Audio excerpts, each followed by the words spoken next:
Teacher, what do you have in your hand? Namely trembled all over, hastily covering the package in his grasp.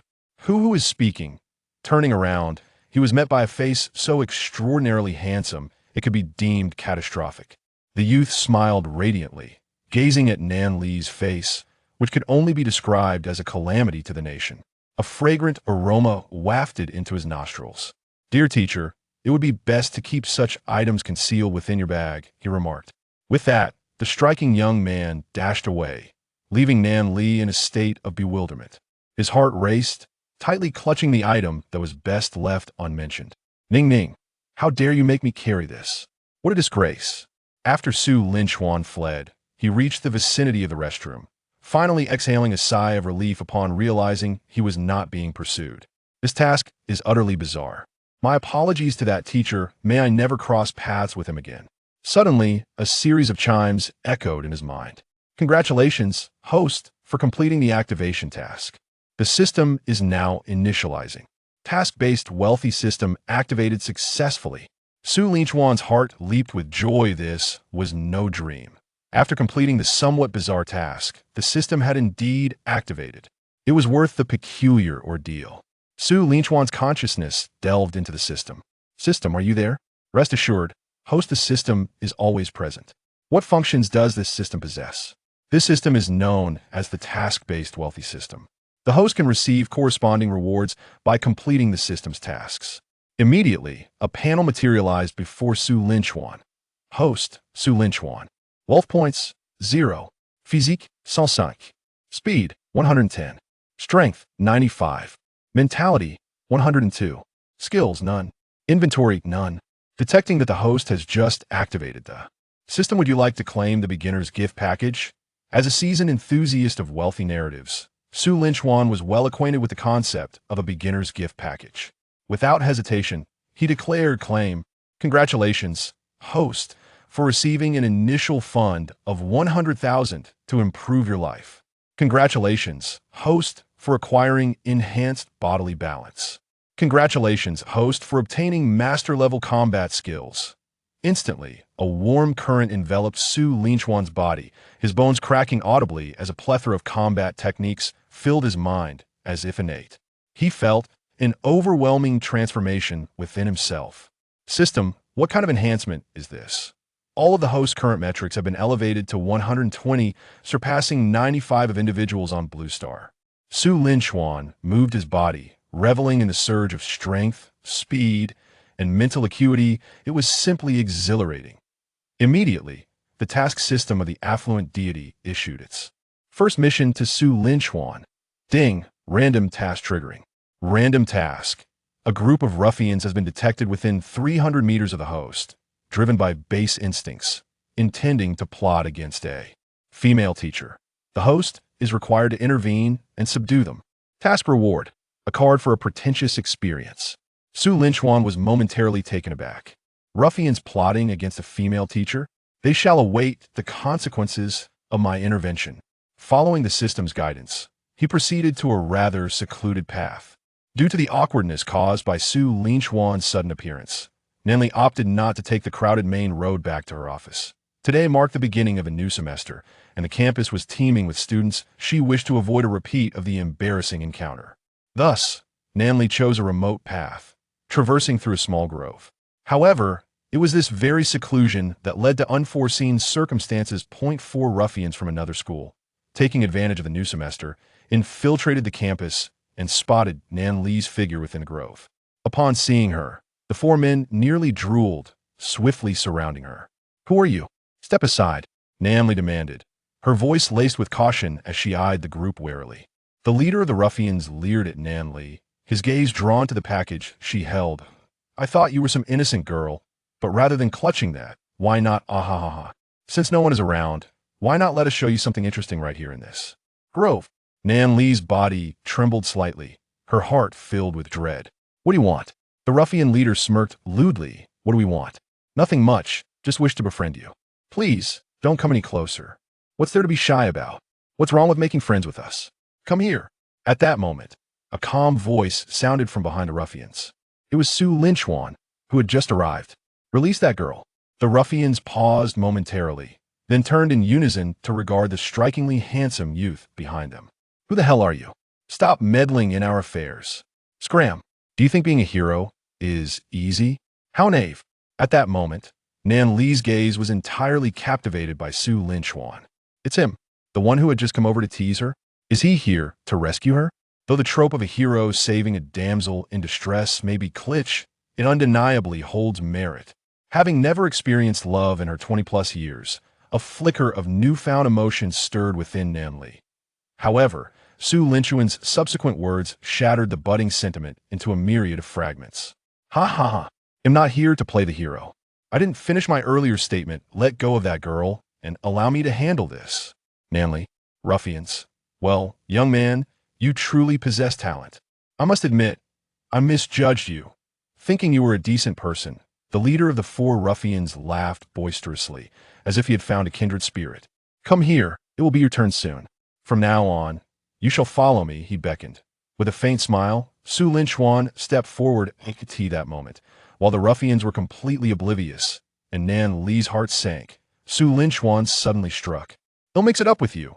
He raised his foot, aiming directly at the leader's groin. Then, a wretched scream echoed throughout the forest. Before the other three thugs could react, Su Lin-chuan attacked their eyes, necks, and groins with precision. A thunderous assault. In mere seconds, the once arrogant ruffians lay sprawled on the ground, wailing in agony. Seizing the opportunity, Su Lin-chuan grasped Nan Li's hand and fled. With the enhancement of his new novice gift, it took only a short while for Su Lin-chuan to lead Nan Li far away. They eventually halted in front of a teaching building. Panting, Nan Li collapsed onto the ground, gasping for fresh air.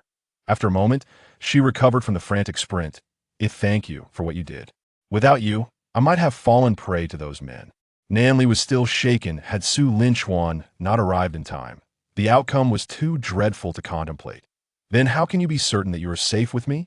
Su Lin-chuan's words caught Nan Li off guard. Huh? Why can't I be a ruffian too? I saved you from those people simply to keep you for myself. Nan Li. But you brought me to this bustling area near the teaching building.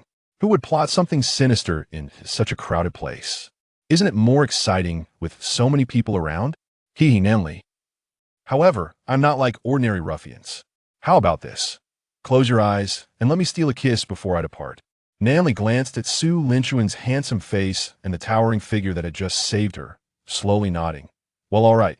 She then shut her eyes. Yet, after nearly half a minute, Su Lin-chuan had yet to kiss her. Occasionally, she thought she heard his voice, seemingly at a distance. Curiously, she opened her eyes, only to see Su Lin-chuan standing several meters away, waving goodbye. Farewell. I was just joking earlier, and about the delivery, don't take it to heart. As she watched his figure gradually fade away, an inexplicable sense of loss filled Nan Li's heart. That guy. Wasn't he supposed to kiss me? Humph. He doesn't keep his word. Su Lin-chuan sprinted towards the direction of the dormitory. Along the way, he encountered numerous freshmen like himself. Having arrived at the university a day earlier, Su had already organized his belongings the previous day. His predominant sentiment throughout this journey was the undeniable allure of university life, particularly in reference to the female students. The contrast with high school was nothing short of a qualitative leap. Given that September still bore the remnants of summer's warmth, the campus was adorned with an array of short skirts, revealing fair, delicate thighs. Even a person of decorum like Su Lin-chuan found himself stealing glances more than once. It seems the teachers were right. University life is indeed enjoyable. Though ahem, I digress, he reflected. Upon returning to his dormitory, Su Lin-chuan felt a surge of consciousness. Ding. Congratulations, host, on completing a random task. Task reward, a show-off experience card. Su raised an eyebrow, intrigued. A show-off experience card? That sounds rather appealing. It should prove quite effective during military training. AS reality enveloped him once more. Su discovered that he had been added to a group chat.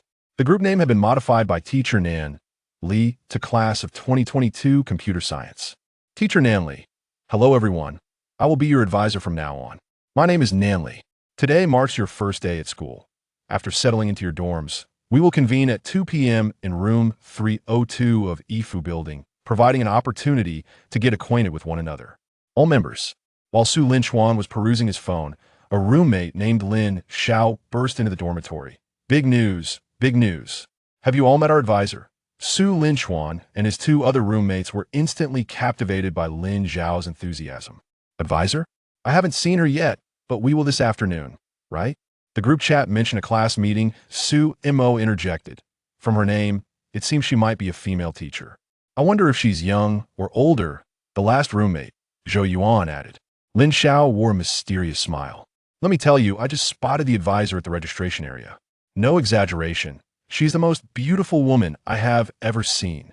The other three, including Su Linchuan, were instantly intrigued.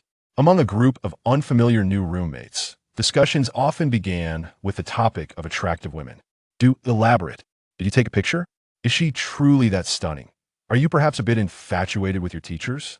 Did you use a filter? If she's really as beautiful as you claim, why would she choose to be a teacher? Lin Xiao confidently pounded his chest, asserting, I guarantee you, not a single word I said is false. She is exceptionally beautiful. By the way, her profile picture is indeed her, but she looks even more stunning in person. Is that true? Let me see. Su Linchuan promptly opened the group chat again and clicked on teacher Nan Li's profile picture. Upon seeing it, he froze in place. Indeed, she is strikingly beautiful. In her profile picture, Nan Li dons a winered mini dress, complemented by black stilettos. Her chestnut-colored long curls cascade elegantly, and her large eyes sparkle with an enchanting allure. Her skin is as fair as snow, with a delicate nose and a petite cherry-like mouth, while her slender waist seems almost fragile. Her bosom is notably ample, estimated to be at least a D cup. Just from the photograph, she would undoubtedly score above 9 out of 10 in beauty. Moreover, Lin Xiao claimed that Nan Li is even more stunning in person than in her pictures. The reason Su Linchuan stood there in a daze was not solely because of Nan Li's beauty, but because he recognized the person in the image. Not only had he encountered her before, but he had also playfully teased her. Indeed, Nan Li was the very damsel he had heroically rescued moments ago. In addition to that heroic act, he had even jested with her about her package. What a twist of fate. Initially, Su Linchuan believed their paths had crossed only briefly, and they would likely never meet again, so he had made a light-hearted joke before leaving. Little did he know she would transform into his very own counselor. What an unexpected turn of events. While Su Linchuan was lost in thought, Su Mo and Zhou Yuan, upon seeing Nan Li's profile picture, jumped up in astonishment. Wow, is this for real? Is that truly our teacher in the photo? She's even more beautiful than a celebrity. Are you sure it's not heavily edited? Where's the teacher now? I want to see her. Lin Xiao, reveling in their astonishment, chuckled. You're too late. The teacher has already returned to her office. If you wish to see her, you'll have to wait until the afternoon class meeting. I had no particular feelings about the class meeting before, but now I'm eagerly anticipating it. Do you think the teacher and I might end up in a student-teacher romance? Well, tonight's dream is certainly going to revolve around that theme. While Lin Xiao and the others engaged in lively conversation, Su Linchuan remained in a state of stupor, soon drawing the attention of his friends. Hey, Su Linchuan, are you daydreaming?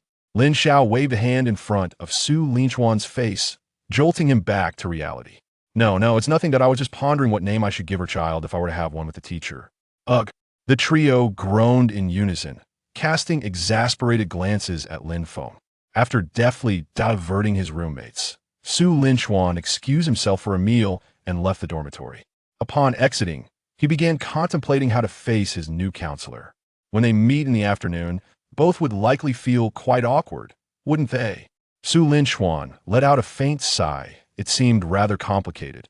After much deliberation, he finally managed to devise a plan. Time flew by, and soon it was afternoon. Nan Li exited the counselor's office and made her way to the designated classroom, Yifu 302. Similar to these freshmen, this year marks Nan Li's inaugural year as a counselor. Previously a student at Jiangxing University, Nan Li excelled academically and possessed remarkable qualities, leading to her immediate appointment as a counselor upon graduation. As she prepared to face the freshmen for the first time in her new role, a wave of nervousness washed over her. Glancing at the clock, she took a deep breath and stepped into the classroom. Upon entering, she suppressed her anxiety and approached the podium, her gaze sweeping across the assembly of over 100 new students. The classroom was nearly filled to capacity. Today, Nanli donned a crisp white shirt, a knee-length skirt, and polished black shoes. The combination of her white shirt, black skirt, and sleek shoes, accentuated by alluring black stockings, was undeniably striking. In contrast to her profile picture, Nanli had returned to her natural black hair as a student. She had the freedom to experiment with her appearance, but now, as a teacher, she adhered to the school's regulations mandating that faculty members maintain black hair. Although the buttons of her shirt were fastened tightly, the ample curves were hard to overlook. Perhaps this is what they call a gentle yet fierce demeanor. Nan Li's extraordinary beauty and enviable figure instantly captivated the attention of these students, still in the throes of adolescence. Is this our counselor? Mom, I made the right choice coming to this university. Mom, I was stubborn when filling out my application, resisting the computer science major, but now I apologize. This school and this major are indeed perfect for me. Our teacher, is this young? Is she really not a student in disguise? I think I'm in love. If I marry the teacher, can we reserve the cafeteria for our wedding feast? After ascending the podium, Nanli clapped her hands to signal for silence. Hello, students. I'm your counselor, Nanli. Over the next 4 years, I will oversee your academic and personal development. Today, I have gathered you not only to discuss essential information you need to know as you embark on your university journey, but also, and most importantly, to facilitate your introductions to one another. Let's begin with each of you introducing yourselves, starting from .as. Nan Li's gaze traversed the classroom filled with over 100 freshmen. It suddenly landed on an individual at the back, clad in a hat and mask, completely obscured despite the sweltering heat. Let's start with the student at the back, wearing the hat and mask. Please introduce yourself.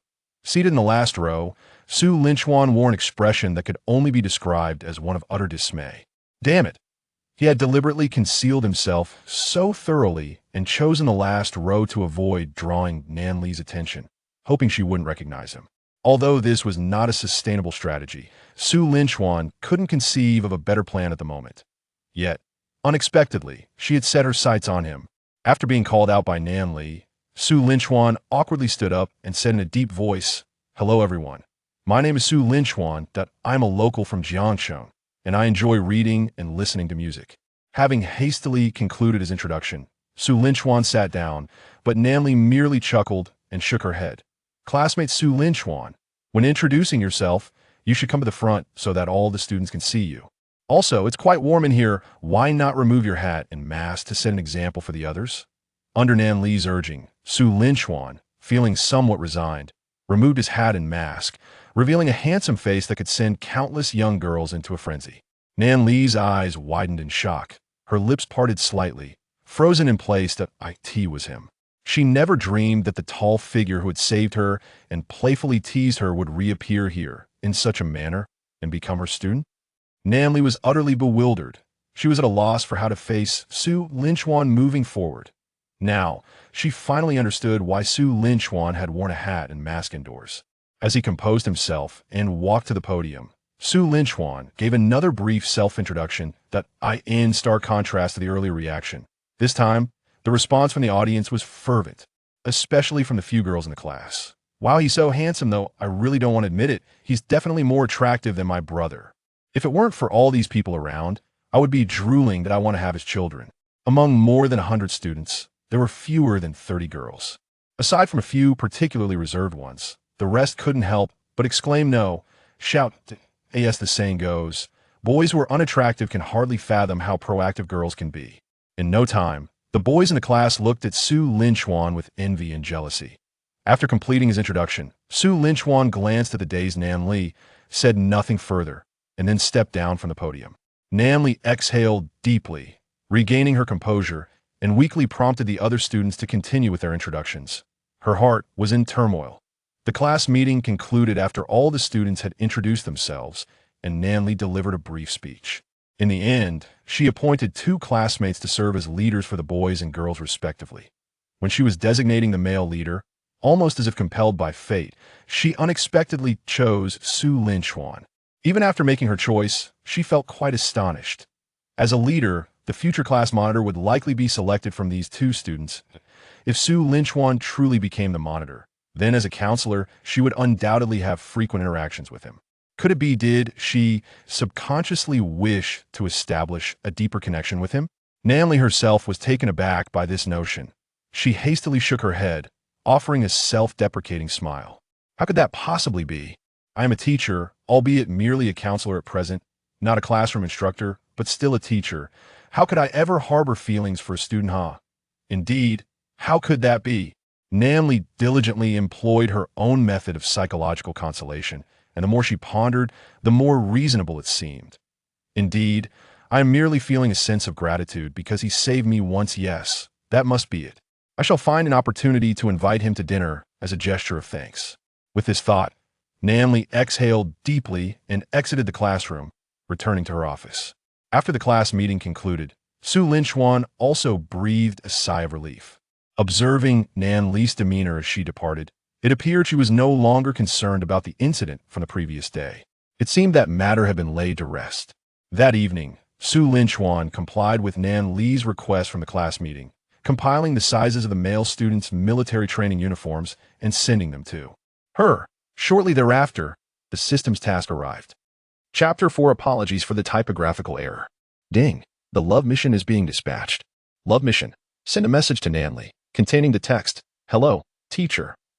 You are beautiful." Mission reward, doubling the host's total assets. Su Linchuan was taken aback. Huh, a love mission? What on earth? It is precisely as the host imagines. Does the host not desire it? The visage of Nanli surfaced in Su Linchuan's mind, causing him to swallow lightly. Very well then, it is merely a trivial message. It can be dispatched easily. It is quite reasonable for a student to compliment a teacher's beauty. I assent it.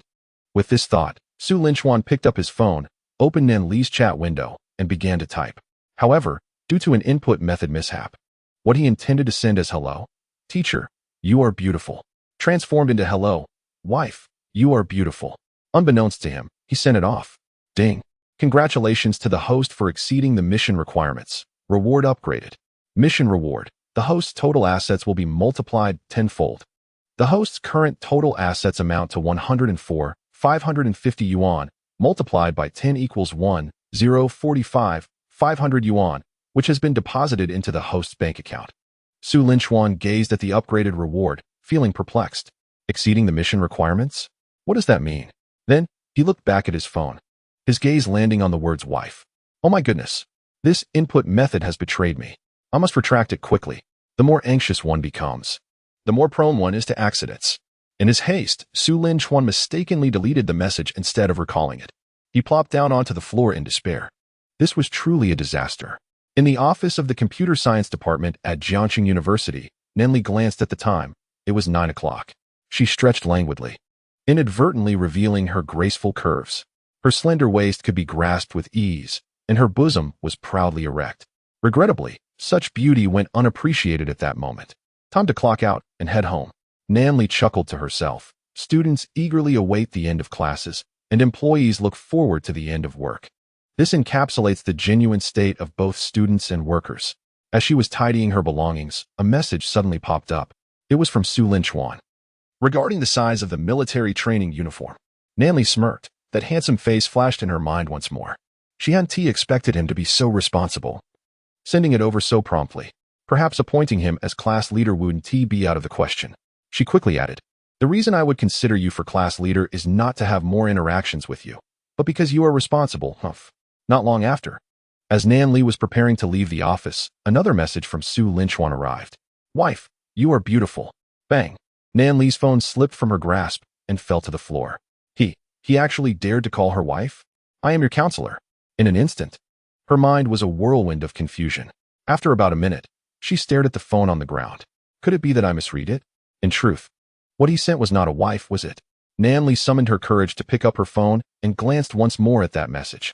"Wife, you are so beautiful." Bang! The phone fell again. Phone, what the hell does it have to do with me? Why throw me? Nanli retreated to her chair, her gaze fixed intensely on the phone lying on the floor, yet she lacked the courage to pick it up again. To retrieve the phone meant confronting Su Linchuan's declaration of wife. Oh dear, how could he be so direct? Is such an address permissible right off the bat? What does he take me for? Even if he harbors feelings for me, there ought to be a proper sequence to follow. Why leap straight to calling me wife? Humph. What was once a pure relationship is now sullied by his audacity. Such a rogue, this scoundrel. I shall ignore him. Let him ponder his transgressions.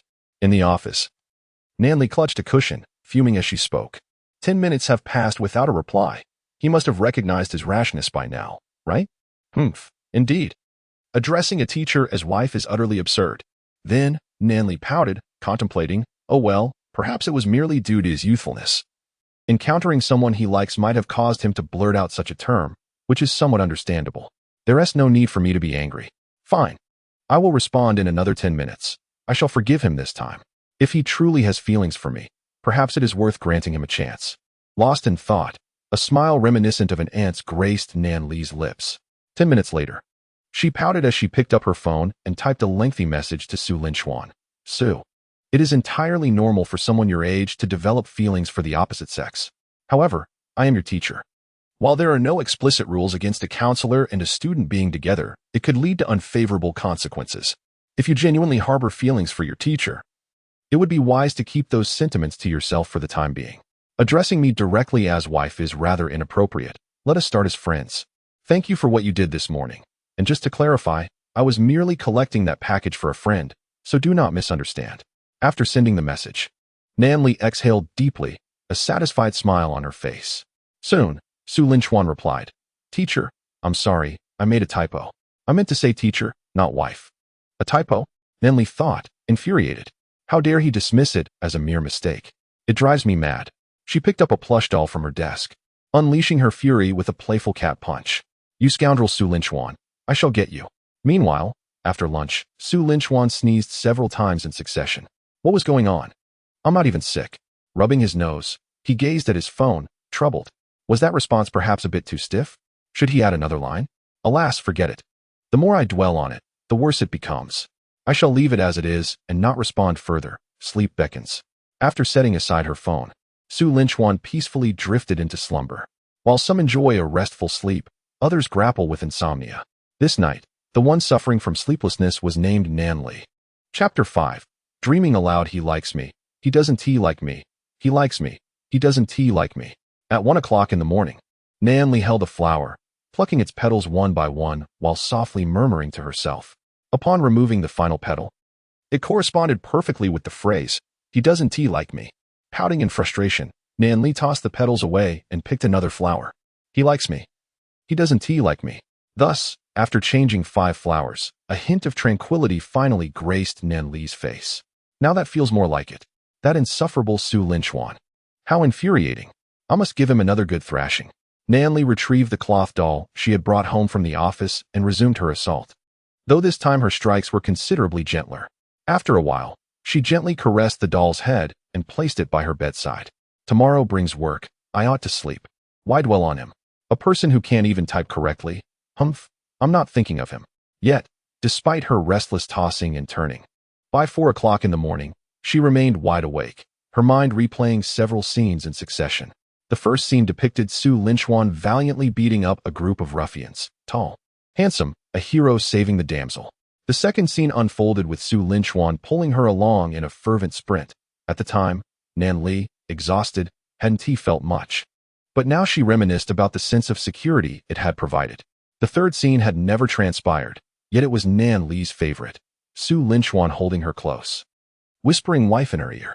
Nanli, don't listen to the author's nonsense. I do not harbor feelings. Nanli flung aside her blanket and sat up, fuming. The first 2 scenes I can comprehend, but what does the third mean? Where has such a thing ever occurred? It's utterly infuriating, all Su Linchuan's fault. Her murmurs in the room caught the attention of Xiao Wanning, who was next door using the restroom. Xiao Wanning was Nan Li's childhood friend, having grown up together, their parents having known each other for generations. They had even jokingly arranged a betrothal if they were to have one boy and one girl, but unexpectedly, both families welcomed daughters. The delivery from yesterday was a favor Nan Li did for Xiao Wanning. Living alone in such a large house made Nan Li feel anxious, prompting her to invite Xiao Wanning to stay with her. As Xiao Wanning opened the door to Nan Li's room, rubbing her eyes and yawning, she inquired, Nan, what's wrong? Why are you awake so early? I'm not awake early. I haven't slept at all. I'm suffering from insomnia. Xiao Wanning was taken aback. Insomnia? Nan, have you been troubled by something lately? If there's anything, do share with me. Two heads are better than one. Nan Li sighed softly, hesitating for a moment before ultimately deciding against revealing anything about Su Linchuan. Primarily, it was due to Xiao Wanqing's notorious nickname as the Gossip Princess. If she were to divulge this information, it would likely be common knowledge among both families by the following day. It was nothing significant, merely that she had been plagued by dreams that rendered her unable to sleep. With her keen perception, Xiao Wanqing instinctively sensed that something was amiss. Her gaze drifted to Nan Li's bed, settling on the pillow. "What kind of dream did you have, Nan?" "Just some ordinary nightmares," Nan Li stammered in response. Her lack of finesse in lying was evident. While Xiao Wanqing had merely been suspicious moments ago, she was now almost certain that Nan Li had not experienced pleasant dreams. Nan, why is there saliva on your pillow from your nightmares? Did you perhaps dream of a particularly handsome ghost? Nan Li's pupils dilated in alarm as she hastily covered the pillow. "And no, that can't be saliva. You're joking, Wanqing. It's tears. Yes, just tears. I had a nightmare that frightened me to tears, that's all." She was astonished by her own cleverness. Yet, Xiao Wanqing was evidently unconvinced. "You cried? So it's tears and not saliva? Are you trying to deceive a child? You hardly seem like someone who has been crying. This is all rather strange. There must be some juicy gossip." The astute Xiao Wanqing refrained from making a scene immediately, drawing upon her years of experience in the realm of gossip. "Oh, so it's tears? I see I misunderstood. In that case, Nan, since you haven't slept for so long, you should hurry and rest. I'll head back now." Relieved, Nan Li replied, "All right, you should go back and sleep as well. Even though you're a graduate student and don't have military training, you still can't be late for your first class." Xiao Wanqing turned as if to leave, but suddenly pivoted at the door. "By the way, is that boy handsome?" "Of course he is, but he is." Nan Li's words faltered as her eyes widened in shock, hastily covering her mouth. The good news was that she had not leaked any information about Su Linchuan. The unfortunate news was that his existence had piqued the curiosity of Xiao Wanqing. The Gossip Princess. "Oh, Nan, let me draw it out of you." "Huh, why does that sound so peculiar as I write it?" Nan Li feigned composure. What do you mean by draw it out?" "Wanqing, what are you talking about? I don't understand." Nan, stop playing coy. I didn't mention anyone by name. I simply asked if he was handsome. You immediately affirmed it without hesitation. Now, confess, when did you start dating? How could you keep it from me? Moreover, from the incomplete sentence you left hanging earlier, it seems your relationship with that boy is somewhat special." Nan Li was in a cold sweat, as a novice at lying. She found herself too inexperienced against Xiao Wanqing's scrutiny. Nevertheless, she firmly resolved not to concede. "Wanqing, what are you talking about? I don't understand at all. How could I possibly be dating? You know me well. Over the years, have I ever been particularly close to any male acquaintance? Stop guessing. I'm feeling quite drowsy and wish to sleep. Wanning, you should promptly return to your room." After saying this, Nan Li intended to usher Xiao Wanning away. However, once Xiao Wanning's curiosity was piqued, it was not so simple to quell it. All right, Nan, I want you to say anything more. How about this? Since you've been having nightmares and unable to sleep, I'll keep you company. It's almost dawn. Let us make the most of these last hours and ensure you get some restful slumber." After a moment of hesitation, Nan Li slowly nodded. "All right, thank you, Wanning. Do we really need to say thank you between us? Don't overthink it, just sleep." With a gentle nod, Nan Li acquiesced. Xiao Wanning affectionately patted Nan Li's head, and the two settled down on the bed together. With Xiao Wanning's presence, perhaps due to her earlier restlessness, Nan Li swiftly drifted into slumber. Once asleep, Nan Li found herself revisiting those dreams again, especially the final one. Su Linchuan leaned close to her ear, whispering tenderly, "Wife." A chuckle escaped Nan Li, reminiscent of an ant's mirth. Observing this scene, Xiao Wanning sensed an intriguing secret.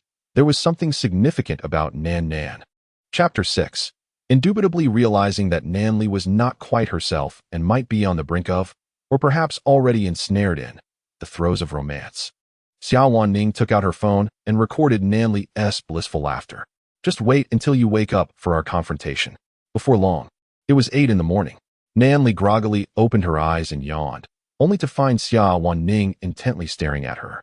"Ah, Wanning, what are you doing? You startled me," Nan Li exclaimed, instantly wide awake. Xiao Wanning lazily turned over, inadvertently revealing her unremarkable figure. "I woke up a bit early and, feeling a touch bored, I decided to observe you.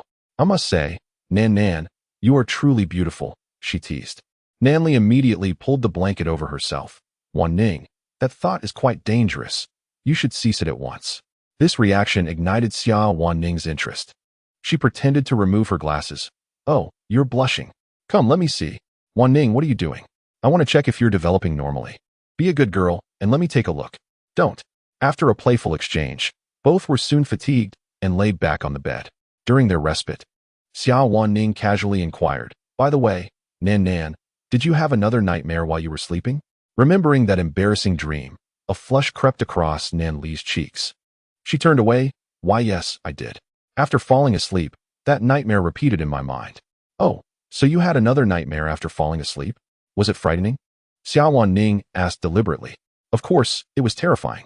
Although I remained asleep and did not wake up, I was still quite frightened, and upon rising, I was drenched in cold sweat.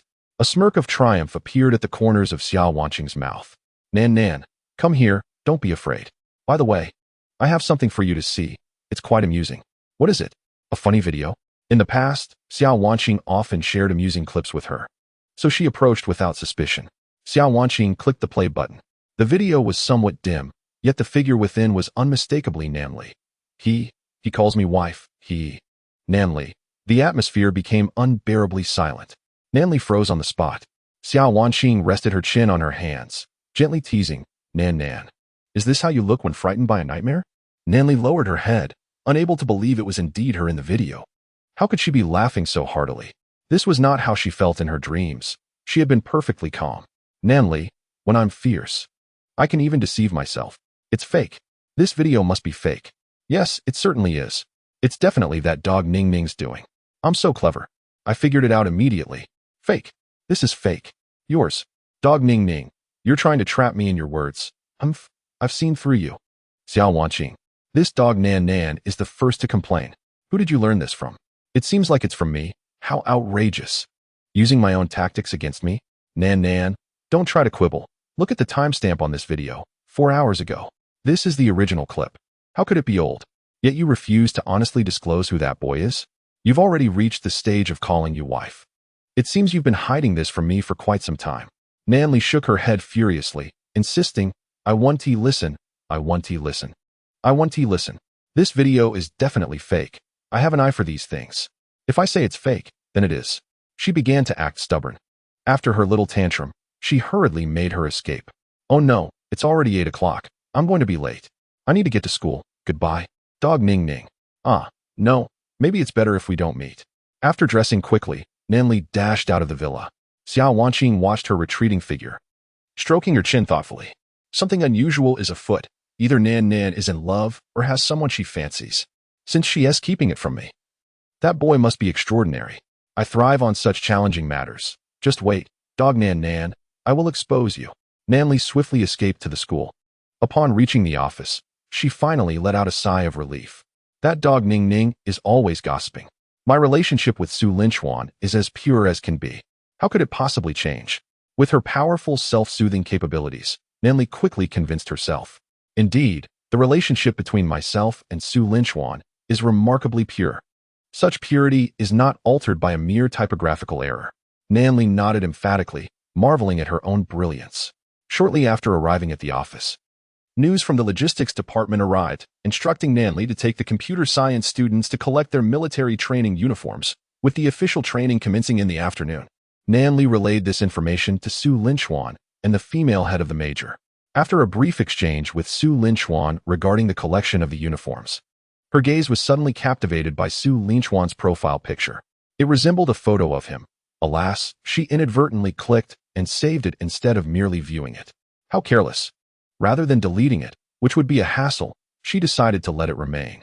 Nanli reassured herself of her exceptional skills, convinced that if the school offered a major in self-deception, she would surely qualify as a professor. Meanwhile, Su Linchuan, upon receiving Nanli's message, gathered his 4 roommates and called upon others from the adjacent dormitory, forming a group of about 10 individuals to head to the military uniform collection point. Upon arrival, the line was not lengthy, and Su Linchuan swiftly obtained the male attire. Just as he was about to depart, a girl suddenly tapped him on the shoulder. Su Linchuan. I am Chen Xiaowan, the head of the female computer science students. Nice to meet you. Chen Xiaowan extended her hand, and Su Linchuan politely shook it. To his surprise, she did not release his hand, and he felt her fingers curiously probing his palm. What was the meaning of this? The probing was merely the beginning. Su Linchuan soon felt a small note slipped into his hand. After releasing his hand, Chen Xiaowan gestured as if to imply a phone call before departing. Su Linchuan unfolded the note, revealing a phone number. Su Linchuan pondered, does she really think she is being flirtatious? In Chapter 7, the saleswoman's enthusiasm was overwhelming. If this were online, Su Linchuan would have certainly remarked, a typical girl, truly disappointing. However, this was reality, and Su Linchuan maintained a semblance of politeness. After discarding the note Chen Xiaowan had given him, he turned down a dozen requests for his WeChat on the way back to the dormitory, inciting a wave of jealousy among his companions. Brother Chuan, your luck with the ladies is extraordinary. Why not at her? Those who are so forward are the easiest to win over. Perhaps in a few days, you might be hitting a home run. Su Linchuan merely shot a disdainful glance at Lin Xiao. Am I the kind of person who engages with multiple partners? My heart can only accommodate one. Brother Chuan, you're impressive. If I looked like you, I'd probably be dead in bed by 30. By the way, Brother Chuan, are you going to the school's swimming pool later? I have heard that within those walls, there exists a plethora of long, graceful legs, and that there is also a remarkable senior with a generous heart, whose allure is quite captivating. Should we venture to take a glimpse? For some inexplicable reason, Lin Zhao's words suddenly reminded Su Linchuan of Nan Li's extraordinary benevolence. Goodness, it seems I have genuinely developed feelings for Nan Li. Does this mean I am destined to become a wayward disciple? It appears rather appealing, doesn't it? No, I mustn't think this way. After all, she is my teacher. Just then, the system's task notification chimed in. Ding. Congratulations, host. You have triggered a romantic mission. Proximity brings favor. Proximity brings favor. Living nearby is a significant factor in successful romance. Nan Li resides in the St. Luan Tianfu Villa area. Please proceed to the St. Luan Tianfu sales office to purchase a property. Task funds, 300 million. Task reward, a romantic diary and a 10% cashback on the expenditure. Su Linchuan stroked his chin. Pondering the system's insistence on making him this wayward disciple, there seemed to be no other choice but to comply. The prospect of receiving funds to buy a house, along with the added allure of cashback, was simply too tempting to resist. Subsequently, Su Linchuan declined Lin Zhao's invitation to visit the school's swimming pool and made his way to the sales office. St. Luan Tianfu Sales Office. St. Luan Tianfu is one of the largest developments in Jiang City, boasting an excellent geographical setting, surrounded by shopping centers, hospitals, schools, and subway access. The environment is refreshingly pleasant, especially in comparison to the city center, making it a favored choice among the middle class and affluent individuals. The general price of properties in St. Luan Tianfu starts above 50,000, while the villas begin at a minimum of 100,000, with each villa easily exceeding 50 million. Su Linchuan found these prices quite satisfactory. They suited him perfectly. The higher the expenditure, the greater the cashback. Upon entering the sales office, Su Linchuan envisioned a scenario where he would be overlooked, only to dramatically swipe his card to purchase a property and astonish the sales staff. Unfortunately, such a scenario did not unfold. It is worth noting that St. Luan Tianfu is a high-end residential area, and the sales representatives are meticulously trained, with the first rule of their training being to treat every customer with utmost respect, regardless of their attire or appearance. Furthermore, Su Linchuan's handsome features ensured he would not be subject to ridicule from women. Are you here to view properties? Come here, let me introduce you. Hello, young gentleman. If you're looking at houses, I'm particularly knowledgeable. Why don't we go see some properties together, and I can provide you with detailed information. Choose me. I know of a house with a spacious balcony. We can enjoy some time there and discuss the property. Su Linchuan found himself surrounded by nearly 10 sales representatives, leaving him no room to breathe. Hey, I appreciate the enthusiasm, but please refrain from any inappropriate touching. Where do you think your hands are going? Don't reach in there. This is excessive. Pulling down my pants is quite beyond the pale. I haven't even secured my belt. Please stop. Even the bitter tea was not spared, was it? After a harrowing struggle, Su Linchuan finally extricated himself from the clutches of a devilish encounter. Despite his arduous escape, his visage bore several lipstick marks, and his trousers had nearly been pulled down. The fervor of women can indeed be overwhelming. In his exasperation, Su Linchuan summoned the manager, and upon realizing that the manager was a man, he sighed with relief. Sir, I sincerely apologize for the excessive enthusiasm of our sales staff, which has undoubtedly caused you some discomfort. Rest assured, any damage to your clothing will be fully compensated by our sales office, the manager said with a slight bow. Offering his apologies, Su Linchuan waved his hand dismissively, adjusting his attire slightly. It's quite all right. I hope they continue to treat customers with such passion. I am here to view properties. What do you have to offer? What are your requirements, sir? Are you interested in a spacious flat, a standalone villa, or a standard residential unit? There are significant differences among these three options. I'm not concerned about the budget. A standalone villa will suffice. Very well, sir. Allow me to escort you to view the properties. Currently, the availability of villas is limited. Had it not been for the recent release of a few previously unavailable units from the group, you might have had only one or two options, the manager remarked with a smile. Shortly thereafter, Su Linchuan followed the sales office manager to the St. Lunianfa Villa district. Upon entering the grand gates of the villa community, Su Linchuan passed through a charming garden. The garden was adorned with a plethora of vibrant flowers, with the most striking being the roses. Each bloom was resplendent and in full bloom, freshly picked and exuding an intoxicating fragrance. Su Linchuan inhaled deeply, enchanted by the aroma. Observing Su Linchuan's captivated expression, the sales manager cheerfully explained, "These flowers are among the finest specimens, requiring an annual expenditure of several million for procurement, with some imported from abroad. The floral arrangements here are truly unparalleled." As they traversed the garden, the manager led Su Linchuan to the first villa, stopping before its entrance. "Mr. Su, this is the first villa that is currently unoccupied." Su Linchuan gazed at the villa, which featured a courtyard surrounded by walls adorned with climbing vines. The interior was decorated in a cozy style, while the architectural design was remarkably intricate, resembling both a circular dwelling and a grand castle.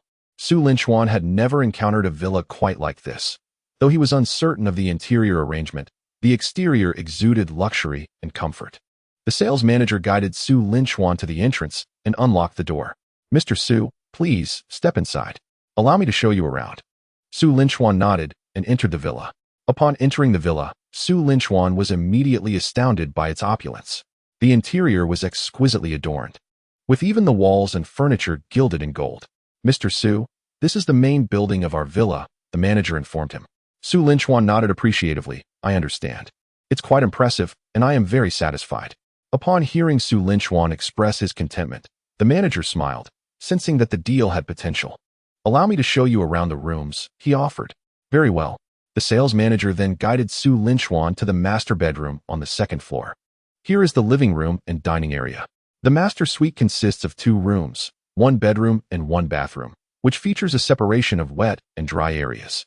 The suite includes a double bed and a 2-seater sofa. Adjacent to the master bedroom are the bathroom and the walk-in closet. As the manager was elaborating, his phone rang unexpectedly. Initially reluctant to answer, he glanced at the caller ID and, with an apologetic tone, said, "Sir, I sincerely apologize. I must take this call." Su Linchuan raised his hand slightly. "It's all right. I'm in no hurry. Thank you." After answering the call, the manager's expression shifted dramatically. "What? Young master son, you are inquiring about Villa 16? This property is currently being shown to another client. I am with a customer at this moment. Would you consider another option?" Whatever was said on the other end caused the manager's demeanor to darken. After hanging up, he turned to Su Linchuan with great regret. "Sir, I am truly sorry. The caller specifically expressed a desire for the villa you are currently viewing. No matter how much I tried to persuade him, he remained resolute, insisting on this one, and he is on his way here. What do you propose?" Su Linchuan, upon hearing this, suddenly became intrigued. Finally, the anticipated dramatic confrontation was at hand. What is the purpose of a system if not to await such moments? "Ha ha ha ha," Su Linchuan exclaimed. "I hadn't initially intended to claim this villa, but now it seems I need not look at others. This is the one I desire. I shall wait for him." The manager, taken aback, cautioned, "Sir, the individual who called is quite formidable and has a volatile temper. If he arrives shortly, a conflict may ensue. Perhaps I should show you some other available villas? I can offer you a discount." "No need. I want this one. My mind is made up. Please do not persuade me further. I will wait for him." With that, Su Linchuan settled into the sofa, leaving the sales manager in a state of helplessness. "Allow me to fetch you a glass of water." The manager, resigned to reality, poured a glass of water for Su Linchuan. and they both awaited the arrival of the unruly young man from the phone call. In less than 10 minutes, 3 black Mercedes vehicles came to a halt in front of the villa, from which 10 individuals disembarked, making a grand entrance into the villa. Leading the group was a young man with dyed blue hair, appearing no older than his early 20s.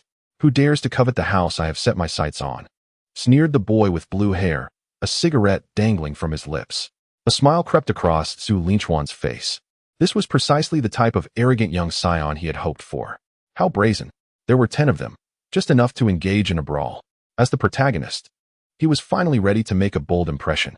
"What's that barking? You claim this house is yours. Have you purchased it? I was the first to view it, and I have just decided to buy it. Get out of my house." The blue-haired youth chuckled. "Interesting, quite amusing. Cool. Shall we teach him a lesson? Just look at his frail limbs. Any one of us could easily bring him down. Ha ha ha." Laughter erupted from the group behind him. Meanwhile, Su Linchuan was also preparing for action. Ever since the system had enhanced his physique, he had only fought a few thugs in a surprise attack. He had yet to experience a true confrontation. Today, he finally had the chance for a thrilling battle. However, the subsequent events left Su Linchuan perplexed. The blue-haired youth beckoned to his companions, who handed him a large bag. Upon unzipping it, it revealed a neat stack of vibrant red bills. The bag was likely worth millions. "Look at this. Now repeat what you just said," Sun Ku arrogantly commanded. "I'll say it 3 times. This house is mine, and you cannot take it." Su Linchuan's expression hardened. "Ku, should we take action?" One of the lackeys inquired again. Sun Ku shook his head. "You all step back. I can handle this alone. In less than 10 minutes, I will make him leave willingly." "Are you sure you can manage alone?" the lackey asked, concerned. "Have you forgotten my capabilities? Just leave, and you too, manager. Soon, this villa will belong to me." The lackeys and the sales manager all exited the villa, leaving Su Linchuan alone with Sun Ku. Su Linchuan let out a cold laugh. "Ridiculous. If I abandon this villa, I will call all of you readers father. Who am I? The protagonist, the child of destiny, the owner of the system, the master of slapping faces. As the protagonist, how could I possibly slap my own face? Do not harbor such delusions. There is no way I will relinquish this house to you. If it comes to money, I could easily crush you with my wealth." With the confidence from his system, Su Linchuan was unafraid of throwing money around. To his astonishment, Sun Ku suddenly shed his earlier arrogance and offered him a pack of cigarettes. "Brother, I apologize for earlier. Here, have a smoke." Su Linchuan was taken aback. Chapter 9. This price is quite challenging. My earlier demeanor was entirely out of necessity. I hope you can forgive me. I genuinely desire this house. How about this? You propose a condition that would allow me to acquire it. Sun Ku spoke with remarkable politeness, presenting a stark contrast to his earlier attitude. Su Linchuan was taken aback. "What is this? I can't comprehend this sudden shift." My fists clenched tightly. "Is this the approach you choose? I preferred your earlier rebellious nature. I don't smoke. Grant me a moment to gather my thoughts." Su Linchuan's previously built-up emotions seemed entirely squandered. As the saying goes, one should not strike a smiling face. With Sun Ku being so courteous, Su Linchuan found it difficult to respond with hostility. Wouldn't that cast him as the villain? Seeing that Su Linchuan was unwilling to relinquish the villa, Sun Ku unleashed his trump card. "Brother, our encounter today is a stroke of fate. Allow me to share a secret. The reason I wished to purchase this villa is that it turned out that Sun Ku's father had commanded him to pursue the daughter of the chairman of Hengtai Group, a company affiliated with Sheng Luntianfu, who resides in this very community. His father issued a strict order to secure her affections, insisting that proximity would facilitate this endeavor. Thus, Sun Ku sought to acquire this property." Su Linchuan, perplexed, inquired, "Didn't you express reluctance to pursue her? Why then compete with me for this house?" "Oh, you are unaware. My father has given me a non-negotiable directive. The house must be purchased. If I fail to even make this superficial effort, he will not spare me. I've already investigated. There are currently 7 vacant villas in Sheng Luntianfu, 6 of which are in the Western District, with only this one in the Eastern District. The young lady resides in the Western District. I prefer to maintain some distance from her. This way, I can fulfill my father's expectations without genuinely pursuing her." Su Linchuan nodded in understanding. "I see. So, brother, please allow me to have this one. You could opt for a villa in the Western District. Perhaps being closer to that girl might enable you to win her over directly. Look at you. You are even more handsome than I am. Surely you would attract her attention." Sun Ku earnestly urged Su Linchuan. However, Su Linchuan merely scoffed. "Come on. The young lady you speak of must weigh as much as 1,000 gold pieces, or else why would you be so evasive? Hey, brother, that statement is quite misguided. The eldest daughter of the Nan family is renowned for her beauty. If you don't believe me, look at her picture. Here, this is her profile. Initially dismissive, Su Linchuan thought to himself that anyone using their own photo as a profile picture must have an inflated self-image. Yet, as he glanced over, his eyes widened in astonishment. This is unmistakably familiar. Is this not Nanli? It's the very same profile. Seeing Su Linchuan's reaction, Sun Ke realized that his plan to acquire the villa might indeed succeed. The young lady you mentioned is the one in the photo? Indeed, I am not deceiving you. Am I? Is this individual not particularly beautiful? Her name is Nanli, correct? Yes, indeed it is Nanli. How did you know? Sun Ke inquired, perplexed. Brother, enough of that. This villa is now yours. Not for any other reason but to forge a friendship with you, Su Linchuan stated with utmost sincerity. A subtle twitch appeared at the corner of Sun Ke's mouth. Was this his true nature? Just moments ago, he appeared utterly unwilling to part with it. Yet after viewing the photograph, he promptly changed his tune. Nonetheless, this suited Sun Ke perfectly. Allow me to introduce myself. I am Sun Ke, hailing from a family involved in the film industry. Today, I have initiated a friendship with you. By the way, let me share a little secret. Nanli currently resides in Villa 52, while the adjacent villas 51 and 53 are both unoccupied. You know what to do. A smile graced Su Linchuan's lips as he replied, I am Su Linchuan, and I too have made a friend today. This villa is now yours. A win-win situation. Should you win Nanli's heart, do not forget to invite me to your wedding feast. Certainly. They both exchanged knowing smiles. It is quite fortuitous that Su Linchuan and Sun Ke are present here. One possesses an enchanting smile, while the other evokes laughter. As for who is the source of humor, I shall refrain from naming names to spare Sun Ke's feelings. Subsequently, Su Linchuan dashed out of the villa, seizing the sales manager and declaring, I no longer wish for this villa. Take me to view villas 51 and 53 in the West District. The sales manager, along with Sun Ke's entourage, stood in stunned silence, gazing at Su Linchuan. Goodness! Sun Ke was not exaggerating. He resolved that remarkably swiftly, and judging by Su Linchuan's demeanor, he relinquished it willingly. Truly impressive, young Master Ke. Several of the younger men cast admiring glances at Sun Ke within the villa. However, one among them maintained a cold demeanor, discreetly taking out his phone unnoticed by the others, sending a message to a certain number, deleting it afterward, and feigning nonchalance. After departing from Villa 16, the manager escorted Su Linchuan to the front of Villa 51. Sir, thank you for your understanding. Your discerning eye is indeed commendable. This villa, along with a few others, has only recently been released by the company, previously deemed unsellable. Su Linchuan nodded. Yes, it looks quite appealing. How much is it? Let us purchase both this and Villa 53 directly. Very well, sir. Excuse me, what did you say?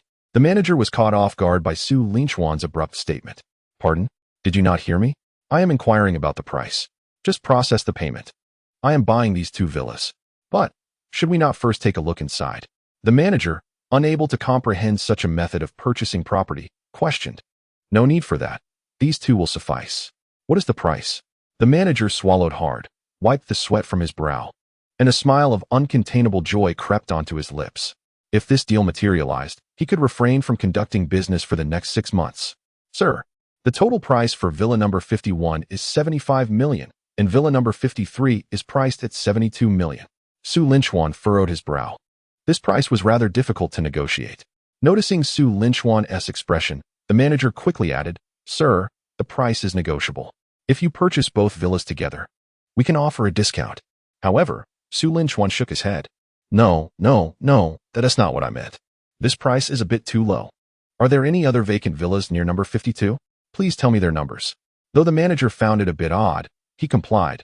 In addition to these 2, there are also villas number 38, 48, 50, and 54. Su Linchuan stroked his chin thoughtfully. In that case, I will take villas 50, 51, 53, and 54. What is the total cost? Chapter 10. The Love Diary. The manager nearly dropped his jaw. Is this truly how wealthy individuals purchase properties? He had encountered affluent clients before, but none had been so audacious. Buying houses was akin to purchasing cabbages. Feeling that 2 villas were too few, why not directly acquire 4? This shattered his worldview. Sir, Villa number 50 is priced at 69 million, and villa number 54 is at 75 million. The total for the 4 villas amounts to 291 million. Are you certain? Absolutely. Must you be so bothersome? Hurry and prepare the contract. I have matters to attend to this afternoon. If you dawdle, I'll seek another buyer. My apologies, sir. I will prepare the contract immediately. It will take no more than half an hour. Under Su Linchuan's urging, the manager worked with remarkable efficiency. 20 minutes later, Su Linchuan successfully completed the payment for the 4 villas using the funds provided by the system. Now, the 4 houses surrounding villa number 52, where Nanli resided, belonged to Su Linchuan. Subsequently, the system's rewards arrived.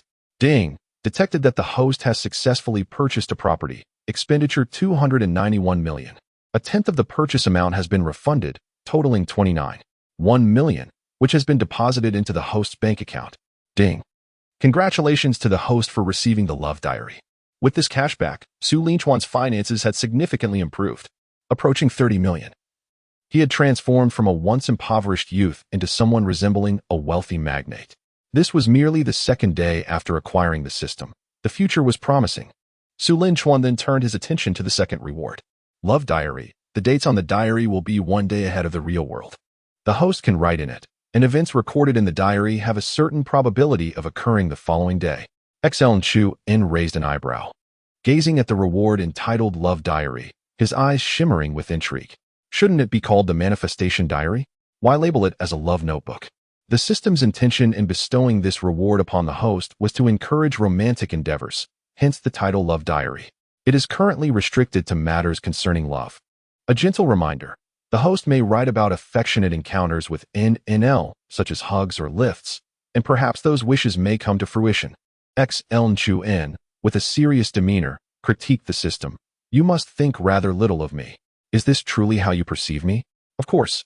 Is there anything amiss with that? If you insist on such a notion, I can only bestow upon you 4 words. Your judgment is astute. A smile crept upon XL Chu In's lips as he marveled at the system's keen perception. Although he was not a staunch adherent of superficial beauty, NL's appearance was undeniably striking, akin to his own. Moreover, XL Chu In was not one to fall in love easily. On the contrary, his standards for romance were exceedingly high, which had resulted in him never having had a relationship throughout his life. Despite countless girls pursuing him since middle school, he had consistently rejected them. A lack of chemistry is simply a lack of chemistry, without any particular reason, until the day he encountered NL, when that spark ignited. XL In retrieved the love diary from the system and opened the first page, dated September 3rd tomorrow. After a moment of contemplation, he resolved to conduct a modest experiment. I will share an embrace with NL during a serendipitous encounter. Upon witnessing XL Chu In's actions, the other protagonists were moved to tears. With such a marvelous opportunity, he merely wrote about a hug. XL In was a principled individual. Prior to establishing a relationship, even an embrace felt somewhat excessive. Though he harbored a touch of flirtation, he maintained his boundaries. After completing his entry, a few seconds elapsed before a number materialized on the diary, 70. A probability of 70, rounding it off yields nearly 100%. This suggests that the event is indeed feasible. How delightful that sounds. Subsequently, XL Chu In's consciousness departed from the system. He did not linger long at the St. Louis Manor, as he had military training in the afternoon. Thus, he made his way back to school and dined at the cafeteria with his 3 companions. XL In was the first to gather his meal, settling onto a chair in the cafeteria to await his friends. Before long, Ellen Shio approached, grumbling. The school cafeteria is truly a scam. The food is tasteless, and the lady serving it keeps trembling. I ordered braised pork, and she managed to drop 2 pieces of meat. 12 yuan for just 2 pieces of meat, with the rest being nothing but chili skins. XL In's gaze fell upon Ellen Shio's plate, where the solitary 2 pieces of meat sat despondently amidst a mound of chili. This meal, costing 12 yuan, was indeed a ripoff. Lin Zhao's words had barely left his lips when the system immediately responded with a sound. Ding! Congratulations, host. You have unlocked the main quest. Purify Society. Subquest, Purify Campus.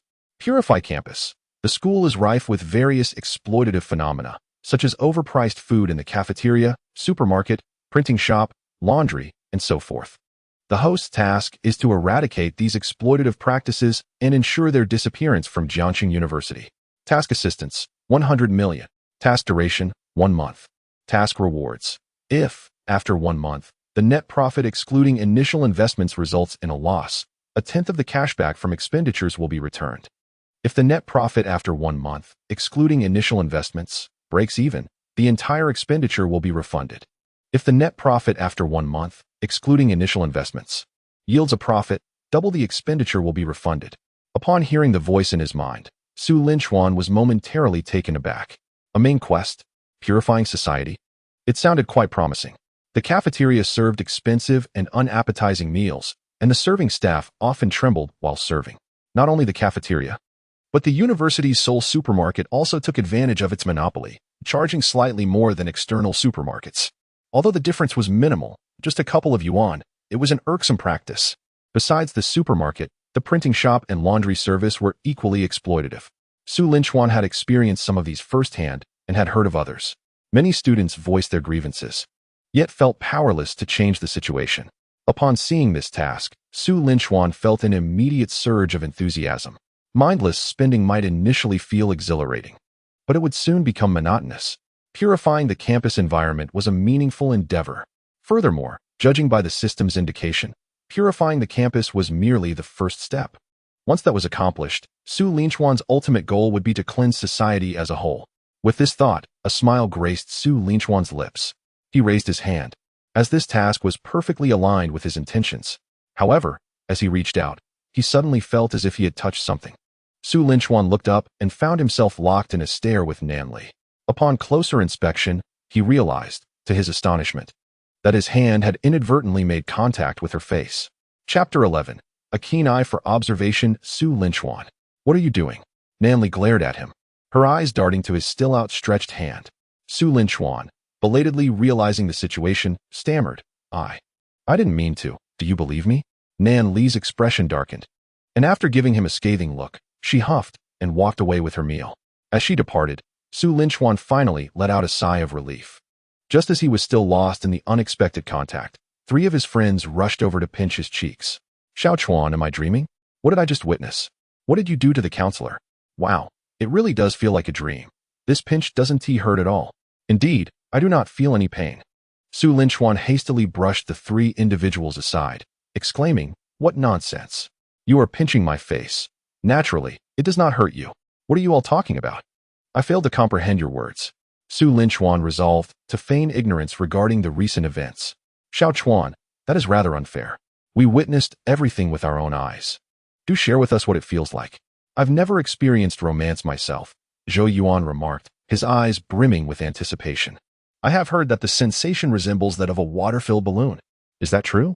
Su Mo followed suit, eager for answers. Su Linchuan scanned the trio, filled with curiosity, and let out a slight sigh before retrieving his wallet from his pocket. I truly do not understand what you are discussing. Oh, what is that on the floor? Did you drop it? Lin Xiao and the others glanced down and were taken aback. Are they attempting to bribe them? The 3 let out a scoff. Brother Chuan, do you truly think we would stoop to such a level? If that is indeed your belief, we can only offer you 4 individuals. Their accuracy in reading him was remarkable. The trio spoke in unison, and then nonchalantly picked up the 100 yuan bill from the ground. The entire sequence of actions was executed with such fluidity that Su Linchuan was left momentarily stunned.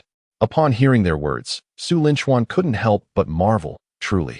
You are my roommates, not mere acquaintances. We do not share the same door. Subsequently, the 3, true to their word, refrained from bringing up the matter again. After lunch, upon returning to the dormitory, a small incident occurred. Lin Xiao stealthily ventured into the supermarket to procure several balloons, which he filled with water and brought back to his bed. It was evident that he had taken Su Mo's earlier comment to heart. However, it is possible, just possible, that Lin Xiao's actions were a bit too vigorous. During the afternoon nap, something unusual transpired within Lin Xiao's blanket. A muffled pop echoed, accompanied by Lin Xiao's shriek. What the heck? What the heck? What the heck? The water-filled balloon, perhaps overwhelmed by Lin Xiao's vigorous handling, succumbed to its fate. My sheets and bedding, they're all soaked. Come help me. Su Linchuan could not contain himself and burst into laughter.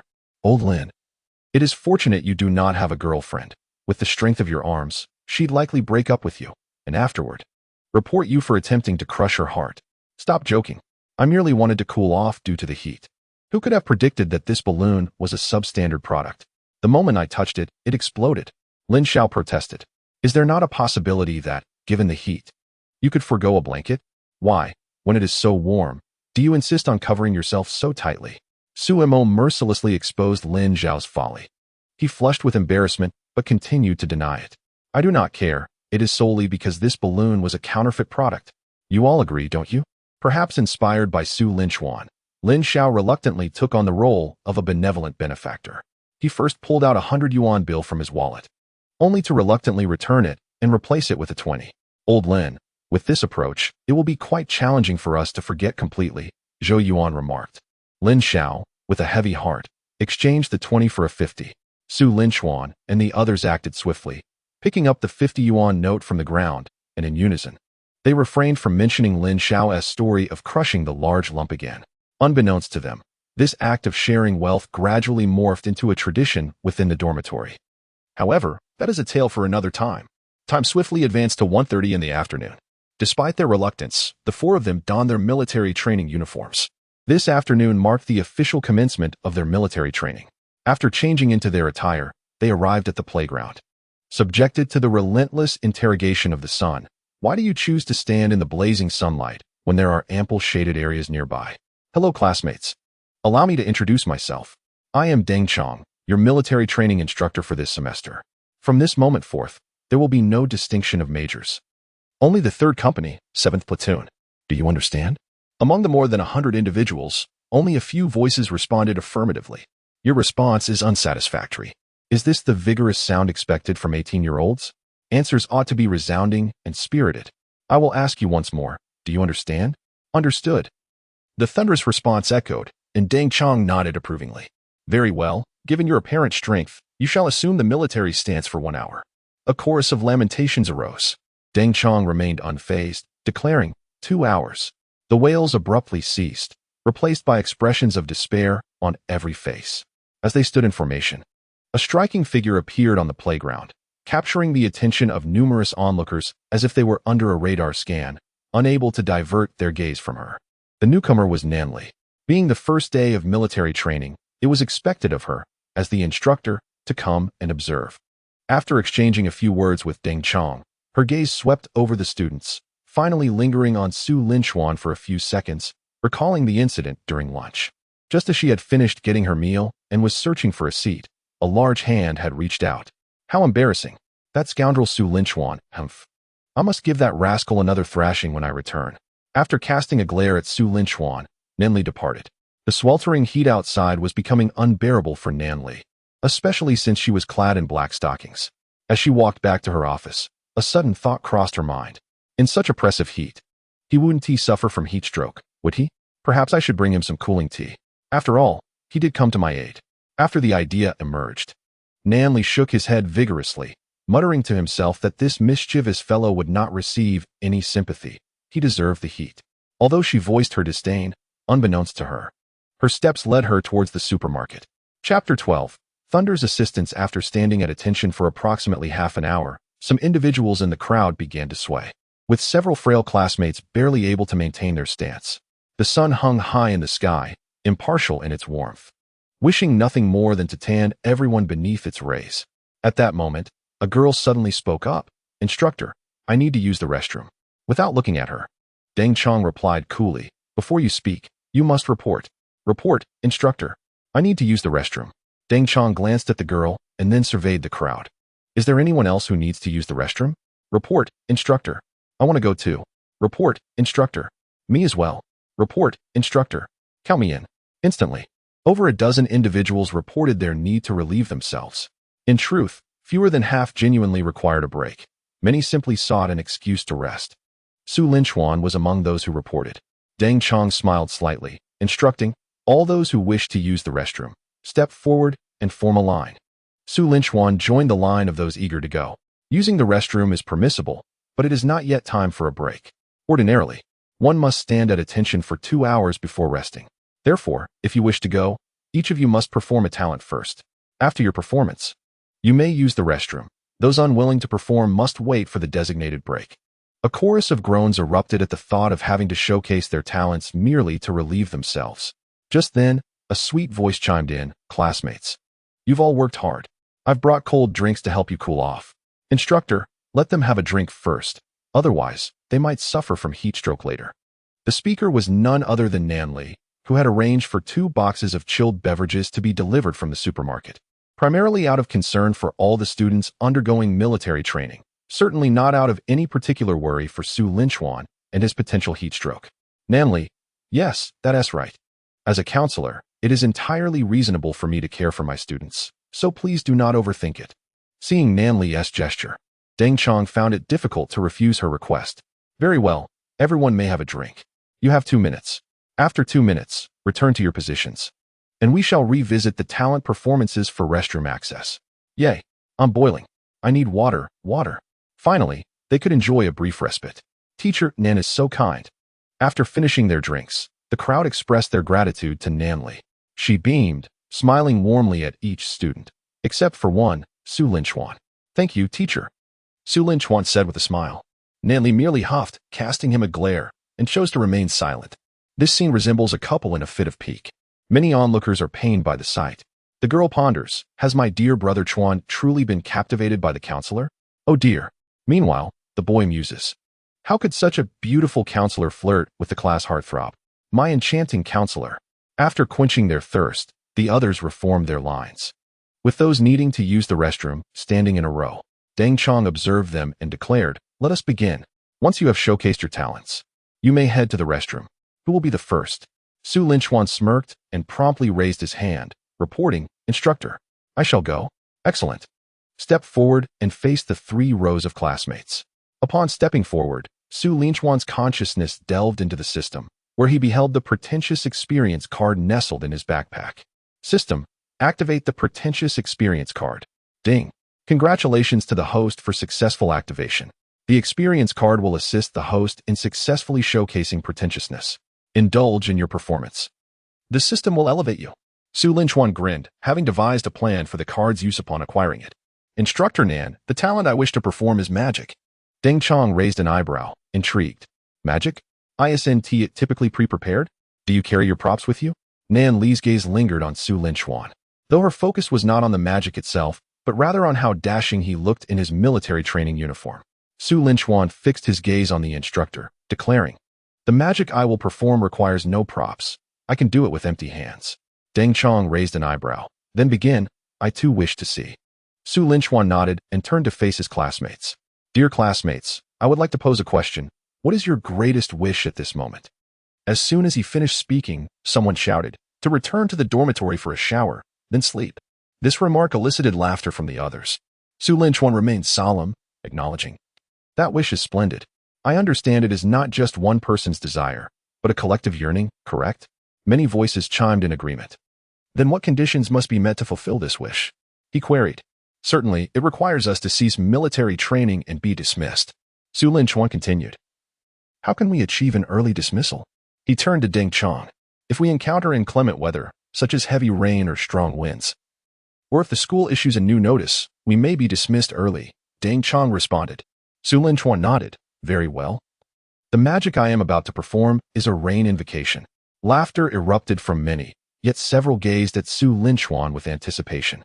After such a short time, they were exhausted, and if it truly rained, it would feel like paradise. "This student, superstition is not to be trusted," Deng Chong cautioned.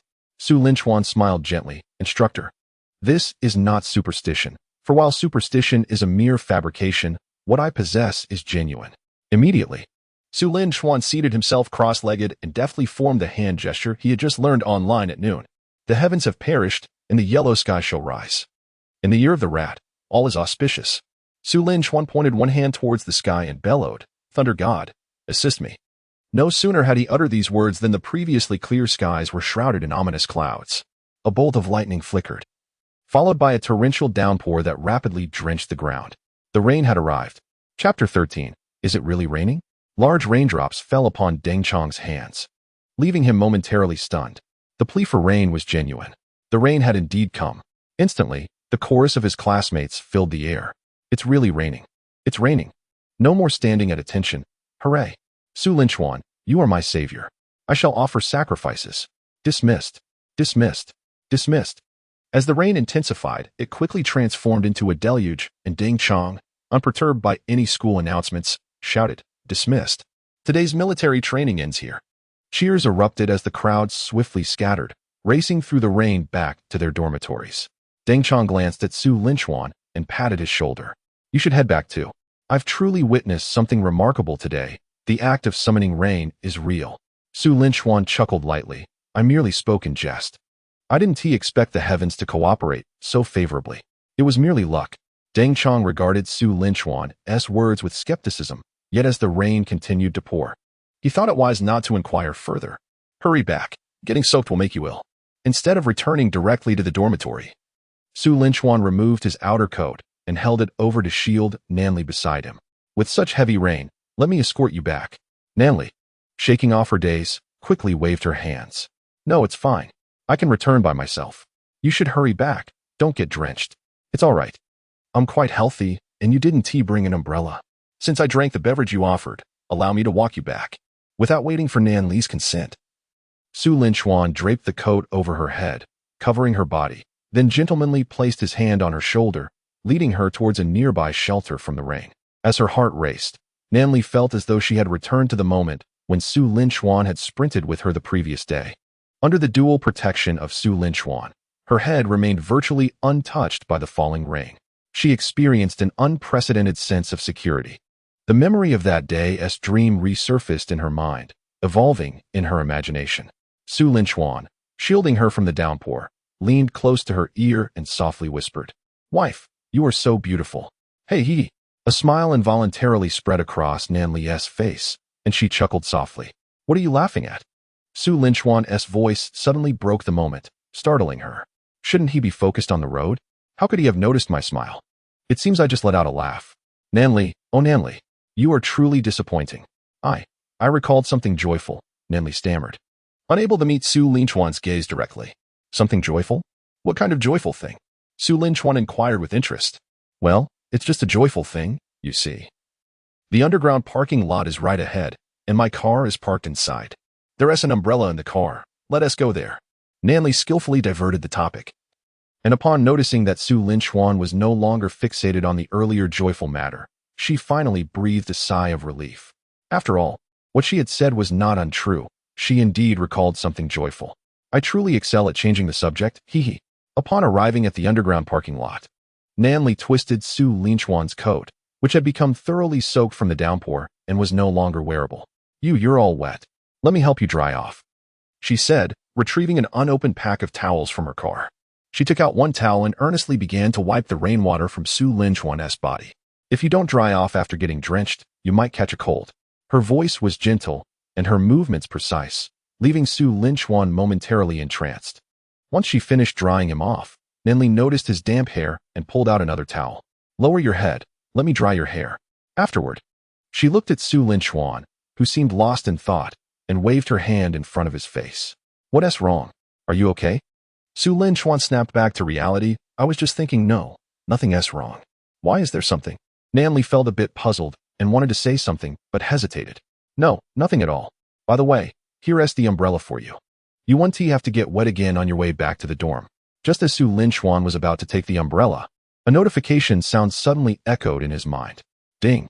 Host has triggered a romantic quest. Romantic quest. Find a way to go to Nan Li's home to take a shower. Quest reward. 5 rich points. Su Linchuan reacted swiftly. The moment he took the umbrella, he sneezed and rubbed his nose, appearing somewhat under the weather. Nanli retrieved her coat from the car and draped it over him. "You seem a bit unwell. You should quickly take a hot shower. Let me drive you back to the dorm. It would be troublesome if you catch a cold." After a moment of contemplation, Su Linchuan replied, "If I go back to the dorm now, the shower area will surely be crowded. Everyone must be bathing. I'm afraid there won't be any space. How about this?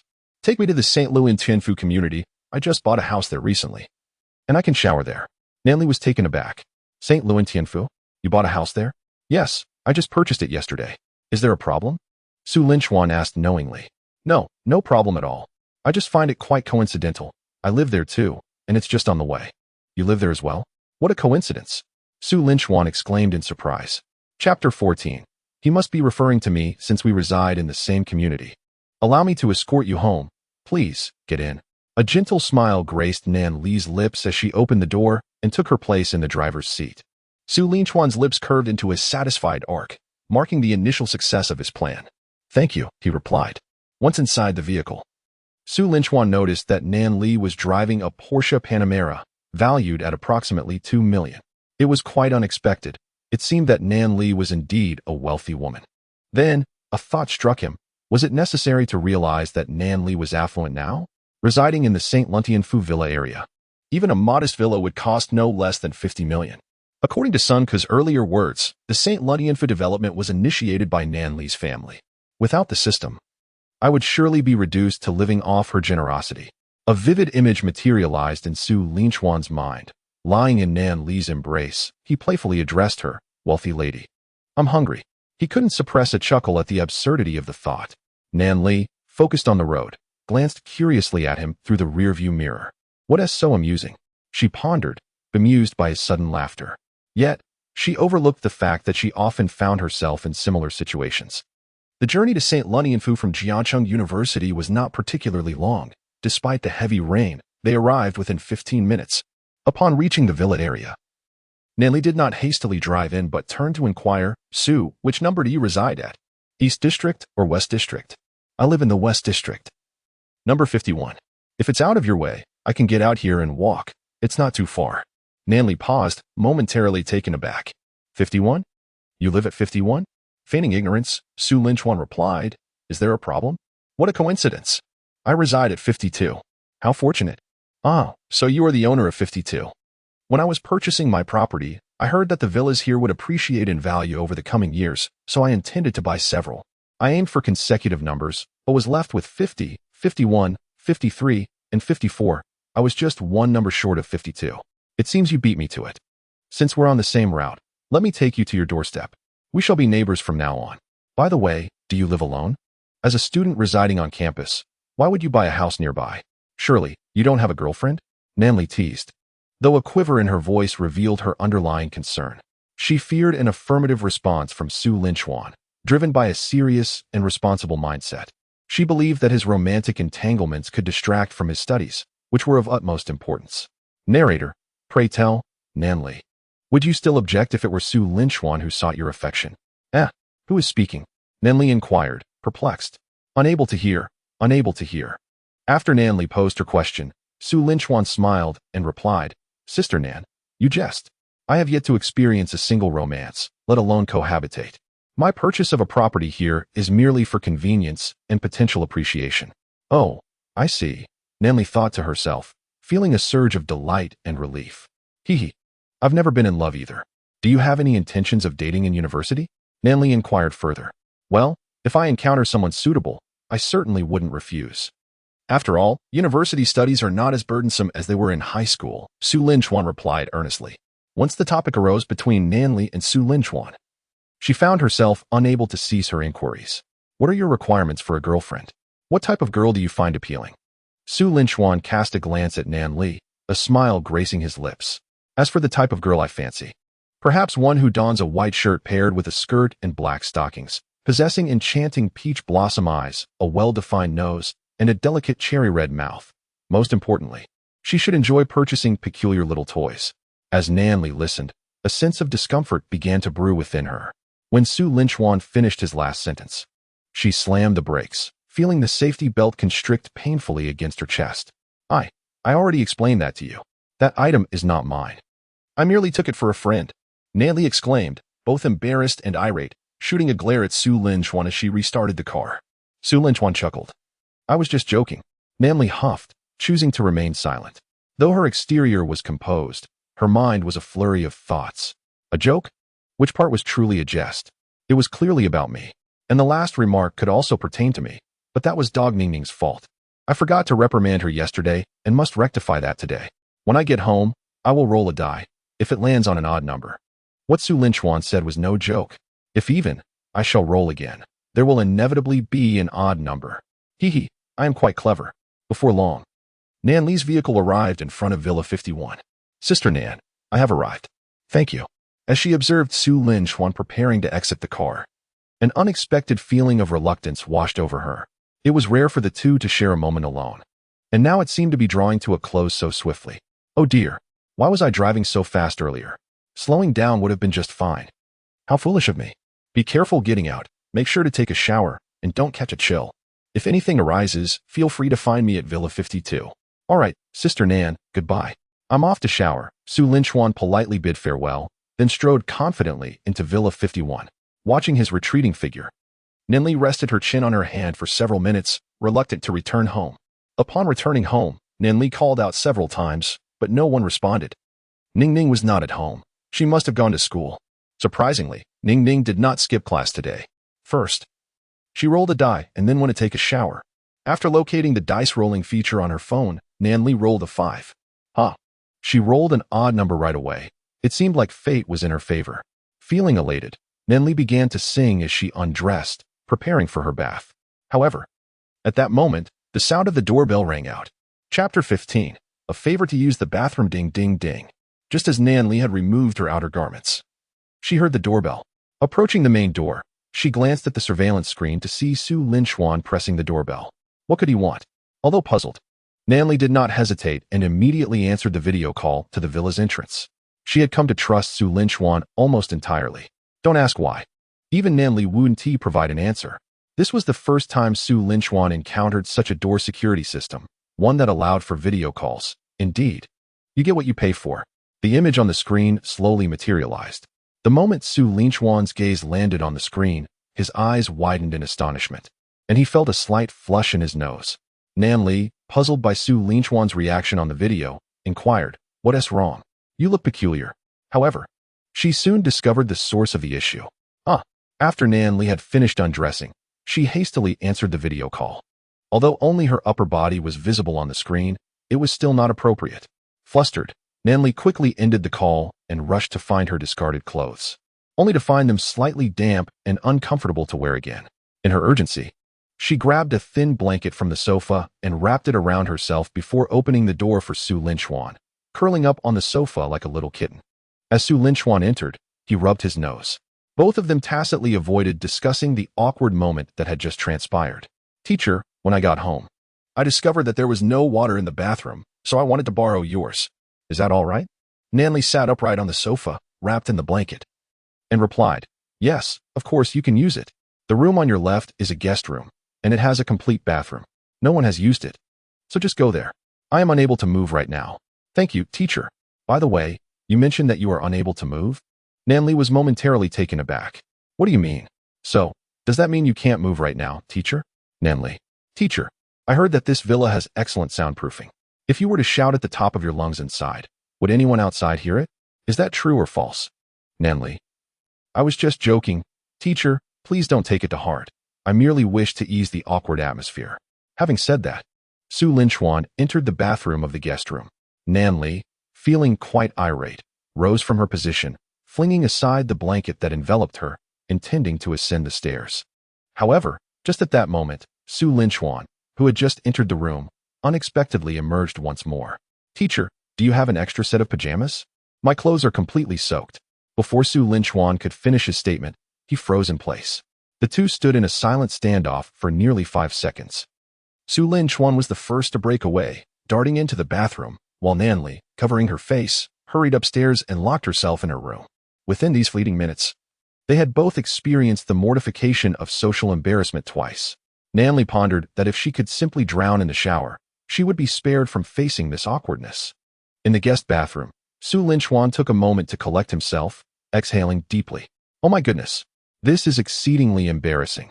Upon reflection, he realized that the entries he had pinned in his romance diary were rather too conservative. After calming his tumultuous emotions for a while, Su Linchuan became aware of the system's notifications. "Ding, congratulations to the host for completing the task. Romantic task, find a way to bathe at Nan Li's house. Task evaluation, exceeded expectations, rewards doubled. Task double reward, 10 wealth points." Su Linchuan's lips twitched. This exceeding of expectations must pertain to the 2 instances of social embarrassment he had just endured.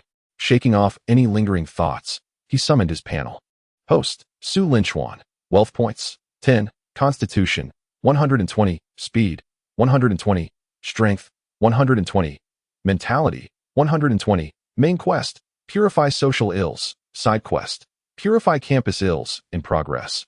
Backpack, romance diary. Skills, master level combat skills system.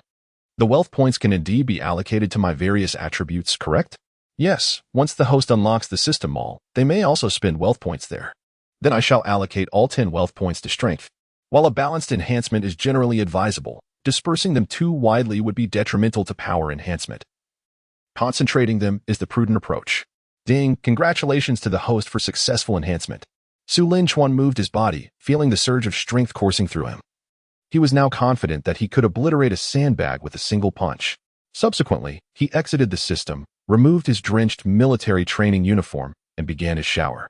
His excuse about the lack of water in the bathroom of Villa 51 was merely a pretext. Such large properties typically would not commit such an oversight. While Su Linchuan enjoyed his shower, Nanli soaked in the bathtub, her emotions in turmoil. What should I do? He has seen me in such a vulnerable state twice. How utterly mortifying. She raised her hand, intending to strike the plush doll, only to remember at the last moment that she was in the shower, and the doll was not nearby. Infuriated, I lamented that throughout my life, I had never once held a member of the opposite sex's hand. Ah, but wait. I did grasp Su Linchuan's hand yesterday, albeit only once. How utterly vexatious. That mischievous scoundrel, it is he again. No. I must assert my authority after I finish my bath and compel him to forget everything that has transpired. After all, my status has changed. I still possess a modicum of dignity. Nanli nodded emphatically, quite pleased with her own scheme. I am truly clever. I must give him a thorough reprimand, or he might mistakenly believe I have affections for him. How preposterous. I do not harbor such feelings. With this thought, Nanli's spirits lifted considerably as she rose from the bathtub and turned on the shower. Approximately 20 minutes later, Su Linchuan had finished his bath but lingered in the bathroom, reluctant to emerge. His original garments were soaked and unsuitable for wearing again, and in his haste, he had neglected to bring a change of clothes. Tentatively, he called out, "Teacher Nanli, have you finished your shower? Could you help me find a sleepwear? A blanket would suffice." There was no reply. At that moment, Nanli remained on the second floor, oblivious to Su Linchuan's voice. After several unanswered calls, Su Linchuan summoned his courage and slowly opened the bathroom door. Hastily wrapping himself in a bedsheet, resembling a makeshift skirt. "Teacher Nanli, are you still in the shower?" Su Linchuan ventured into the living room, only to find it empty. After a brief wait, sounds finally emerged from the second floor. Nanli appeared, clad in a white bathrobe, and she had thoughtfully brought Su Linchuan a garment as well. "This my sleepwear consists of women's sizes, which may not suit you. This bathrobe is one size fits all. Here you go." As she handed him the robe, Nanli felt warmth rise to her cheeks. Even though he was wrapped in a bedsheet, she could discern that Su Linchuan had a commendable physique. The kind that appeared slim in clothes, yet possessed a well-defined form beneath. "Thank you, Teacher Nanli." Upon receiving the bathrobe, Su Linchuan instinctively lifted the bedsheet that enveloped him. Nanli's pupils dilated. "What are you doing?" Chapter 16. Ning Ning returns. As Su Linchuan lowered the bedsheet to his waist, he suddenly remembered Nanli's presence nearby. I will change in the room," he stammered, clutching the bathrobe in one hand while desperately holding onto the bedsheet with the other. Stumbling back to the guest room to change, Nanli watched his retreating figure and couldn't help but chuckle, just as Su Linchuan had instinctively let the sheet fall. She had caught a glimpse. To her surprise, he possessed abs, appearing quite fit. She couldn't help but wonder how he would feel to the touch. Nanli quickly pinched herself, extinguishing that dangerous thought. When Su Linchuan emerged from the guest room, Nanli stood with her hands on her hips, ready to assert her authority as a teacher and reprimand him. However, Su Linchuan's subsequent actions instantly shattered her resolve. Su Linchuan approached without directly taking a seat. Instead, he gently caressed Nanli's head. "Allow me to dry your hair, dear teacher," he offered. "Your hair is still damp, and sitting in the air conditioning like this could easily lead to a cold."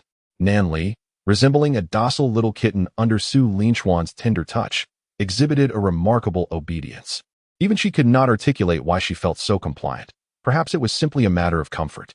Su Linchuan retrieved a hairdryer and meticulously began to dry her hair.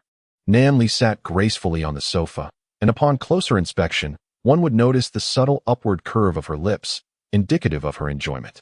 Once he finished, a notification chimed in Su Linchuan's mind. "Ding, task completed. Romantic task. Dry Nan Li's hair after her shower. Task reward. Master-level culinary skills. Su Linchuan realized that this system was increasingly attuned to his thoughts. As he emerged from his room clad in a bathrobe, he had noticed Nan Li's still wet hair, prompting the system's task, a remarkable display of understanding. Drying hair was an intimate act particularly suited for two individuals lingering in the realm of ambiguity, significantly enhancing their emotional bond. Following Su Linchuan's gentle ministrations, the authoritative aura of the teacher dissipated entirely, never to return. They sat together in silence for nearly 30 seconds before Nan Li broke the stillness. About that rain invocation during military training today, how did you manage that? Do you believe I merely guessed? I would say it was pure luck, Su Linchuan replied, but Nan Li dismissed his words with a scoff. I saw it with my own eyes. You shouted for the thunder god's assistance, and the sky darkened almost instantly. Then came the lightning and thunder. Such coincidences are hardly believable. Nan Li's skepticism was palpable, and Su Linchuan, left with no choice, concocted an elaborate tale. In my youth, I encountered a mysterious sage who imparted various secrets to me, including the art of summoning rain. However, he warned me that such feats are defiance against nature and should not be frequently attempted. Today was my first attempt, and I was astonished by its efficacy. Nan Li's eyes widened, sparkling with intrigue. Is that truly the case? Are there really such miraculous phenomena in this world? What else can you do? Su Linchuan's mind raced, and with a playful gesture, he brought his index and middle fingers together. I also possess the ability to freeze someone in place. Should I touch you, you will remain immobilized until I release you from this state. Nan Li's lips parted slightly as she instinctively recoiled, her curiosity mingling with apprehension. Is it really that extraordinary? Su Linchuan could no longer maintain the charade and burst into laughter. Dear teacher, despite your advanced education, it is surprising you would believe in such a thing as the art of freezing. If I truly possessed such a skill, I would have surely been captured and studied by now. Realizing she had been playfully deceived, Nan Li, feeling both embarrassed and indignant, resorted to lightly punching Su Linchuan with her small fist. As Nan Li's movements appeared somewhat exaggerated, Su Linchuan momentarily found himself enveloped in a blinding white light. A mere bystander, it felt as though he had glimpsed paradise once more. Following this playful encounter, the bond between the two evidently deepened. Their subsequent conversation flowed effortlessly, filled with laughter, as they engaged in spirited discourse upon the sofa. As the afternoon approached 4 o'clock, Su Linchuan and Nan Li continued their lively exchange. Suddenly, a sound pierced the air. Ding. It was the sound of the fingerprint lock. Someone had returned. Nan, are you back? Xiao Weining's voice arrived before her presence. Startled, Nan Li sprang up from the sofa. Oh no. If Xiao Weining were to see her, and Su Linchuan clad in bathrobes, her imagination would surely run wild. That cannot happen. Hastily, Nan Li gestured to Su Linchuan. My friend is back. If she sees us like this, she will undoubtedly start gossiping. You need to hide. Time was of the essence. Su Linchuan had no time for further inquiries. Just as Xiao Weining pushed the door open, he quickly concealed himself behind the sofa. Upon entering, Xiao Weining's gaze fell upon Nan Li, who was alone on the sofa in a bathrobe. Nan, you're back? The rain was pouring heavily today. It has only just stopped. You didn't get soaked, did you? Nan Li feigned calmness. Yes, I did get wet, which is why I came back to take a shower. The freshmen are quite fortunate today. They've only been in military training for less than an hour before such heavy rain fell. What luck! As Xiao Weining spoke, she settled onto the sofa. I somewhat regret pursuing my graduate studies. My advisor is so strict. I originally didn't want to attend class, but my advisor warned that if I skipped, I wouldn't graduate. It's so frustrating. Indeed it is, replied Nan Li. I'm quite exhausted. How about you? Yes. I heard that the rain started because a freshman was praying for it, which seems plausible. Xiao Weining's inquiry went unheard by Nan Li, who was lost in her thoughts, her disinterest evident. Nan, what is wrong? You seem a bit distracted. Did you have that nightmare again while showering? Xiao Weining tilted her head, noticing Nan Li's unusual demeanor. Nan Li's cheeks flushed as she recalled the video Xiao Weining had recorded that day. And no, not at all. Oh, Ning, stop guessing.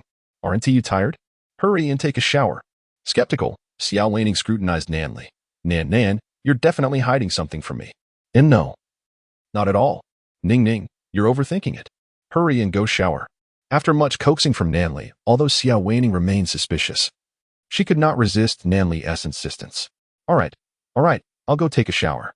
Quickly now, I'll treat you to something delicious afterward. With a sigh of relief, Nanli's smile returned to her face. Chapter 17. It turns out someone supporting him. Su Lin Chuan crouched behind the sofa, scarcely daring to breathe. What was supposed to be a simple bath had turned into something akin to an illicit affair. After watching Xiao Wanning ascend the stairs, Nanli breathed a sigh of relief and hurriedly urged Su Lin Chuan, "You should head back now." Thankfully, Ningning didn't see you just now. Hastily tidying up the clothes in the bathroom, Su Lin Chuan returned home clad in his bathrobe. As he stepped out of the villa, Nanli's anxious heart finally found solace. Today marked the first occasion, aside from my father, that a member of the opposite sex had dried my hair. Hee, I think I'll skip playing with dolls today. Not long after arriving home, Su Lin Chuan took a taxi back to school, still donning his bathrobe, as he had no clothes to change into at the new apartment. Upon returning to the dormitory, he was swiftly encircled by his 3 roommates. "Chuan Gu, confess honestly, where have you just been? Still in a bathrobe? Did you check into a hotel?" They pressed. "We saw you walking with the teacher, and you even draped your jacket over her."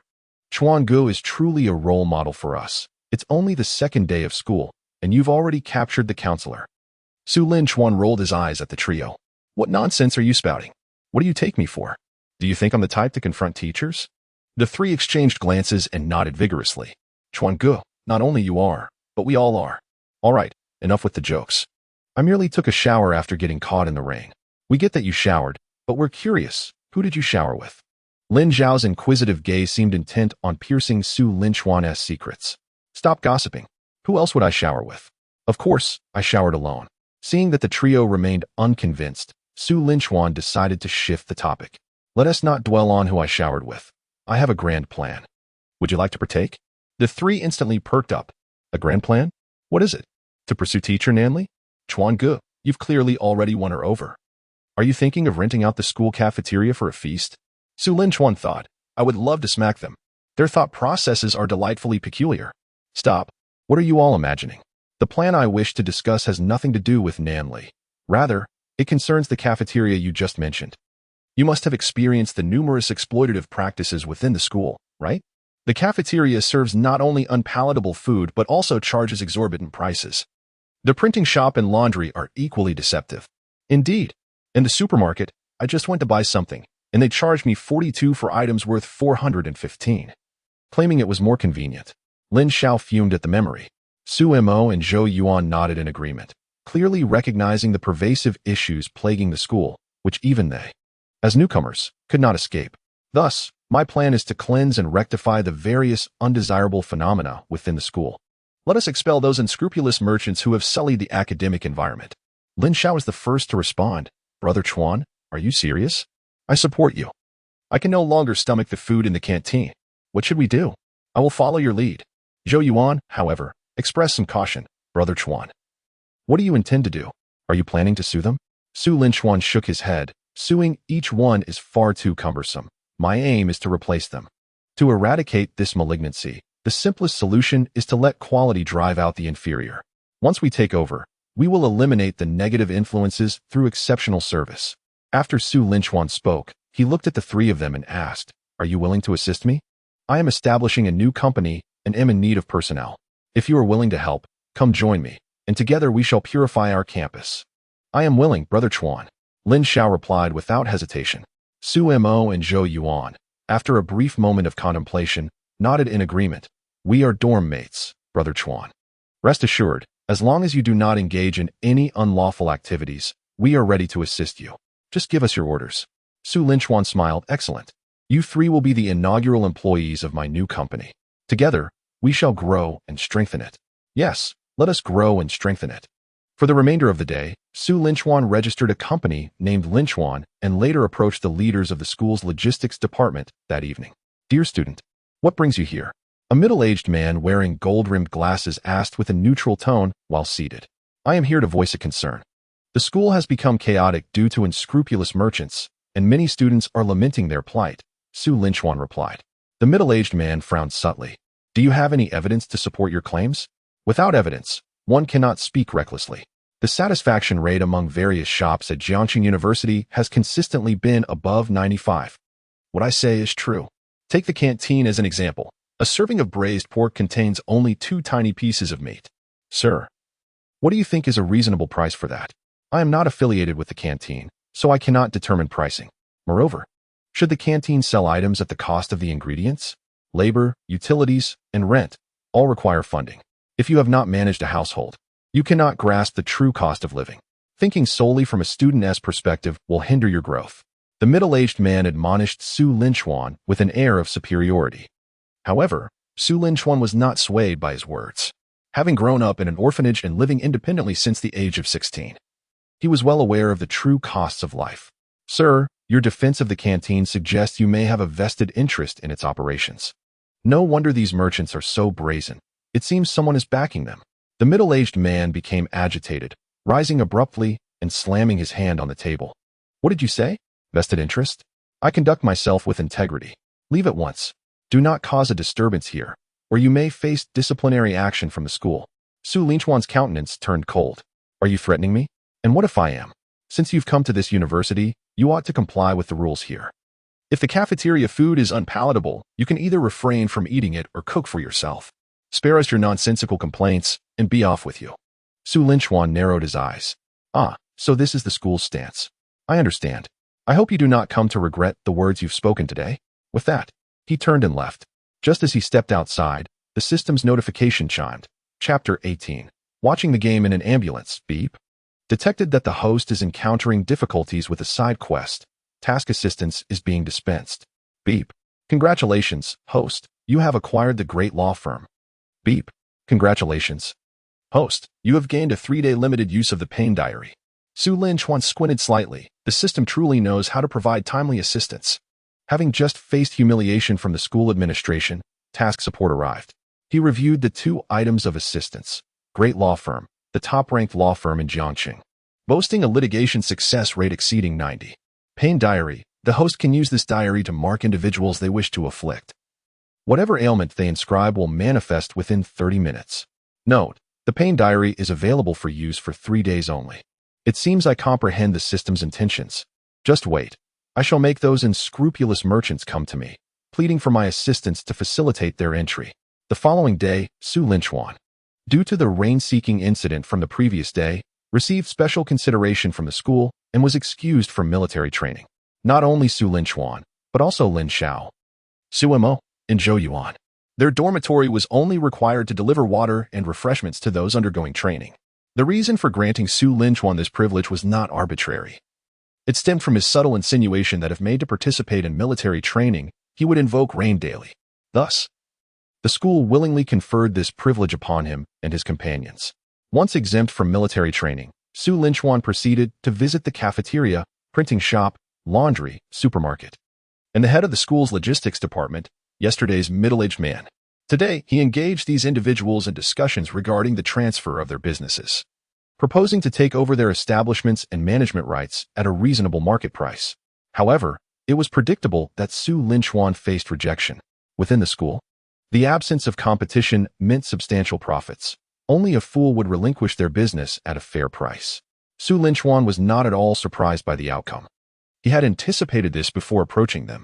His true intention was not to acquire their businesses immediately, but to mark 5 individuals with the pain diary: Lu Chang, the head of the logistics department; Lu Youji, the supermarket owner; Fan Jinxiang, the cafeteria contractor; Zhang Tian, the laundry owner; Gao Yi, the printing shop owner. Su Linchuan opened the pain diary and inscribed, toothache for 1 hour, diarrhea for 2 hours. With closed eyes, one envisions ghosts. With open ones, the desire for slumber prevails.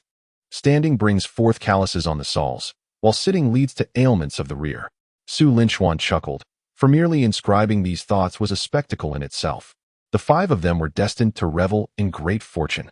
As he closed the diary of ailments, a mysterious radiance split into 5, descending upon the heads of the 5 individuals.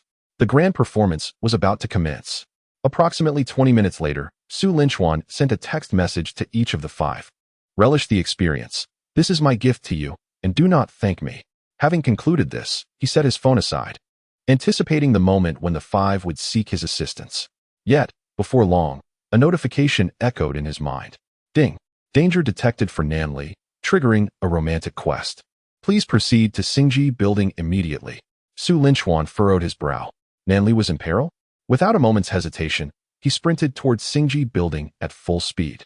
This edifice served as the faculty's office, predominantly populated by teachers. Upon arrival, he observed a large crowd gathered in a tumult. Su Linchuan swiftly maneuvered through the throng to the forefront.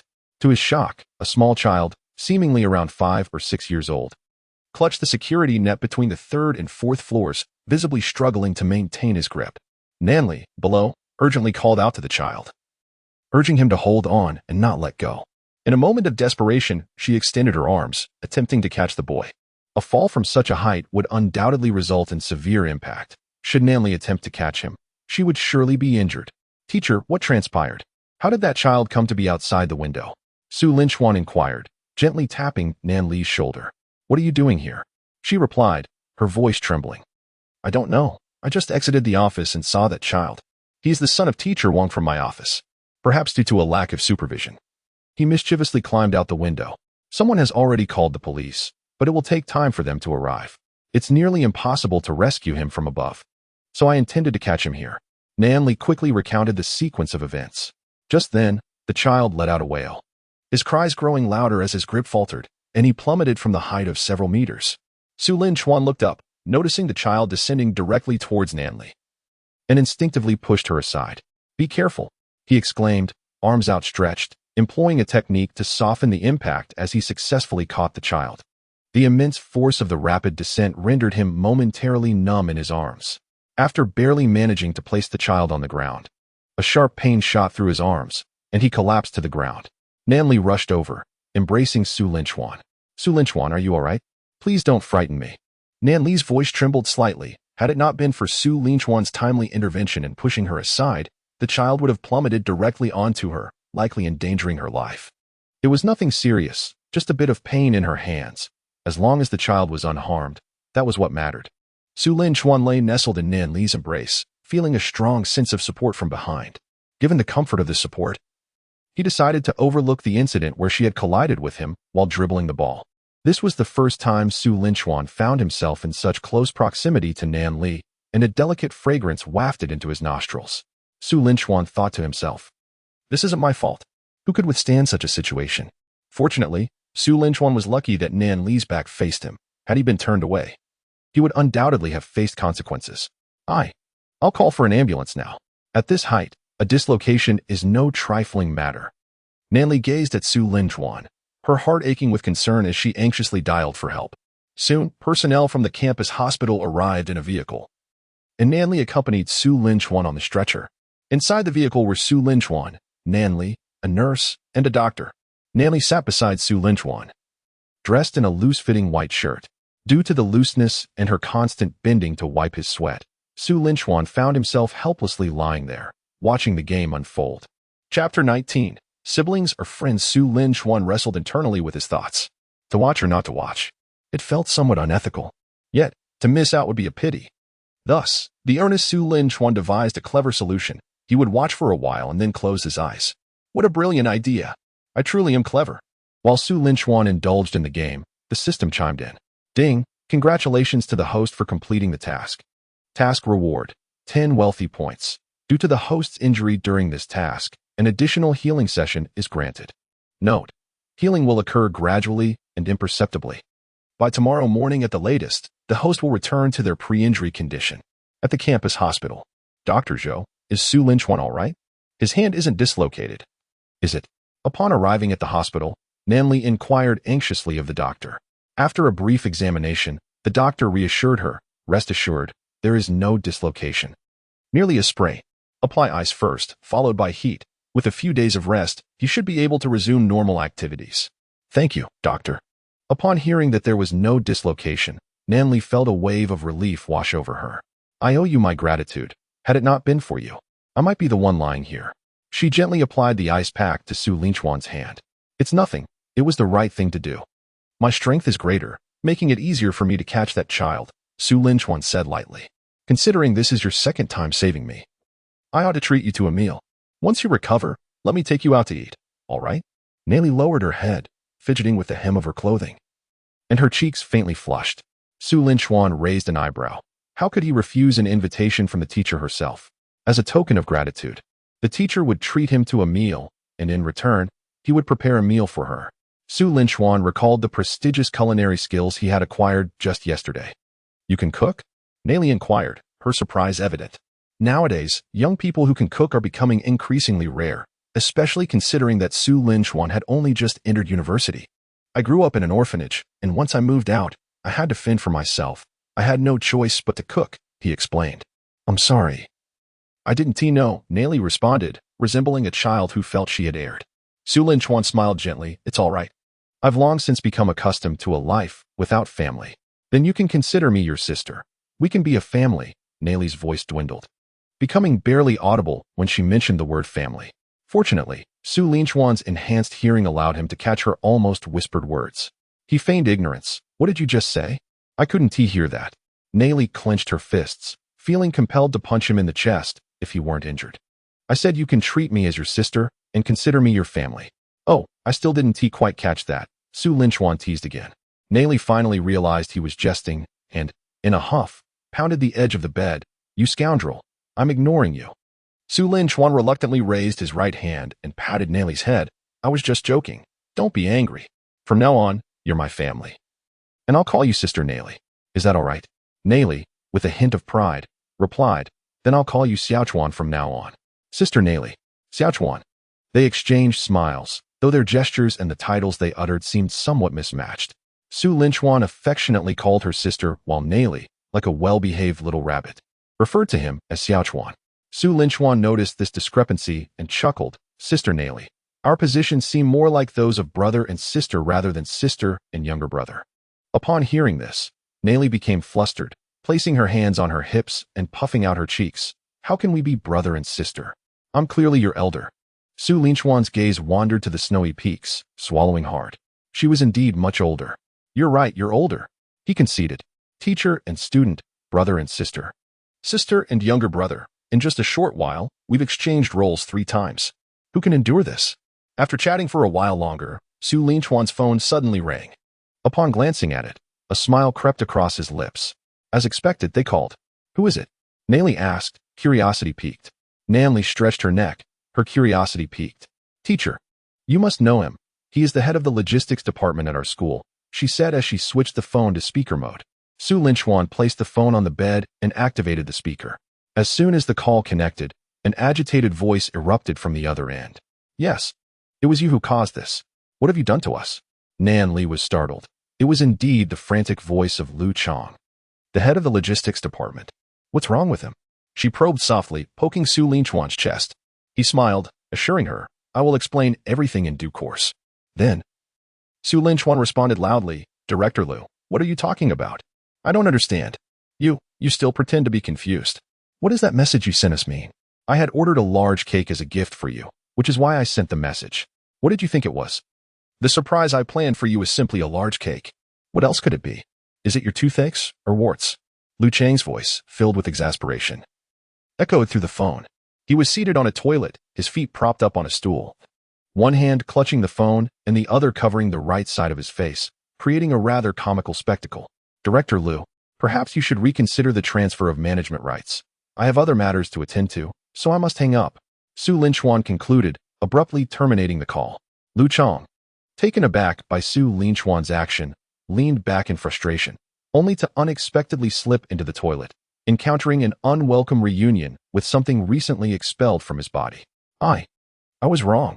How did I attract such a devil? Lu Chang, in his 40s, suddenly resembled a child, tears streaming down his face as he trembled, haunted by horrific visions that flashed through his mind. After ending the call with Lu Chang, Su Linchuan received subsequent calls from several other department heads. Each met with a similar fate, as he hung up after a few exchanged words. The one thing Su Linchuan despised most in his life was unscrupulous merchants. He felt they should endure their suffering until the morrow. Nayli blinked her large eyes, confusion evident in her gaze. The person who just called you was one of the department heads at the school. Let me explain slowly. Chapter 20.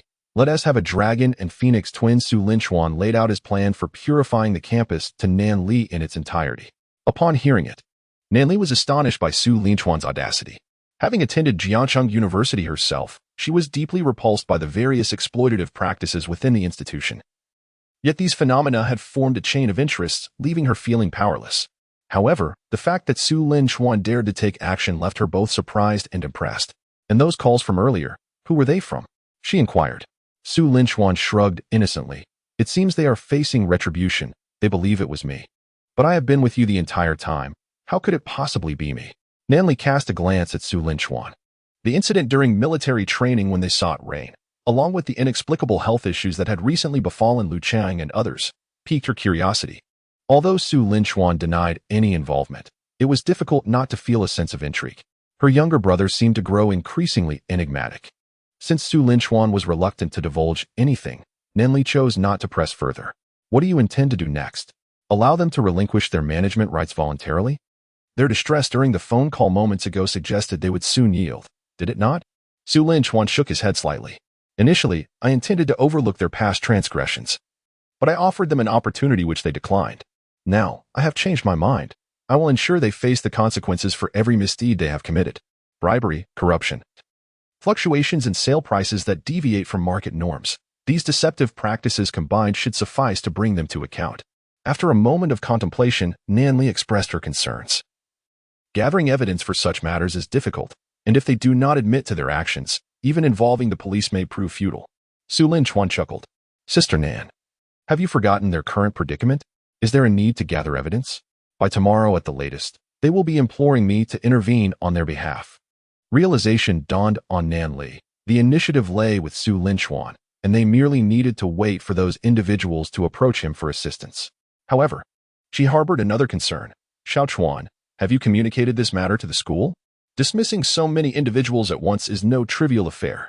Su Lin Chuan stroked his chin, acknowledging the gravity of the issue. Nevertheless, I have devised a preliminary strategy. Sister Nan, await my good news. Nanli nodded, reaching out to tidy Su Lin Chuan's hair. I believe in you.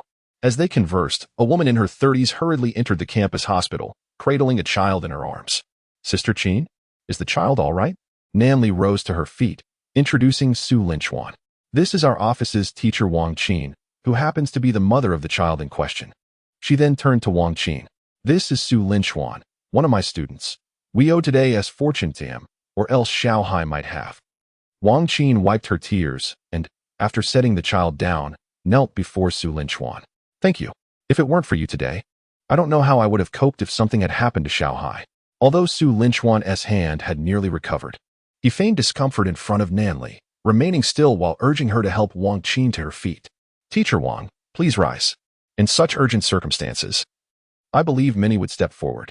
Besides, I am not seriously injured, so please get up. Once Wang Qin was helped to her feet, she held Xiaohai, her tears continuing to flow. Eventually, under Nanli's comforting words, Wang Qin managed to regain some composure. Su, dear student, I shall cover all your medical expenses. This card contains 100,000 yuan. In recent years, due to the cost of raising a child, our household finances have been rather strained. Please do not refuse. I implore you to accept it. Su Lin Chuan, however, would not have accepted the money. On one hand, he was undertaking this task to fulfill a system mission. On the other, he was indeed not in need of financial assistance. Yet, under Wang Qin's persistent insistence, he reluctantly acquiesced. After expressing her profound gratitude to Su Lin Chuan, Wang Qin received a phone call, apologized to him, and hurriedly departed. Su Lin Chuan and Nanli observed Wang Qin's retreating figure, along with the child she held. And a thought simultaneously blossomed in their minds. Children can be quite adorable. Su Lin Chuan was the first to speak. Sister Nan, do you prefer boys or girls? Nanli was momentarily taken aback, her cheeks flushing slightly. I prefer boys a little more. What about you? She added. Su Lin Chuan pondered for a moment. I lean towards girls, as I was a boy myself and know how mischievous little boys can be. After a brief pause, Su Lin Chuan suddenly exclaimed, how about we have a pair of twins in the future? Nanli instinctively responded, sure, let us have them. But then, her eyes widened in shock, and she abruptly stood from Su Lin Chuan's bedside, turning her back to him. I am your teacher or your sister. What are you saying? Nanli's face turned crimson, the color gradually spreading to her neck. Su Lin Chuan smiled slightly. This is quite a bit to unpack. Does this mean we could engage in many real role-playing scenarios together in the future? Ahem, perhaps I am thinking too far ahead. Sister Nan, what are you talking about? I was referring to having children after we get married. How could we possibly get married? Although Nan Li harbored deep feelings for Su Linchuan, she struggled to overcome the barrier in her heart. You are quite peculiar, Sister Nan. I was speaking of us marrying separately in the future. What were you thinking? Su Linchuan mischievously provoked her. Nan Li stood frozen for about 3 seconds, then stammered. I thought you meant something else. I need to use the restroom. In a fluster, she hurried away, leaving Su Linchuan with a mischievous grin. It was amusing how she thought such things, yet would not admit it. Could this inspire a film titled Me and My Proud Teacher? Hee, that sounds rather delightful. After Nan Li rushed into the restroom, she touched her flushed face and stomped her foot in frustration. That scoundrel Su Linchuan. What a rascal. He did that on purpose. Regrettably, she had not brought her doll. Otherwise, she would have unleashed her frustrations on it. Dream on. I would never bear his children, that rascal. I am his teacher. Or his sister. How could such a thing be? He only thinks about these chaotic matters, which is utterly annoying. I'm going to find that doll and give it a good punch. My concern for him is purely that of a teacher for a student, coupled with gratitude for the 2 times he saved me. Yes, it must be that. Yet in her fierceness, Nan Li even deceives herself. After tidying up in the restroom for a moment, Nan Li placed her hands on her hips, resolved to embody the authority of both a teacher and an older sister at all times. However, the unfolding events did not align with her desires. Upon exiting the restroom, Nan Li pouted, hands on her hips, ready to assert her dominance over Su Linchuan, all the while thinking that this scoundrel must not touch her head again. Su Linchuan's hand seemed to possess some sort of magic. As soon as it brushed her head, she felt as if she had been transformed into a docile little rabbit. How strange, Nan Li thought. Yes, that's exactly it. It's not because it feels nice, but rather that Su Linchuan has a problem. He must be using magic. Just as Nan Li emerged, Su Linchuan raised his hand, asking, I need to use the restroom. Can you help me up, Ninja? Nan Li's resolve crumbled instantly, and she hurried to his bedside. I'll help you. Don't move around too much. Does your arm still hurt? Concern was evident on Nan Li's face. It's not too painful anymore, just a bit weak. If you help me up, I can go to the restroom by myself. I don't need you to assist me there, Nanjia. Nan Li's cheeks flushed. That scoundrel Su Linchuan. What brazen words. Humph. I'll note this down in my little book of grudges and take it out on the doll later. If Su Linchuan were to know Nan Li's current thoughts, he would surely protest his innocence. His request for assistance to the restroom wasn't as complicated as Nan Li imagined. The fault lay solely with her own unhealthy thoughts. With Nan Li's support, Su Linchuan rose from the bed and made his way toward the restroom. His arms hung limply at his sides, and his pace slowed considerably. Just as they approached the restroom, Su Linchuan suddenly stepped onto a puddle, slipping and unable to reveal that his arms had nearly fully recovered. He leaned forward, on the verge of falling. In that critical moment, Nan Li dashed in front of him, arms outstretched, catching him in her embrace, allowing him to fall into her arms. A delicate fragrance wafted from Nan Li, and Su Linchuan suddenly recalled what he had written in his love diary yesterday. Now, it had come true. They were holding each other. For a good 10 seconds, neither spoke, simply savoring the tranquility of the moment. This beautiful scene was abruptly interrupted by an exclamation. Oh, Nan, have I finally caught you in a romance? Suddenly, the voice of Xiao Wanning echoed, startling Nan Li, who hastily released Su Linchuan. As Su Linchuan was unexpectedly freed, his body leaned backward, prompting Nan Li to quickly embrace him once more, whereas their previous embrace had been from behind. This time it was face-to-face, which could be seen as a form of completion. Ning, let me explain. The situation is not as you perceive. Xiao Wanning covered her ears, simultaneously retrieving her phone to capture a photograph. I shall not listen. I only believe what my eyes see. You are both in an embrace. What more can you say? Su Linchuan cleared his throat, sensing the need to clarify. I assure you, my relationship with teacher Nan is quite innocent. I injured my hand and nearly fell. Sister Nan merely came to steady me. Xiao Wanning was adept at pinpointing the crux of matters. You call her Sister Nan. Oh, is this a case of a romantic relationship with an age gap? Nan Li, sensing the gravity of the situation, quickly covered Su Linchuan's mouth. Aren't you in need of the restroom? Please go. I will handle this. Su Linchuan gazed at Nan Li's delicate hand, which was gently covering his mouth. Her porcelain-like skin seemed to glisten, reminiscent of freshly fallen snow, devoid of any pallor. An impulse surged within him to take a bite, yet reason prevailed, curbing this wild thought. After all, one cannot rush to consume hot tofu. There would be ample opportunities in the future. Turning towards the restroom, Su Lin Chuan departed, while Nanli promptly ushered Xiao Wanning to a corner of the wall. I can explain. My relationship with Xiao Chuan is truly not what you think. Xiao Wanning tilted her head, questioning. Not what I think. Then why the flush on your cheeks? You were just in an embrace. How can I trust you? Nanli turned away, touching her slightly heated face from the earlier embrace, stammering. My face is flushed due to the heat. It's a reasonable explanation, is it not? Xiao Wanning glanced at the air conditioning set to a cool 23 degrees and gestured towards Nanli. I feel a chill upon entering. It seems you are rather sensitive to warmth. Having barely justified the blush, Nanli was faced with another inquiry. And what of the embrace?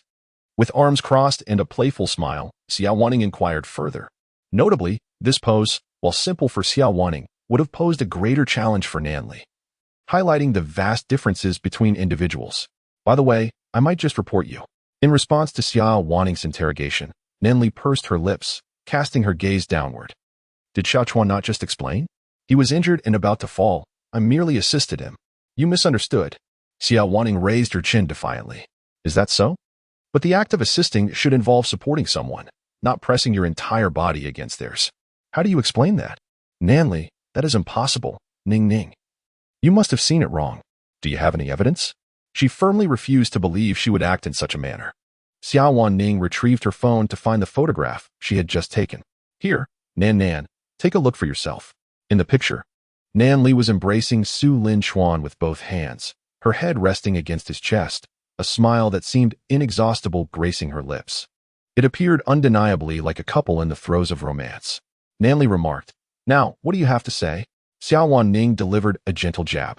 After a prolonged silence, Nanli finally managed to exclaim, It must be you, Ning Ning. That mischievous dog, Ning Ning, has been secretly learning behind my back, just to frame me at this moment. I'm quite clever to have uncovered the truth so swiftly. Xiao Wanning responded with a bewildered expression. Chapter 22. Nanli feeds me. Xiao Wanning was not swayed by Nanli's antics. You must provide me with an explanation today, or I will inform your father. You distinctly stated that you would not engage in any romantic relationships until after your 25th birthday when you refused your uncle's matchmaking arrangements. Please, don't say anything. Nanli hurriedly interrupted Xiao Wanning. But you should at least come clean with me. I promise I won't disclose it. You know my character well enough. Xiao Wanning patted her chest. Well, the area where her chest would be, and spoke earnestly. Nanli rolled her eyes dramatically. I trust you as much as I would a ghost. If you could keep a secret, pigs would fly. Who doesn't know your reputation as the gossip princess? Excuse me? Who bestowed that title upon you? You can't just throw it around carelessly. Nanli rolled her eyes again. And you have the nerve to say that? Once others bestowed that nickname upon you. You couldn't wait to tell me, and even inquired who had revealed it to me. Wasn't it you yourself? Xiao Wanning's face flushed with embarrassment as she chuckled awkwardly. Oh, I had forgotten about that. But let us not digress. What is truly going on between you and that handsome guy? Be honest with me. Nanli stuck out her tongue, realizing her attempt to change the subject had failed.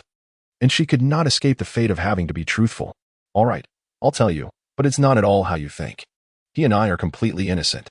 Earlier today, a child nearly fell while climbing out of a window in our teaching building. It was Su Chuan who pushed me aside and caught the child. That is how he injured his arm. He effectively saved my life.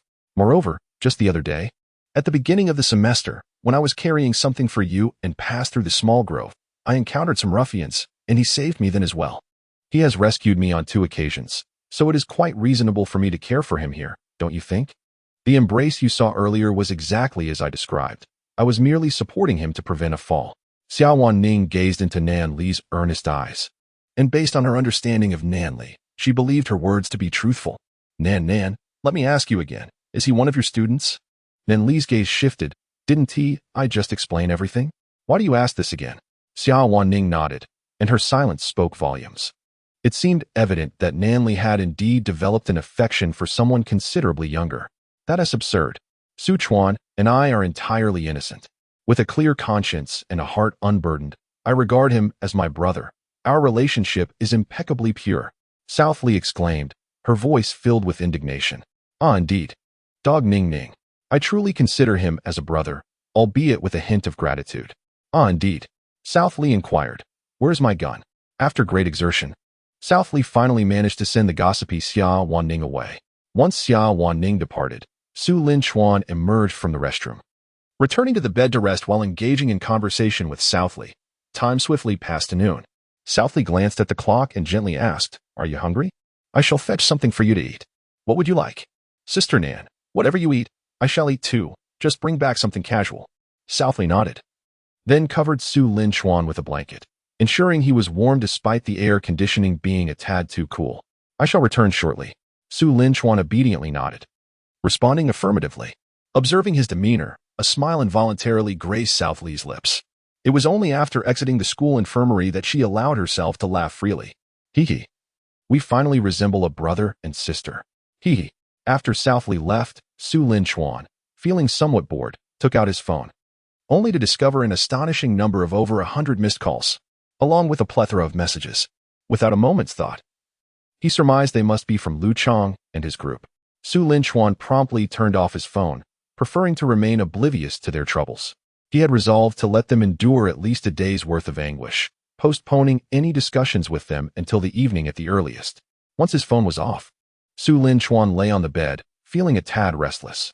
Observing the surroundings of the infirmary, a peculiar scene flashed in his mind. Su Lin Chuan lying on the bed, immobilized due to his injuries, and then Southly appearing in a nurse's outfit. "Sir, you are unable to move due to your injuries, correct?" Then, hey, who pixelated that? In the restroom on the 3rd floor of the office building, Lu Chang and 4 other bosses convened. The choice of the restroom as a meeting place was, of course, due to the surprise Su Lin Chuan had bestowed upon them. The toothache had subsided, yet the stomach troubles persisted. Life's unexpected turns are akin to sudden stomach issues. One can never predict when the next episode will strike. Catching one entirely unprepared, the 5 of them sat on the floor, their expressions increasingly grim. One among them had even taped his eyelids shut, compelling himself not to blink. For a mere blink might startle him, triggering a chain reaction that would lead to chaos, having already necessitated the change of 8 pairs of trousers due to such incidents. Now, he had no fresh trousers left to wear. Let us deliberate on how to proceed. Calling that kid has yielded no response, and we cannot locate him now. What do you all propose we do? You all discuss. I must take my leave for a moment." Lu Chang had yet to finish his words when he hurriedly dashed towards the restroom. 5 minutes later, he emerged from the confines of the lavatory. He continued speaking. The supermarket owner sighed, expressing his frustration. "Is it not merely our operating rights he desires? If so, let him have them. After merely 2 hours of this existence, I find myself contemplating the unthinkable. What use is wealth if one cannot enjoy life? One must have the means to spend as well as to earn." Upon hearing this, the others exchanged glances, nodding in resigned agreement. "If he wishes to take it, let him. My constitution cannot endure such turmoil. Besides, even if we were to report this to the authorities, we possess no evidence. That young man truly possesses an uncanny aura. I heard he even summoned yesterday's rain. Such individuals must never be provoked again. I have learned my lesson the hard way." After a brief discussion among the 5, they reached a consensus. Unable to contact Su Lin Chuan directly, they resolved to have the school notify Su's roommate and counselor. They sought out anyone connected to Su Lin Chuan, all in an effort to convey their capitulation, to inform him that they had submitted to his demands. In the campus clinic, Nanli purchased 2 servings of fried rice, a dish she relished and decided to share with Su Lin Chuan. His earlier feigned weakness in his arm finally bore fruit at this moment. During lunch, Nanli personally fed him. Chapter 23. You are required to surrender before 6 o'clock. Nanli sat by Su Lin Chuan's bedside, holding a bowl of fried rice. After scooping a spoonful, she blew on it to cool it down before offering it to his lips. Su Lin Chuan savored the experience of being fed. A delightful novelty for him. "Is it delicious?" "I usually enjoy this," Nanli inquired eagerly after feeding him a few bites. Su Lin Chuan raised an eyebrow. "It is indeed delectable, exceptionally so, especially when fed by Sister Nan. To call it the best in the world would not be an exaggeration," he replied with a playful grin. Nanli shot him an amused glance, her expressions exuding charm and allure. "I can see you are quite the smooth talker. Have you said such things to many girls?" Su Lin Chuan slowly raised his hand. "I swear, I have only ever said this to Sister Nan. Truth be told, I rarely spoke with girls before. Most would touch me after just a few words, either caressing my face or attempting to lift my shirt. This led me to avoid conversations with them altogether." His words held a kernel of truth. As a strikingly handsome individual, he had often found himself the target of unwelcome advances. Nanli listened, astonished, never having imagined he had endured such experiences. Is that what it means to be forward? She pondered. A mischievous smile crept upon Nan Li's lips as she extended her hand, playfully poking Su Linchuan's face. Sister Nan, if you keep this up, I'll report you, Su Linchuan exclaimed. His words piqued Nan Li's interest, prompting her to set aside her fried rice. She pinched Su Linchuan's cheek, chuckling. This is rather amusing. Your skin is so soft, even more delicate than mine. What's one to do when confronted by a female rogue? I'm anxiously awaiting advice. Su Linchuan replied. After teasing him a few more times, Nan Li's gaze wandered down to his chest. Memories of Su Linchuan revealing his abs while bathing at her home flashed in her mind. She swallowed hard, feeling an urge to touch him. Noticing her gaze, Su Linchuan asked, Sister Nan, what are you planning? Please don't lift my shirt to touch my abs. Nan Li's face flushed as if she had been caught in wrongdoing, and she quickly turned her head away. What nonsense! How could I be that kind of person? You think too lowly of me. Just eat your meal and keep quiet. With a huff, Nan Li resumed feeding Su Linchuan, determined to silence him. Honestly, quite clever, but perhaps too clever. I wasn't thinking of touching you at all, she retorted, her irritation evident as she ended each bite she fed him with a huff. Su Linchuan pouted, thinking, if you want to touch, just do it. I might dislike it from others, but you are Nan Li. He would certainly cooperate. After Nan Li had fed him more than half of the fried rice, her phone suddenly rang. Glancing at it, she saw it was a call from a vice principal at the school.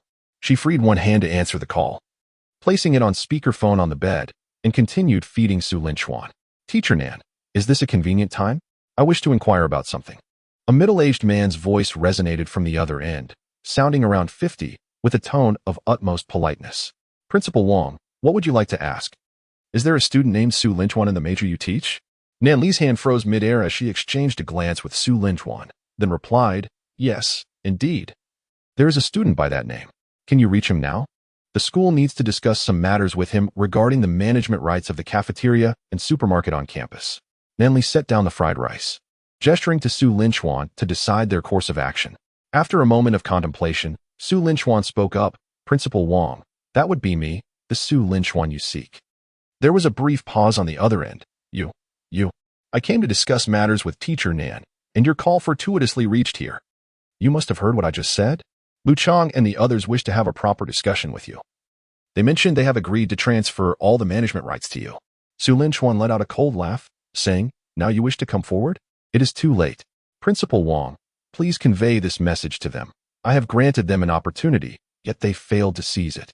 Now, seeking to confess is futile. If they wish to end their torment, they must write down all the illegal and deceitful acts they have committed over the years and submit them to the police. There was a moment of silence on the other end of the line. Approximately half a minute later, a response came. I will relay your message. Furthermore, I have set the deadline for their confession to 6 o'clock this evening. Should I not receive news of their surrender by that time, I will deliver an even greater surprise to them. I understand. I shall communicate your words to them verbatim. Following this, Principal Wong hung up the phone. Nan Li glanced at Su Linchuan. Your actions will surely displease some leaders at the school. If this matter comes to light, they will feel it brings shame upon the institution. I have already devised a plan regarding the school. You need not worry, Sister Nan. Very well, I trust you. Let us continue our meal. Nan Li resumed feeding Su Linchuan. Since he had reassured her, there was no cause for concern. After all, someone who could control the heavens and summon rain would not be daunted by such trivial difficulties. Unbeknownst to her, Nan Li had developed an inexplicable confidence in Su Linchuan. While Su Linchuan was savoring his meal, Lu Chang and his 4 companions were fuming. Damn it, they want us to confess? For what? Just because we raised the prices a bit? Which school does not engage in this practice? Let him report us. I'm curious to see what the police can do. Our price hikes have not exceeded the legally punishable limits. Exactly. Asking us to confess is sheer lunacy. A joke. Lu Chang glared at the other 4, shouting, enough. Stop talking. Have you forgotten how you obtained your operating rights? When you were handing over money to me and other school leaders. Did you not realize that this was bribery? After Lu Chang finished speaking, the 4 of them slumped to the ground. They had long grown accustomed to these unwritten rules. Yet they had forgotten that they were illegal. Accepting bribes is against the law. Bribery itself is a crime. Moreover, you must have received your fair share of kickbacks over the years, am I right? Accumulated over time. Each of us has enough to face serious charges. Lu Chang reiterated. The supermarket owner trembled in fear, asking, What should we do? Are we really going to confess? Chapter 24. Humph. Big Pig's Hoof. What? What should we do? Are we really going to confess? They were terrified, truly afraid, compared to the torment they had endured that day. Prison was evidently a far greater dread. Lu Chang glanced at the four of them, declaring, "As for me, I will not confess. You may go if you wish. I bear the heaviest guilt among us. Even if I confess, I would at least face several years of imprisonment. Director Lu, if you choose not to go, then neither shall we. Are we truly going to allow ourselves to be bullied by a mere child? In that case, let us all refrain from turning ourselves in." The five reached a consensus, after which Lu Chang excused himself, and their meeting came to an end. Inside the police station of Jiangxing University, Lu Chang entered the hall, adorned with a hat and a mask. The duty officer, perplexed by Lu Chang's peculiar appearance, politely inquired, "Good day, how may I assist you?" Lu Chang lowered his voice as he removed his mask, stating, "I am here to surrender." Another one turning themselves in? "Isn't this the fifth case today?" The officer remarked with a sigh. Lu Chang replied, "What have you done? Is there something you wish to confess?" "I am Lu Chang, the director of the logistics department at Jiangxing University." Before he could finish, the officer raised an eyebrow and interrupted, "You are Lu Chang? I've heard of you. No need for further explanation. Please follow me." Lu Chang, bewildered, followed the officer into an interrogation room, where he found a familiar face, the supermarket owner. Lu Chang's eyes widened in disbelief. How could this person go back on his word? Wasn't he had agreed that we would not turn ourselves in? To his surprise, the owner had arrived even earlier than he had. Fortunately, he was only a step behind, faster than the other three fools. As long as he was not the slowest among them, he felt a slight sense of relief. "You are the fourth to arrive. The other three have already completed their statements. Please wait here until that individual finishes, and then it will be your turn." Lu Chang stood frozen in place, realizing with dismay that he had become the largest fool of all. He vowed never to trust others' words again. Around 6 o'clock in the evening, Su Lin Chuan received news of the 5 individuals turning themselves in. "They have shown some sense. Otherwise, I would have subjected you to something far more tormenting." Su Lin Chuan took out his notebook on ailments and erased the afflictions of the 5 individuals. Meanwhile, inside the police station, Lu Chang and the others, having just completed their interrogations, felt an overwhelming sense of relief wash over them.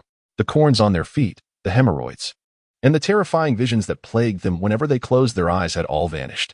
After enduring a day of torment, it was finally over. In that moment, the 5 realized that surrendering was the wisest decision they had made in their lives. After enjoying dinner prepared by Nanli, Su Lin Chuan excused himself, claiming that his arm had nearly healed and that he would return to the dormitory. "Is your hand capable? Shouldn't you rest at the hospital tonight? I can stay here to look after you," she suggested. "I am not that weak, you know. I'm almost recovered. I expect that after a good night's sleep, I will be fine by tomorrow. No issues at all." "Very well, but just to be safe, I shall accompany you back to the dormitory. It would be unfortunate if something were to happen along the way. Having Sister Nan escort me home is a great honor." Nanli cast a sidelong glance at Su Lin Chuan, instantly recognizing his glibness. "You wait here. I shall fetch the car.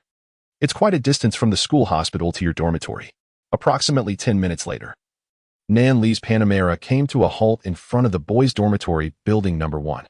After securing the vehicle, she opened the door for Su Lin Chuan and assisted him out of the car. "Make sure to avoid strenuous activity. The doctor advised you to rest." Su Lin Chuan nodded.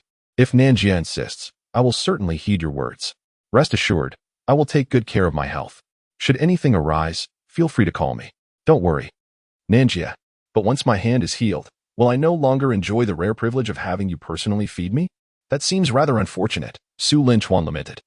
Nanli shot him a stern look. "Do not dare to feign a slow recovery just to have me feed you." Su Lin Chuan chuckled. "Fear not, Nanjia. I would never stoop to such foolishness. That is more like it." Before she could finish, Su Lin Chuan added, "I wouldn't deliberately prolong my injury. I would merely pretend it's still unhealed to keep you feeding me." Heh. Nanli clenched her small fist and approached Su Lin Chuan, emboldened. "You've gotten quite audacious. Watch as I give you a taste of your own medicine." She playfully mimicked a light-hearted assault on his chest. Su Lin Chuan humorously responded, "Ouch. Nanjia, I admit my fault. I shall not dare again." A satisfied expression crossed Nan Li's face. "Do not misinterpret. Humph, that is more like it. Now, you should return to your dormitory. Once your hand is healed, do not forget our agreement. I owe you a meal. Rest assured, I could never forget our pact. No matter what else slips my mind." Such a smooth talker, I wonder how many young ladies you will lead astray in the future. Upon hearing this, Su Linchuan immediately protested. Nanjia, I have told you before, I have never been in a relationship. When approached for my WeChat on the street, I always decline. Nanli secretly rejoiced, but maintained a nonchalant demeanor. Oh, you really needn't be so resolute. At your age, it's natural to consider romance. If you happen upon a suitable classmate, adding them as a friend isn't such a terrible idea. Su Linchuan raised an eyebrow. I do enjoy your proud disposition. A mischievous thought brewed within him as he suggested, You are right, Nanjia. I've never dated. Perhaps it's time I tried. What if I sought someone today? Su Linchuan remarked with a teasing grin. Nanli, I want to hit him.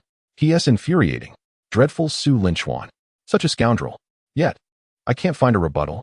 How vexing. I might as well just feed you from now on. Who needs a girlfriend when you have me? Humph. Big oaf. No. I must find a reason. Nan Li's mind raced, and she finally concocted a suitable excuse. Chapter 25. A bold idea with her hands on her hips. Nanli assumed a teacher's authoritative stance. I am now both your teacher and your sister. As you have just entered university, your focus should solely be on your studies. No dating is permitted, and even if you consider romance, it must await my approval. Su Linchuan tilted his head. Then who would you allow me to date? Teacher Nan?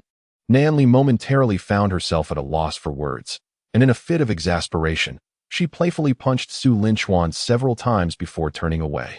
I decide when you can date, so the final say rests with me. Su Linchuan attempted to say more, but Nanli dismissed him. You should hurry back to your dorm. I'm leaving now. With that, she climbed into her vehicle. Su Linchuan, seeing her departure, chose not to press further, pouting slightly before turning toward the dormitory. Why the rush? Nanli sulked in the car, watching Su Linchuan's retreating figure. That pesky Su Linchuan. When I get home, I'm going to take out my frustrations on my doll. I absolutely do not like you. We are innocent and guilt-free, humph. Yet, despite her words, the expression on Nan Li's face betrayed her. The corners of her mouth unconsciously curled upward, and her crescent-shaped eyes radiated joy from the day's events. Indeed, while in his embrace earlier, she felt an overwhelming sense of security. Upon returning to the dormitory, Su Linchuan was immediately surrounded by his 3 roommates. Chuangu, you're back. We've been searching for you all day. Where have you been? A teacher from school just called us, inquiring about your whereabouts. They mentioned that they have relinquished control over the campus premises. What major undertaking have you been involved in without us? Su Linchuan rolled his eyes at the trio. What do you think? I went to the school hospital. He then recounted the events that transpired in the office building earlier that day. You've been at the hospital all day? Are you all right? Is your hand okay? We tried to call you, but your phone was off. You worried us sick. Why didn't you call us? We could have come to take care of you. With your arm injured, going to the restroom and eating must be inconvenient. Su Linchuan pouted. I managed just fine. In truth, he had been quite comfortable. Aside from the times, Nanli wasn't there to assist him to the restroom. She had personally catered to his every need throughout the day. Her delicate hands provided care that was far more soothing than any of his 3 boisterous roommates could offer. Ahem, let us not misconstrue that. However, while recounting his day to his friends, Su Linchuan deliberately omitted any mention of Nanli. His friends were notoriously inquisitive, and had he divulged the details, they would undoubtedly have been restless, unable to sleep without digging deeper into the story. Thus, he skillfully redirected the conversation. Let us momentarily set aside my affairs. As you are likely aware from the recent communication from the school, the management rights of the cafeteria and other facilities have now been transferred to us. Lin Xiao leaped up excitedly. Chuangu, I was just about to discuss this with you. You are truly remarkable. How did you accomplish this so swiftly? I heard that those owners have already turned themselves in. Su Linchuan nodded affirmatively. Indeed, they have surrendered. It is anticipated that others will be implicated as well. In just a few days, we should be able to formally take over, and we ought to delineate our responsibilities. Su Linchuan produced a sheet of paper detailing the management rights they had secured: the school cafeteria, the school supermarket, the school printing shop, and the school laundry. With the cafeteria being the largest, comprising 2 student cafeterias and 1 faculty cafeteria, all previously managed by a single company. The school supermarket also consists of 3 branches, second in scale only to the cafeteria.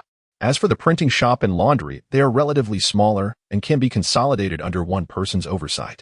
Please decide who wishes to take responsibility for what. You will act as the heads, overseeing the overall management. but specific tasks will need to be delegated to qualified individuals from the original staff. It is your responsibility to select these individuals. This marks the inaugural step for our Linchuan company. Lin Xiao and the others exchanged excited glances. I want to manage the cafeteria. I've had my fair share of grievances with it, and I intend to rectify every single one. Then I shall take the supermarket. Su Mo quickly interjected. I will oversee the printing shop and laundry. My work should be somewhat easier, Zhou Yuan concluded. Su Linchuan nodded. All right, let us preemptively toast to our success. Success. Success. Success. The four of them deliberated until nearly midnight before retiring for the night. Su Linchuan was pleasantly surprised by the seriousness exhibited by the trio. Initially, he had approached them merely because they were dormitory mates, making communication convenient. After all, they were merely overall supervisors, while professionals would handle the specific tasks. However, witnessing their earnestness dissipated any concerns he had harbored. As midnight approached, Su Linchuan suddenly recalled that he had yet to utilize his love diary today.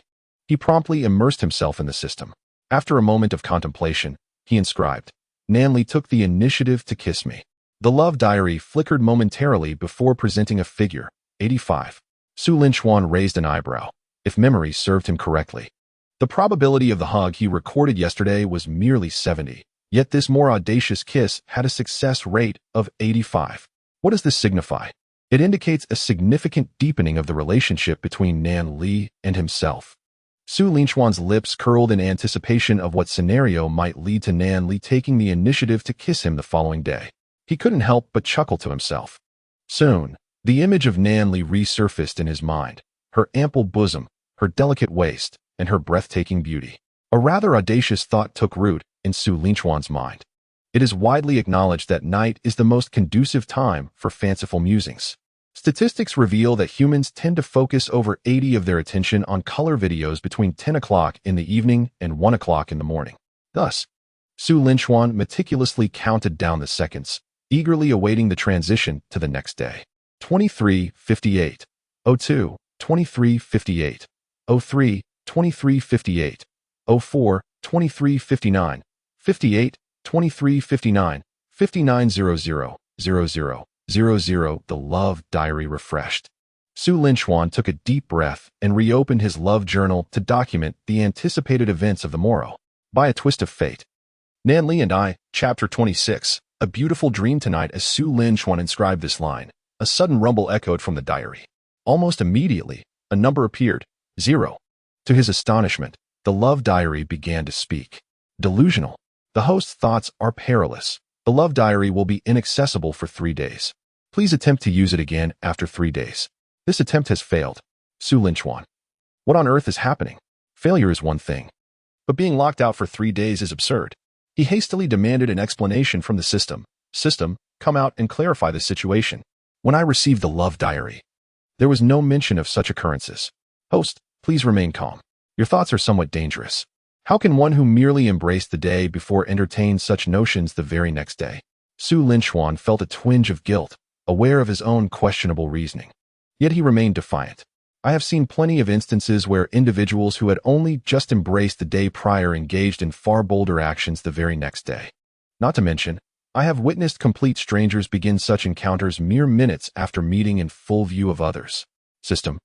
Where have you seen this? In various films, for instance. Numerous examples abound. Nurses with patients, doctors with patients, passengers with flight attendants, 2 strangers on a train, teachers with students, neighbors. Plumber's system. After this, regardless of Su Linchuan's attempts to argue further, the system ceased its responses. Why won't you respond? Is there something wrong with what I said?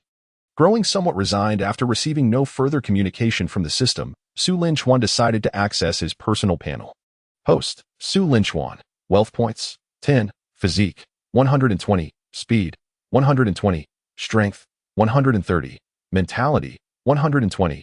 Main quest, purify society of negative phenomena. Subquest, purify campus of negative phenomena. In progress. Backpack, love diary, restricted.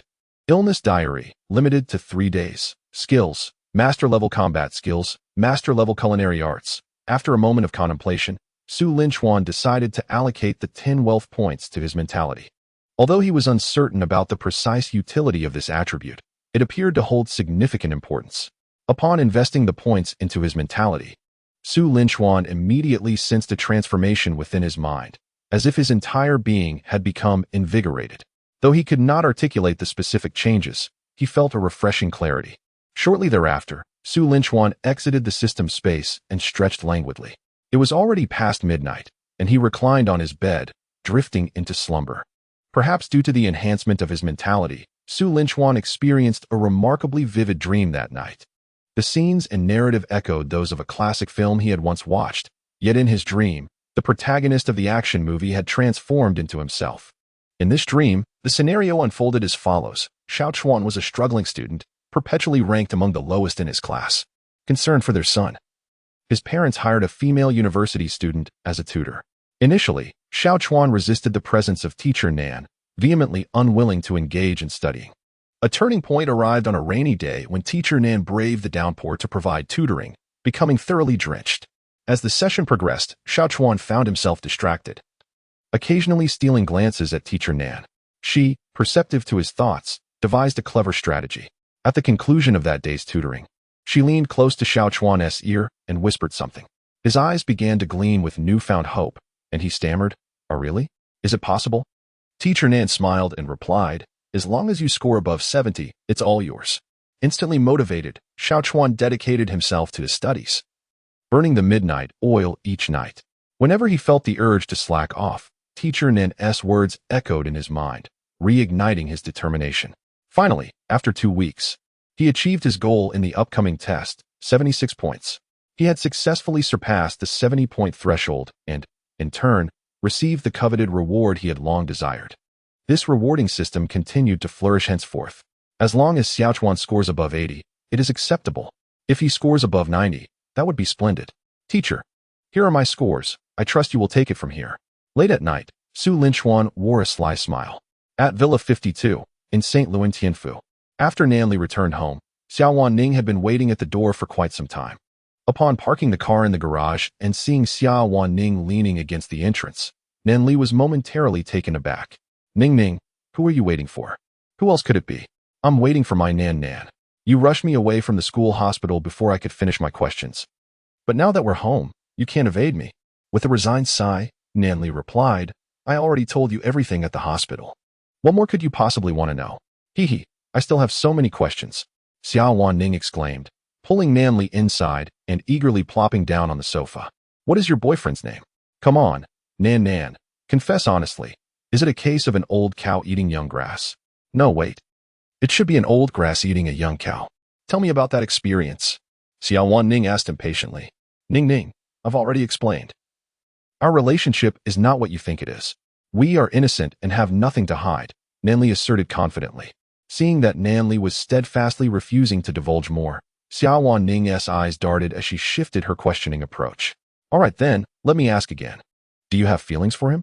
Just because it's not the case now doesn't mean it won't be in the future. I see you two as quite the perfect couple, handsome man and beautiful woman. Aren't you a match made in heaven?" Nanli opened her mouth, but her instinctive response was swallowed back. "No, that is absolutely not the case." "Oh, Ning, please stop asking. We are truly innocent, now and forever." A triumphant smile crept across Xiao Wanning's face as she took out her phone. Nan, I'm recording this. Don't you dare go back on your word later." Startled, Nanli hurried to snatch the phone away. "No, delete it. Erase it." Xiao Wanning quickly tucked her phone away. "Hey, Nan, are you flustered? You know you were just lying. Your relationship with him won't remain innocent forever, which is why you're so anxious." Nanli's expression shifted through a range of emotions before she huffed. "I'm telling the truth. I am innocent and have nothing to hide. I'm not talking to you anymore. I'm going to take a shower." After Nanli left, Xiao Wanning began to ponder. Nan is too prideful. What is the big deal? It seems I must play matchmaker and bring them together. But where can I find that guy? Moments later, Xiao Wanning smacked her forehead. An idea struck her. Chapter 27. The quintessential best friend. Xiao Wanning took out her phone and, through various connections, inquired with several individuals until she finally located the freshman group for the 2022 computer science major. After several recommendations, Xiao Wanning was added to a freshman group devoid of teachers, where she began her search for individuals with the name Chuan. Given that Su Linchuan's profile picture was her own, she effortlessly located him. Aha! Finally found you, classmate Chuan. Your wingman has arrived. The following day, Su Linchuan awoke early. After a modest breakfast, he proceeded to the principal's office. The principal was currently away on business, and Su Linchuan was met by Vice Principal Wang Jinghua, the same individual who had taken a call from Nan Li in the school hospital the previous day. Young man, whom are you looking for? What brings you here? Vice Principal Wang, I am Su Linchuan. We spoke on the phone yesterday. Wang Jinghua immediately rose from his seat, a wry smile crossing his face. Ah, it's you. I truly did not anticipate that you would manage to persuade them to confess voluntarily. Quite unexpected. Su Linchuan chuckled. Perhaps they simply possess a sense of awareness. It has little to do with me. Wang Jinghua chuckled lightly, though he clearly doubted Su Linchuan's assertion. If they were truly aware, they would never have engaged in such deceitful practices. Are you here to take over their business? If so, you have come to the wrong person. The vice principal responsible for the school's finances is Li Chun. You should seek him out. With a smile, Su Linchuan pulled out a chair and seated himself. To be frank, Vice Principal Wang, I originally intended to speak with the principal. However, in his absence, I sought you out. Wang Jinghua raised an eyebrow. What do you wish to discuss? I will be candid. The reason I had Lu Chang and his associates taken in was not due to my interest in the school's profit-making potential. Rather, their actions were utterly excessive. The majority of students here hail from ordinary families. How can they justify exploiting these students for profit? My intention in acquiring these operational rights is to purify the environment for the students and improve the management of Jiangxing University. Wang Jinghua's expression remained unchanged, seemingly unfazed by Su Linchuan's words. Anyone can speak sweetly. Not only Su Linchuan, but even the contractors of the school cafeteria during bidding would boast loudly. Yet they often resorted to deceit thereafter. Thus, the measure of a person lies not in their words, but in their deeds. However, Su Linchuan's subsequent remarks elicited a reaction from Wang Jinghua. I am aware that my actions may complicate matters for the school, as such incidents tarnish its image. I understand that. Yet, conversely, if the school can leverage this for publicity, it could turn out to be beneficial. Making mistakes is not dreadful. The true peril lies in failing to recognize and rectify them. Acknowledging one's errors and striving to amend them is commendable at any time. I have an idea, and I wonder if Vice Principal Wang would be willing to hear it. Feel free to share. I propose that the school promptly issue a notice to all students regarding the recent incident and provide a compensation of 500 yuan to each enrolled student. Wasn't a bank card distributed to every student at the beginning of the semester? The funds could be directly transferred to their respective accounts. What does Principal Wang think of this suggestion? Wang Jinghua chuckled. You are rather naive. While your proposal is commendable and could indeed enhance the school's image, where do you expect such a substantial sum to come from?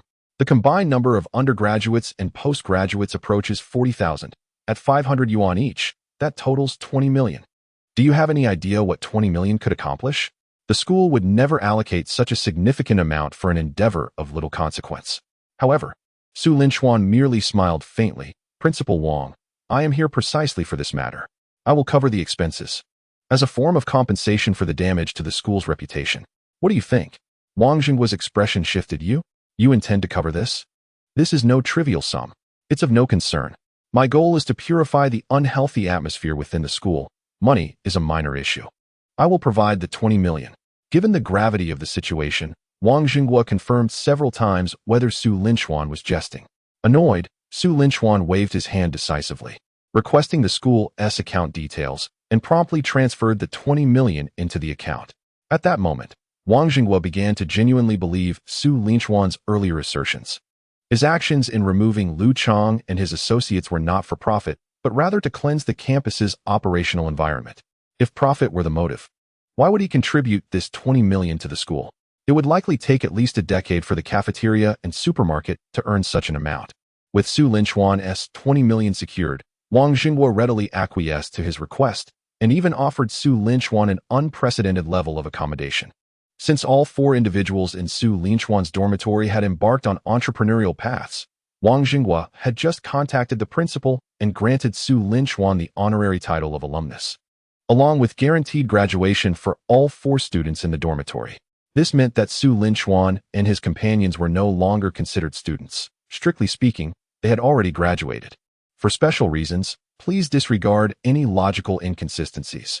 Let us assume Su Linchuan has graduated for the sake of the narrative. After parting ways with Wang Jinghua, Su Linchuan intended to reach out to Lin Xiao and the others to share the good news of their early graduation and inquire about their progress. However, just as he picked up his phone, a friend request notification popped up. Initially, he contemplated ignoring it, given the frequent friend requests he had been receiving lately, unsure of who had shared his WeChat information. Yet, upon closer inspection, his interest was piqued. "Hello, classmate. I am Nan Li's close friend. We met at the school hospital that day. I have come to play matchmaker." Su Linchuan recalled the girl who had taken a photo of him embracing Nan Li in the school hospital the previous day. What struck Su Linchuan most about her was her unremarkable appearance. If one were unaware, one might mistake this for a cross-dressing enthusiast. An intriguing proposition to become a matchmaker. Su Linchuan accepted Xia Wanqing's friend request, and she promptly sent a message. "Hello, classmate. I am Nan Li's close confidant. Here are some details for you.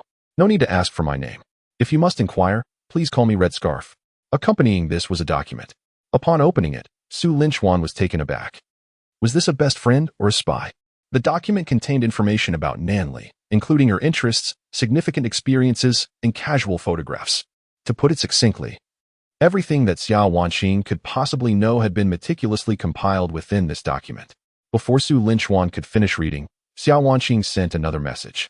"I also have photographs of Nan Li in her swimsuit. Would you like to see them?" For narrative continuity, let us assume Su Linchuan has already graduated, due to certain circumstances that necessitate this alteration. Chapter 28. Breaking the filth. Upon reading Xia Wanqing's message about the swimsuit photos, Su Linchuan felt a jolt. What epitomizes a true best friend in China? What defines a textbook wingman? Tactical recoil. Nevertheless, Su Linchuan deemed it prudent to maintain a sense of decorum. After all, boys too must exhibit restraint. Would agreeing too readily not paint him as a lecher? Hence, he replied, "It's probably best to forego the swimsuit photos. It wouldn't be quite appropriate, as my relationship with teacher Nan has yet to be defined." After sending this message, Su Linchuan was poised to add, "Since you mentioned it, I shall graciously acquiesce." However, just as he prepared to send this, Xia Wanqing deviated from the expected script. "I was only joking. I didn't expect you to be such a gentleman. Nan Li has chosen wisely." Su Linchuan's hand hovered in the air, his heart relieved. Thankfully, he had not sent the prior message. Otherwise, his virtuous image would have been tarnished. Subsequently, Xia Wanqing shared additional insights about Nan Li's preferences, concluding with, "I am Red Scarf," before falling silent. After finishing his conversation with Xia Wanqing, Su Linchuan sent a message to Nan Li. "Sister Nan, you mentioned treating me to a meal yesterday. Is that still on? My arm has nearly healed. How about tonight? You choose the place." Soon after, Nan Li replied, "Your arm is better? Really? That's wonderful. All right, let's do it tonight. I will call you to pick you up." Su Linchuan responded with a thumbs-up emoji, a smile gracing his lips. Fortunately, the love diary he wrote yesterday remained unscathed, with Nan Li taking the initiative to kiss him. It seemed that such an event might transpire during or after their dinner. How delightful. At midday, Su Linchuan gathered Lin Xiao and the others to inform them about the benefits bestowed upon them by Wang Xinghua. They were now officially graduates. Lin Xiao and his companions were filled with excitement, eagerly rushing to seek a kiss from Su Linchuan, exclaiming that Brother Chuan was remarkable. However, Su Linchuan deftly evaded their advances. What a jest! His first kiss was reserved for Nan Li. Subsequently, Su Linchuan inquired about the progress of their undertaking in managing the school. The trio returned to a serious demeanor. Lin Xiao spoke first, stating that he had already contacted the current head of the cafeteria, informing them that the cafeteria was now under their company's management. Due to a shortage of personnel, they would retain all existing staff. After engaging with several heads of the cafeteria, it was apparent they were remnants of the previous owner's team. They had allowed him to take charge, albeit temporarily, as he had yet to find a suitable manager. He had convened a meeting with the cafeteria staff, outlining 3 key directives. First, they must either revise the pricing or reassess portion sizes. Any discrepancies in weight were strictly forbidden, especially from the staff serving food. Should student complaints exceed 3 verified instances, the responsible parties would face dismissal. Second, regarding sanitation. He had heard numerous accounts from senior students about unsanitary food items being served multiple times.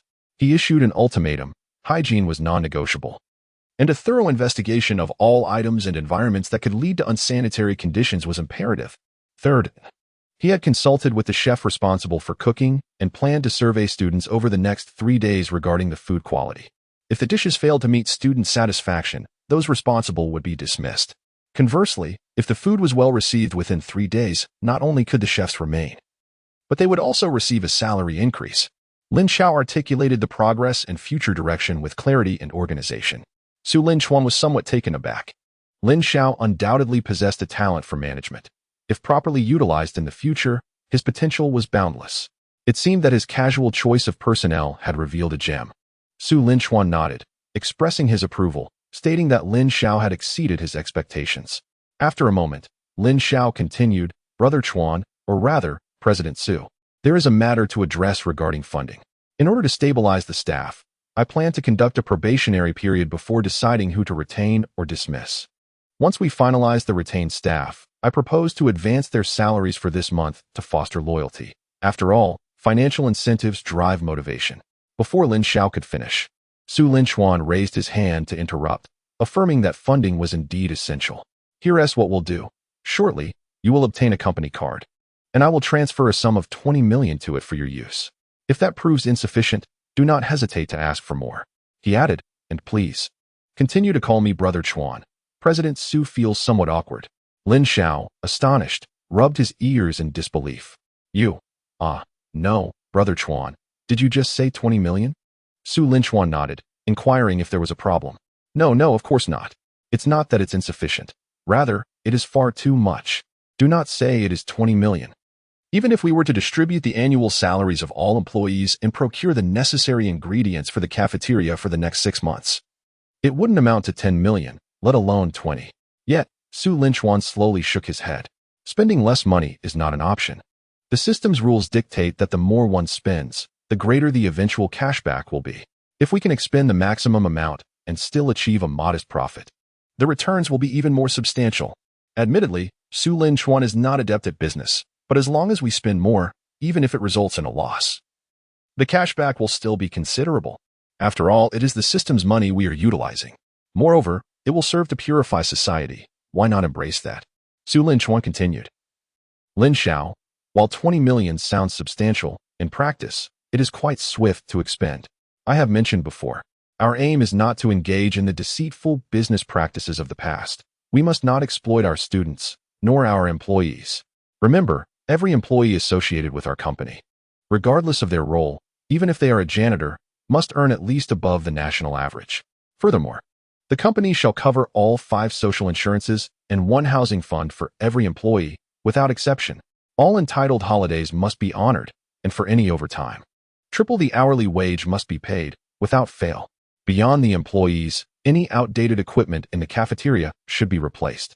The variety of dishes offered should also be appropriately expanded. Keep in mind, the profit from all dishes, after deducting the operational costs of the cafeteria, must not exceed 10%. Every penny spent must provide tangible benefits to our students and employees. Moreover, to celebrate the downfall of those unscrupulous bosses, we will initiate a 3-month 50-off dining promotion starting today, which is quite literal. All consumption will be halved. Lin Xiao stared in disbelief at Su Linchuan, trembling as he reached out to touch Su Linchuan's forehead. Brother Chuan, you aren't feverish, are you? Can one truly profit by conducting business in this manner? Su Linchuan swatted Lin Xiao's hand away, asserting, I have stated this more than once, and you must always remember, our objective is not profit. Of course, I will never underpay you. Our purpose is to utilize non-loss performance to cleanse this tainted society. You must think I am mad for the employee benefits I just mentioned, right? But isn't this what should be done? When the polluted becomes the norm, being awake is a sin. Now, we are to be the ones who break this pollution and restore clarity to our society. Chapter 29. Assisting Nan Li in imagination. Su Linchuan's words resonated profoundly, echoing in the ears of Lin Xiao and the others like thunder. The reverberations lingered, unforgettable. All 3, being merely 18 or 19, inherently possessed a desire to rid the world of corruption, and Su Linchuan's declaration ignited their excitement. Lin Xiao blushed, nodding emphatically at Su Linchuan. Brother Chuan, you are absolutely right. Indeed, I was overly preoccupied with the pursuit of profit, nearly becoming the detestable capitalist that incites disdain. It was you who enlightened me. Brother Chuan, I shall follow your lead from now on, forsaking monetary gain, driven solely by your noble intent to purify the murky waters. Su Mo and Zhou Yuan echoed this sentiment, declaring their allegiance to you as well, devoid of any desire for financial reward. Simply wishing to accompany you on this noble journey. Su Linchuan smiled and waved his hand dismissively, asserting that their salaries must not be diminished by a single cent, otherwise he would unwittingly become the very capitalist they despise. The trio paused, scratching their heads in contemplation, realizing the truth in his words. Isn't that the essence of it? He continued. Remember, we are not akin to other companies. We are destined for divergent paths. I aspire for the virtuous to drive out the vile. And I hope our endeavors will transform societal norms for the better. Do you have confidence in this vision? He inquired. Yes, they replied in unison, their eyes gleaming with newfound determination, gazing upon Su Linchuan as though he were a life mentor. From that moment onward, their fates were irrevocably altered. Years later, as they became renowned elders of the illustrious Linchuan Company, they unanimously reflected upon their lives, concluding that the most prudent decision they ever made was to steadfastly follow Su Linchuan. However, that is a tale for another time. After Lin Xiao reported the cafeteria matters to Su Linchuan, it was Su Mo's turn to address the situation at the school supermarket. The issues at the supermarket were far less complex than those of the cafeteria. Taking a deep breath, Su Mo began, Brother Chuan. The most pressing issue currently plaguing the supermarket is the monopoly, leading to inflated prices on certain goods and the troubling practice of reverse rounding. Furthermore, I discovered from my inquiries with senior students that the supermarket has even been altering the production dates of perishable items in order to extend their selling period. There have even been instances of production dates predating the current date, an absurdity. I have convened a meeting with all supermarket employees, mandating that all products must be sold at market prices. Given the past grievances regarding reverse rounding that incited considerable anger among students, I have instituted a policy whereby any change below 1 yuan will be disregarded as compensation for the supermarket's prior misdeeds. Altering production dates is a grave matter. I have already reported this to the authorities, who visited this morning and took the implicated individuals into custody. Upon hearing Su Mo's report, Su Linchuan emphasized that the supermarket employees would receive the same benefits as those in the cafeteria, with no reduction in welfare. Additionally, like the cafeteria, the supermarket would also launch a 3-month promotion offering products at half price. Su Mo, this afternoon, make sure to obtain a company card. I will allocate 30 million to you. The reason for this substantial amount is that I wish for you to oversee the expansion of the supermarket. With each of the 3 supermarkets undergoing sequential enlargement, you are responsible for negotiating with the nearby shops. In essence, each supermarket must at least double its size. And we must diversify the range of products offered. Do you understand? Should you find yourself lacking in funds, do come to me, Su Linchuan said, his excitement palpable. Rest assured, Brother Chuan, I will excel in this endeavor. The conversation eventually turned to Zhou Yuan, who noted that the unsavory practices prevalent in the cafeteria and supermarket, such as exploitation, would be eradicated. Employee benefits would be enhanced, and promotional activities would be extended to include substantial discounts. After an extensive discussion among the 4, it was already 1:30 in the afternoon when Su Linchuan's stomach emitted a low growl. Amidst all this talk, I have yet to eat. How about this? Today, I shall treat everyone to a meal. Let us dine heartily and toast to the success of our plans. Splendid. I shall ensure you are left utterly impoverished, Brother Chuan. Lin Xiao exclaimed with a mischievous grin. By the way, will there be any additional benefits after the meal? Su Linchuan chuckled. Of course, there will be. I am currently running a hotel, and post-dinner, both Su Mo and Zhou Yuan will attend to you. What do you think? Lin Xiao was taken aback for a moment before seizing the opportunity. Really? I do enjoy such exhilarating experiences. I shall delight in pampering you all in turn. The playful banter continued, with Su Linchuan, Su Mo, and Zhou Yuan incredulously questioning Lin Xiao's sincerity. Are you serious, old Lin? If so, do not blame us for putting you through the ringer later. Their laughter filled the air as they hailed a cab to a renowned private restaurant, rumored to be a culinary gem of Jiacheng, with an average cost per person exceeding 5,000 yuan. As they traveled in the cramped back seat, Su Linchuan had an epiphany. It was time for him to purchase a vehicle. Following the rebate from his recent house purchase, his bank account boasted over 30 million yuan. Ample funds for a respectable car. It would certainly facilitate his outings. After all, he could not continue borrowing Nan Li's car every time he needed to go out. Could he? Wait a moment. Perhaps that was not entirely out of the question. After all, It would provide him with more opportunities to interact with her. Who knows? Perhaps in the confines of the car, a spark might ignite. Ahem, perhaps his imagination was wandering a bit too far. Nonetheless, this notion did not contradict his intention to buy a car. Based on Su Linchuan's understanding of Nanli, even if he borrowed her car despite owning one, he could easily concoct a reason to justify it. For instance, he might claim that his own vehicle was restricted from use that day or that it was low on fuel, allowing him to rely on her assistance because he had just obtained his driver's license and was still unfamiliar with driving. As a counselor, it would be entirely reasonable for him to assist a student in need, wouldn't it? Oh dear, if he is anxious while driving, it would only be natural for him to rest his hand on my thigh, right? After we exit the vehicle, if he feels nauseous, my holding him wouldn't be inappropriate. And if he is dizzy, it would be quite normal for me to help him to the hotel for a brief respite, wouldn't it? Given his discomfort, assisting him in removing his clothing to cover him with a blanket would not be excessive, would it? Given that the hotel bed was somewhat chilly, I took off my clothes to warm him up, which seems reasonable, right? The summer weather is rather cool, indeed, quite cool. So engaging in a warming activity together is perfectly acceptable, isn't it? Just as Su Linchuan was assisting Nanli with her imaginative musings, suddenly, his phone rang. It was a call from Nanli. Chapter 30. Son, I am your father, the charming woman who makes my cheeks flush. The gentle woman who tugs at my heartstrings, the transparent woman who moves me deeply, the mischievous woman who drives me to madness. The ringtone Su Linchuan had specially set for Nanli abruptly brought him back to reality. Goodness. Su Linchuan was startled, feeling a bit guilty as he picked up his phone, glancing at the name Sister Nan saved in his contacts, thinking to himself, surely, she couldn't have discovered my earlier thoughts, could she? That seems improbable. Such a thing is hardly scientific. Could there truly be a telepathic ability in this world? Su Linchuan chuckled and shook his head, realizing he was merely scaring himself. Such phenomena do not exist in reality. At that moment, the system suddenly chimed in. Indeed. You are correct. Such systems do not exist in our world. Su Linchuan, damn. That seems quite reasonable. If systems can exist, why not other marvelous entities? With a sense of trepidation, Su Linchuan answered Nanli's call. Hello? Is there something you need? He inquired cautiously.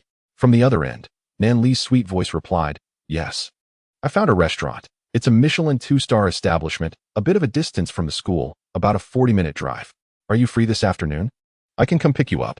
Her tone was gentle, indicating she was in good spirits. Su Linchuan's heart eased. He had indeed been scaring himself. The only marvelous thing in this world was undoubtedly the system he possessed. Apart from his own influence, the world was remarkably scientific. He promptly responded, I'll be free all afternoon. Sister Nan, just let me know the time, and I'm available. How about 6 o'clock? I'll come to your dormitory to pick you up, and we can set off. We should arrive at the restaurant before 7, just in time for dinner. How does that sound? All right, I'll follow your lead, Sister Nan.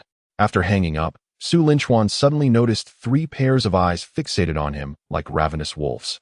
Su Mo and Zhou Yuan sat on either side of him, each clutching one of his hands, while Lin Xiao assumed the role of the interrogator. Brother Chuan, confess. When did you manage to win over Teacher Nan? Was it during that rainy day? You deceived us last time. Su Linchuan sighed in exasperation. I merely answered a phone call. Please, don't let your imaginations run wild.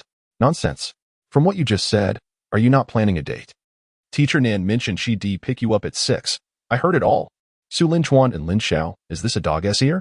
How can the hearing be so acute? I didn't even activate the speakerphone. Let me be honest with you all. The truth is, I injured my hand yesterday while saving Teacher Nan. So, as a token of gratitude, she invited me to dinner. And it would be impolite for me to decline such an invitation, wouldn't it? However, the trio clearly found this explanation unconvincing. Not quite right, Brother Chuan. Your ringtone is incorrect. I distinctly remember it being different. Can your phone assign different ringtones for different people? The ringtone you set for Teacher Nan is Lovely Woman. And you still said there was no issue? Zhou Yuan noticed a detail that had gone unnoticed until now. Yes. I vividly recall that your ringtone was one of the default tones. There's definitely something amiss here. Lin Xiao immediately chimed in. Su Mo took out her phone. Let me give it a try and see if it's true. If I call you and the ringtone is also Lovely Woman, then we will believe you and Teacher Nan are innocent.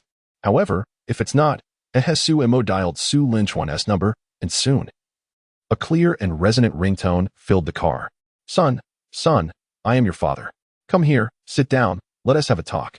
The atmosphere became exceedingly awkward. The driver managed the steering wheel with one hand while suppressing laughter with the other.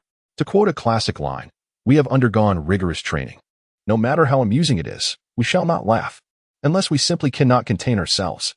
Ultimately, the driver could not hold back. Ha ha ha ha.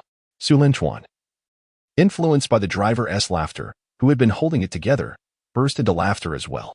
"Brother Chuan, the matter with Teacher Nan is no longer significant. Shouldn't you explain this situation?"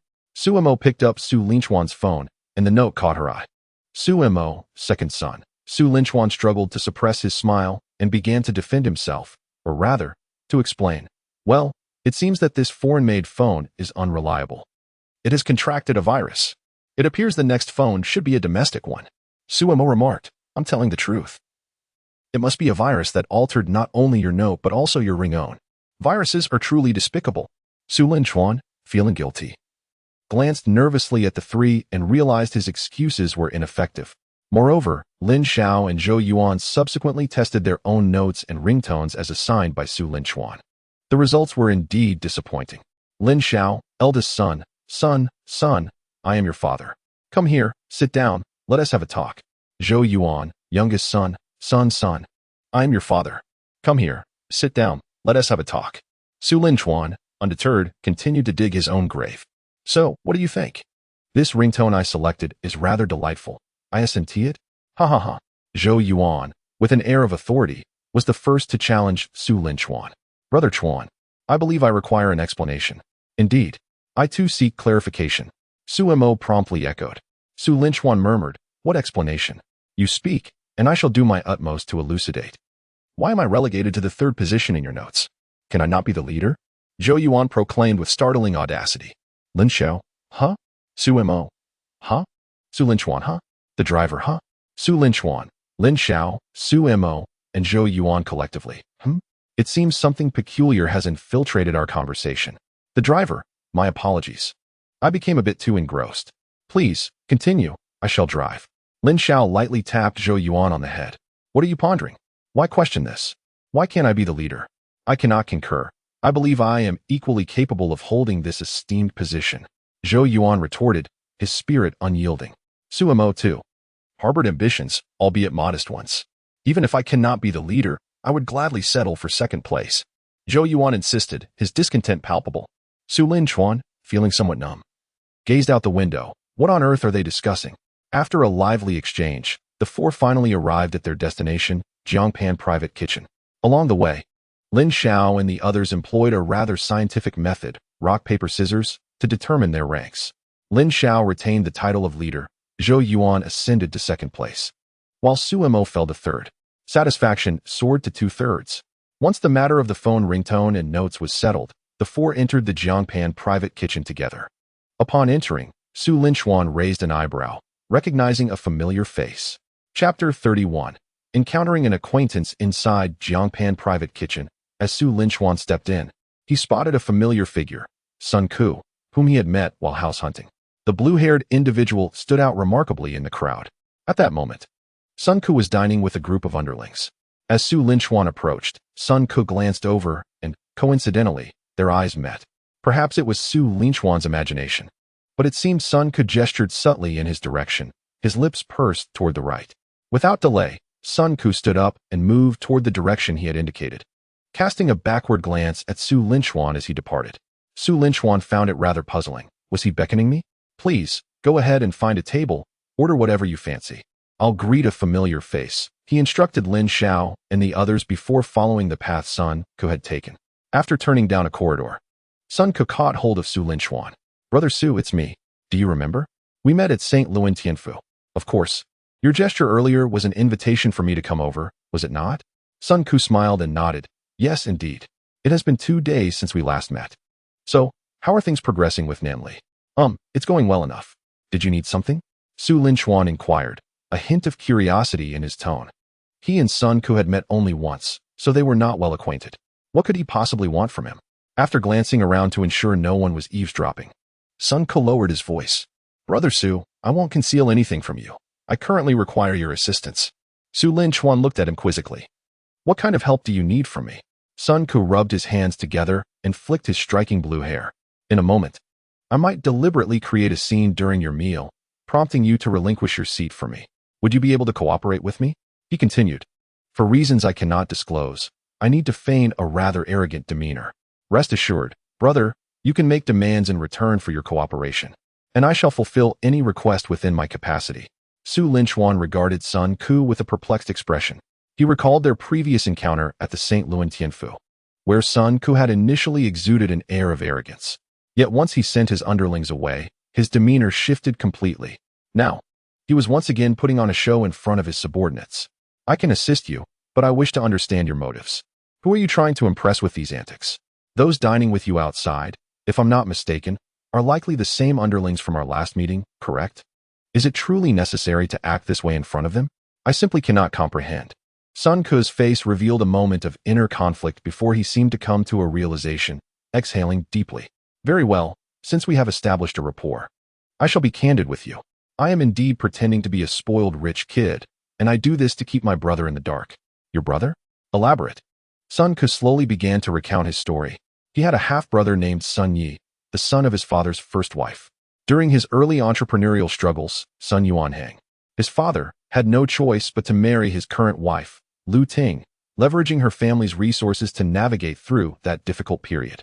Sun Yuanhang's business subsequently flourished, now valued at over 10 billion. However, he and Lu Ting had never shared genuine affection, and their relationship grew increasingly strained even after the birth of their child. Following numerous quarrels, they began living apart, and not long after, they divorced, with the child remaining in Lu Ting's custody until adulthood. Sun Yuanhang's second wife is Su Linchuan's mother. Su Linchuan's patience began to wane. We can skip the backstory, let's get to the point.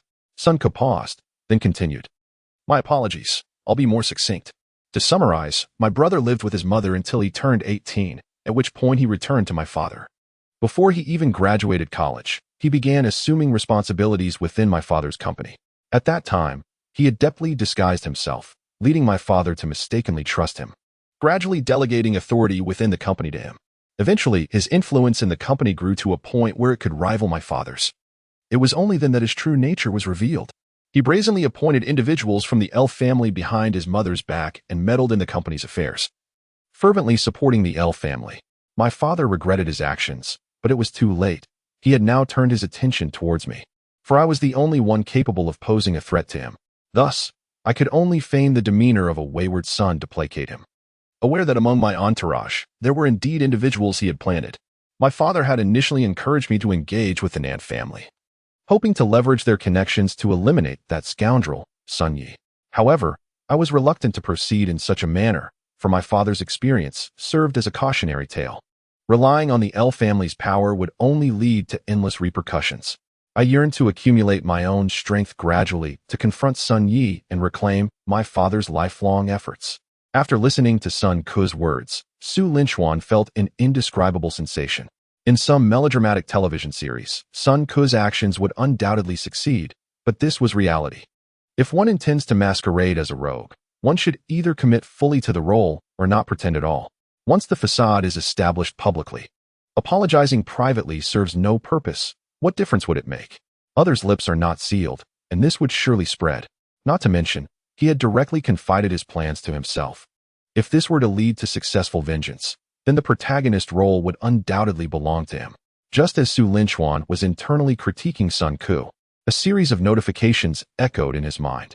Ding! Detected that the host has triggered a side quest. Initial purification of the movie environment. Initial purification of the movie environment. Invest in Sun Ku's film company to produce a critically acclaimed and commercially successful film, aiding Sun Ku in reclaiming his father's company. Task assistance. Film production guide. 500 million funding. Task duration. 6 months. Task reward 1. If the net profit after deducting all initial investments from the film's box office is a loss, return 10% of the expenditure. If the net profit after deducting all initial investments is break-even, return all expenditure. If the net profit after deducting all initial investments is a profit, return double the expenditure. Task reward 2, 20 wealthy points. Chapter 32. Who was Nanli cooking for? Su Linchuan gazed at yet another side quest.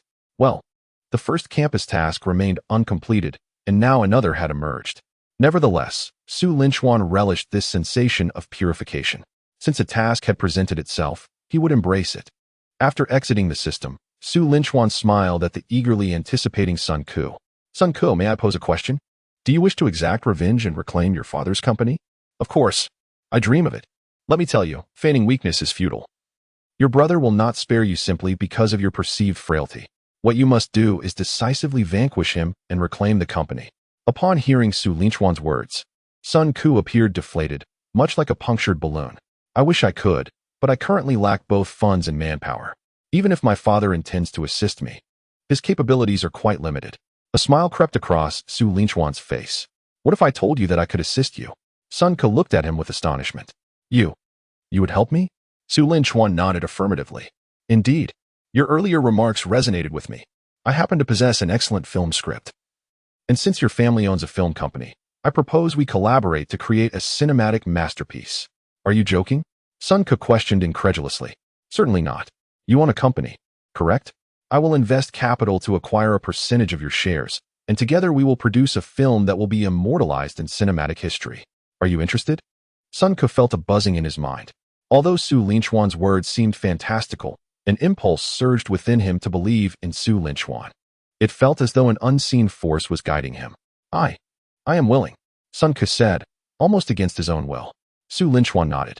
I will invest 100 million to purchase 50 of your company's shares. You can transfer the company account to me now, and I will transfer the funds.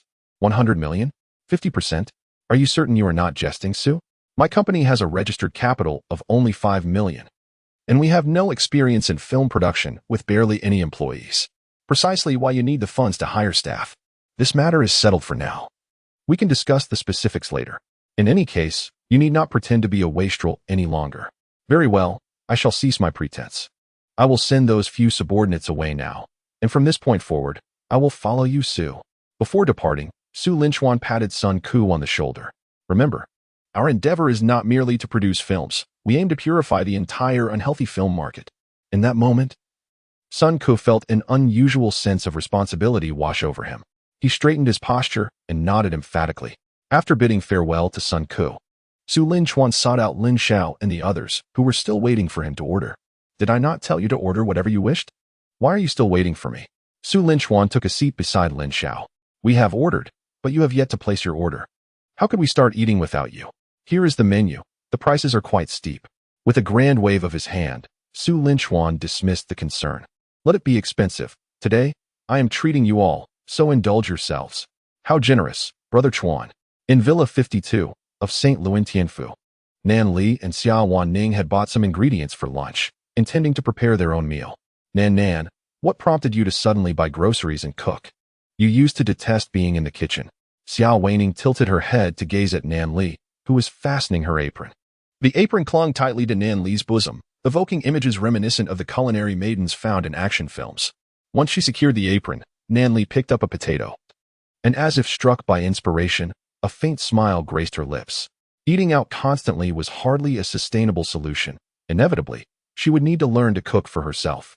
Xiao Weining chuckled mischievously. Nan, are you perhaps intending to prepare a meal for Su Linchuan? Startled, Nan Li felt as though her thoughts had been laid bare. And no, I'm cooking for myself. Is that so? Do you truly harbor no desire to cook for Su Linchuan? Xiao Weining stepped closer, scrutinizing Nan Li's face for any telltale signs. No, I said no. Nan Li exclaimed. If you keep imagining things, you can cook for yourself and not touch my food.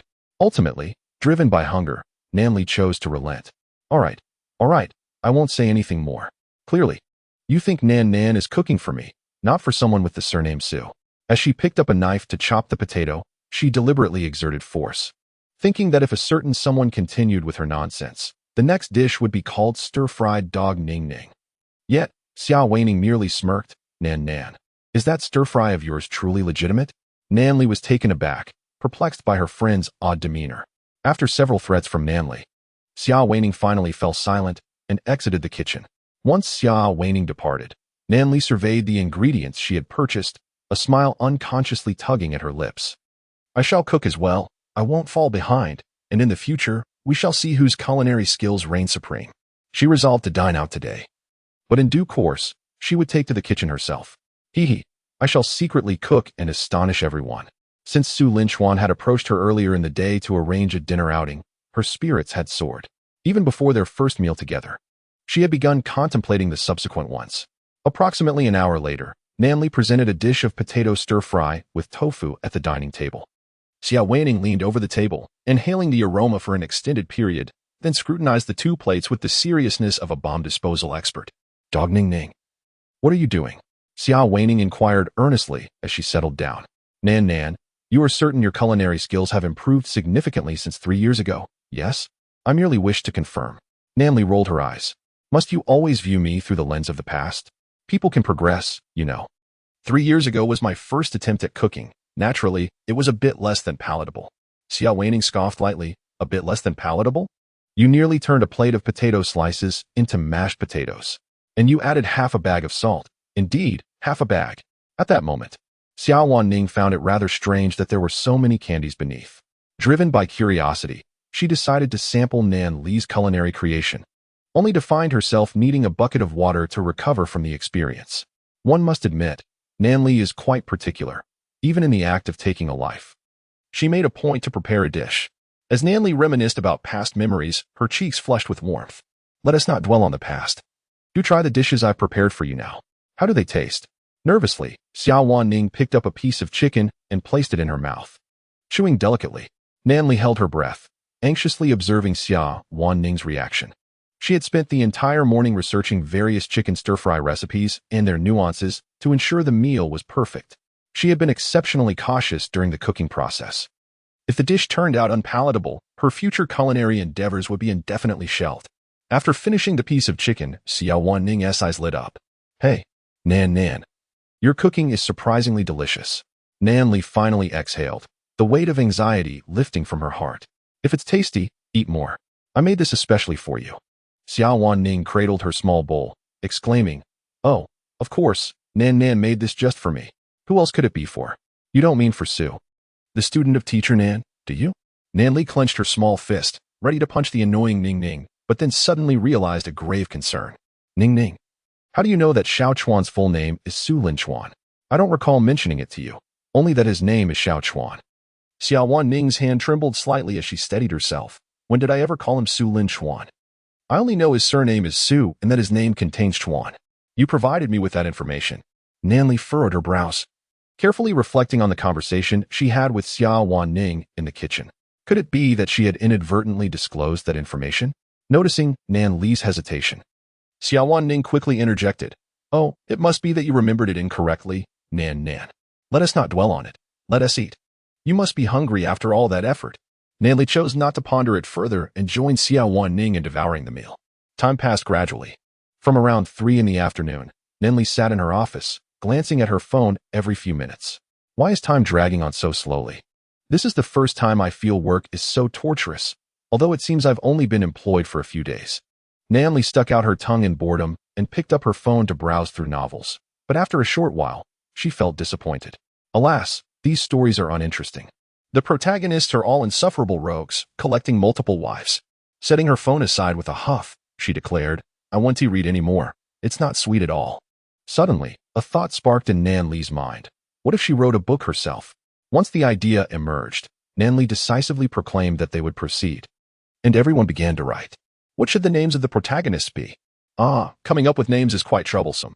Let us use my name for the female lead. And as for the male lead, alas, I seem to lack any particularly close male acquaintances. Oh well, you'll do, you rascal Su Linchuan. It's settled then. Thus, a novel featuring the male protagonist Su Linchuan and the female protagonist, Nan Li, was destined to be born on Nan Li's computer. Am I writing about writing a novel? As time slowly progressed to 6 in the evening, Nan Li's alarm clock rang, pulling her from the realm of fiction.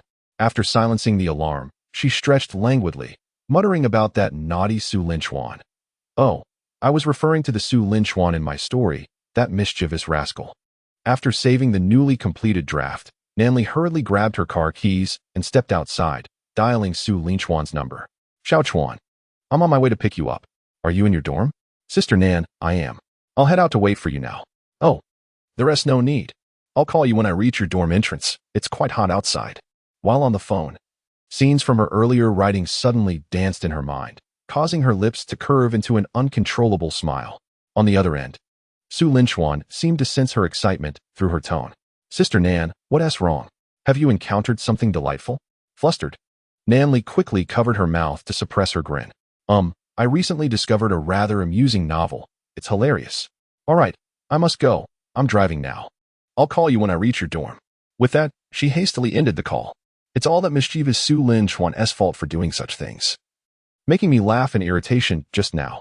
Yes, all blame lies with that rascal, Su Linchuan. Laughing in irritation once her emotions were in check, Nanli drove to the entrance of Su Linchuan's dormitory. Although she had mentioned that he need not wait for her, Su Linchuan still emerged, holding a gift box in his hands. As Nanli steadied her car and glanced at him by the roadside, her heart raced. You troublesome Su Linchuan. What's with the gift for a meal? Such unnecessary fuss. Despite her words, her expression betrayed her true feelings, and she was utterly delighted. Su Linchuan opened the car door and sat down. Sister Nan, thank you for treating me to dinner. I bought this little bear on my way this afternoon as a small gift for you. Nanli smiled as she accepted the gift box, opening it to reveal a Winnie the Pooh. It was her favorite. Surprised, she exclaimed, How did you know I liked this? Su Linchuan paused. Sister Nan, you like this too? I bought it because I adored it, and I didn't expect you to like it as well. Su Linchuan's words were undoubtedly false. In the materials provided by Xiao Wanqing, there was a mention of Nanli's fondness for the plush toy Winnie the Pooh. Gently stroking the bear's head, Nanli expressed her gratitude, saying, Thank you, Xiao Chuan. I truly cherish this gift. As long as Sister Nan is pleased, that is all that matters, Su Linchuan replied. Tilting his head to scrutinize Nanli's appearance today, she donned a fitted, white mini dress that accentuated her graceful curves exquisitely. Given that Su Linchuan was driving, a glance in the rearview mirror towards the passenger seat seemed entirely reasonable, did it not? Nanli, however, caught the direction of Su Linchuan's gaze. With her arms crossed defiantly over her chest, she queried, What are you staring at? Her expression was far from amiable. Su Linchuan cleared his throat a couple of times. Retracting his gaze, I was just looking at the car. Xiao Chuan, when you were in front of your sister, you should speak the truth. If you have something on your mind, just say it. Su Linchuan swallowed hard, contemplating, I want to see you in black stockings. Chapter 34. The Drunken Act. I want to see you in black stockings. Nanli exclaimed, Are you trying to become the villain from a novel, Su Linchuan? She glared at him. Su Linchuan was taken aback. What novel are you referring to? Nanli quickly turned her head, realizing she had let something slip. And no, it's nothing. Let us not change the subject. How could you, Su Linchuan? I regard you as a brother, and yet you wish to see me in black stockings? Su Linchuan scratched his head, chuckling. Sister Nan, I was just joking. Nanli huffed, her expression softening slightly. Yet before she could respond, Su Linchuan continued, Sister Nan, I was kidding. I actually prefer seeing you without them. Ouch. Sister Nan, I was wrong. Su Linchuan feigned injury, covering his ears. Although it didn't hurt much, he understood the necessity of humility at that moment. Nanli placed her hands on her hips. Will you dare to do this again? Of course, I wouldn't dare, he retorted. That's more like it. From now on, think of healthier things, and refrain from such thoughts. Do you understand? I'll remember. Sister Nan, Su Linchuan responded earnestly. What will you remember? Repeat it. Su Linchuan hesitated, scratching his head. Sister Nan, I suddenly feel quite hungry. Let us go eat and drop this topic. Nanli sighed. So, I've wasted my breath for nothing. You haven't remembered a thing. She chose not to elaborate further, recognizing the futility of trying to awaken a person who pretended to be asleep. Just as one cannot educate someone intent on crossing boundaries, Su Linchuan lacked the audacity to do so. Even if he had the courage, she would firmly reprimand him. And if one were to inquire about what to do if reprimands proved ineffective, what could she do? As a mere woman, what recourse did she have? She could only endure silently, much like the character Nanli in the novel. As this thought crossed her mind, images of the domineering CEO and his petite secretary resurfaced in Nanli's mind, causing her cheeks to flush. After approximately 40 minutes of driving, Su Linchuan and Nanli arrived at a Michelin 2-star restaurant named Xinglin Pavilion. Nanli first drove to the underground parking lot, and after parking the car, Su Linchuan had anticipated that he would be able to walk into the restaurant hand in hand with her. However, reality revealed otherwise. Nanli merely tugged at the corner of his shirt, exhibiting a demeanor of restraint. Upon entering the restaurant, They were immediately greeted by a smiling attendant. It was then that Su Lin Chuan noticed the opulent interior decor, which stood in stark contrast to the restaurant's modest exterior. The interior was adorned with exquisite crystal ornaments even in the smallest of corners, each dazzling and many crafted from pure gold, exuding an air of high-end luxury. "Good evening. How may I assist you?" the attendant inquired warmly. "My name is Nan Li. I have a reservation for a private room, number 26, she replied, presenting her phone to show the reservation details. "Certainly, please follow me," the attendant gestured, leading Su Lin Chuan and Nan Li into an elegant private room, lavishly decorated with both European and classical Chinese furnishings. Above them hung rows of crystal chandeliers, each crafted from pure silver with remarkably advanced techniques. Nan Li glanced at Su Lin Chuan with a gentle expression. "I have been here once before. The cuisine is quite delightful. Since Sister Nan is treating me today, perhaps next time you could sample my culinary skills. Perhaps they might rival this establishment's." With the exceptional culinary skills bestowed upon him by the system, Su Lin Chuan felt confident he could easily surpass the offerings of a Michelin 2-star restaurant. After settling into the exquisite private room, the attendant presented them with the menu. The menu featured an extensive array of delicacies, including steak, caviar, and roasted duck legs, alongside several main courses. Su Lin Chuan glanced over the selections, most of which he had never tasted, as he had only recently acquired wealth and seldom frequented such establishments. Thus, he casually selected a few vegetable salads before handing the menu to Nan Li. Seeing the lavish offerings, Nan Li chuckled and asked, "Why only order a vegetable salad? Are you on a diet?" "Of course not. The moment I laid eyes on Sister Nan, I felt full. I finally understand what it means to feast one's eyes," Su Lin Chuan replied. Nan Li playfully rolled her eyes at his smooth words, knowing well that flattery would not sway her. Sister Nan doesn't fall for such tricks. "If you won't order, I shall." Yet, despite her outward dismissal, her heart was already brimming with joy at his sweet words. "After returning home this evening, I shall reward that doll with a kiss. Oh, wait.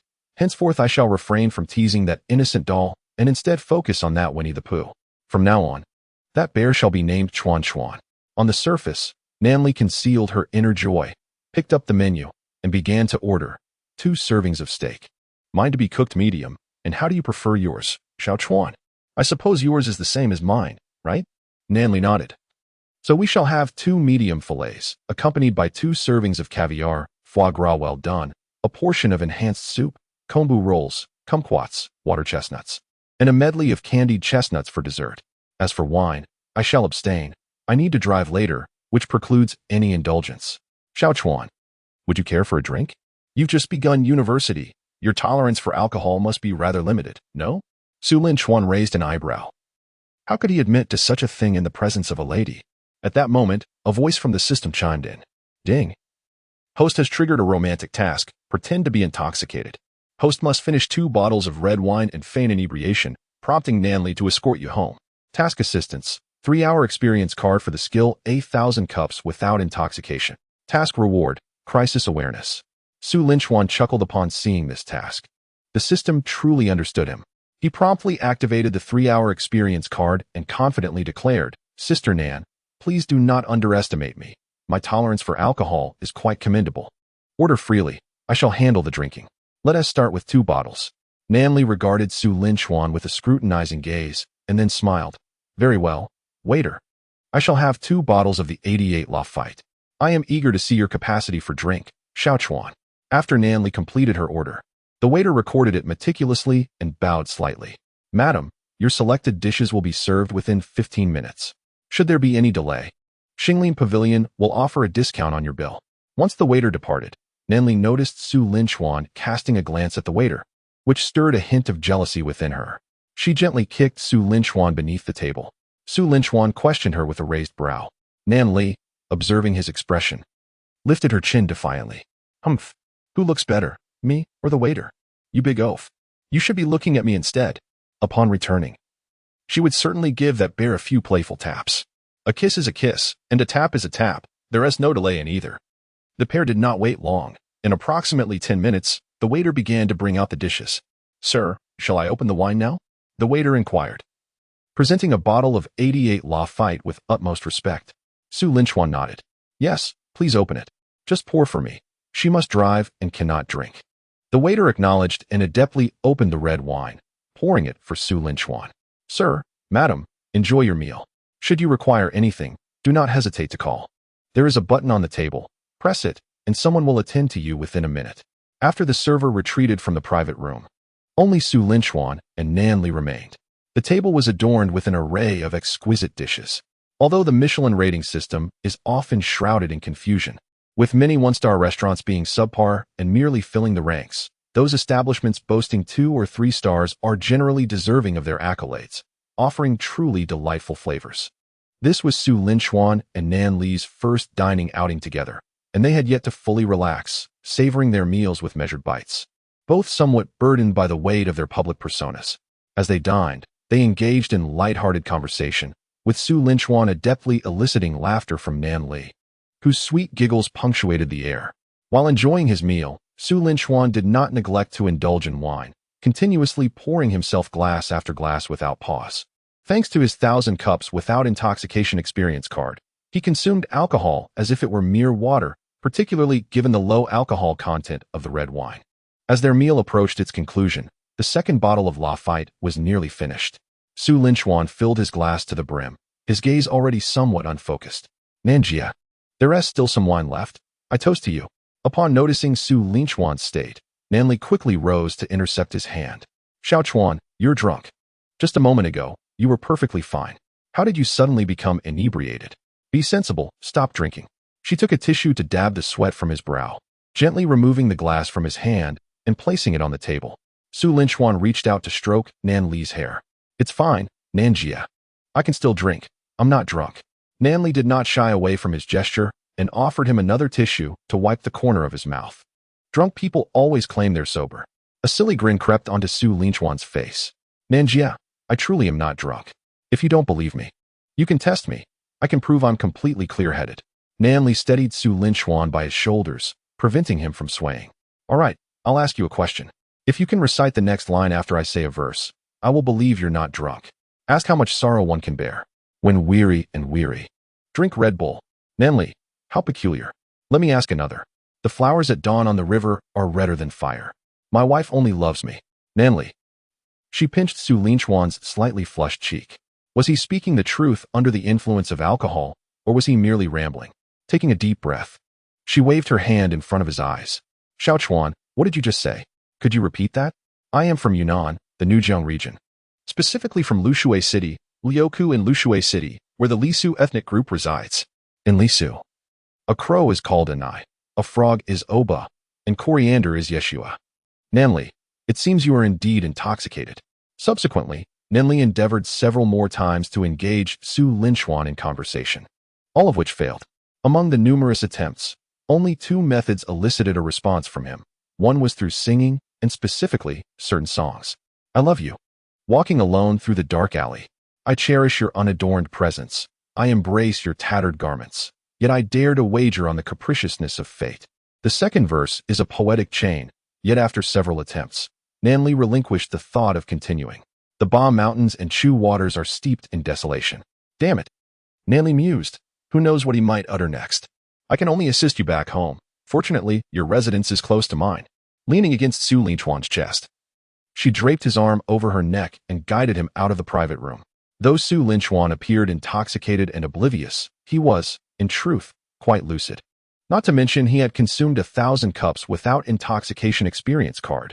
Even without it, given Su Linchuan's tolerance, 2 bottles of red wine would hardly inebriate him. At most, he would feel a slight exhilaration.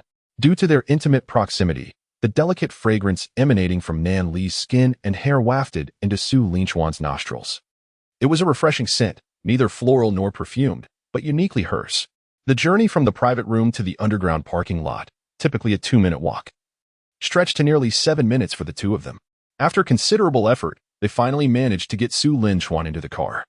Nan Li wiped the beads of sweat from her forehead, contemplating how he didn't appear slender but felt rather heavy to lift. Was he perhaps composed of muscle? As she gazed at Su Linchuan, whose breathing was steady and who had drifted into slumber, a childlike smile adorned her face. His long eyelashes rested upon his delicate features, reminiscent of a girl's beauty. Nan Li admired Su Linchuan anew, her fondness for him growing with each glance. Ahem, Let there be no misunderstanding. It was the affection of an elder sister for her younger brother. After a moment of admiration, she tentatively called out to him. Xiaochuan, are you asleep? Can you hear me? Xiaochuan, can you truly not hear me? Nanli poked Su Linchuan's cheek with her finger, receiving no response. Taking a deep breath, she pondered, is his tolerance for alcohol really that poor? Has he already succumbed to slumber? Chapter 36. Nanli's magic. So, you are currently unconscious. Correct? The sleeping Su Linchuan thought. This phrase feels reminiscent of something seen in a certain film. Should I awaken? Is danger imminent? Oh, it seems what follows may not be perilous for me. Could it be that what is penned in the romance diary, where Nanli takes the initiative to kiss, is about to transpire?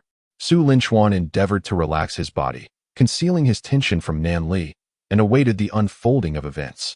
Nanli licked her lips, confirming Su Linchuan was indeed asleep, and instead of rushing to drive, she settled into the back seat beside him. She murmured to herself, over the years, you are the only male with whom I have shared such a close bond. These few brief days have been more thrilling than the past 20 years of my life. After finishing her words, Nanli chuckled, her mind drifting back to the events she had shared with Su Linchuan over the past few days. Their first encounter had occurred while she was helping the dog Ning Ning retrieve a package. He had suddenly appeared, playfully teasing her. Reflecting on this, Nanli picked up the teddy bear on her seat and gave it a firm punch, nearly forgetting to inquire about his peculiar behavior at that moment. What a rascal! What a scoundrel! Once he regained consciousness, she would surely demand an explanation. Following their brief initial meeting, Su Linchuan had heroically rescued her from a group of ruffians. Had it not been for that gallant act, Nanli might have hastily branded him a lecher after their first encounter.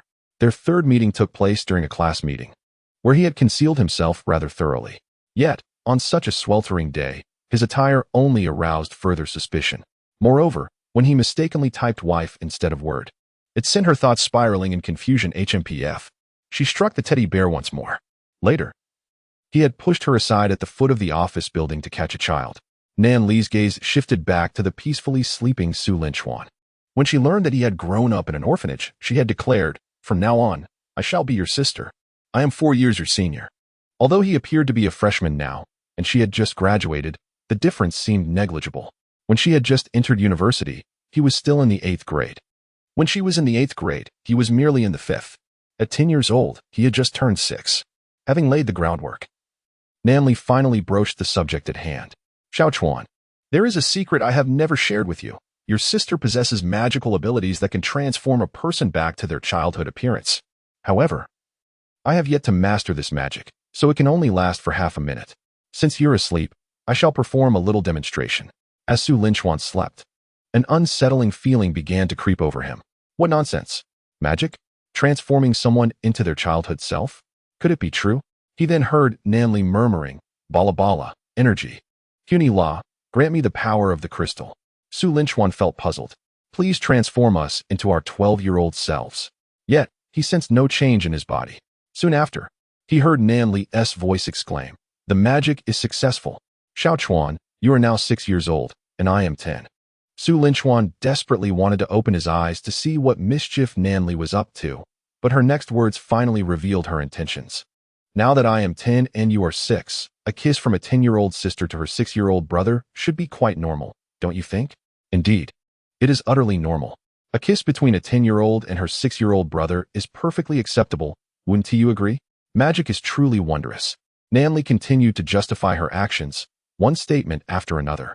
Having laid such a lengthy foundation, the intent was to provide a more substantial justification for South Li's desire to steal a kiss from Su Linchuan.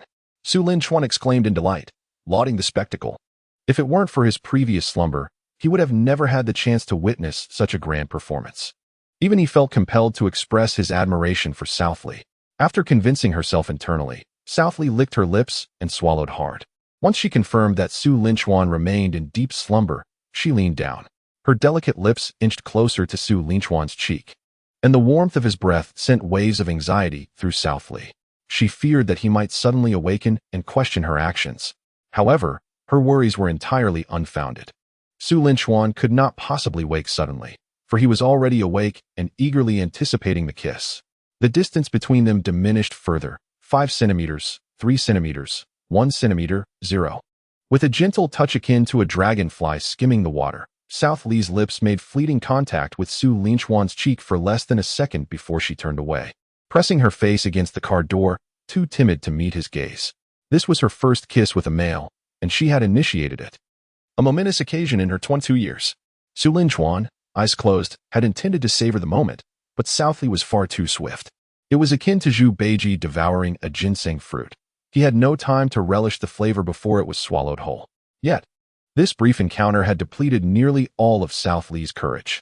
The car remained enveloped in silence for a full 5 minutes, during which only the rhythmic sound of Su Linchuan's steady breathing and South Li's racing heartbeat could be heard.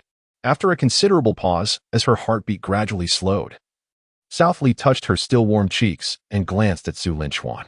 Seeing that he remained asleep and undisturbed by her earlier action, she felt a wave of relief wash over her. Not only had Su Linchuan missed the essence of that fleeting moment, but so had South Li. In her haste, coupled with her heightened nervousness, she had no clear recollection of the sensation. Observing couples on television sharing kisses, they appeared to be enjoying the moment immensely. Why had she felt nothing of the sort? Su Linchuan silently mused. Foolish child, those on screen are kissing with their mouths, engaging their tongues and hands as well. How could the experiences possibly compare? Following the successful initiation of her first kiss, South Li's courage began to blossom. Oh, it seemed the magic she had just invoked still lingered. They were like children from 12 years ago. How wondrous this enchantment was. Su Linchuan internally scoffed. You Navi girl, did you not just claim that the magic could only last half a minute? Nan Li bent down once more, little Chuan. You wouldn't mind if I kissed you again, would you? Chapter 37. I think so too. The response from little Chuan was a profound silence. However, Nan Li nodded with a smile. Little Chuan, you agree? That's wonderful. As Su Linchuan lay asleep, Nan Li, having made her decision, cupped his face in her hands and leaned closer, pouting her lips toward him. This time, it was not merely a fleeting touch. Her delicate lips lingered on Su Linchuan's cheek for a good 10 seconds. With his eyes closed, Su Linchuan felt the warmth of Nan Li's lips and the soft, bouncy sensation, which filled him with a sense of satisfaction. Just as he was reveling in the moment, Nan Li withdrew her lips, licking them and murmuring, well, that felt rather nice.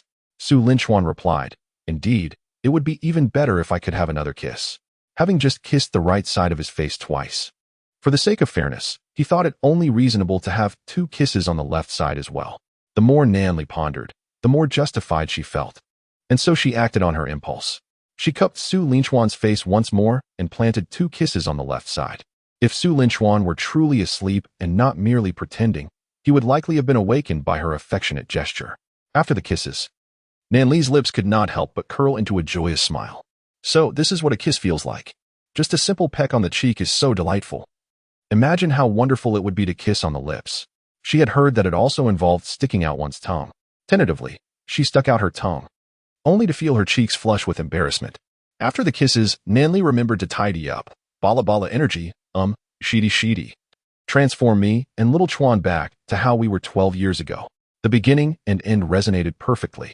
Even if questioned, Nan Li could confidently respond. What's wrong with 10-year-old Nan Li kissing 6-year-old Su Linchuan? Is there a problem? The affection between children is pure, devoid of any ulterior motives. A kiss is merely an innocent gesture. I and Su Linchuan are entirely blameless. Humph, do not misinterpret. With a satisfied expression, Nan Li wiped the sweat from Su Linchuan's forehead and the saliva remaining on the sides of his face. All right, time to take you home. Su Linchuan silently thought, huh? What a heartbreaker. Kisses and then sends him home without taking responsibility. Of course, Nan Li was oblivious to Su Linchuan's inner complaints. In high spirits, she hummed a tune as she took her seat in the driver's position, starting the vehicle and heading towards home. Approximately 40 minutes later, Nan Li's Panamera came to a steady stop in front of Su Linchuan's villa number 51. After much effort, she finally helped Su Linchuan out of the car, only to realize one crucial problem: she did not have the key to his house. She glanced at Su Linchuan, who was peacefully resting on her shoulder, and let out a soft sigh. Your key should be on you, right? In your pocket? Nan Li cast a fleeting look at Su Linchuan's pocket, hesitating for a moment. The pocket was perilously close to an awkward area, and she feared an embarrassing situation might arise. After contemplating for a while, Nan Li gently lowered Su Linchuan to the ground, then took out her phone and dialed Xiao Wanqing. The call was quickly answered. Ning Ning, have you returned home? What's the matter? Are you still out? Xiao Wanqing interpreted some underlying messages from Nan Li's words. I went out for dinner, and I'm stuck in traffic. So I might be late getting back. Are you home now? Reclining on the sofa while watching a movie, Xiao Wanqing feigned nonchalance. I attended my cousin's birthday party and am currently at my parents' place, so I haven't gone home. I was busy earlier, which is why I forgot to tell you. Nan Li's eyes brightened instantly. Ning Ning, you're not at home? Nan, why do you sound so pleased? Aren't you upset that I'm not coming back? Oh no. How could you think that? I was merely considering that you haven't visited your parents in months. It's good for you to go back this time, yes. That's precisely what I meant. Xiao Wanqing did not delve deeper. Oh, I see. You're right. I indeed should pay them a visit. I will probably return tomorrow afternoon or evening, so you'll be home alone tonight. All right, the car in front of me is moving. The traffic has cleared up, so I must go. Talk later. Okay, Nan, drive safely. Xiao Wanqing emphasized the last two words. After hanging up, Nan Li felt a surge of happiness as she glanced at Su Linchuan, who was still resting against her shoulder. I don't have your house keys, so I can only take you to my place. Thankfully, Ning isn't home today. Otherwise, she would be all over the gossip. Su Linchuan leaned against Nan Li's shoulder, his eyes slightly opening. At this angle, he caught a glimpse of a long-awaited sports game. If it weren't for his fear of Nan Li noticing, he would have loved to widen his eyes. Come on, that could be, and most likely is. Su Linchuan thought. Realizing he could not judge solely by sight, such matters required personal verification. The thought of that scene made him swallow hard. Yet, he swiftly cleared his mind of such colorful images and began to silently meditate. Little brother, don't be silly. I'm letting it go. After sitting beside Su Linchuan for a while longer, Nan Li retrieved the key to Villa 52, helped him up, and walked towards it. The two villas stood closely together. And since Su Linchuan exerted some effort while walking, it made things much easier for Nan Li. Upon entering the villa, Nan Li assisted Su Linchuan into a guest room on the first floor, gently placing him onto the bed. Finally, he was brought in. What a tiresome endeavor. She mused that once he awoke the next day, she would insist he treat her to a meal. It seemed he could cook as well. How delightful. She envisioned him preparing a meal just for her. After a moment of silly grinning, Nan Li removed Su Linchuan's shoes, adjusted his sleeping posture, and tucked him in with care. Throughout this process, she was entirely focused, oblivious to another presence at the door of the guest room. Once she had covered Su Linchuan with the blanket, she stroked her chin, sensing something amiss. After observing him for a while, she finally realized the discrepancy. The weather in September was still quite warm, and Su Linchuan hadn't changed out of his clothes. He was bound to become overheated under the covers. Should she remove his clothes? Or perhaps turn on the air conditioning? He might catch a chill by morning. She pondered aloud. I believe it's necessary to undress him. Don't you think so? As Nan Li turned her head to speak, she froze mid-sentence. Chapter 38. Nan Li, please do as you wish. Leaning against the door frame was Xiao Wanning, who caught her completely off guard. Do you need my assistance? Oh dear, I nearly forgot. He is your little boyfriend, Nan. You should handle this yourself. Xiao Wanning tilted her head, giggling mischievously. Nan Li exclaimed, Ning. I thought you weren't home. When did you appear? Were you deceiving me? Her chest heaved with indignation as she questioned her friend. Oh, when I answered your call. I was in a state of somnambulism. I dreamt I was back at my parents' house, which is why I said that. When I woke up and heard some commotion downstairs, I came to investigate. Xiao Wanning replied with a straight face, weaving a tale. Nan Li retorted, you can't even muster a semblance of a response. You dare to speak of sleepwalking? Last time, when I stumbled upon you with that vibrating device in your room, you claimed it was sleepwalking too. Nan. Let us set aside that matter for now. Could you first clarify the current situation? Nan Li glanced at the slumbering Su Linchuan before looking heavenward. Oh no, this is beyond explanation. I've become a pervert. Ning, it's not as you think. This is a situation created by a series of coincidences. And I can explain. Xiao Wanning retrieved a stool, sitting down and resting her chin on her hands. Well then, I'm all ears for your defense, I mean your explanation. Taking a deep breath, Nan Li began to articulate her account. It's like this. Xiao Chuan has saved me twice, has he not? Therefore, as a gesture of gratitude, I invited him out for dinner tonight at Xingling Pavilion, the very place we visited together. Since I drove, I couldn't indulge in alcohol, leaving him to drink both bottles of red wine. Consequently, he became inebriated, and I had no choice but to assist him back. I initially intended to escort him home. Yet lacking the key to his residence, I brought him here instead. Nan Li gazed earnestly at Xiao Wanning, hoping to discern a glimmer of understanding in her eyes. Upon hearing Nan Li's words, Xiao Wanning nodded slightly, inquiring if the suspect had anything further to articulate. Nan Li, on the verge of tears, felt as though no amount of effort could absolve him of his predicament. Meanwhile, Su Lin Chuan lay in bed, beads of sweat dotting his forehead, his back nearly drenched. Hey, while you converse, could you kindly assist me by removing the blanket? It is exceedingly warm. Alternatively, turning on the air conditioning would suffice. In his helplessness, Su Lin Chuan's consciousness entered the system space, seeking to divert his attention. Ding! Task completed. Drunken act task. The host consumed 2 bottles of red wine and feigned inebriation, prompting Nan Li to escort him home. Task 8. 3-hour experience card for the skill never drunk after 1,000 cups. Task reward. Crisis intuition. As Su Lin Chuan's awareness transitioned into the system, he was greeted by the chime indicating successful task completion. System, what is the utility of this crisis intuition? Crisis intuition, as the name implies, enables the host to sense impending crises, with the intensity of the forewarning varying according to the severity of the threat. Greater crises yield stronger premonitions. Note: due to the host's affectionate interaction with Nan Li this evening, the crisis intuition will also alert him to moments of peril involving her in the future. Satisfied with this reward, Su Lin Chuan nodded in approval. Excellent. This will allow me to always stay one step ahead of danger. In the event that Nan Li encounters a threat, he will be able to respond promptly, just as he did when he caught that child in the office building. His attention was soon captured by his status panel.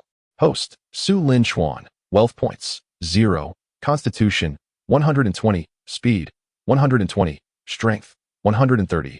Mentality, 130. Main task, purify societal maladies. Side task 1. Purify campus maladies, 20. Side task 2. Initial environmental purification in film, ongoing. Inventory, love diary. Pain diary, limited to 3 days. Skills, master-level combat skills, master-level culinary skills, crisis intuition.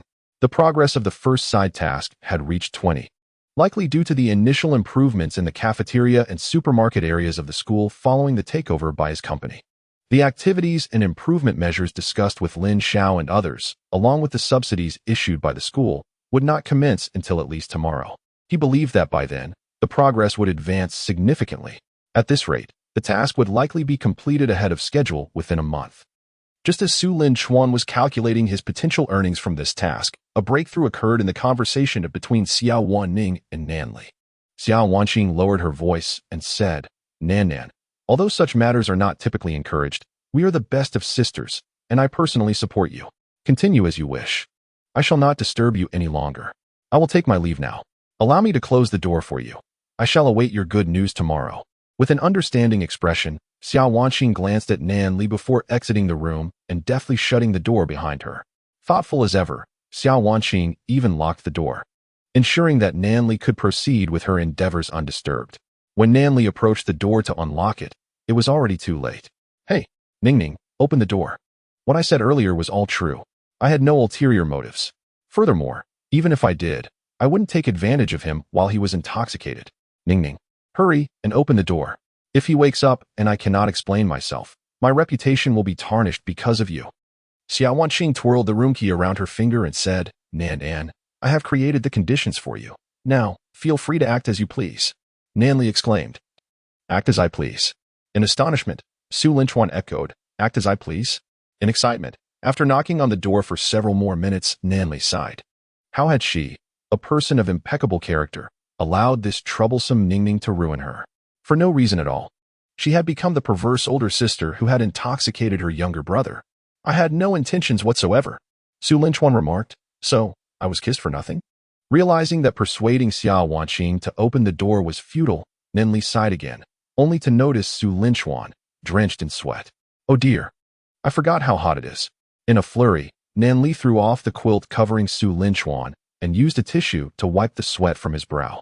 She then turned on the air conditioner. Afterward, her mind returned to the troubling dilemma she had been grappling with before Xiao Wanqing's unexpected absence. If she did not remove his clothes while using the air conditioner, he might catch a chill at night. But how could she bring herself to undress him?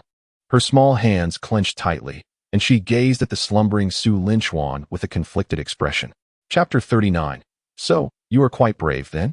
Upon hearing Nan Li's words, a barely perceptible smile flickered across Su Linchuan's lips. Please, do proceed in this manner. However, at that moment, a notification sound echoed in Su Linchuan's mind. Ding. Host has triggered a romantic task, social death scenario. The social death scenario occurs when Nan Li attempts to undress the host, and he suddenly awakens, leading to Nan Li's embarrassment. Task reward. Master-level magic skills. Su Linchuan was momentarily taken aback by the unexpected system task. This system is quite the tease, but I absolutely adore it. He chuckled to himself inwardly, eagerly awaiting Nan Li's approach to remove his clothing. Meanwhile, Nan Li was still ensnared in her prolonged internal struggle. Although this was a situation of necessity and she feared for his health, how could she explain undressing him when he awoke the next morning? Surely, she would be perceived as a deviant. However, if one does not remove their clothing while using the air conditioner, it is indeed possible to catch a chill. What a predicament this is. Nan Li ran her fingers through her hair, seated on the bed, in a state of turmoil. After 10 minutes of inner conflict, she finally resolved to take action. I am removing his clothing solely to prevent him from getting cold. It is for his own good. By tomorrow, I shall be able to explain this, yes? I will surely find a way to justify my actions. To be prudent, Nan Li retrieved her phone and initiated a recording. Xiaochuan, to ensure you do not perceive me as a pervert, I am recording this video as evidence that my intention in removing your clothing is solely to prevent you from catching a chill. Please believe me. With that, Nan Li set her phone aside, positioning the camera to face Su Linchuan. Sighing in relief, Nan Li reflected that this day had been more thrilling than any of the past 20 years. After sharing a kiss, she was now about to remove someone else's clothing. How exhilarating.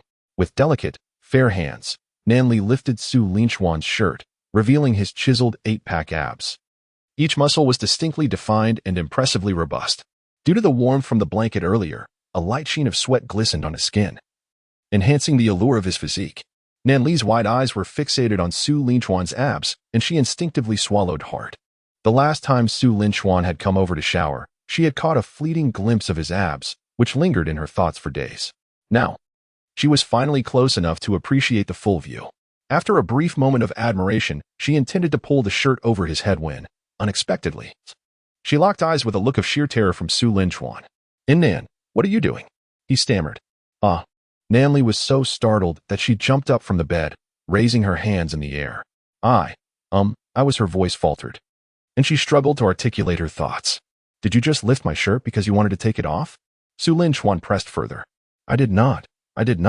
Don't say such things. Nan Li vehemently denied. Then what were you doing? Su Linchuan inquired. I was concerned you might catch a chill while asleep, so I thought to help you remove your shirt before you went to bed. Then you still intended to take off my shirt? Su Linchuan pointed out. That is indeed a valid observation, and I find myself at a loss for words, Nan Li admitted, falling silent for a moment as she glanced at her phone, recalling that she had recorded the entire incident as evidence.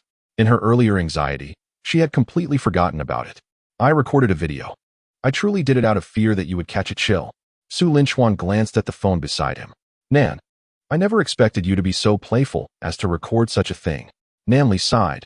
At this point, there is no way to clear my name. Su Linchuan, observing her flustered demeanor, picked up the phone and looked at the video she had recorded.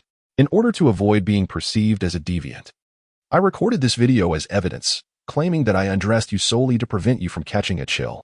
Please trust me, echoed Nan Li's voice from the video. Su Linchuan watched the video, seeking to provide Nan Li an escape from an awkward situation. He indeed felt like a fool for not residing at school. When he exchanged glances with Nan Li earlier, he nearly succumbed to laughter. Now, the corners of his mouth were poised to unleash a torrent of restrained amusement. Sister Nan, it appears you truly undressed me out of concern for my well-being, yet it is also possible that you meticulously prepared this video as evidence in advance. Nan Li felt a flicker of emotion upon hearing the first half of Su Linchuan's statement, but the latter part prompted her to roll her eyes in response. Is that truly how you perceive me? Do you have any idea of the psychological barriers I overcame to remove your clothing? I have never undressed someone of the opposite sex in my life. After lifting my shirt, Sister Nan seemed to pause for quite a while, pondering something. Su Linchuan's lips curled into a mischievous grin.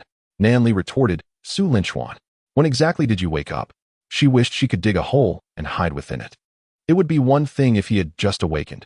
However, If he had roused earlier and overheard Xiao Wanqing's suggestive remarks, the embarrassment would be unbearable. To entertain even darker thoughts, what if Su Linchuan had been awake in the car? Would that mean he witnessed the entire intimate exchange? Nenli dared not contemplate further.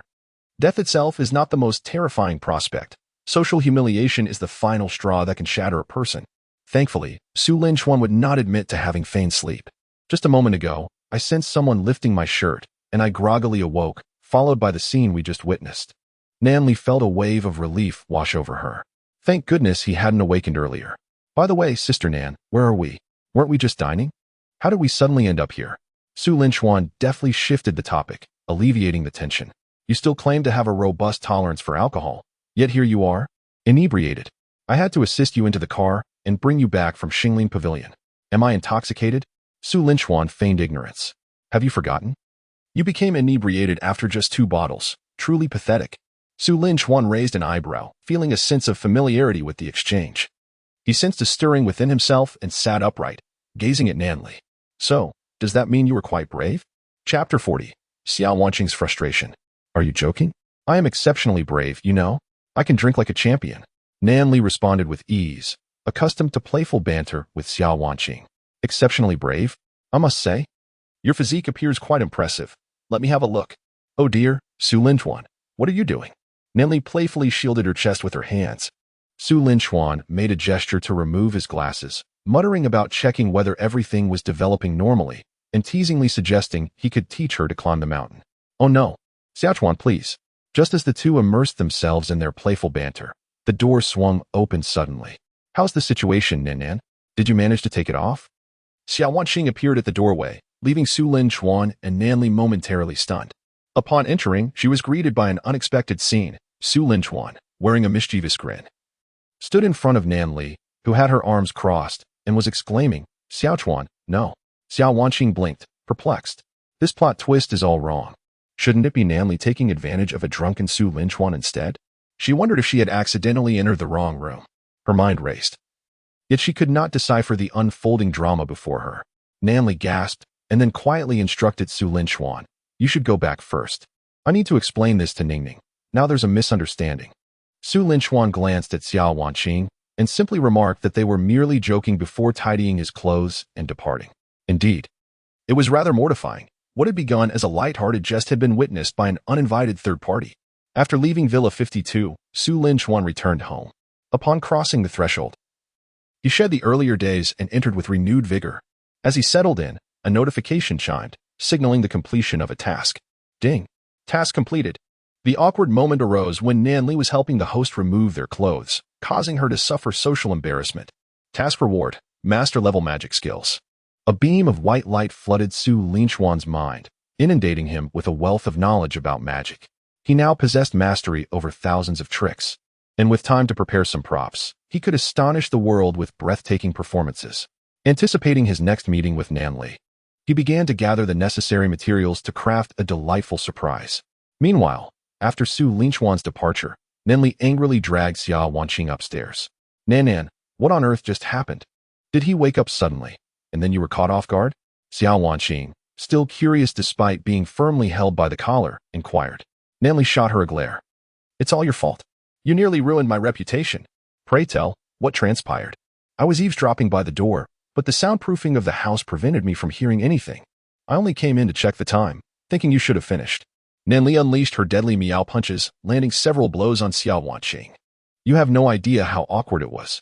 I noticed Xiaochuan was sweating, so I thought I would help him remove his shirt, but the moment I lifted it, he woke up. The whole situation was exceedingly embarrassing. Pfft. Xiao Wanqing couldn't contain her laughter, bursting into giggles. Nan, are you truly planning to change his clothes? You really have no other thoughts?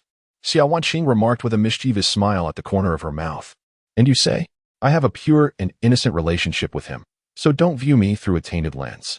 Nanli turned her head, attempting to conceal the faint flush on her cheeks. All right. I believe your relationship is indeed pure and innocent. Oh, I just wonder when I might encounter someone with whom I can share such an innocent bond. Then I wouldn't have to rely solely on myself every day. At this, Xiao Wanqing's interest was piqued, seemingly forgetting her original intent as she grasped Nanli's hand. Hey, Nan, you haven't been with Xiaochuan, have you? Nanli shook off her hand, stammering, "What are you saying? How could our innocent relationship be that way? Nan, don't be shy. Since you haven't experienced that, would you like to try my new big treasure? I've tested it, and it's quite good." Xiao Wanqing wore a knowing smile. Nanli had never encountered such a situation before. "You can't corrupt me, dog Ningning. My thoughts are so pure. There is no way I could use that." With a huff, Nanli declared, "I'm going to sleep now." As she spoke, Nanli rushed out of the room, only to return immediately. "I almost forgot. This is my room. Dog Ningning, go back to your room. I need to sleep." She pointed toward the door, issuing a clear command. However, Xiao Wanqing appeared to be oblivious, simply lying down on Nanli's bed. "Oh dear, my legs seem to have given out. I can't walk anymore. Today, I'm sleeping with you, Nan. You can treat me like classmate Xiao Chuan. Tonight, you can hold me as you sleep." Xiao Wanqing removed her clothes and burrowed under the covers. Seeing that she could not drive Xiao Wanqing away, Nanli sighed and approached the bed, playfully hitting her several times. "Dog Ningning, humph, I'm reluctantly allowing you to sleep with me today, but this is the last time. Remember that time you came over and kept rubbing against my leg while you were asleep? I couldn't get a wink of sleep the entire night." Xiao Wanqing chuckled. "Hee, I won't do that this time. I'll just rub your back. That dog Ningning. If I weren't so exhausted today, I would certainly teach her a lesson." Finally, Nanli fetched another blanket, adjusted the air conditioning, wrapped Xiao Wanqing in the blanket, and settled her beside her before feeling secure enough to remove her own clothes and get into bed. "All right, don't move around too much. I'm turning off the lights now." Nanli raised her hand to switch off the light and then closed her eyes to sleep. Having supported Su Linchuan all the way, Nanli was quite tired, and after a day of heightened tension, she quickly drifted into slumber. Meanwhile, Xiao Wanqing blinked her eyes, sparkling brightly, as she gazed at Nanli beside her. After a short while, it appeared that Nanli was dreaming, a maternal smile gracing her lips, which widened as she turned over. Observing this, Xiao Wanqing lifted her own blanket and snuggled into Nanli's covers. As if sensing the arrival of Xiao Wanqing, Nanli immediately embraced her. Xiao Wanqing's body stiffened momentarily, then she raised her hand to rest upon Nanli's shoulder. After enveloping Xiao Wanqing in her arms, Nanli nestled against her chest. "Hee. It's flat, just like Xiao Chuan," Nanli mumbled, yet Xiao Wanqing understood her words. She felt an urge to retaliate.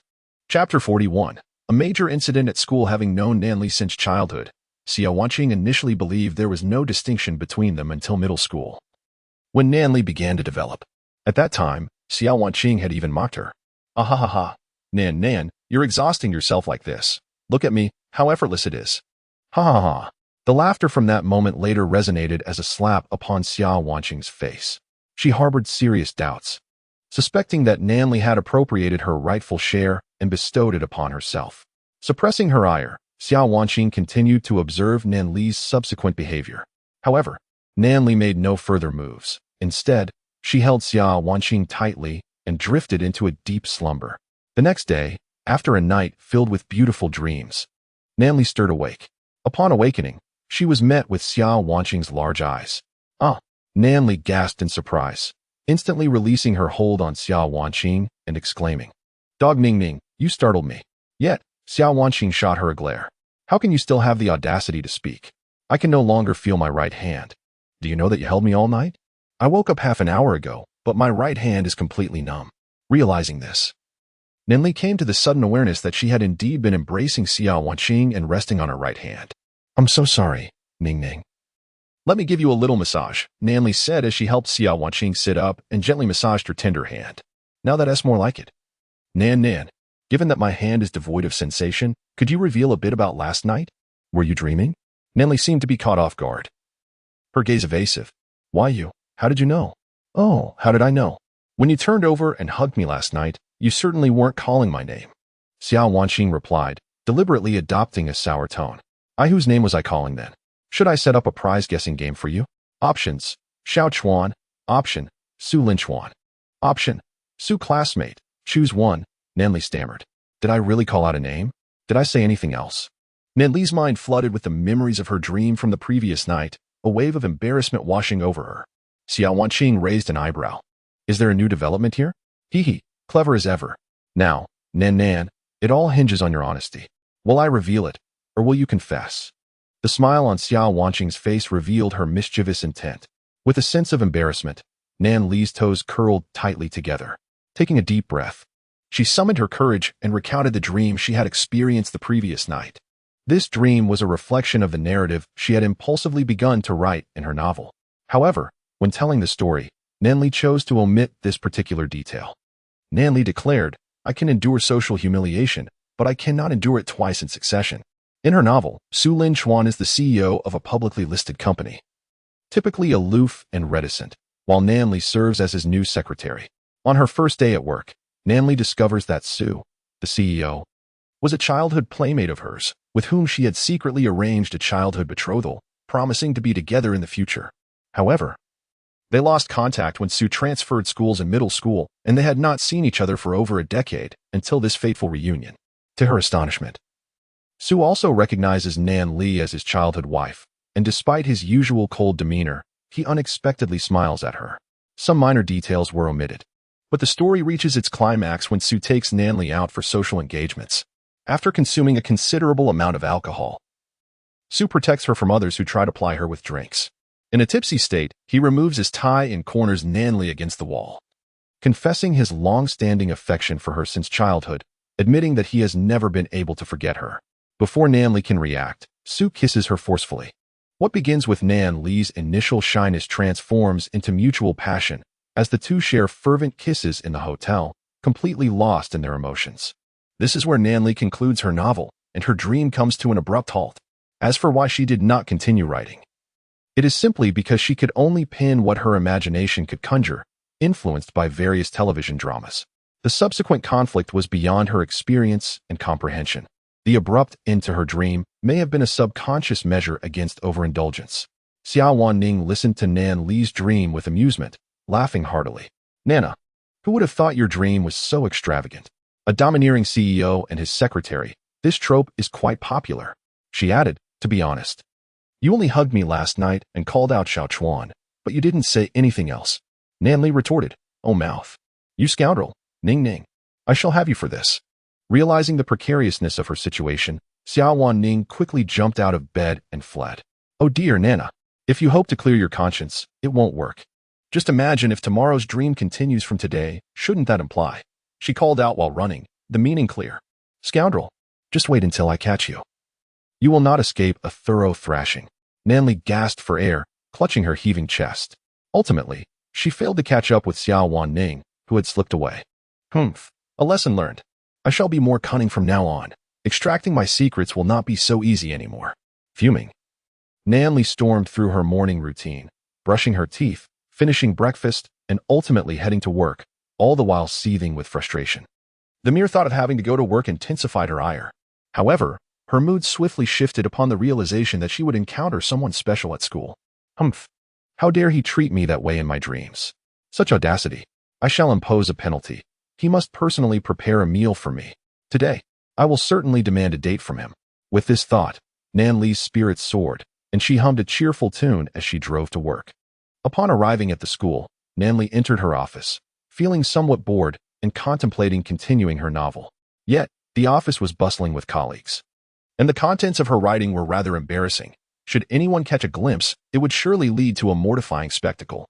She wished to summon Su Linchuan, but struggled to find an appropriate excuse. It would be rather humiliating to say, "Teacher misses you. Come to the office for a checkup." Without a suitable pretext, Nan Li reluctantly set aside her myriad thoughts, hoping to perhaps encounter him at the cafeteria during lunch. Just as boredom began to set in, a significant event unfolded at the school. Chapter 42, Accompanying Sister Nan for a Meal. As the clock approached 11 in the morning, a notice from Jiancheng University ignited a fervor throughout the campus. The announcement was brief, yet it was well understood that fewer words often indicated a more serious matter. It reported the arrest of the former contractor of the school cafeteria, the head of the logistics department, the vice president responsible for finances, as well as the owners of various businesses including a supermarket, print shop, and laundry, all charged with bribery and related offenses. The university had received numerous reports regarding these matters, and the administration had taken them seriously, conducting thorough investigations. After extensive inquiries, the veracity of the allegations was confirmed. Consequently, the school issued this announcement. All businesses and cafeteria contractors had been replaced, and any future violations would be met with enthusiastic encouragement to report them. in addition to addressing the criminal activities. The new contractor expressed deep remorse for the prolonged victimization of students and thus decided to personally compensate each student with 500 yuan directly deposited into their bank accounts. Upon the release of this announcement, a wave of excitement swept through the campus. Students erupted in cheers, and discussions regarding the matter buzzed throughout the school. During a moment of respite outside her office, Nanli inadvertently overheard a conversation between two students. She recognized them as pupils of teacher Wang, now in their third year. Their names were quite distinctive, making them memorable: Xu Xinfeng and Wei Xingjin. While Xu Xinfeng may seem unremarkable at first glance, its translation into English offers a delightful twist. Tree. New. B. The narrative unfolds with a humorous twist as Nanli, upon discovering the peculiar names of his peers, cannot suppress his laughter. The first name, Wei Xingjin, is particularly amusing. Nanli nearly bursts out laughing, especially since it belongs to a male. Wei Xingjin remarks, "If life could be depicted through seasons, my existence was forever spring until that term invaded my world, plunging my life into a frigid winter, akin to an icy abyss." The dialogue between Xu Xinfeng and Wei Xingjin captivates Nanli. "Hey, have you seen the announcement the school released this morning? It seems several individuals have been apprehended, including the cafeteria manager and some supermarket staff, along with a few school officials. Does this mean we might finally be spared from being exploited? Can we truly trust the school's announcement? Those arrested were likely embroiled in disputes over loot. They'd simply be replaced, continuing the cycle of deceit that we've endured for years. And for the love of all that is good, can you please stop calling me Insel?" Xu Xinfeng chuckles. "Oh, come on. It's just that so many newcomers have been using you as a stepping stone, hence the nickname. How about this? You choose. Would you prefer I call you sanitary napkin or Insel?" Wei Xingjin sighs. "What sins did I commit in my past life to deserve such a name?" After a moment of hesitation, he concedes, "Fine, just stick with Insel. It's certainly better than sanitary napkin." Xu Xinfeng laughs. "There we have it. Now, what were we discussing? Ah, right, the school announcement. This time, it seems the school is serious. They've never gone so far as to arrest anyone, even when changing suppliers. The announcement also states that the new owner intends to personally provide each of us with 500 yuan. Wei Xingjin raises an eyebrow, incredulous. Is that for real? Has the school truly changed its ways? However, he quickly continues, I suspect that the 500 yuan will be distributed as vouchers for the cafeteria or supermarket. To redeem them, we'll need to spend money, and I can guarantee prices will rise under the new management, ensuring they recoup that 500 yuan. They've always operated this way. Wei Xingjin appears to have seen through the school's facade. Wait, this money has already been deposited into my bank account. Look, here is the text message. You must have received it too, right? Huh? Directly deposited into our accounts? Let me see. After a brief moment, Wei Xingjin stares at the message on his phone, his expression one of disbelief. Wow, it's true. 500 yuan. It's equivalent to half a month's living expenses. They actually sent it to my account. Having been in university for 2 years, I can't recall the school ever being this generous. This isn't a gift from the school, it's from the new contractor's owner. Come on, let us head to the cafeteria and check if the prices have increased or decreased. Wei Xingjin was eager to indulge in some spending. It was a far cry from using his own money. Spending money that came without effort was infinitely more pleasurable. Just like how enjoying something for free is always more satisfying than paying for it. Let us go. I want to see it too, echoed Xu Xinfeng. After they left, Nanli, who had overheard their conversation, took out her phone to check the school's official website, where she indeed discovered the latest announcement. Recalling Su Linchuan's actions towards Lu Chang and others some time ago, she immediately thought of his contribution. Just a couple of days ago, she had expressed concern for Su Linchuan, and now, within such a short span, he had accomplished the task. Impressive. Without delay, Nanli called Su Linchuan. Xiaochuan, did you see the announcement the school released today? I can't believe you managed to resolve it so quickly. Laughter resonated from the other end of the line. Sister Nan, you know about it? This was quite simple. Lu Chang and the others have already confessed. I personally subsidized each student with 500 yuan. The school leaders were extremely pleased and even took my hand, declaring that I am the only contractor for the school. Had I not reacted swiftly, Vice Principal Wang might have attempted to kiss me, but thankfully I dodged just in time. Nanli chuckled in disbelief. She truly had expected him to resolve what she thought would be a challenging issue so swiftly. I must say, you're quite impressive. Su Linchuan muttered softly. I still hope you say such things when we're in bed, Sister Nan. What did you say? Nanli didn't quite catch that. Ahem. I meant to say that you can rest assured, Sister Nan, I will get things done as promised. Su Linchuan adeptly redirected the conversation. Nan Li, however, had a clear purpose for her call. Since you've taken over the cafeteria, has the food improved significantly? The teacher's cafeteria was somewhat better, but the students' cafeteria mostly served unappetizing dishes. I wonder how it is now. Don't worry, Sister Nan, I tried it this morning, and it's vastly improved. The previous chefs didn't lack skill, they simply lacked motivation. Now that wages and evaluations have been adjusted, they are more driven to perform well. On her end of the line, Nanli pouted thoughtfully. I'll stop by the cafeteria during lunch to see how the food tastes. Su Linchuan, perceptive as ever, immediately grasped her implication. I'll accompany you for lunch. After all, you treated me yesterday, so today it's my turn to invite you. Nanli nodded with a bright smile, but then seemed to remember something and quickly added, well, this time is extra. You promised to cook for me yourself, and that must not be overlooked. Chapter 43. Sister Nan, I can do magic well. This time is extra. You promised to cook for me yourself, and that must not be overlooked. Su Linchuan couldn't help but laugh. Rest assured, Sister Nan, I promise to personally cook for you, and I will certainly keep my word. Just set a date. I'm always available. Nanli chuckled for a moment, then said, I'll call you at noon, and we can go to the cafeteria together. We can discuss your cooking then. All right, see you at noon, Sister Nan. After hanging up, Nanli hummed a little tune. Skipping back to the office. When one has someone to look forward to meeting, even the days of waiting are filled with joy. Meanwhile, on the other side, Xu Xinfeng and Wei Xingjin arrived at the cafeteria. Since it was only 11 o'clock, the place was not crowded yet. Wei Xingjin approached a counter he frequently visited, ordered 2 dishes, 1 meat and 1 vegetable, along with a serving of rice. However, when he settled the bill, only 3 yuan was deducted from his meal card. Excuse me, did you charge me incorrectly? I ordered 2 dishes and a serving of rice. How is it only 3 yuan? Wasn't it 15 before? The lady at the counter patiently explained, we have a new owner, and the prices have changed. The dishes you ordered used to cost 15, but now they are only 6 yuan. With the current half-price promotion, it totals 3 yuan. She seemed in good spirits. In the past, her earnings were meager, and the company often deducted wages, but now things were different. Not only had her salary more than doubled, but all insurance was also comprehensive. By her calculations, her monthly income was now nearly 3 times what it used to be. Wei Xingjin's eyes widened in disbelief. 2 dishes and a serving of rice, even without the discount, cost only 6 yuan. That was less than half the previous price. Excuse me, how much is the meat dish? He inquired. The meat dish is 3 yuan. The vegetable dish is 2.50 and rice is 50 cents. The new owner is truly commendable. Not only have prices dropped, but procurement and hygiene are also strictly managed. Plus our salaries have been raised. I doubt the owner is making much profit after all this. With only Xu Xinfeng and Wei Xingjin at the counter, the lady felt free to chat a bit more. By the way, what does the half-price promotion mean? Is it applicable at all counters? Wei Xingjin asked again. Yes.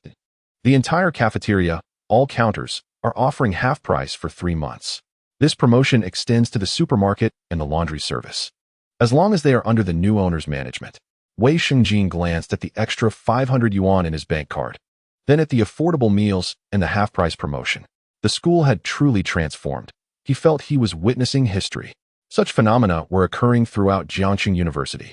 In no time, this initiative gained widespread attention and trended online. The new owner of the contractor had certainly won over many admirers. Not only did the owner gain popularity, but Jiangxing University also benefited greatly, receiving much better external evaluations. It was a win-win situation. At noon, Nanli eagerly called Su Linchuan. Are you hungry? Let us go to the cafeteria for lunch. Certainly. I shall make my way to the cafeteria now. Sister Nan, let us meet at the entrance of the 1 yuan cafeteria. Not long after her arrival, Nanli spotted Su Linchuan in the distance. Xiaochuan, over here. Nanli called out cheerfully, reminiscent of a girl in love beckoning her boyfriend. Su Linchuan hurriedly approached her. Hi, Sister Nan. Upon halting, he waved his right hand in front of her, and in the next moment, with a swift motion, a rose appeared in his grasp. This is for you, Sister Nan. Nanli was momentarily taken aback, her cheeks flushing as she accepted the flower from Su Linchuan's hand. Was it reasonable for Su Linchuan to gift her a rose? Absolutely. After a brief pause, she suddenly pondered the origin of the flower. How did you conjure this rose? Do you possess magic? Su Linchuan internally scoffed. I don't wield magic. Rather, it seems you possess a spell for making someone appear youthful. Yet, he dared not voice this thought, knowing that if he did, Nanli would likely wish to hide away in embarrassment. This is certainly not magic. It's an illusion I've prepared for quite some time. Isn't it marvelous? Nanli, now devoid of her teacherly composure, appeared almost childlike. Su Linchuan chuckled and extended his empty hands. Sister Nan, observe closely, I have nothing in my hands, right? Yes, indeed. Nothing at all. Nanli, with her wide, expressive eyes, scrutinized his hands intently. Do not blink, Sister Nan. In the next instant, Su Linchuan produced a playing card seemingly from thin air, followed by another and another. Nanli gasped in astonishment. Oh, how enchanting. I want to see more. She tugged at Su Linchuan's sleeve, her enthusiasm palpable. Her animated gestures attracted the attention of some classmates nearby, who were curious about the commotion. Realizing her actions might seem unbecoming of a teacher, she felt a twinge of self-awareness, though she often shed her authority in Su Linchuan's presence. Sister Nan, let us head into the cafeteria. We can enjoy our meal while I perform more magic for you. Oh, splendid. Let us go eat. Nanli eagerly pulled on Su Linchuan's sleeve as they entered the cafeteria. This scene was observed by a trio dining within the cafeteria. Old Zhou, Old Su. Look over there. Isn't that Brother Chuan? And with him is our counselor. Oh wait, he graduated early. We should just call her by her name now, Lin Xiao remarked, playfully tapping Su Mo and Zhou Yuan's heads while pointing towards a corner of the cafeteria. Huh? Where? I want to see too. Quickly, show me. Yet, before Su Mo and Zhou Yuan could locate Su Linchuan, they were obstructed by a girl in their path. Classmate, what are you doing? Lin Xiao's words were abruptly interrupted by a loud exclamation from a girl. Pervert. Lin Xiao was taken aback, while Su Mo and Zhou Yuan looked equally perplexed. I merely tore my pants when I squatted down. What is so interesting about that? You filthy perverts. After berating Lin Xiao and his companions, the girl indignantly covered her pants and stormed off, leaving the three boys in a state of bewilderment. Following this brief episode, Lin Xiao glanced around, but could no longer find Su Linchuan. It's all your fault for shouting so loudly. Now we're all branded as perverts. In Lin Xiao's moment of disappointment, a sudden voice piqued his interest once more. Sister Nan, would you like to eat? By the way, your face looks so soft. I just want to pinch it. How dare you? I'm your teacher. Well, perhaps you can pinch it a little at dinner. But Sister Nan, you're no longer my teacher. I've received the principal's approval to graduate early. I'm now a distinguished alumnus of the school, so pinching your face is permissible. You graduated early? Su Linchuan and Nanli passed by Lin Xiao and his companions, each carrying a plate, their conversation clearly audible to the trio. Lin Xiao attempted to call out to Su Linchuan, but Su Mo covered his mouth. Don't shout. After watching Su Linchuan and Nanli walk further away and take their seats, Su Mo finally released his grip. Why did you cover my mouth? Why would you let me call out to Brother Chuan? Last time he denied his relationship with Nanli, and now we finally have a chance to confront him. When we called him for dinner, he made excuses about being busy with an important matter. Turns out accompanying Nanli for a meal was what he deemed important. Su Mo patted Lin Xiao on the shoulder. If you call out to Brother Chuan now, it would only alert him. We have no evidence yet. How can we not have evidence? You heard what Brother Chuan said to Nanli. He wanted to pinch Teacher Nan's face. Indeed. And the crucial point is that Nanli agreed, Zhou Yuan added. Su Mo shrugged. We did hear that, but did anyone record it? That is not substantial evidence. What do you propose we do then? Su Mo smiled, pointing discreetly towards Su Linchuan and Nanli, who were settling down to eat. Let us quietly approach them and wait until Brother Chuan tries to pinch Nanli's face. We'll snap a photo, and even if he denies it later, we'll have the proof to expose his lies. What a splendid idea. What are we waiting for? Let us go before Brother Chuan finishes. With that, the three of them quietly carried their plates and moved stealthily towards the table where Su Linchuan was seated. Not long after, the three individuals settled at a table situated diagonally behind Su Linchuan, deliberately donning masks to disguise their identities. Unbeknownst to Su Linchuan and Nanli, 3 pairs of eyes were quietly observing them from a distance. Once they sat down with their plates, Nanli remarked, astonished at how affordable the meals were. Even without the discount, it was unimaginable how inexpensive they were. Xiao Chuan, won't you incur a loss like this? She inquired. Perhaps there might be losses during the promotional period, but it's all right. In the short term, it essentially serves as a benefit for the students. Once the discount period concludes, after accounting for current meal prices, wages, and rent, there will still be a profit, albeit a slightly diminished one. A minor reduction in profits is inconsequential. After all, my intention is not to make money, but to foster a better environment by allowing quality to prevail over mediocrity. Su Linchuan explained. Nanli gazed at Su Linchuan, her eyes shimmering with admiration. His aspiration to purify the social environment resonated deeply with her, especially in a time when numerous sectors are in dire need of transformation. The first person to take such a stand is indeed worthy of respect. By the way, earlier on the road, you mentioned giving me a pinch as a reward for your efforts in enhancing the school's operational environment. As a distinguished alumnus, I, a mere damsel, dare not refuse, she said, tilting her head and playfully shaking it.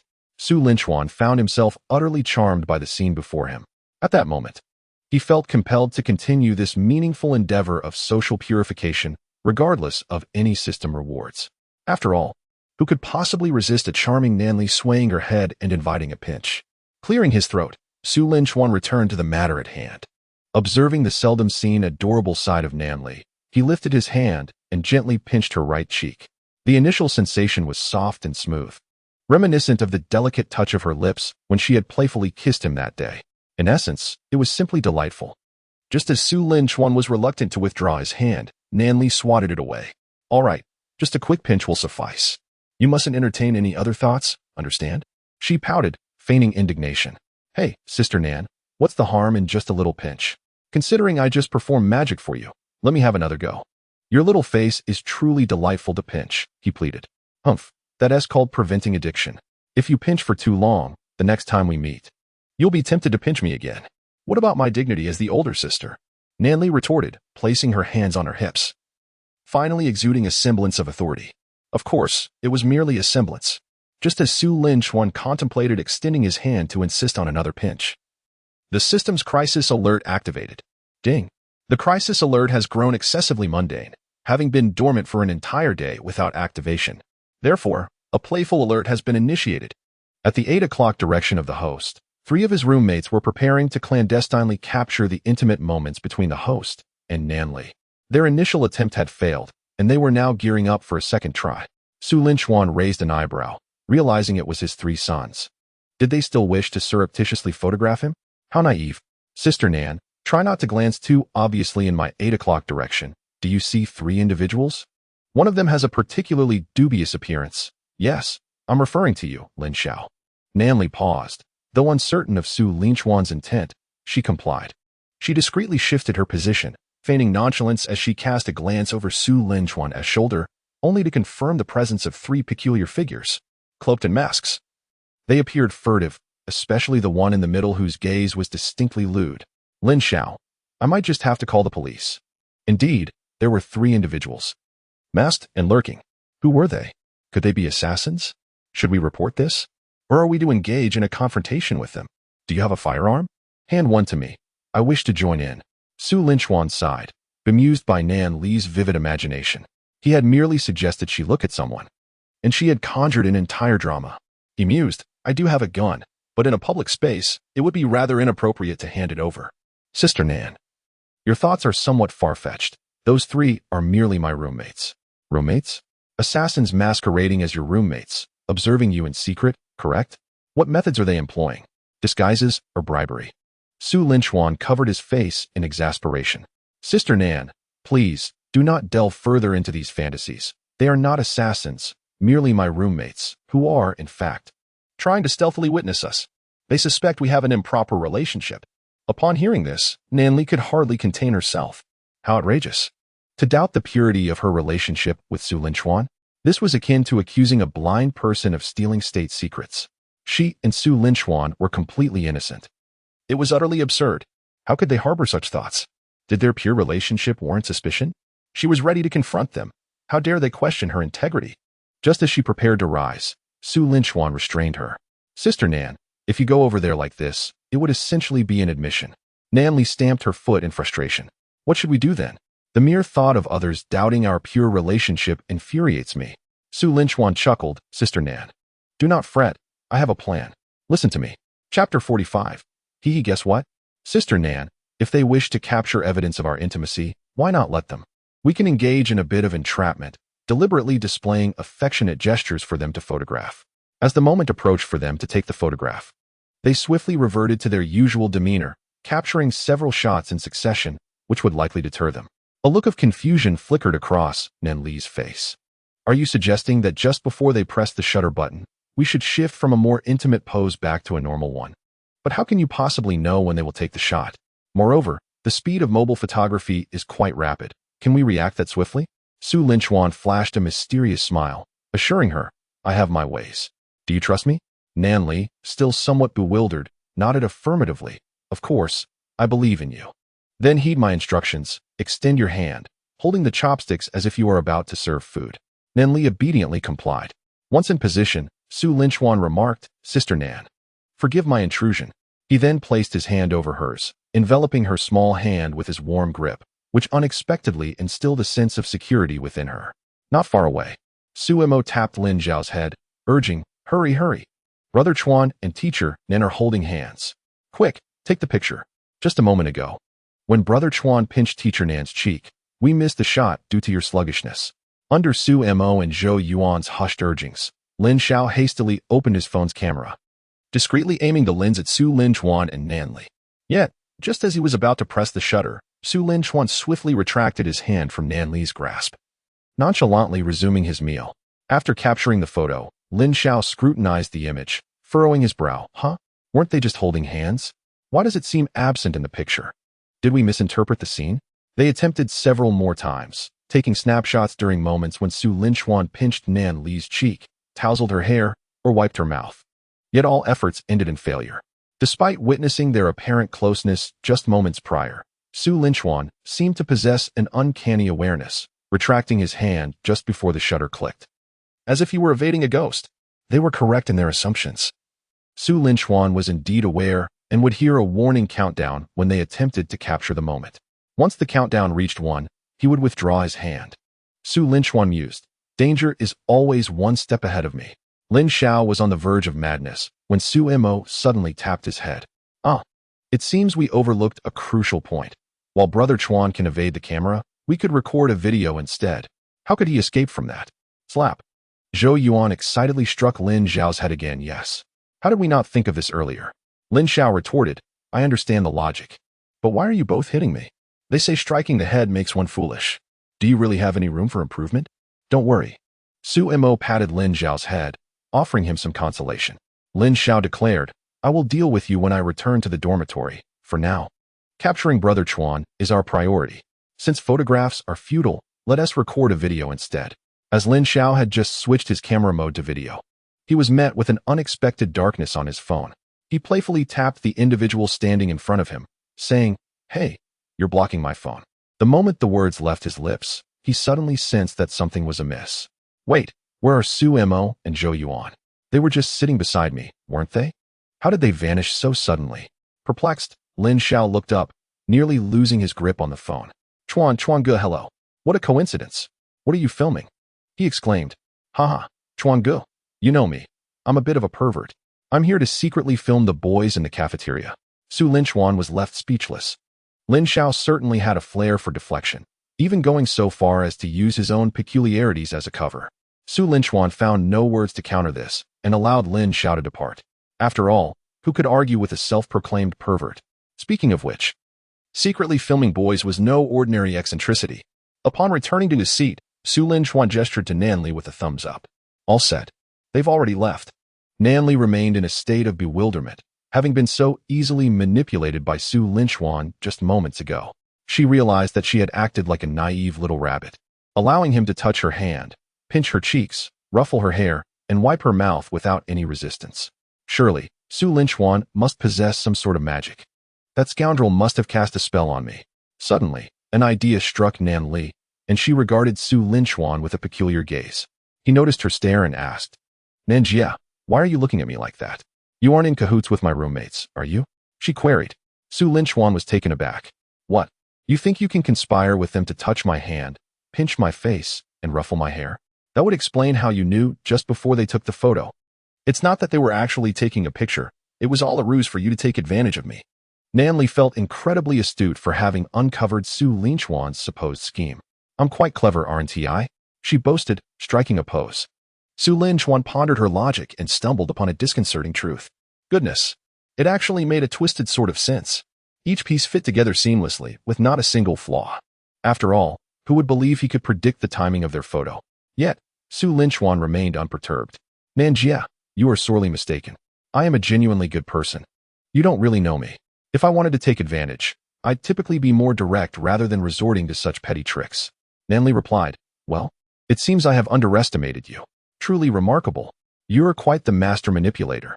Are you implying that you initially intended to forcefully pinch my face, but after encountering a few roommates, you decided to resort to tricks instead? Su Linchuan found himself momentarily speechless, realizing that no matter how he responded, it would be inadequate. Should he confess to being a rogue indulging in petty tricks, or a brazen lecher? It seemed he had ensnared himself in his own web. Sister Nan, let us bypass this subject. I can prove my innocence and assure you that I am not in cahoots with my roommates, Su Linchuan stated earnestly. Ah, how very sincere. Though he indeed harbored ulterior motives, he was not allied with Lin Xiao and the others. Nanli crossed her arms over her chest, well, rather beneath, as her physique did not permit her to rest them upon her bosom. How do you intend to prove that? Su Linchuan flashed a confident smile. Sister Nan, simply activate your camera and prepare to take a photo at random. I will predict the moment you capture the image, and when you do, I will extend my hand. You can then assess whether my timing aligns, thus validating my claim. Nanli nodded slightly, finding his reasoning somewhat convincing. Very well then. She retrieved her phone. Are you ready? Su Linchuan smiled assuredly. I am prepared. You can take the picture whenever you like. Just then, he felt a surge of awareness as a crisis alert blared. Oh no, not now. Haha, bye. Su Linchuan exclaimed, hey, this is a critical moment. Don't let me down. Where are you going? Hee guess. Chapter 46. I want you to prepare a lavish feast. The crisis alert shattered Su Linchuan's composure. Come on. This is no time for jokes. I am in the midst of proving my innocence. But the alert was resolute. It departed without a trace. Su Linchuan felt utterly deflated. Upon exiting the system space, he looked at Nan Li, who was holding her phone. With an awkward smile, he suggested, Sister Nan, perhaps we should set aside this topic for now. By the way, I have learned a new magic trick. Allow me to demonstrate. Nan Li scrutinized him for a moment. No, the trick can wait. Weren't you just about to prove your innocence?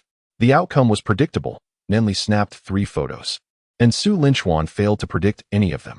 Oh dear, Sister Nan, I was wrong. Su Linchuan lamented, glancing at her with a pitiful expression. Humph. Still unwilling to admit that you conspired with your roommates to take advantage of me? Trying to deceive me? I am as sharp as a monkey. Su Linchuan felt utterly helpless. That crisis alert had put him in quite a predicament.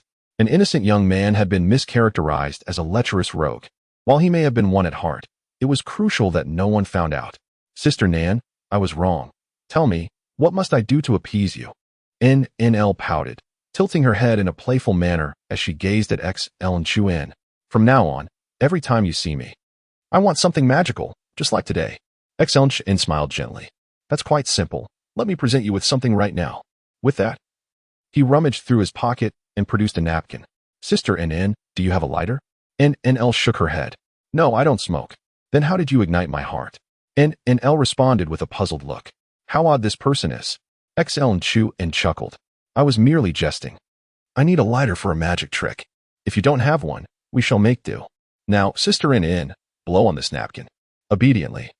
NL leaned closer, extending her head towards his hand, and blew gently. In the next moment, something miraculous occurred. The napkin ignited with her breath. Startled, NL exclaimed, It's on fire. Quickly extinguish it. She reached for the soup on the table to douse the flames. However, just as she lifted the bowl, XL Chuan stopped her. Sister NN, don't worry, it's part of the magic. Immediately, he swiped his hand over the burning napkin and, with a swift motion, produced a flower. Sister NN, here is your flower. NL beamed with delight. How wonderful. What is the principle behind this? Sister NN, do you know the Pythagorean theorem? NL paused. Yes. Then you're all set. This magic has nothing to do with that. NL raised an eyebrow. Xiao Chuan, are you teasing me? Witness my deadly meow meow punch. NL and XL Chuan playfully bickered like a couple in love, laughing and teasing one another. For a fleeting moment, NL felt a sense of confusion about their relationship. But soon, She resolutely declared, "Of course, it's a pure and innocent sibling bond. It's perfectly normal for siblings to play around, right?" In her eyes, it was entirely appropriate. After a brief play fight, they finished their meal. Elle held her stomach, letting out a contented burp. "I've never tasted cafeteria food this delicious. I'm stuffed." "That's because you haven't tried my cooking yet. My meals are even better than this," XL and Chu-En replied. Elle smacked her forehead, nearly forgetting. "Oh right, you owe me a meal. One that you cook yourself. And since you dared to take advantage of me, I shall punish you by demanding a feast." She pouted adorably. XL and Chu-En, realizing today that Elle could display such an endearing side, thought he would be quite fortunate in the future, having never used his masterful culinary skills. He readily agreed. "Sister N, when are you free? I shall prepare a meal for you at your convenience." Nanli shook her head, pondering for a moment. "How about this evening? At your place? What do you think?" Nanli gazed at Su Lin Chuan with eager anticipation. Su Lin Chuan was slightly taken aback. Why did that sound rather peculiar? It reminded him of the classic phrase, "Is your home my home, or is it like home?" Of course, there was a fundamental difference between the two statements. The vacant spaces are left for your imagination to explore. Just as Su Lin Chuan contemplated agreeing, his phone suddenly rang. Nanli instinctively leaned in to see who was calling him. Noticing her curiosity, Su Lin Chuan directly offered his phone to her. It was a male caller. Nanli felt a wave of relief wash over her, but soon realized something was amiss. So what if it was a man? Why should she care? Even if it were a female caller, would she really be jealous? With a huff, she turned her head away. Su Lin Chuan chuckled, "Nanjie," as the elder sister. "It's quite normal for you to be concerned about your younger brother's phone calls, isn't it?" Nanli was momentarily stunned but then nodded vigorously. "Well said. It is entirely normal. Unbelievably normal." To her surprise, Su Lin Chuan was quite perceptive. Perhaps she would reward him later with a gentle squeeze of his cheeks. After returning home, she wouldn't scold the teddy bear, but would give it a kiss instead. Hee. Lost in her musings, Nanli suddenly recalled the earlier phone call from Su Lin Chuan. "Xiao Chuan, who was that calling you? I think I saw it was Sun Ke. Is that him?" Su Lin Chuan paused mid-call. "Nanjie, do you know him?" As soon as the question escaped his lips, a realization struck him. Was it Sun Ke who had informed him of Nan Li's villa number 52? Sun Ke's father had encouraged him to pursue Nan Li, so they must be acquainted. "I do know someone named Sun Ke. My father has some business dealings with his father, so we've met a few times. Initially, my father seemed to have intentions of bringing us together, but for reasons unknown. That topic was never mentioned again." Su Lin Chuan thought to himself, "Perhaps your father is aware of the internal strife within the Sun family." "Yes, the Sun Ke you know is indeed the one I am acquainted with. Our meeting was coincidental. I'll tell you more after I finish this call." He then connected with Sun Ke. Chapter 47. Choosing between Sun Ke and Nan Li? Su Lin Chuan answered the call. The voice on the other end belonged to Sun Ke. "Mr. Su, I have already recruited over 20 employees and lured several talents from other companies at a premium. The company is now in its preliminary formation. We just need to finalize the project. When can you come to the company to discuss this? I have uncovered a few promising scripts and need to determine one is the main project." Since Su Lin Chuan had his phone on speaker, Nanli could hear Sun Ke's words as well. Nanli refrained from hastily posing questions, instead choosing to listen intently. Su Lin Chuan, equipped with the assistance of the system's tasks, possessed a ready-made script, eliminating the need to seek out additional material. He delved into the system to examine his secondary side mission, preliminary purification of the film environment by investing in Sun Ke's film company, producing a film that excels in both reputation and box office success, thereby aiding Sun Ke in reclaiming his father's company. Task Assistance, Film Production Guide. 500 million in funds. Task deadline, 6 months. Task reward 1. If the net profit after deducting all initial investments results in a loss, 1/10 of the refunded consumption will be returned. If the net profit after deducting all initial investments breaks even, the entire refunded consumption will be returned. If the net profit after deducting all initial investments yields a profit, double the refunded consumption will be returned. Task reward 2. 20 wealth points. Subsequently, Su Lin Chuan accessed the Task Assistance Film Production Guide. Upon opening it, he was astounded by its comprehensiveness. It not only contained the script but also various considerations, such as actor selection, promotional strategies, and sample shooting displays. One could assert that even an individual entirely unfamiliar with filmmaking, upon acquiring this guide, would swiftly ascend to the ranks of the greatest directors. For this guide ensures success. Presently, the guide offered 3 scripts for Su Linchuan's selection: a science fiction film titled The Three-Body Problem, a comedy titled Charlotte's Troubles, and a romance titled When Time Stopped on This Day. This is a fictional world. Please do not associate it with reality. After some contemplation, Su Linchuan decided to choose them all. Although the system's task required only 1 film, all 3 scripts appeared remarkably appealing. Notably, The Three-Body Problem is globally renowned. If successfully adapted, it would undoubtedly captivate the entire world. However, meticulous crafting might render the 6-month timeframe insufficient. Thus, Su Linchuan resolved to utilize the second script, Charlotte's Troubles, to fulfill the task, while the other 2 would be pursued gradually. With his decision made, Su Linchuan withdrew his consciousness from the system space. I already possess a ready-made script of exceptionally high quality, fully prepared for immediate use. On the other end of the line, Sun Ku expressed astonishment. Mr. Su, please visit the company. We need to discuss this in detail. Before Su Linchuan could respond, Nanli grasped his arm and shook it gently. I want to have dinner tonight. Aside from the time spent shopping for ingredients and cooking, I need to start preparing soon. I want to eat.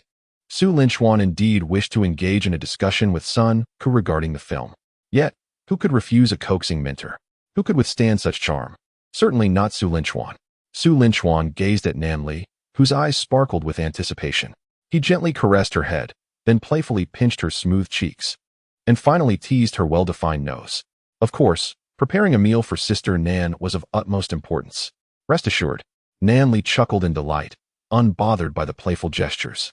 What truly mattered was the privilege of savoring the dishes personally crafted by Su Linchuan. Humph, does Sun Ku dare to vie for Su Linchuan's attention? What a fanciful notion. Su Linchuan belongs to me. Ahem, this refers to Su Linchuan cooking tonight, just to clarify. On the other end of the line, Sun Ku seemed vaguely aware of Nan Li's voice and expressed confusion. Mr. Su, are you still listening? The location of the company is, however. He was promptly interrupted by Su Linchuan. I have matters to attend to, so I want to be coming over. I will send you the script and some important notes shortly. You can discuss among yourselves for now. After all, I am merely investing. The specifics must be handled by you. Mr. Su, wait. You can't just not show up. If you don't come, I won't feel secure holding your money. But Sun Ku's protests fell on deaf ears. Even with his eyes closed, Su Linchuan could effortlessly choose between the blue-haired youth Sun Ku and the delicate Nan Li. Moreover, it was the rare and charming Nan Li who sought his attention. Witnessing Su Linchuan's firm refusal of Sun Ku in favor of cooking for her filled Nan Li with a profound sense of satisfaction. Perhaps this was love. No. This was the bond of affection between siblings. Nan Li, that was close. I almost let something slip. Thankfully, I am clever and disguise my feelings well. No one has noticed so far. Then, Sister Nan, I will head back to the dormitory for a bit. Once I send the script to Sun Ku, we can go grocery shopping together, and I will prepare a sumptuous dinner for you. Nan Li exclaimed, leaping with joy. Hooray! Along with her jubilant jump. 2 adorable little ones joined in. The world is indeed wondrous. When you leap, they leap too. Su Linchuan quickly averted his gaze, about 5 seconds, to prove his decorum. Nan Li also noticed Su Linchuan's lingering gaze. Honestly, it's hard not to notice when you glance for 5 seconds. Nevertheless, she merely shot him a playful glare without uttering a word. Humph. In light of the grand feast you're about to prepare for me, I shall let it slide. The 2 parted ways after their meal.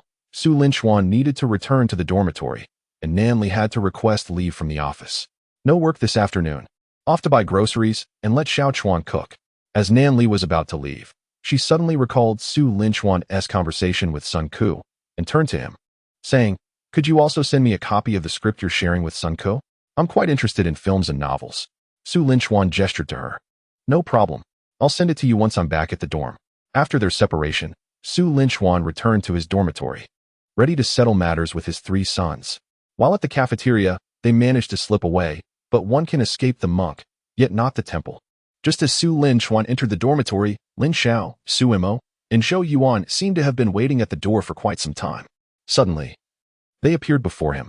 Congratulations, Brother Chuan, on your successful conquest.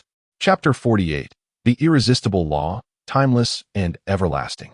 Congratulations, Brother Chuan, on your successful conquest. They exclaimed in unison. Su Linchuan. Brother Chuan, do not conceal the truth from us any longer. Although we lack tangible evidence from the cafeteria, we all witnessed it with our own eyes. Indeed, You are a true renegade, audaciously brazen, and we three are left in awe. Hey, without evidence, do not speak carelessly. We are innocent and have nothing to be ashamed of, Su Linchuan whistled.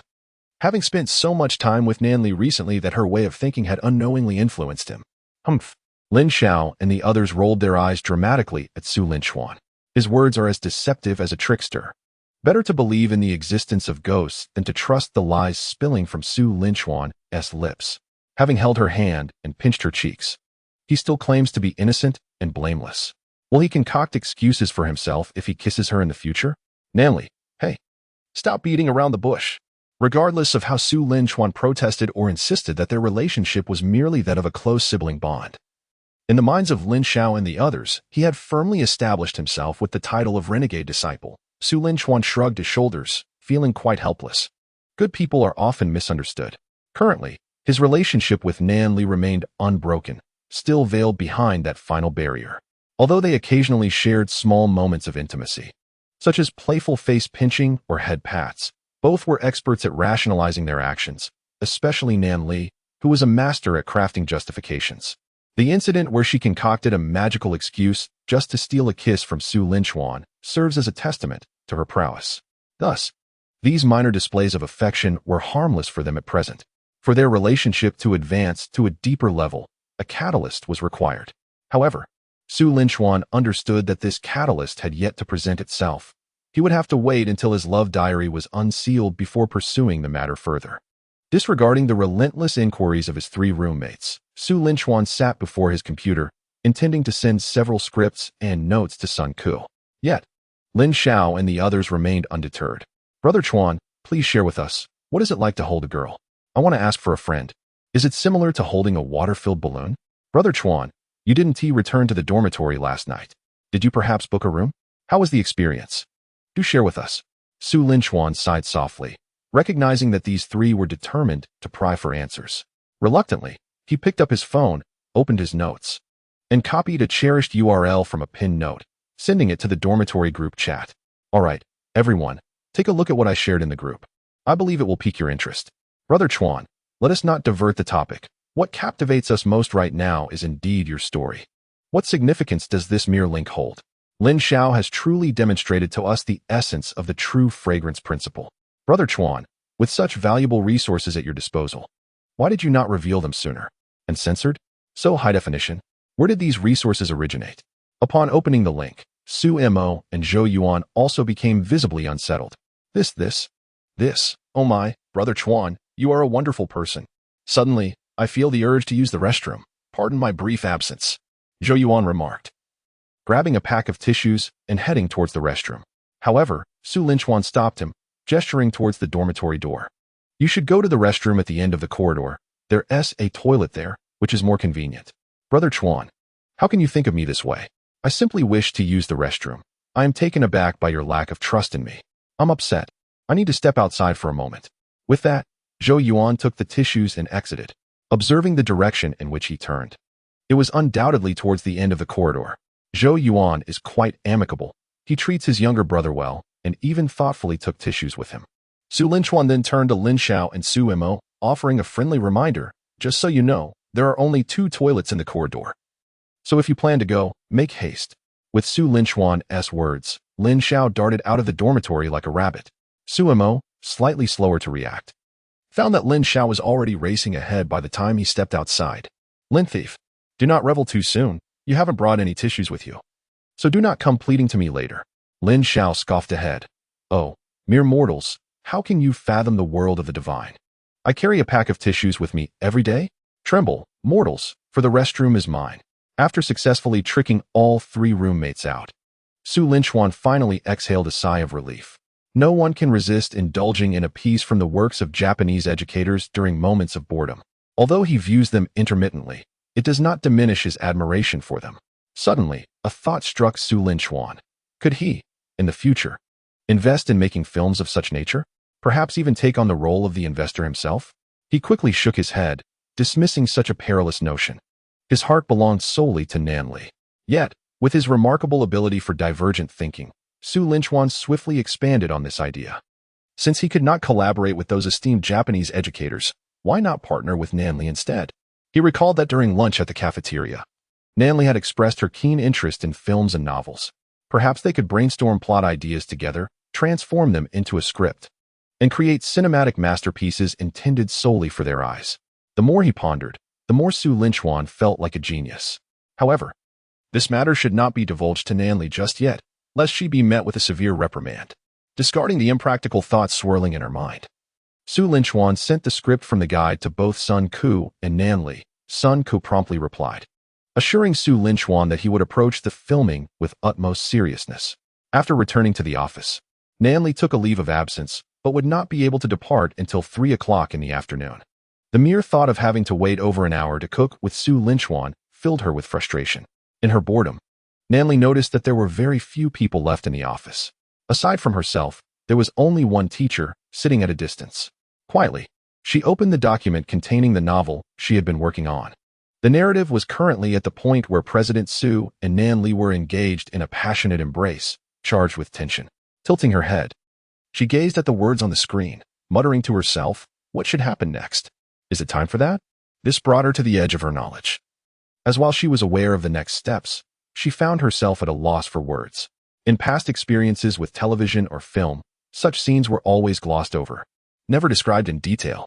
After pondering for a while, Nanli took a deep breath and made a decision. From that moment, she succumbed to a substantial ailment known as detail deficiency syndrome. This affliction plagues many authors, and it was surprising that Nanli, on her first foray into writing, had already contracted this author's most formidable foe. She flexed her fingers and typed a line of ellipsis on the computer. The next line read, the following day. Just like that, an entire night was summarized with a mere ellipsis. By the symptoms displayed, it was evident that she was in the advanced stages of detail deficiency, with little hope for recovery. However, Nanli remained blissfully unaware of her condition, feeling rather pleased with herself for finding such a convenient solution to her knowledge gap. She stroked her chin, contemplating how the plot should evolve. Suddenly, a bold idea sparked in her mind. Her cheeks flushed, and her lips could hardly contain the exuberant smile that spread across her face. In her narrative, the ensuing tale unfolded as follows. After a night marked by ellipses, President Su and Secretary Nan awoke the next day, both feeling exceedingly bashful. President Su rose early, rushing to the bathroom to repeatedly bang his head against the wall, regretting why he had consumed so much alcohol. Who could have anticipated that his drunken state would lead to such audacity? Secretary Nan reclined on the bed, though she had awakened long before President Su, feigning sleep. Last night, President Su had indulged in drink, while she remained sober, guiding him to his room when passion ignited. After a moment of solitude, Secretary Nan mustered her courage, opening the bathroom door. Before President Su could utter a word, she kissed him fervently. I wish to be with you forever, she declared, ushering in a second ellipsis between them, soon followed by a third, and yet another the following day. Nanli pinned her thoughts with great delight, for it was a simple task. As she scanned the document, she noted that apart from a scant few lines, the entirety was composed of ellipses. Moreover, the meticulous Nanli employed the varying lengths of ellipses to signify the passage of time. Though possessing a hint of detail, it was hardly sufficient. One could surmise she was afflicted by an acute case of detail deficiency, beyond hope. After a spell of writing, the clock struck 3 in the afternoon. As the alarm chimed, Nanli could no longer indulge in her ellipses. 3 days had passed, and it was time to allow her characters some respite. Grabbing her bag, she eagerly set off to pick up Su Linchuan. Upon her arrival at the male dormitory, Su Linchuan awaited her by the roadside. Once inside the vehicle, he turned to Nanli and inquired, Sister Nan, do you know if there is a vegetable market or supermarket nearby? We should buy some groceries first. I know just the place. There is a supermarket I frequent. Their produce is quite fresh. Allow me to take you there, she replied enthusiastically, assuming the role of the driver as she maneuvered the car out of the school and toward a nearby supermarket. Upon reaching the supermarket and securing a parking spot, Su Linchuan retrieved a small shopping cart, and together they strolled into the store. Given that it was just past 3 in the afternoon, the supermarket was not overly crowded. Su Linchuan pushed the cart towards the vegetable section and asked, Sister Nan, what shall we buy first? Do you have any favorites? After a moment's contemplation, she paused, struggling to recall her preferences. Suddenly, she exclaimed, meat. I want to eat meat. Su Linchuan chuckled softly at her childlike enthusiasm, not wishing to disrupt her delightful demeanor. Then let us start with some meat. I'd eat like a bit of both beef and lamb, as I particularly enjoy lamb. Yay, I love lamb too. It's especially delicious when stir-fried. Nanli nodded in agreement. They then redirected their path towards the meat section, commencing their selection. Hello, I would like to purchase 1 pound of beef and 1 pound of lamb. Su Linchuan called out to the attendant stationed by the meat display. Certainly, sir. Would you prefer me to cut it for you, or would you like to do it yourself? The attendant inquired, presenting an array of meats. After a moment's thought, Su Linchuan responded, I'll do it myself, thank you. Very well. The vendor responded with a nod, then picked up a cleaver from the stall and handed it to Su Linchuan, saying, You can do it yourself. Su Linchuan took the knife and deftly sliced a chunk from a large slab of beef. Weighing it in his hand, he estimated it to be over a pound. And then he proceeded to cut a piece of lamb with the same finesse. After purchasing the meat, Nanli had already decided on what she wanted for dinner that evening. I want to eat steamed eggs with minced meat, shredded pork and spicy sauce, cola chicken wings, and stir-fried lamb, Nanli exclaimed, listing off more than a dozen dishes. Su Linchuan tousled her hair and asked, Do you plan to eat all these today? Can we finish it? Nanli rubbed her hands together, pouting slightly, and replied in a tone of mock grievance. It seems we can't finish it all. However, Su Linchuan waved his hand dismissively, saying, So what if we can't finish? Does cooking mean we must eat everything at once? If Nanjia wants to eat, then I will cook. I'm not worried about making too much. Nanli was taken aback. She had been contemplating reducing the number of dishes to 6, as a dozen was indeed too much for just the two of them. 6 was already a considerable amount, a number they had agreed upon during their meals in the cafeteria. Yet, she did not expect Su Linchuan to say such a thing. If Nanjia wants to eat, I will cook. I'm not worried about making too much. This phrase echoed in Nan Li's mind, refusing to fade away. Su Linchuan's words struck her heart like an arrow, akin to Cupid's arrow. In that moment, it felt as though her heart was racing with excitement. Was this what it felt like to be infatuated? There had always been a hint of ambiguity between them, and even now, Su Linchuan had yet to remove his hand from her head, to which he showed no sign of resistance. Nan Li's heart was in turmoil.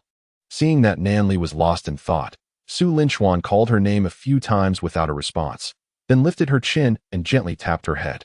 Nanjia, what is wrong? Nan Li snapped back to reality and instinctively replied, I'm willing. Chapter 50. Obey, you only need to focus on eating. I'm willing. Nan Li responded instinctively. Su Linchuan was taken aback, confused by her seemingly nonsensical statement, and asked, What are you willing for? Nanjia. Coming to her senses, Nan Li hurriedly covered her mouth. Oh no, she had accidentally revealed her true feelings. And no, it's nothing. I mean, I'm willing to eat all these dishes. Yes, just eating, nothing else. Nan Li vividly demonstrated what it meant to try to deny a truth. Su Linchuan ruffled her hair and chose not to press further, likely having guessed what she had been thinking. I'm willing to. Why am I starting to speak like Nan Li? He brushed aside the thought, embracing the similarity. If you're willing to eat, then I'll cook for you. Come on, let us continue shopping for the dishes you like. With Su Linchuan's large hand ruffling her hair, Nan Li nodded vigorously. Yes. Let us go buy the ingredients. Wait a moment, I have something for you. Su Linchuan withdrew his hand from Nan Li's head and then reached behind her ear. With a swift motion, he produced a lollipop from seemingly nowhere. Here, this is for you. Enjoy it while we stroll. Nan Li, pleasantly surprised, accepted the lollipop. Is this from the supermarket? Can I eat it before paying? Rest assured, this isn't something I took from the store. It's perfectly fine to eat. By the way, would you like to sit in the shopping cart? I could push you. Su Linchuan pointed to a nearby couple, where a boyfriend was pushing his girlfriend in a cart. Nan Li unwrapped the lollipop and shot Su Linchuan a glare. I'm not a child. Is it appropriate? I'm in my 20s. Who sits in a shopping cart at this age? Are you sure you don't want to sit? It looks like so much fun. Nan Li huffed. Even if I were to collapse in the supermarket, I would never sit in a cart like a child. Su Linchuan regarded the resolute Nan Li thoughtfully and nodded, as if seeing a reflection of Wang Mao's. 15 minutes later, Nan Li found herself sitting in the shopping cart, her long legs swinging playfully as Su Linchuan pushed her, creating a warm and sweet scene. Over there. I want to eat some crispy meat. And I want snacks too. Su Linchuan gently patted her head. All right, today we shall buy whatever you desire. Nan. Hooray. Nan Li did not notice the change in how Su Linchuan addressed her, and even if she did, she would not have minded. Today, she simply wished to indulge in her childhood, to eat and to be carefree. Su Linchuan was more than willing to indulge Nan Li's whims. After all, who could resist a charming and affectionate Nan Li? Not even the initial version of Nan Li could be turned away by Su Linchuan. The two spent nearly an hour and a half shopping. In addition to groceries, they also acquired a large bag of snacks, lollipops, and some childish toys. Finally, Nan Li picked up a papaya. Let us get one more papaya. I used to eat one every day as a child, but I haven't bought it in ages. I've nearly forgotten its taste. Cradling the papaya, Nan Li looked as if she were holding three. Su Linchuan's gaze drifted down her face, gradually understanding the formidable size of the fruit she held. Papaya, you are my savior. With good intentions for Nan Li's well-being, Su Linchuan added several more papayas to the shopping cart. One is enough for me. We can't possibly finish all of these, Nan Li remarked, puzzled at Su Linchuan's actions. Yet Su Linchuan firmly asserted, even if we can't finish them, we shall take them. I've heard papayas are highly nutritious. You can keep them in the fridge and have a little whenever you wish. Nan Li thought little of it, as she had always enjoyed papayas. Su Linchuan gazed contentedly at the 7 papayas nestled within his shopping cart, nodding in affirmation. This should suffice. Do not misconstrue his actions. There was no trace of selfishness in his demeanor. As the adage wisely states, one must never let hardship befall the children. Su Linchuan was merely contemplating the future. As the old military strategy suggests, one must prepare provisions before mobilizing the troops. Ahem, I digress. Nevertheless, it is well known that indulging in papayas can yield delightful surprises. After procuring the necessary ingredients for dinner, an abundance of items filled the trunk of Nan Li's Palamara. Fortuitously, Su Linchuan did not reside in a high-rise building, sparing him the arduous task of carrying these goods upstairs. Otherwise, the mere act of transporting them would have constituted a significant workout. Moreover, Su Linchuan increasingly felt that not owning a car was a prudent choice. Each day he could openly accompany Nan Li, whereas if he possessed a vehicle, he would have to seek her assistance for a ride, necessitating additional excuses. How inconvenient. At present, the two felt akin to newlyweds embarking on a shopping excursion, only to return home to prepare a meal together. The sole distinction lay in the fact that while newlyweds could engage in post-dinner activities, Su Linchuan and Nan Li could not. Yet, Su Linchuan remained optimistic. He firmly believed that, in the not-so-distant future, that day would surely arrive. Approximately 20 minutes later, Nan Li adeptly parked the car at the entrance of Su Linchuan's villa.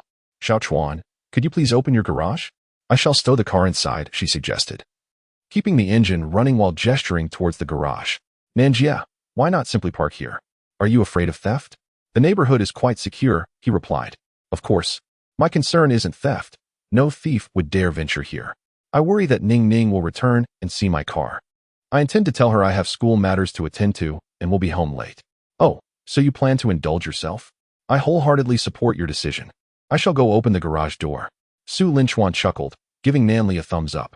Today was their private world, and no one was permitted to intrude. Once the car was safely housed in the garage, they moved the plethora of ingredients into the kitchen. Su Linchuan glanced at his watch. It was precisely 5 o'clock. If he commenced cooking now, dinner would be ready around 7. All right, leave this to me. You need only focus on eating. As Nan Li surveyed the vast array of ingredients, a sudden pang of sympathy welled up within her at the thought of Su Linchuan preparing such an extensive meal alone. Xiao Chuan, perhaps you needn't make so many dishes. We cannot possibly consume them all. Listen to me.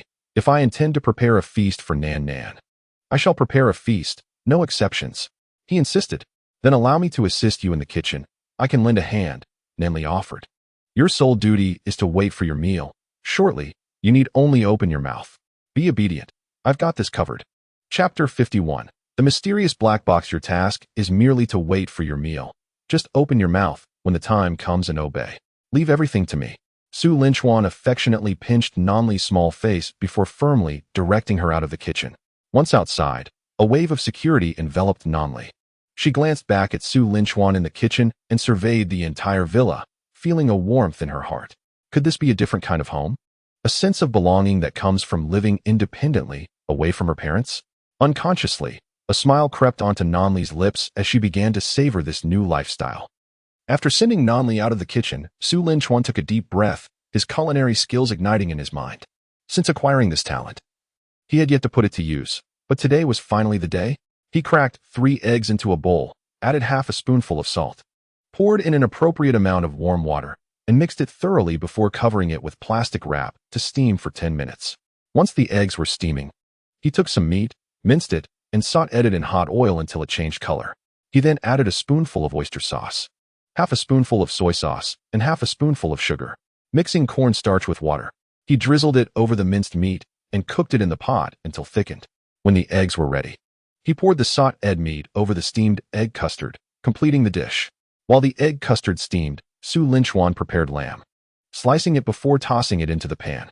Juggling multiple dishes, he busily moved about the kitchen, tending to the stove on one side while keeping an eye on the oven on the other, despite his busyness. A careful observer would note that Su Linchuan executed each task with remarkable precision, achieving perfection in every step and detail. This is the hallmark of masterful culinary skill. Not only was every step meticulously organized, but Su Linchuan also expertly managed the timing and quantity of ingredients for each dish, effortlessly arriving at the optimal solution. It would be impossible to find another chef of such caliber in the world, let alone one as versatile as Su Linchuan, who excelled in all culinary arts without being confined to a single cuisine. While Su Linchuan busied himself in the kitchen, Nanli quietly peered in from outside. Watching him with such earnest focus, she found herself momentarily entranced. Previously, she had only noticed his outward handsomeness, but now she discovered a captivating charm in his seriousness. Amidst his flurry of activity, Su Linchuan sensed Nanli's gaze and looked up towards her direction. Flustered, she quickly covered her face and ran away, resembling a child caught in wrongdoing. Su Linchuan chuckled softly and returned to his tasks. After fleeing, Nanli felt too shy to steal another glance at him. Humph. I was just checking to see if you were working hard. Why did you have to look at me like that? However, Nanli scratched his head, seemingly realizing that he had not said much, merely noticing someone was watching him and glancing up for a moment, as if it were just his own guilty conscience. He patted his thigh and thought, why should I feel guilty for genuinely caring about him? Indeed, there is no reason for me to feel any shame. I am entirely justified in my intentions. With that, Nanli rose from the sofa and made his way back to the kitchen doorway. I was merely expressing concern for my dear brother Chuan, and no one could object to that. Yet, just as he reached the doorway, he encountered Su Linchuan, who was also stepping out. Open your mouth, Su Linchuan instructed, holding a piece of still warm crispy meat tantalizingly in front of Nanli's nose. Obediently, Nanli opened wide, and the morsel was perfectly delivered into his mouth. Is it delicious? Su Linchuan inquired. Chewing happily, Nanli's eyes sparkled with delight as he mumbled, it's delicious. Really delicious. That's all that matters. The dishes will take some time to finish. You might as well go watch television or sit in my room for a while. I'll call you when the food is ready, Su Linchuan said, and Nanli, ever compliant, left without hesitation. The main reason for his eagerness was his profound curiosity about Su Linchuan's room. Having grown up as an only child, he had never been alone in a boy's room before. Moreover, it was Su Linchuan's room. He certainly wouldn't let this opportunity slip by. Which room is yours? He asked. The first one on the right on the second floor, Su Linchuan replied from the kitchen. Nanli responded with a cheerful acknowledgement, then grinned widely as he hurried upstairs, pushing open the door to Su Linchuan's room. Inside, the decor resembled her own room, given that they lived in adjacent units of the same complex, but it was quite minimalist, with few personal belongings. Perhaps it was because it had been recently acquired, and he spent more time at the school dormitory. After a brief glance around the room, Nanli soon felt a sense of boredom. She had anticipated discovering something intriguing within, but alas, she found nothing of interest. Just as she was about to leave, she stumbled past the bedside, caught off guard by something, nearly losing her balance. Turning her head, she exclaimed, "What's this? A box? What was it doing beneath the bed?" Leaning down, she inadvertently struck an alluring pose as she pulled out an unremarkable black box from under the bed. The box was entirely black, and judging by the wear on its surface, it was likely not new. It had probably been there for several years. On the upper left corner of the box was a label that read, "Books are the ladder of human progress. They are the nourishment of the spirit. If I do not absorb knowledge from them daily, I feel as though my life is squandered. One must learn as long as one lives. May this serve as encouragement for you to continuously seek knowledge every day." Signed, Su Linchuan. A sense of admiration immediately welled up within Nanli. Regrettably, prior to university, I was an avid reader, often devising reading plans to complete a book within a certain number of days. However, since embarking on my university journey, My time for reading has dwindled, while my hours spent on my phone and watching films have increased. Shaking her head, Nanli reflected on the scant few books she had read during her 4 years at university, feeling a wave of shame wash over her. In this regard, I cannot compare to Xiao Chuan.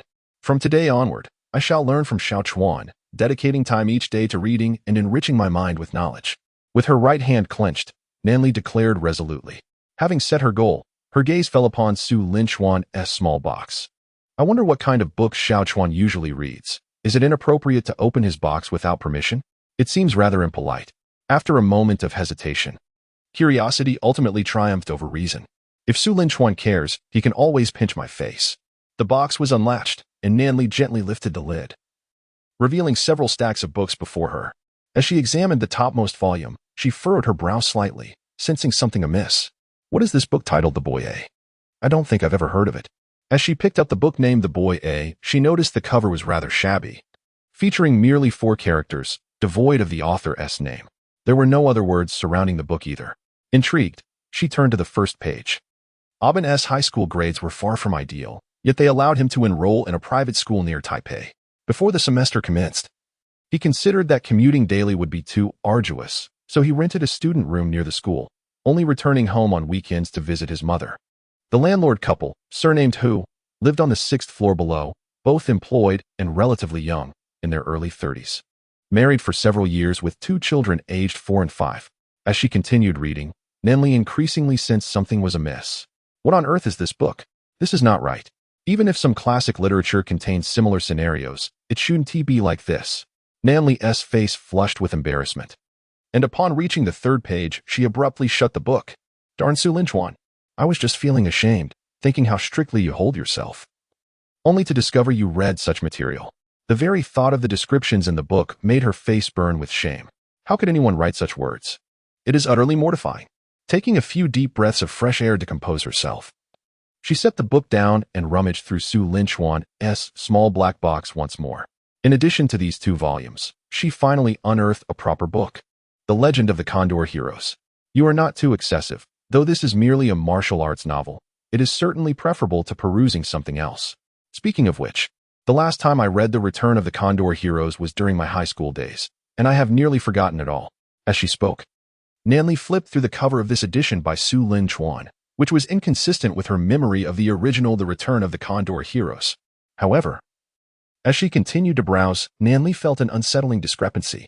Although my last reading was several years ago, I cannot have forgotten it so completely, can I? Why does it feel so unfamiliar? With a heart full of questions, Nanli flipped further back, landing precisely on the chapter where Anjiping defiled the little dragon maiden. Her eyes skimmed a line of text, and she was immediately taken aback.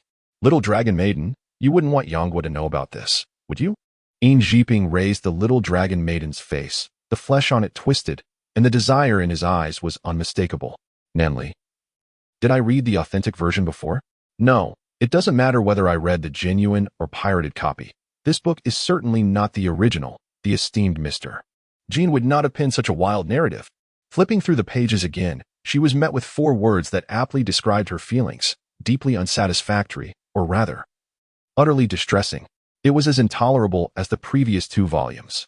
Besides a few books, the box contained some magazines and comics. Nanli cursorily glanced at the contents. And as expected, the 10 pages could not even piece together a complete garment.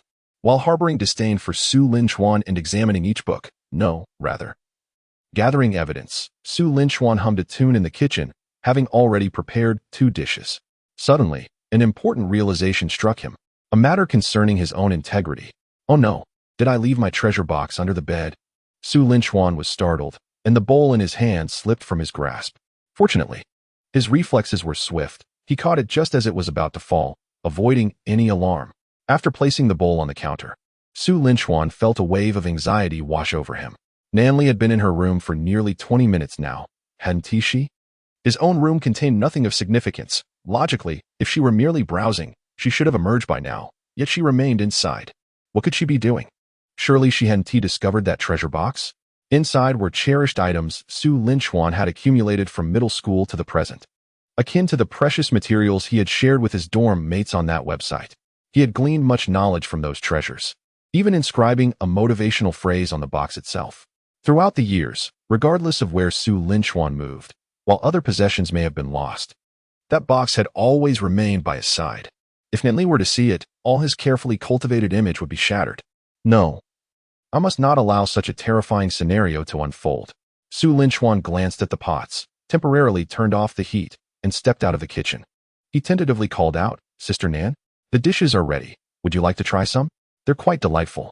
Su Linchuan waited for a moment, but received no response. Could she be asleep in her room?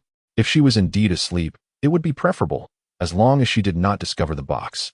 At that moment, within the confines of her room, Nanli had entered a state of profound immersion. Clutching the modified edition of The Return of the Condor Heroes, she was utterly absorbed, automatically filtering out all external distractions, wholly engaged in traversing the world within the pages. This previously unencountered literary form deeply captivated her from the very first page. Her gaze was irrevocably ensnared. As she read, her breath quickened. Su Linchuan's earlier call went entirely unheard by her. After calling out without receiving a reply, Su Linchuan gently ascended the staircase to the second floor. Nan, are you asleep? Did you not rest well last night?" Upon reaching the second floor, he called out once more. At this point, he was quite close to the room, and the door was ajar, eliminating the possibility that soundproofing was the reason for Nanli's silence. Yet, once again, his call elicited no answer from her. Puzzled, Su Linchuan cautiously approached the door, step by step, drawing nearer. In no time, he stood before the threshold. The door was slightly ajar, and the light within the room was on. He gently pushed the door open and stepped inside, discovering Nanli seated on the bed, engrossed in her book. Clearing his throat, he asked, "Sister Nan, what are you reading?" Chapter 53. How is it? Is it delicious? His inquiry jolted Nanli from her literary reverie. Her eyes widened, and her neck stiffly turned as she looked at Su Linchuan in alarm. I'm reading." Su Linchuan glanced at the open black box on the floor and then at the book in her hands. He nearly choked. The precious box had been discovered, and she was still reading it. He couldn't tell whether it was a tale of youth, a story of a woman, or the condor itself. Goodness! At such a moment, how could he still be contemplating these thoughts? Taking a deep breath, Su Linchuan locked eyes with the rigid Nanli for a few seconds. Eventually, they both instinctively averted their gazes, yet remained frozen in place, hesitant to move. Su Linchuan stood still, while Nanli sat on the bed, equally paralyzed. Thus, they lingered in an awkward atmosphere for nearly 5 minutes. It was not until Su Linchuan cleared his throat that they stirred slightly. "Cough, Sister Nan. I've prepared 2 dishes. Would you like to come down and taste them?" He tactfully refrained from mentioning the box. Some awkward matters are best left unmentioned.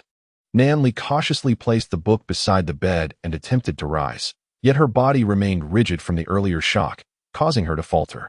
I'm a bit tired. I'll come down in a bit. You go ahead and start cooking," she said. Su Linchuan discerned the unspoken implications behind her words. "You leave first, and once I restore the room to its original state, I shall join you. Let us not speak of this incident again." This sentiment resonated deeply with Su Linchuan. Rather than both suffer social embarrassment, it was far preferable to let this awkwardness fade into oblivion. This incident served as a lesson for Su Linchuan. It was indeed wiser to bring the box back to the dormitory, although there was a chance his roommate might discover it. That risk paled in comparison to the embarrassment of being seen by Nanli. He exhaled a long sigh, saying, "Well, I shall return to cooking now. You can come down to eat when you're ready." With that, he took a few steps back and exited the room, closing the door behind him. Once Su Linchuan left, both released a sigh of relief. Nanli moved her hands to alleviate the stiffness in her body, perhaps due to the earlier awkward atmosphere. She felt a blush creeping onto her cheeks, which only fully manifested after Su Linchuan departed, spreading from her face to her neck. How mortifying. It was all Su Linchuan's fault for hiding so many unsightly things. She had inadvertently trapped herself within the pages while gathering evidence. Enraged, Nanli seized a pillow from the bed and struck it several times. After venting her frustration, she finally stood up, retrieved the Return of the Condor Heroes she had placed by the bed, carefully closed it, and returned it to the black box. Following that, she meticulously restored the contents of the box to their previous order before closing it and shoving it back under the bed. Once everything was in order, Nanli stood up and returned the pillow to its rightful place, smoothing the sheets until everything resembled the state it was in before she entered. It was as if nothing had changed. However, the person who had entered this room had transformed, her thoughts tinged with a sense of nostalgia. After tidying up, Nanli spent about a minute calming her emotions, attempting to detach the exquisite world of the book from her mind. Yet, after several unsuccessful attempts, she found it impossible to rid herself of the profound impact that artistic portrayal had on her. This influence would, in an intangible manner, significantly shape her future creative endeavors. It was from this moment that her previously lacking attention to detail began to improve. Aspects that had once been blind spots in her knowledge gradually started to form vivid images in her mind. Meanwhile, Su Linchuan returned to the kitchen to continue cooking, though his mind wandered, still preoccupied with the earlier events. Until Nanli descended the stairs with an air of nonchalance, Su Linchuan could finally set his mind at ease. After experiencing this brief interlude, the two seemed to revert to their previous selves, yet they were utterly transformed. This awkward moment required time for digestion. In the ensuing hours, Su Linchuan continued to prepare the meal while Nanli remained obediently seated on the sofa, engrossed in her mobile device.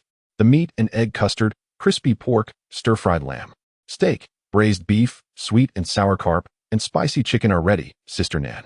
You may begin eating now. A few dishes will take a little longer to finish. If you wait until everything is done, these will grow cold, Su Linchuan announced as he placed the 7 completed dishes on the table, addressing Nanli on the sofa. Still ensnared in the embarrassment from earlier, Nanli hesitated. I'm coming.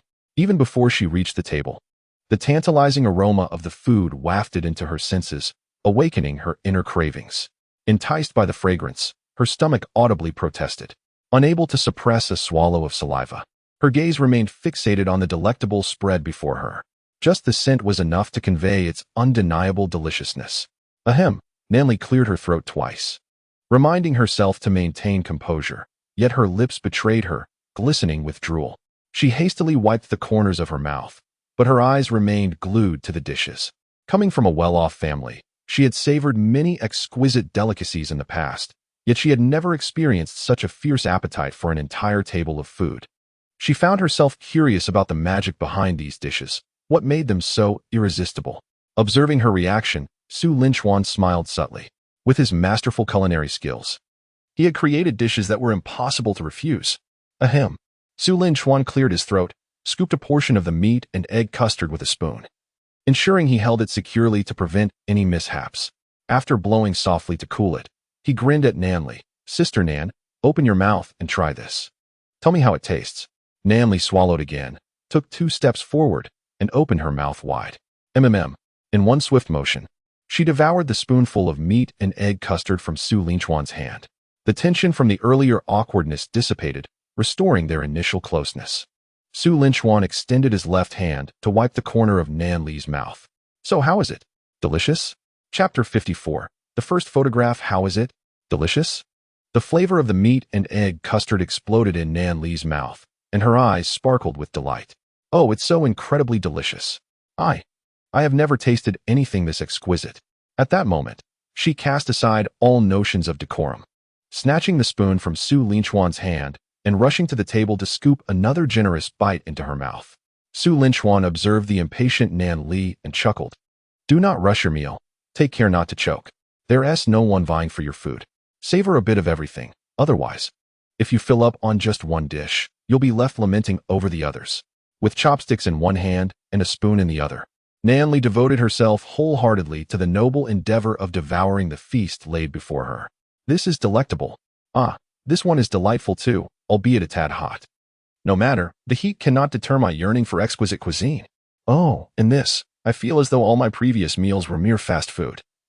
Today marks the first truly satisfying meal I have enjoyed. Su Linchuan tilted his head, observing the entranced Nanli, and could not suppress a laugh. To capture a person's heart, one must first win their appetite. Could this be a significant milestone in his endeavor? After such a sumptuous meal, it was likely that Nanli would lack the appetite for ordinary fare in the days to come. Perhaps she would even insist that he prepare meals for her in the future. A vivid image flashed in Su Linchuan's mind. Nanli, with both hands clutching his arms, her large, sparkling eyes blinking earnestly, murmuring, Brother Chuan, may I have the pleasure of tasting your cooking? The mere thought sent shivers down his spine. Surely, such a scenario was improbable. Although Nanli occasionally displayed an adorably spoiled side, she often projected a more mature demeanor. It reminded him of their earlier debate over whether they were siblings or the reverse. Her competitive spirit was evident. Yet, as he gazed at Nanli, blissfully smiling with her cheeks stuffed with delicacies, he pondered the possibility anew. It is said that love can diminish intellect, and though they were not yet romantically involved, it seemed he was already losing a bit of his wits. Unaware of Su Linchuan's musings, Nanli continued to eat, offering him silly smiles between bites. Dismissing his thoughts, Su Linchuan approached her, gently patting her head. "Take your time, don't rush. There are still some dishes left. I'll continue preparing, it will be ready shortly. So don't fill up just yet." Nanli took a sip of water to wash down her mouthful. "You should eat a little too. Have a bite before you continue cooking." "Very well then," Su Linchuan replied, opening his mouth in anticipation. Nanli, expertly picking up a piece of meat with her chopsticks, blew on it gently before feeding it to him. This was not their first feeding session. She was quite adept at it now. Last time at the campus clinic. For an entire day, whatever Su Linchuan desired, Nanli would go out to fetch, returning to personally feed him. Su Linchuan chewed thoughtfully, nodding vigorously. "If I were to open a restaurant, I guarantee that within several kilometers, all Michelin stars and venerable establishments would have to shut their doors." "Another bite," he exclaimed, opening his mouth wide. "This stir-fried chicken is absolutely delicious." Once more, Nanli resumed her feeding. After finishing his meal, Su Linchuan was tempted by Nanli to try some lamb, but he waved his hand and said, "Sister Nan, please eat first. There are still a few dishes that will be ready shortly. Once everything is prepared, I shall partake." "All right, I will wait for you. We will eat together soon," Nanli replied, her face adorned with a smile, her gaze towards Su Linchuan imbued with an unusual affection. "Yes, we shall eat together," with Su Linchuan's assurance. The previously talkative Nanli sat quietly at the table after he went to the kitchen, although her eyes were inevitably captivated by the array of delectable dishes before her. The steadfast Nanli remained seated, occasionally wiping the corners of her mouth as she declared she would wait for Su Linchuan to finish cooking so they could eat together, definitely not indulging in secret bites. The resolute Nanli was not one to jest. With a hand over her heart, she mused, "Is there anything wrong with declaring my steadfastness? Humph. If I say there is no problem, then there is none." In Villa number 51, the two were joyously dining, while in the adjacent Villa number 52, the atmosphere was markedly subdued. Upon returning home, Xiao Weining called out while taking off her shoes, "Nan Nan? Nan Nan, are you back?" After a moment of silence with no response, she sighed softly. "She still hasn't returned. I wonder what she's up to. Although she claims there's something at school that requires overtime, I simply do not believe it." Though not particularly astute in her studies, Xiao Weining possessed an exceptional sensitivity to gossip. Once seated on the sofa, she initially intended to video call Nanli, but paused just before her finger touched the dial button. "No, directly calling might raise suspicions. I can't do that." After pondering for a moment and a sly smile emerging, she had an idea. Xiao Weining picked up her phone, opened the chat with Nanli, and sent a message. "Nan Nan, are you back? I learned some palmistry today. Could you send me a picture of your hand, preferably showing part of your forearm?" Back in Villa number 51, as Nanli awaited Su Linchuan to join her for dinner, her phone chimed. Picking it up, she wondered what was going on with dog Ning Ning. Palmistry? Never mind. I'll send her a picture, as long as she doesn't ask where I am. After snapping a photo of her palm, she sent it to Xiao Weining. Just then, Su Linchuan emerged from the kitchen, carrying the final dish. All done. A total of 12 dishes and 1 soup. Nanli tossed her phone aside, rubbed her hands together, and a sweet smile spread across her face. "Finally, we can dig in. But before we start, shall we take a photo?" Su Linchuan suggested. "Sure. Should we arrange the plates first?" Nanli pointed at the table laden with food.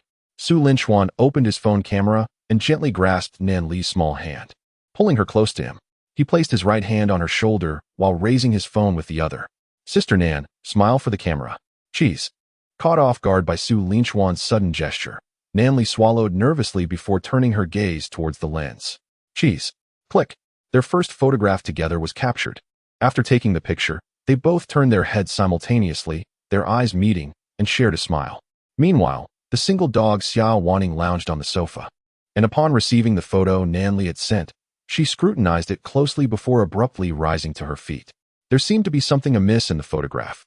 Chapter 55, The Prodigy Xiao Wanning. Xiao Wanning focused not on Nanli's delicate hand, but rather on the background. That table looks somewhat familiar," she mused, feeling an uncanny sense of deja vu. After a moment of contemplation, she suddenly turned her head sharply towards the direction of the dining area adjacent to the kitchen. Isn't that the table from my home? Xiao Wanning rushed to the table and compared it with the one in the photograph. It was strikingly similar, almost identical. The only difference being that the table at home had a vase positioned at the back, whereas in the photo, the space behind the table was vacant. Xiao Wanning's mind raced. Could it be that Nanli had taken this photo at home in the past? Could it be a coincidence that I asked for a picture of her hand, and she just happened to send me this one? Or perhaps this photo was indeed taken in the present, in a place that also features a table akin to the one at home? To validate her hypothesis, Xiao Wanning sent Nanli another message, requesting her to record a video, sequentially showing the digits 0417. Nanli replied with a question mark. However, after Xiao Wanning's fervent assurance that this was merely a simple request and that she would not bother her afterward, Nanli reluctantly complied. Wearing her glasses, Xiao Wanning carefully watched the video Nanli had sent. The backdrop remained that same table, alongside Nanli's fair, slender legs. Nanli's legs are still as white, delicate, and long as ever. She used to never let me touch them, but when she returns, I shall take the opportunity, Xiao Wanning thought with a mischievous smile. Suddenly, she slapped her thigh. How did I get sidetracked? Those long legs are distracting. Shaking off thoughts of Nanli's legs, she focused intently on the video once more. Upon thorough comparison, she realized that the table in Nanli's background bore over 90% similarity to the one at her home. Furthermore, the surrounding decor and furnishings were also strikingly alike. Thus, it can be inferred that Nanli is currently residing in a house that is nearly identical to her own. Nan had previously informed me that the luxurious St. Luntianfa complex employs the finest domestic design firms for its villa designs. The likelihood of a design overlap with other developments is virtually non-existent, which implies that Nan is indeed within the community. Xiao Wanning inhaled deeply, maintaining her composure as she continued her deductions. The entire villa area comprises 60 villas, and Nan had mentioned that 10 distinct designs were utilized, arranged in groups of 6. Therefore, if the earlier assumption holds true, the potential locations where Nan could be have been significantly narrowed down to merely 5 villas. Xiao Wanning felt a surge of brilliance. She swiftly contacted a manager at the St. Luntianfa complex, as her relationship with Nanli allowed her to know several managers. Once the call connected, she inquired about the villa numbers that shared the same decorative style as Villa 52, and received her answer: 49, 50, 51, 52, 53, and 54 all exhibited a consistent design. She pressed for information on the occupants of the other 5 villas, questioning whether Nanli had purchased any beyond Villa 52. Miss Xia, the chairman has reserved only Villa 52 for Miss Nan. The adjacent villas have all been sold recently, and I am afraid I cannot disclose who purchased them. The manager responded. Come now, what secrets can't you share? Just whisper it to me. I assure you, my lips are sealed. Xiao Wanning insisted passionately. However, the manager, well acquainted with Xiao Wanning, retorted, please don't put me in a difficult position. This information is indeed confidential. The only detail I can provide is that villas 50, 51, 53, and 54 were sold just a few days ago, and they were all acquired by a single buyer. Xiao Wanning's mind raced as she felt a surge of inspiration, imagining herself outsmarting Newton and Einstein. A bold hypothesis began to take shape in her mind. Could the buyer of those 4 villas possibly be surnamed Su? Perhaps Su Linchuan? The manager instinctively gasped. How did you know that? Such information is confidential and cannot be disclosed. I have to go now. In haste, the manager ended the call. While Xiao Wanning finally connected all the threads of her investigation. Indeed, it seems that one must sacrifice reason for intuition. Upon realizing that Nanli might be in one of those 4 villas, Xiao Wanning felt invigorated. Her weariness vanished, and her eyes sparkled with determination. Behold, I shall seize you both, she thought. From now on, you two shall be out in the open. With that, Xiao Wanning donned her shoes and stepped outside, taking a circuitous route around the vicinity. Among the 4 villas, only Villa 51 was illuminated. So, where could Nanli and Su Linchuan be? The answer was evident. Xiao Wanqing stealthily approached Villa number 51, opting not to use the front door. Instead, she spotted a section of the fence and prepared to scale it for a surprise attack. Just as one leg was poised to cross the barrier, an unexpected figure emerged behind her. A thief? How audacious to act so brazenly while dusk had barely settled. Startled by the loud shout from the figure behind her, Xiao Wanqing trembled, her foot slipping, causing her to tumble backward and land directly atop a young man with flowing blue hair. Sun Ku, the very embodiment of righteousness. After having reviewed the script provided by Su Linchuan, Sun Ku was filled with excitement. However, his attempts to reach Su Linchuan via phone call or message had gone unanswered. Su Linchuan, nonsense. I'm busy preparing a meal for my Nan, who has time to check their phone. Thus, Sun Ku decided to seek out Su Linchuan in person. To his astonishment, as he neared Villa number 51, he witnessed a would-be burglar attempting to scale the fence. Ouch! Xiao Wanqing inadvertently crashed down upon Sun Ku. After a moment of bewilderment, she attempted to rise, only to be seized by Sun Ku, who declared, "You shall not escape." Thief! He lunged forward, aiming to grab her chest. However, due to certain inherent circumstances, his grasp met with nothing but air. Xiao Wanqing gasped. How dare you act so lewdly? Hey, don't shout like that. Who is acting lewdly? I didn't touch anything. Xiao Wanqing widened her eyes in disbelief. You're lying. You clearly groped me. Sun Ku, indignant, insisted, I didn't touch a thing. I completely missed. Upon hearing his words, Xiao Wanqing glanced down at her unremarkable physique, her anger flaring even more. Chapter 56. We exchange ideas, what are you saying? The two immediately fell into a heated argument, their voices escalating. The commotion outside soon reached the ears of Su Linchuan and Nan Li, who were still dining together. The dishes on the table had been reduced to about a quarter, yet both were feeling quite full. Su Linchuan, with keen senses, furrowed his brow and looked toward the commotion outside. Sister Nan, do you hear what seems like an argument? Nan Li paused her chopsticks, as if she had indeed heard it. Continue eating, I'll go see what is happening. Nan Li hurriedly stood up. I'll go with you. The two of them walked side by side to the door, pushing it open to peer outside. At that moment, Xiao Wanqing and Sun Ku were embroiled in a fierce quarrel. Xiao Wanqing waved her arms dramatically, as if conducting a symphony, while vocally launching a barrage of curses at Sun Ku. May you forever find a generous serving of cilantro in every meal. You shall eat instant noodles without a single seasoning packet. I'll send you to Africa, where you can cavort with the gorillas. Your head resembles a soccer ball, and I'll kick it straight into a department store. With white hair and green attire, the dog let out a flatulent sound. And Sun Ku regarded Xiao Wanning with disdain as she ranted fervently. He smirked and struck a nonchalant pose, exclaiming, rebound. Xiao Wanning stared incredulously. After I've raised my voice to the point of smoke, you respond with merely rebound? Rebound ineffective. She glared at Sun Ku, not knowing why, upon hearing those 4 words. Sun Ku inexplicably embarked on a game of idiom relay. Xiao Wanning was utterly flabbergasted by his peculiar thought process. Blade, the glint of swords. Shadows, vague yet palpable. Abundant. Unfinished business. Clear as day. Chest. Sun Ku's gaze gradually descended, and he couldn't help but remark, it seems you lack. Xiao Wanning retorted. It's said that a woman who lowers her head does not see her toes, making her a rare beauty. But Xiao Wanning was different. She was as flat as a plane, and not only could she see her toes, but even her abdominal muscles. Unable to contain herself any longer, she brandished her fists, ready to engage in a fierce duel with Sun Ku. Oh my, I shall fight you. Su Linchuan and Nan Li stood at the doorway, observing the 2 eccentric individuals from a distance.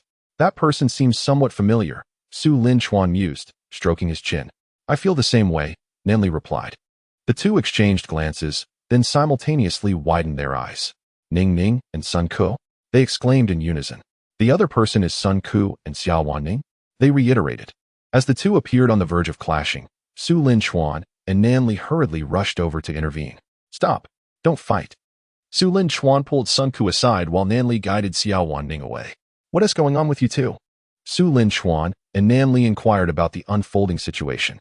The misunderstanding was swiftly resolved. Sun Ku had mistakenly thought Xiao Wanning was a thief, which had led to the ensuing chaos. Now that the matter was clarified, all was well. However, while Sun Ku's troubles were settled, Xiao Wanning was still agitated. She felt wounded by Sun Ku's mockery of her ordinary appearance, and was particularly irked that he had laughed at her not once, but twice.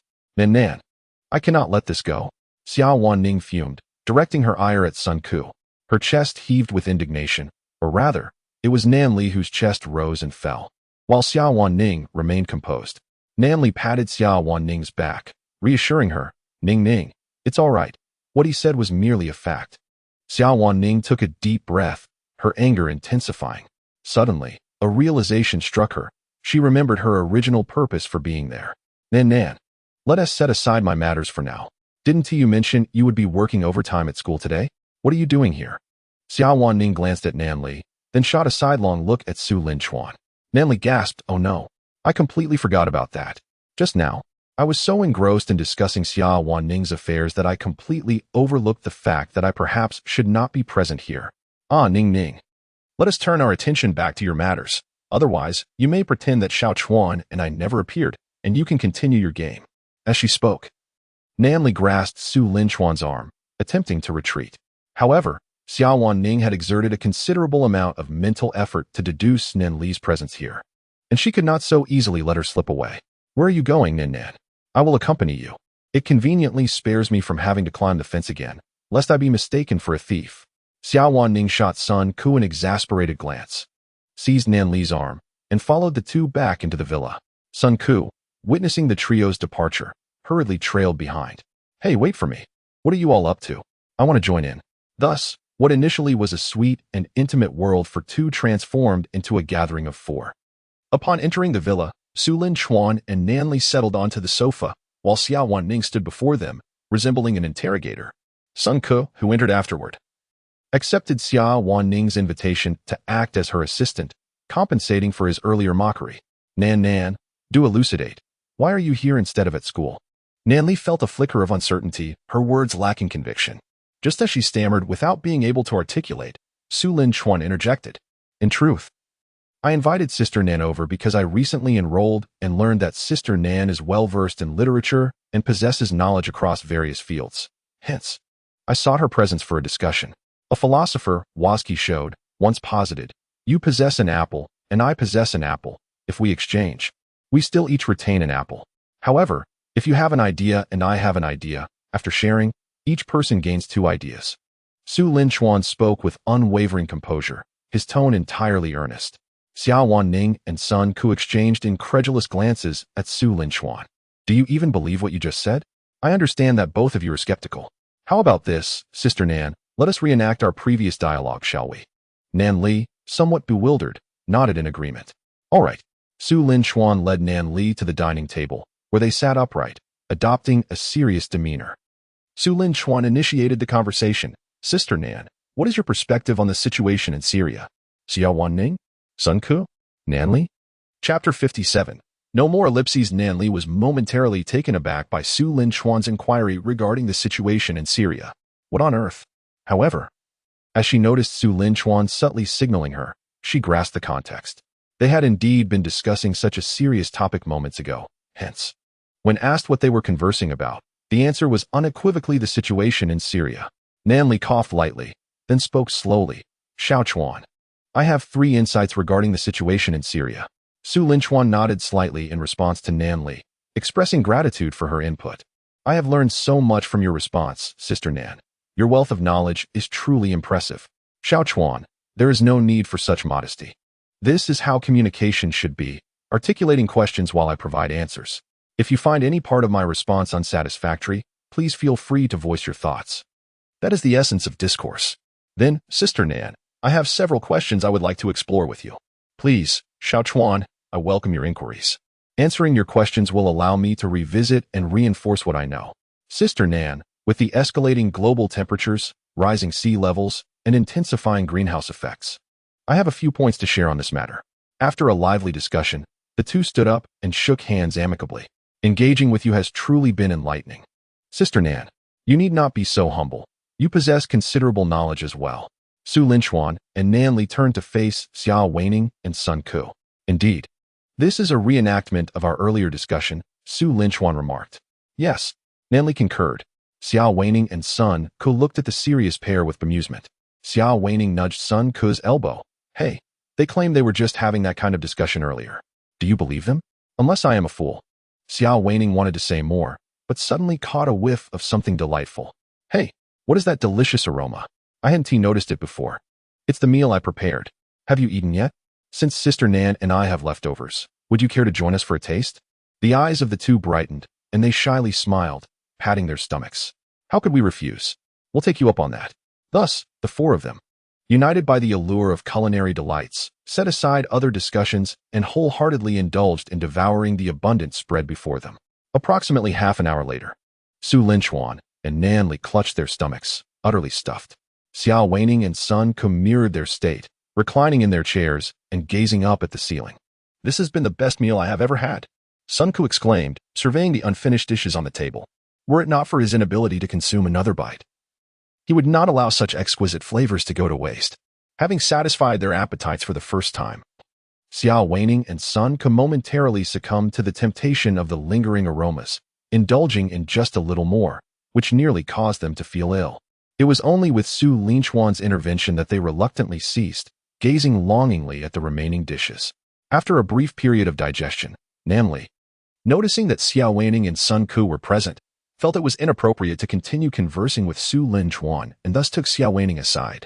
"Xiao Chuan, thank you for the delightful meal today. Your cooking is superb. Anytime, Sister Nan.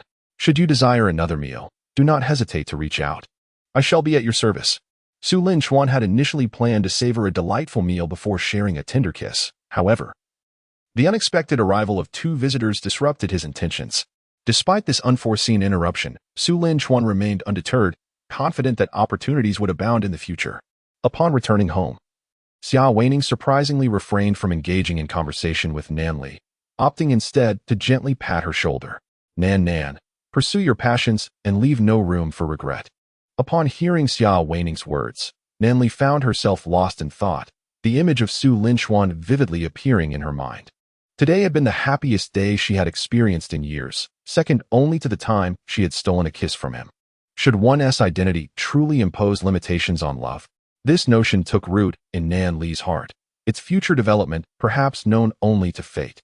That evening, while lying in bed, Nan Li found herself wide awake, devoid of any drowsiness. She reflected on the events of the day, shopping for groceries with Su Linchuan, him cooking for her, and sharing a meal together. For the first time, outside of her parents, she felt a sense of home. Although a minor incident involving a small black box had occurred, the day remained overwhelmingly sweet. The mere thought of that small black box brought a rush of warmth to her cheeks. How embarrassing it was. That book even contained illustrations. One had to wonder how the artist felt while drawing. Wasn't he at a source of shyness?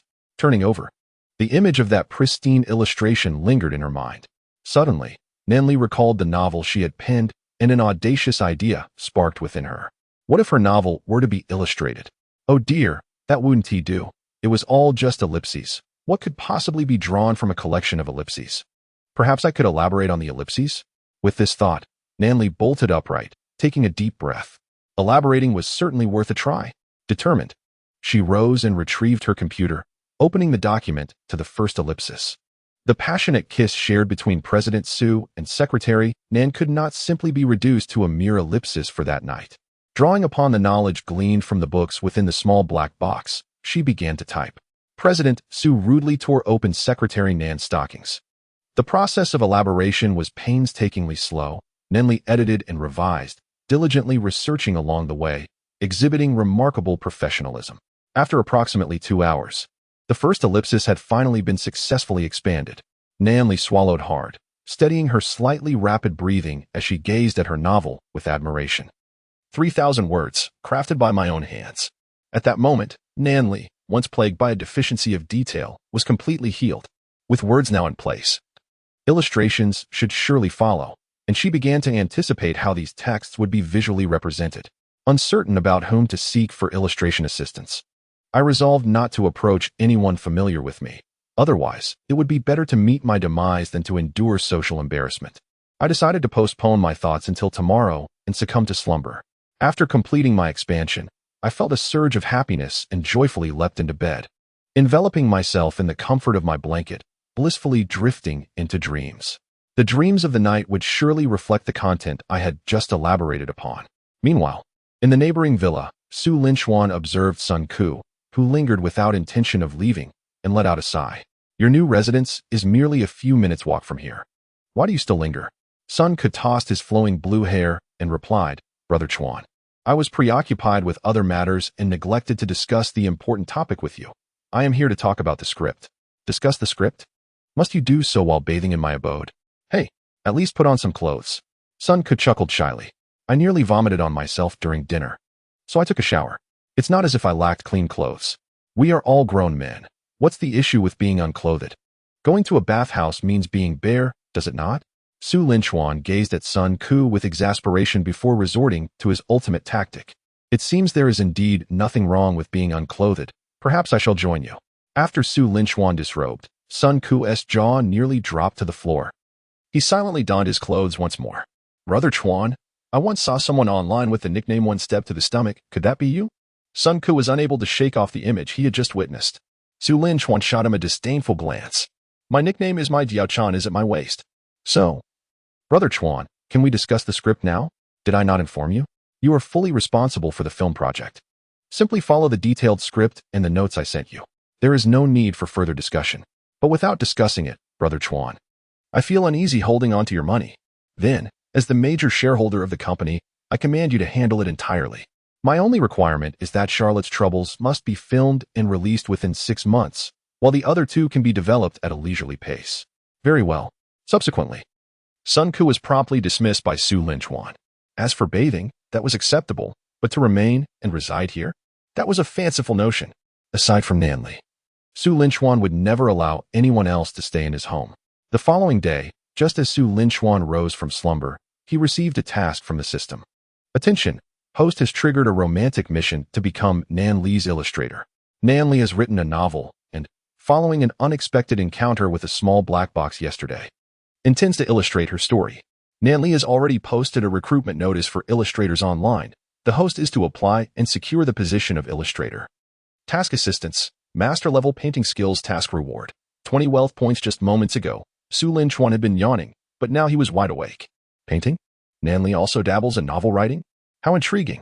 Following the system's guidance, Su Linchuan promptly located the recruitment post published by Nanli.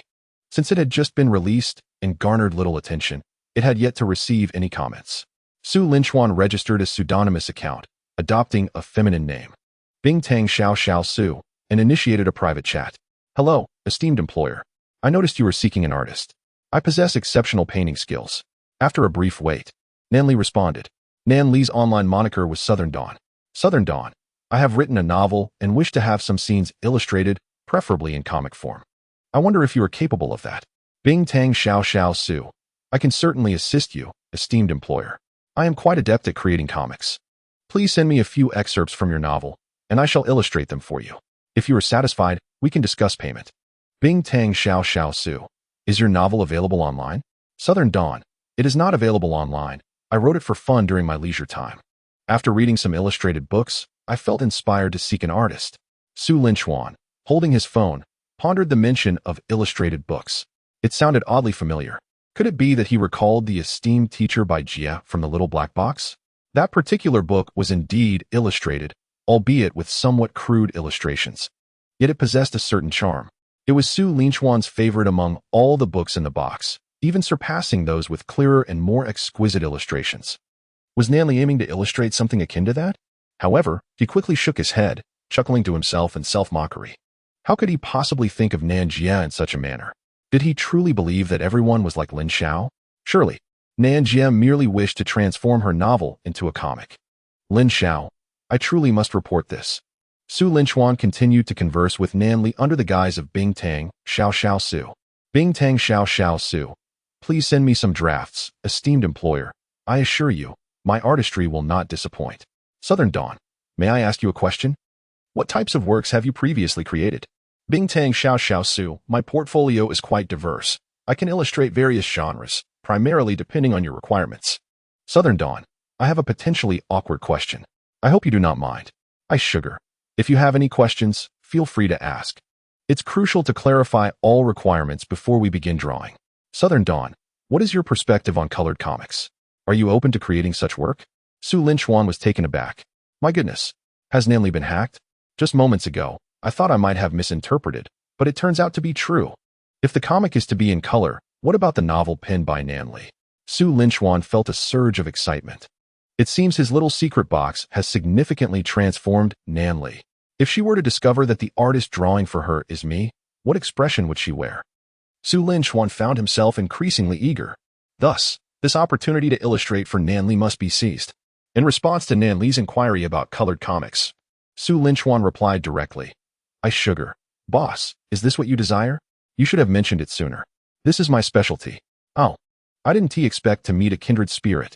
Just send me the draft, and I can deliver the finished product today, plus I can offer you a discount."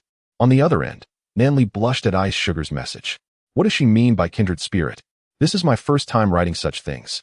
Oh, conversing with people online can be such a torment. Thankfully, this artist is a girl. Southern Dawn, don't misunderstand, I'm asking for a friend. I misspoke earlier. It's not my novel, but rather that of a friend. Truly.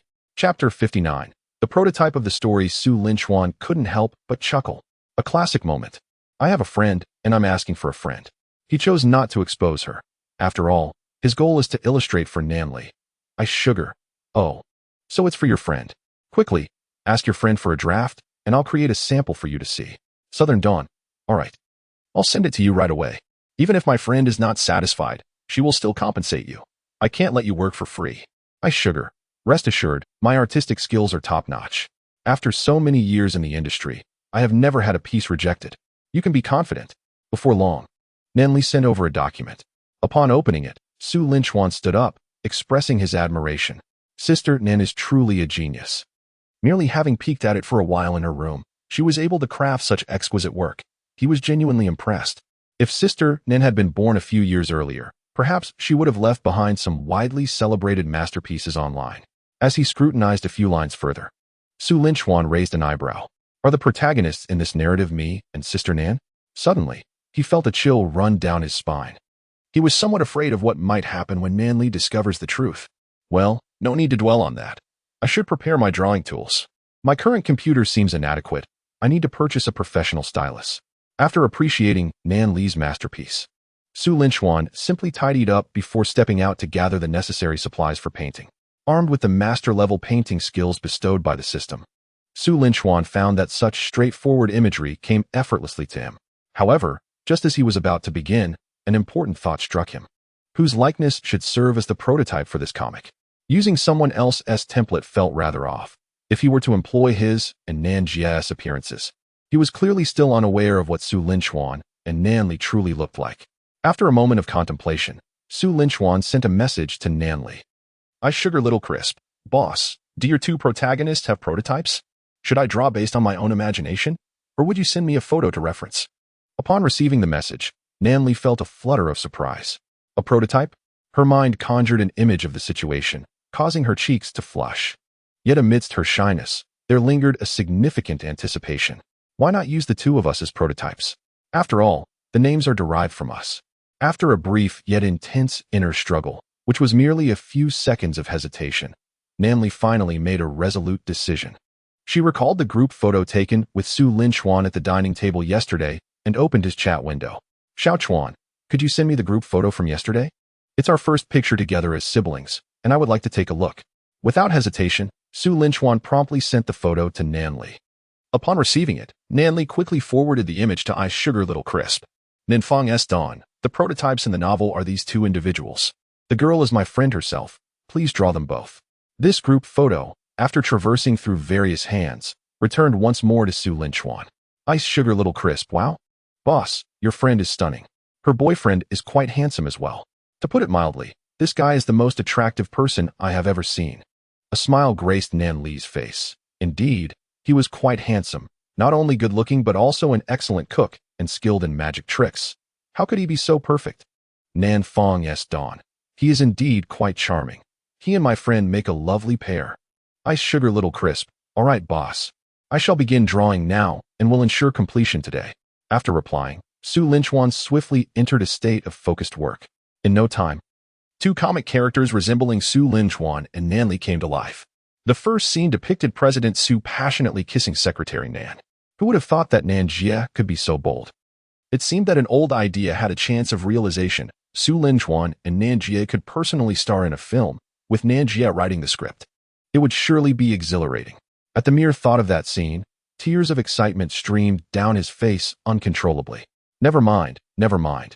Let us focus on working hard first. I cannot let my boss down.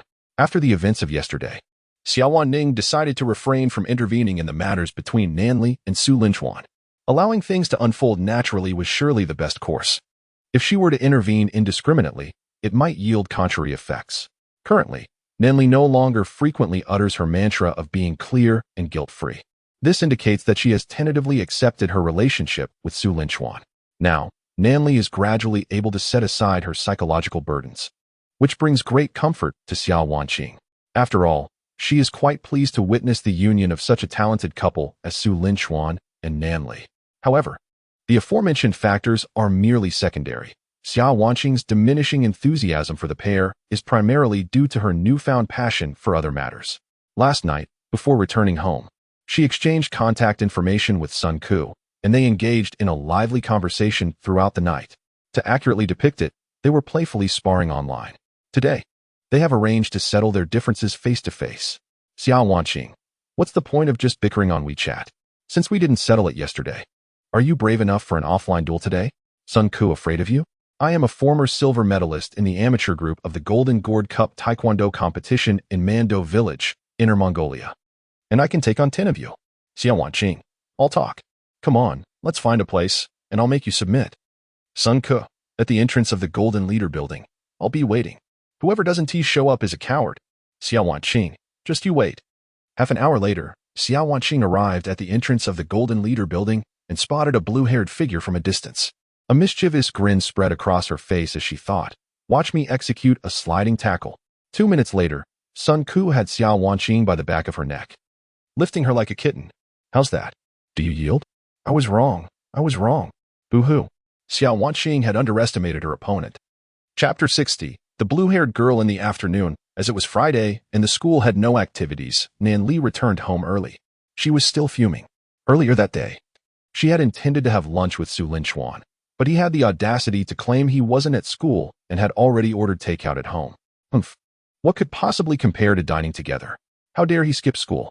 Even if he has graduated, does that exempt him from attending? It seems he indeed does not need to. This realization only fueled Nanli's anger.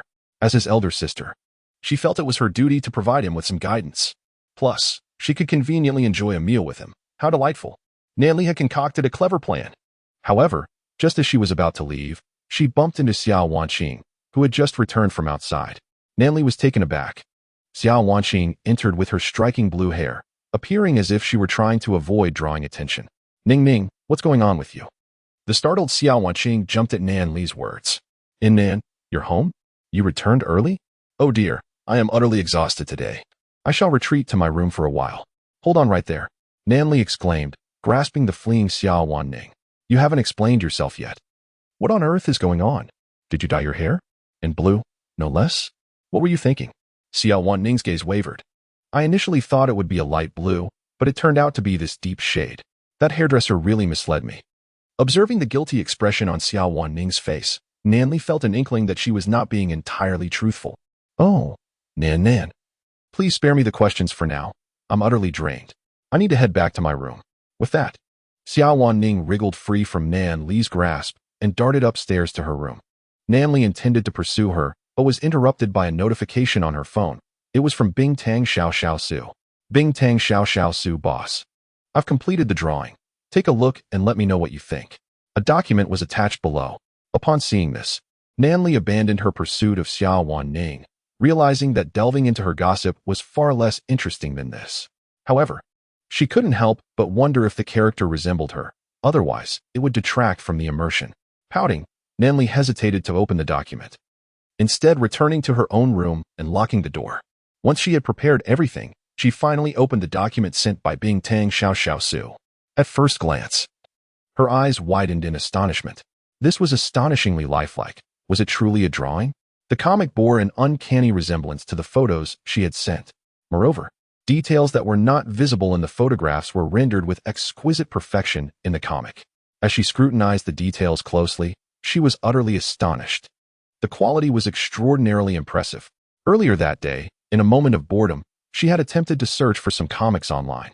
Of course, she was browsing only the serious ones, not because her intentions were virtuous, but rather the opposite. She was specifically searching for something akin to what she had seen in the mysterious little black box belonging to Su Linchuan yesterday. Nanli, I must clarify.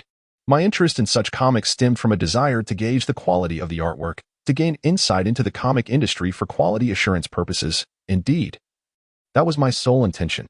However, Nan Li lacked viable avenues for her search, and throughout the morning, she found nothing inappropriate. In fact, her errant clicks nearly led her phone to a virus. Nonetheless, she did not leave empty-handed. By the end of the morning, she had garnered a decent understanding of the average quality of comics. The sample sent by Bingtang Xiaoxiaosu was undeniably in a league of its own, far surpassing the quality of all the comics she had perused that morning. It was a strikingly formidable contrast. Suppressing her astonishment, Nan Li continued to read on. The comic opened with President Su passionately kissing Secretary Nan, his face adorned with an expression of rapture, while Secretary Nan exhibited a combination of shock and delight.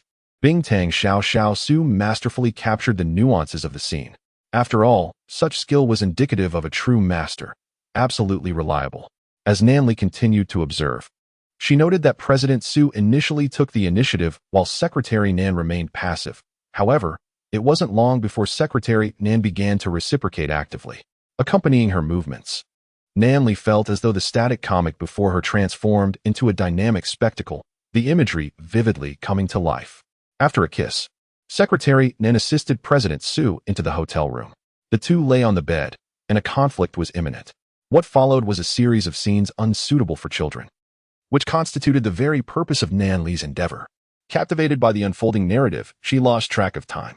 Originally, she had instructed the artist, Sugar Crystal, to produce just a brief sketch, yet the samples sent over depicted the entire night, prompting Nan Li to expand on the content to a remarkable 3,000 words. Furthermore, Sugar Crystal had added some embellishments. The content was rich and the pacing tight, undeniably a splendid work. Should Nan Li choose to release this comic, it would undoubtedly create a stir within the realm of adult comics. After all, a cartoonist of such exceptional skill would hardly deign to create such material. Just as Nan Li was engrossed in her fascination, Sugar Crystal sent another message. Sugar Crystal, how's it going, boss? Are you satisfied? If there's anything you're not happy with, please let me know. I can make adjustments at any time. Nan Li, you did wonderfully. I am very pleased. Exceptionally so. Sugar Crystal, really? Boss? Does that mean I've passed? Can I illustrate for your novels in the future? Nan Li, yes, you've passed. I'm not yet aware of your pricing for this work. How about this? I'll pay you 1,000 per 1,000 words. So since you illustrated 3,000 words today, that would be 3,000 yuan. Would that be acceptable? Sugar Crystal, you are very generous, boss. Of course, that is acceptable. Please send me any drafts you have. I absolutely adore this, and I can hardly wait to dive into the work. Nan Li glanced at her computer and realized she had no drafts left. Currently, she had only expanded upon an ellipsis, with the rest yet to be written. As for the other ordinary plotlines, what purpose would they serve as a comic? Upon learning that Nan Li had no drafts at the moment, Sugar Crystal expressed some disappointment. Sugar Crystal, boss, once you've written more, please send it to me at the earliest opportunity. I would even work for free. Reading this message filled Nan Li with motivation. What reason did she have not to strive diligently? She decided against seeking a meal with Xiao Chuan today. She would focus on her writing. Nan Li promptly opened her computer and began to continue from the second ellipsis. After President Su awoke, he felt remorse for the events of the previous night. Yet Secretary Nan burst into the bathroom, tearing President Su's shirt. Yesterday you tore my stockings. Today it's my turn. Chapter 61. Busy line? The evening wore on. After typing the final word, Nan Li exhaled a sigh of relief. It was finally completed. The second ellipsis signifies the omitted content. After a somewhat awkward expansion last night, this time, President Su and Secretary Nan were both fully alert, and the details differed from last night, yielding a satisfactory outcome. A smile of contentment graced Nan Li's lips. Having just completed the manuscript, Nan Li hastily sent it to Bingtang Xiaoxiaosu. Nan Li of the South, here is the new manuscript. Thank you for your assistance. Bingtang Xiaoxiaosu. Rest assured, boss, I will ensure you see the final product before midnight tonight. Upon receiving the new manuscript, Su Linchuan swiftly leapt from his bed. Before entering work mode, he first accessed the system to claim the task reward. Ding, task completed. As Nan Li's illustrator, Nan Li has written a novel and, after an unexpected encounter with a small black box last night, intends to illustrate it. Currently, Nan Li has posted online to recruit illustrators. and the host is required to apply for the illustrator position. Task Assistance, Master Level Drawing Skills, Task Reward, 20 Wealth Points. Note: Master Level Drawing Skills will be continuously provided to the host as they are required. A look of gratification appeared on Su Linchuan's face. Another skill and 20 wealth points had been credited. He opened the host panel. Host, Su Linchuan. Wealth points, 20. Physique, 120. Speed, 120. Strength, 130. Spirit, 130. Main task, Purify Societal Malpractices. Subtask 1. Purify Campus Malpractices, 60. Subtask 2. Initial Purification of Malpractices in the Film Market, in progress. Backpack, Love Diary. Restricted. Skills, Master Level Combat Skills. Master Level Culinary Skills, Crisis Intuition, Master Level Magic Skills, Master Level Drawing Skills. After a moment of contemplation, Su Linchuan decided to allocate these 20 wealth points to both physique and speed, thus balancing each attribute to 130. However, just a second before augmenting his points, Su Linchuan suddenly paused, contemplating a serious issue. System. I need to confirm a very serious matter. The speed on the panel refers to my physical speed and reaction time, right? It cannot imply anything else, can it? The host is thinking too far afield. Such fundamental attributes are indeed as you envision. When have you ever seen a system directly label bed speed as an attribute on the panel? Su Linchuan stroked his chin and shook his head slightly, not entirely convinced by the system's assertion. A few years ago, during a period of lax regulation, I indeed encountered such novels on legitimate websites, where the protagonist system was one that seized the protagonist's harem, and the protagonist incessantly enhanced his vitality to dominate various realms. Unfortunately, with the tightening of regulations, such rare novels have become a thing of the past. System. Upon realizing that Su Linchuan was beyond redemption, the system ceased to engage with him. After driving the system away, Su Linchuan found himself rather bored, his gaze landing on the first side quest.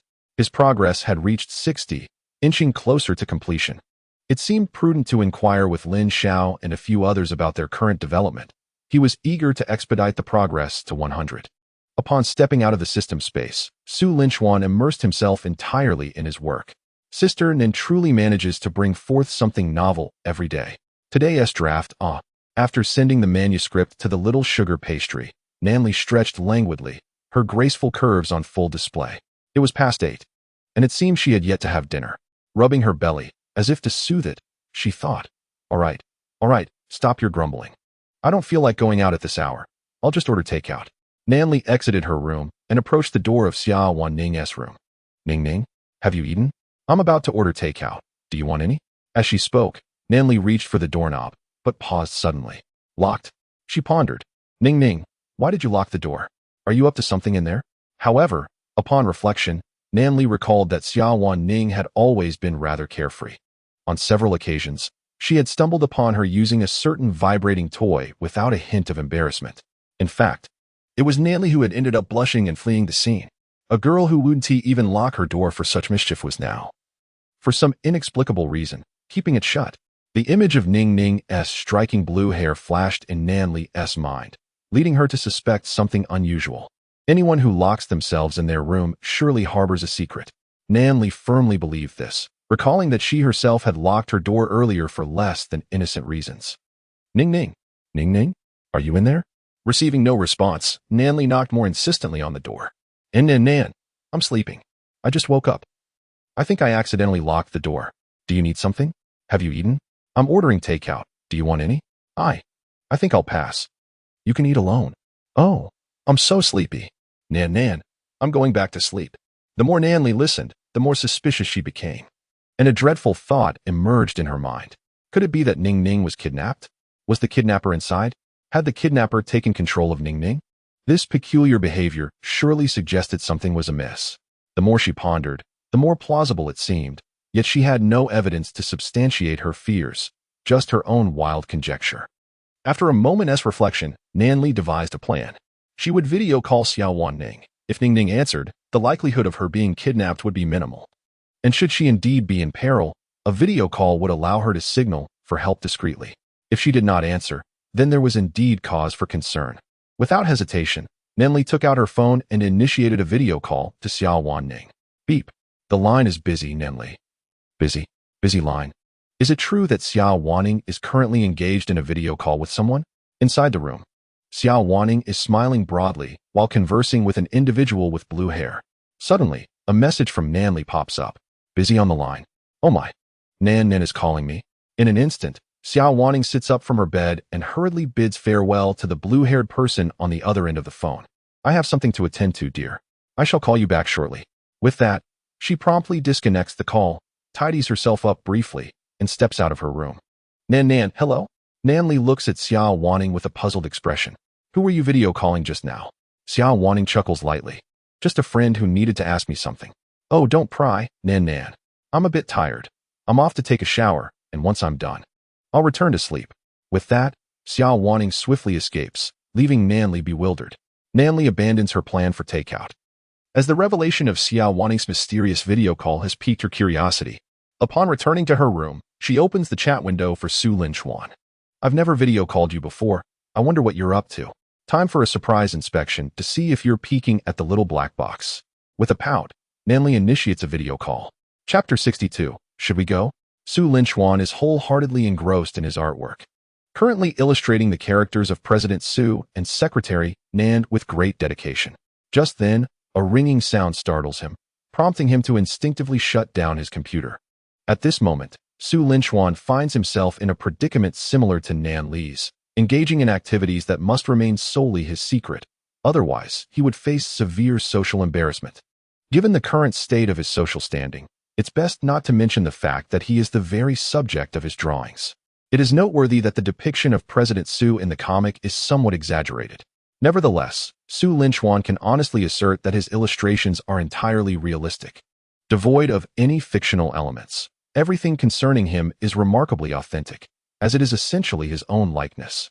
Only in the details concerning Secretary Nan does he resort to imagination, which is understandable, considering he has never laid eyes on her and can only rely on his creative faculties. Amidst the fright caused by the ringing, Su Linchuan closes his computer and glances at his phone. Upon realizing that it is a video call from Nan Li, he raises an eyebrow in surprise. Nanjia? She is actually video calling me? This seems to be a first. He hastily puts on a shirt, as he had been without clothing prior. He certainly cannot answer Nan Li's call in such a state. She would likely hang up immediately. His pristine image would surely be tarnished, especially given the events surrounding the little black box incident from yesterday, which have already nearly ruined his reputation. After dressing, Su Linchuan connected the video call with Nan Li. Hi, Sister Nan. It seems you've become even more beautiful since we last met. Nan Li, instead of commenting on Su Linchuan's flattery, simply smiled. Oh, and you've become quite handsome yourself. Is there something you needed to discuss, Sister Nan? Su Linchuan inquired. Nan Li pouted playfully. What? Can I call you just to chat and see how you are? As Su Linchuan gazed at Nan Li, he instinctively reached out as if to ruffle her hair. However, he quickly realized that she was no longer within his reach. Seeing his gesture, Nan Li chuckled. What? Want to ruffle my hair or pinch my cheeks? Su Linchuan widened his sincere eyes and nodded. How about you come over? Let me just pinch your cheeks? I promise. Just a quick pinch. Nan Li scoffed. I don't believe you. You say just a pinch, but once I'm at your place, it'll turn into a million pinches. Su Linchuan maintained his composure, retorting, whether it's a pinch or a million, the pronunciation is quite similar. Humph. I'm definitely not going over there. At most, I'll just video call you. Visiting your house. Not a chance. As they conversed, it seemed Nan Li's stomach was protesting her words with audible grumbles. Gurgle, gurgle. Her stomach seemed to declare, don't drag me into your bragging. I haven't eaten yet. I want to taste the dishes made by Su Linchuan. I'm hungry. Su Linchuan chuckled upon hearing the commotion from her stomach. Sister Nan. You haven't eaten yet, have you? I haven't either. How about I cook something? We can eat together? Nan Li hesitated for a moment, recalling the delightful meal from the previous night and how she had only managed a few bites at the cafeteria today. After tasting Su Linchuan's cooking, any other food felt like a punishment. Thus, she had barely eaten throughout the day. The thought of savoring another dish prepared by Su Linchuan was tempting enough to make her consider foregoing meals altogether in the future. However, Nan Li was conflicted. After all, she had just asserted that visiting Su Linchuan's home was out of the question. If she were to backtrack on her words, it would undermine her resolute image. At that moment, two little figures appeared in her mind, one black and one white. The black figure incessantly tempted her, Can you really refuse the dishes made by Su Linchuan? Since last night, nothing else has tasted good, has it? He has already invited you. Can you really say no? Listen to me. Go right now and cook together with him in the kitchen. Remember to wear something cute and short, and after dinner, hee. Nanli quickly silenced the black figure. She couldn't let those thoughts continue. Goodness, the black figure has certainly been influenced by unhealthy ideas. A seemingly simple meal has unexpectedly spiraled into a rather complicated situation. After silencing Xiao Hong, Nali's gaze shifted towards Xiaobai, eager to hear her response. Why are you staring at me? Quickly listened to Xiao Hong. You've changed into a deep outfit and a super short skirt in the kitchen, Nali remarked. Is this script not quite right? According to the usual plot, shouldn't Xiao Hong and Xiaobai be arguing? Why are their opinions so aligned this time? With no other option, Nali lifted her chin, conceding that since both Xiao Hong and Xiaobai agreed, she had nothing more to say. If that's the case, then off I go. Su Linchuan, observing Nali's momentary stupor, mistakenly assumed her phone had frozen. Hey, Sister Nali, can you hear me? Why have you gone quiet? Regaining her composure, Nali finally made a decision. I can hear you. Just wait for me at home. I'll be there shortly. It seems I'll be troubling you again today. It's no trouble at all. As long as Sister Nali rewards me after the meal, all my efforts will be worthwhile. Nali shot Su Linchuan a playful glare. Humph. What nonsense are you thinking about all day? All right, I'm done joking. Sister Nali, please hurry over. I'll start preparing the meal now. Nali replied with a soft, I'll be there soon. After hanging up, she gazed at her pajamas and opened her wardrobe, recalling Xiao Hong's earlier words. A deep outfit and a super short skirt? Do I even possess such attire? Flipping through her wardrobe, she found nothing that met those criteria, aside from a slightly shorter skirt. Nali's usual clothing style leaned towards the conservative. Although she owned many skirts, most were knee-length or longer, and the thought of wearing something as daring as a deep outfit was beyond her comfort. Oh dear, I can't believe I'm actually looking for such things. How could I possibly wear those kinds of clothes? Even if it's just for him, it's still unacceptable. Absolutely not. Taking a deep breath, Nali dismissed the notion of a deep outfit and super short skirt from her mind.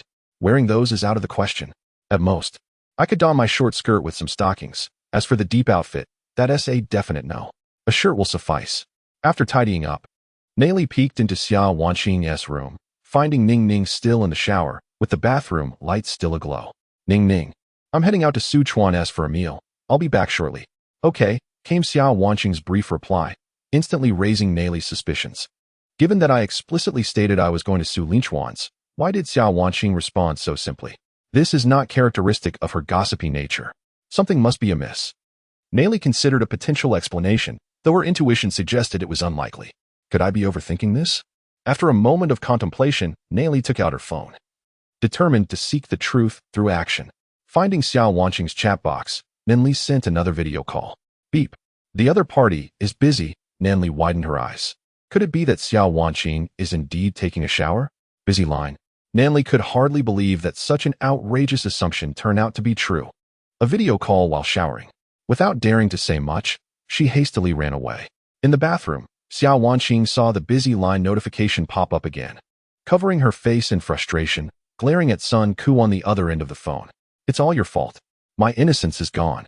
My best friend thinks I'm video calling someone while showering. Dressed in a bathrobe with damp hair, she glared at Sun Ku's image on her phone. Sun Ku chuckled mercilessly. Well then, call me daddy and I'll clarify for you. I'll knock your head off. Hey, let us not change the subject. How many more times do I need to wash my hair for it to work? How could I have believed your nonsense and agreed to dye my hair the same color as yours if I lost at the idiom chain game? Ha ha ha. I remember you were the one who suggested the idiom game. Your goal was to keep me stationary so you could hit me a couple of times. But who ended up losing? Sun Ku laughed mockingly at Xiao Wanqing. Xiao Wanqing, infuriated, waved her fists. Just wait. If I catch you, you won't have it easy. Sun Ku raised an eyebrow, tilting his head. What? You want to challenge me in person? Xiao Wanqing opened her mouth to retort, but recalled how she had been easily subdued by Sun Ku earlier that morning, like a little kitten being lifted by the scruff of its neck. She felt intimidated again. Perhaps she was more suited to being an online warrior. After all, it was just a video call. What harm was there in being a bit arrogant? Having thought of this, she regained her courage. Huh, what? Am I afraid of you in a one-on-one challenge? This morning, I was just giving you face. Now, since I let you off easy, you should quickly call me daddy. Sun Ke wished he had a superpower to reach through the phone and easily subdue the audacious Xiao Wanqing. What do you want me to call you? Call me Daddy, Xiao Wanqing declared, raising her chin defiantly. What? Say it again. Sun. Oh. Sun Ke realized too late that something was amiss. Caught off guard, he burst into laughter. Well, you finally acknowledge me. Now, say it again so I can hear it. Sun Ke, in a fit of embarrassment and anger, decided to unleash his ultimate move. Since that's the case, I won't hide it from you anymore. Your hair dye isn't the kind that fades in 3 days, but rather imported like mine, claiming to last a month without fading, ensuring your hair will turn into a vibrant blue for the next month. Sun Ke laughed maniacally. Xiao Wanqing, you must be joking, right? Xiao Wanqing clenched her fists, glaring at her phone. Guess. Ah. Xiao Wanning gazed into the mirror, her striking blue hair driving her to the brink of madness. How is it possible that after 2 washes, there is still no improvement? She exclaimed. Sun Ke, if I ever catch you, I will certainly give you a thorough beating. Your sense of aesthetics is severely lacking. How can this color be deemed attractive? I spent ages selecting this shade, and it was the one I was most satisfied with. Attractive, my foot. If I have to attend class with this hair, there's no need for roll call. My absence will be glaringly obvious.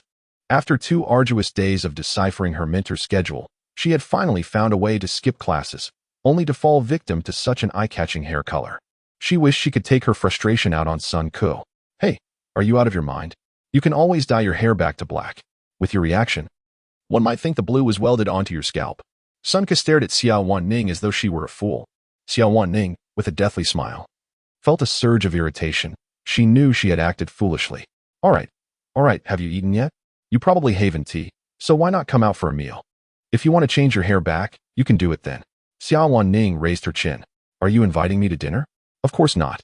I'm merely luring you out to harvest your kidneys, Sun Ke replied, maintaining their usual banter. We'll see who ends up getting whose kidneys. Oh, I almost forgot. By the looks of you, I doubt you could put up a fight. Otherwise, your kidneys wouldn't fetch a good price. Your grandmother's tales are as absurd as ever. I'm strong enough. Even if I were to sell mine, they'd be among the highest quality. The two continued their light-hearted quarrel until, in a moment of excitement, Xiao Wanning made a sudden movement, causing her bath towel to slip. Time seemed to freeze. Sun Ke exclaimed, Tell me, are you actually a boy in disguise all this time? Xiao Wanning retorted, Just wait. When I see you again, I'll kick you into the stratosphere. As we bid farewell to this pair of bickering friends, our focus shifts to Nan Li and Su Linchuan. Nan Li arrived at Su Linchuan's home, impeccably dressed in a classic white shirt that accentuated her curves, paired with a black skirt and stockings, her quintessential ensemble that exuded an air of sophistication. Nanjia, please take a seat for a moment while I prepare a few dishes. They'll be ready shortly, Su Linchuan said softly from the kitchen, adorned in an apron. Nan Li stood up, as if struck by inspiration, and made her way to the kitchen. Let me lend you a hand.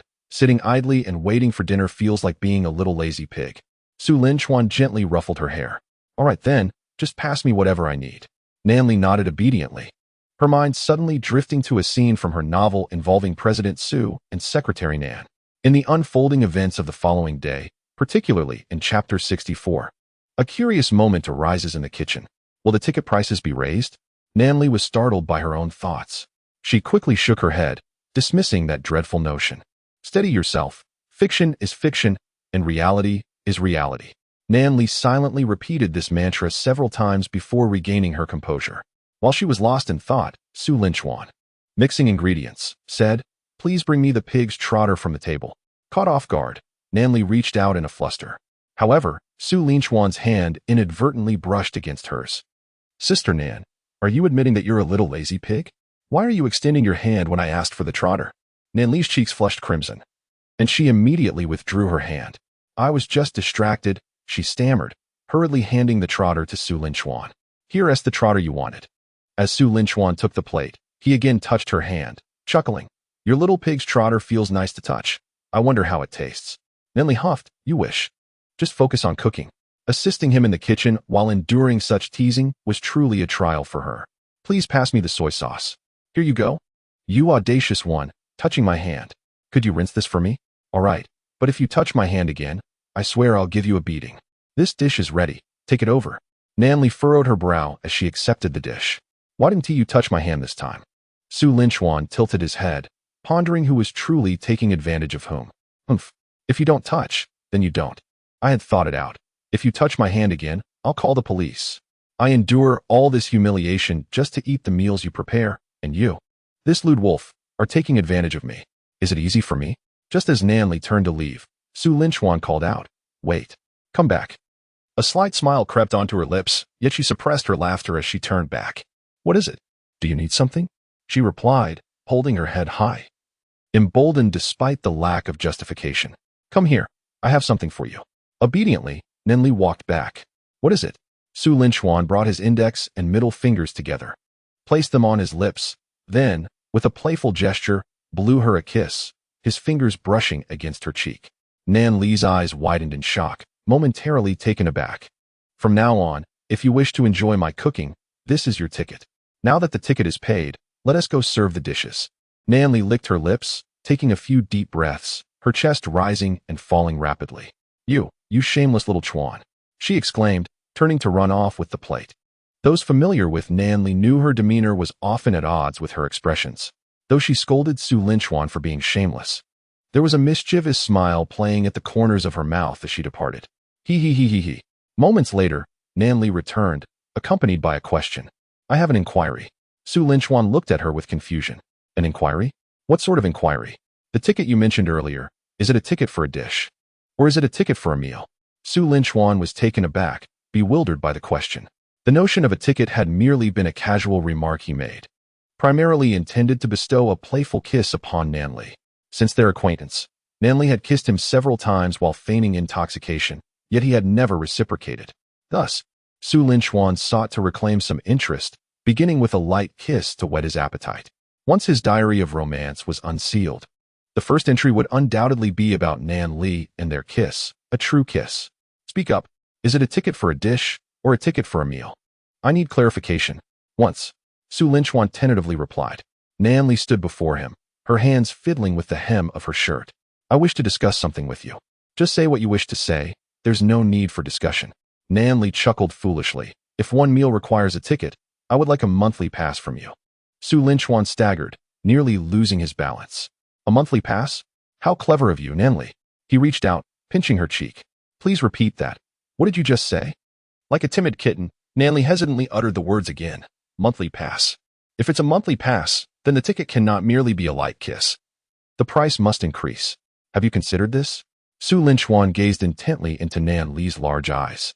She averted her gaze momentarily. "Increase? How much would it rise?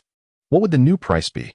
Su Linchuan leaned closer, their faces merely 10 centimeters apart. "What would it rise to? Tell me, what could you accept?" His warm breath made Nan Li lower her head.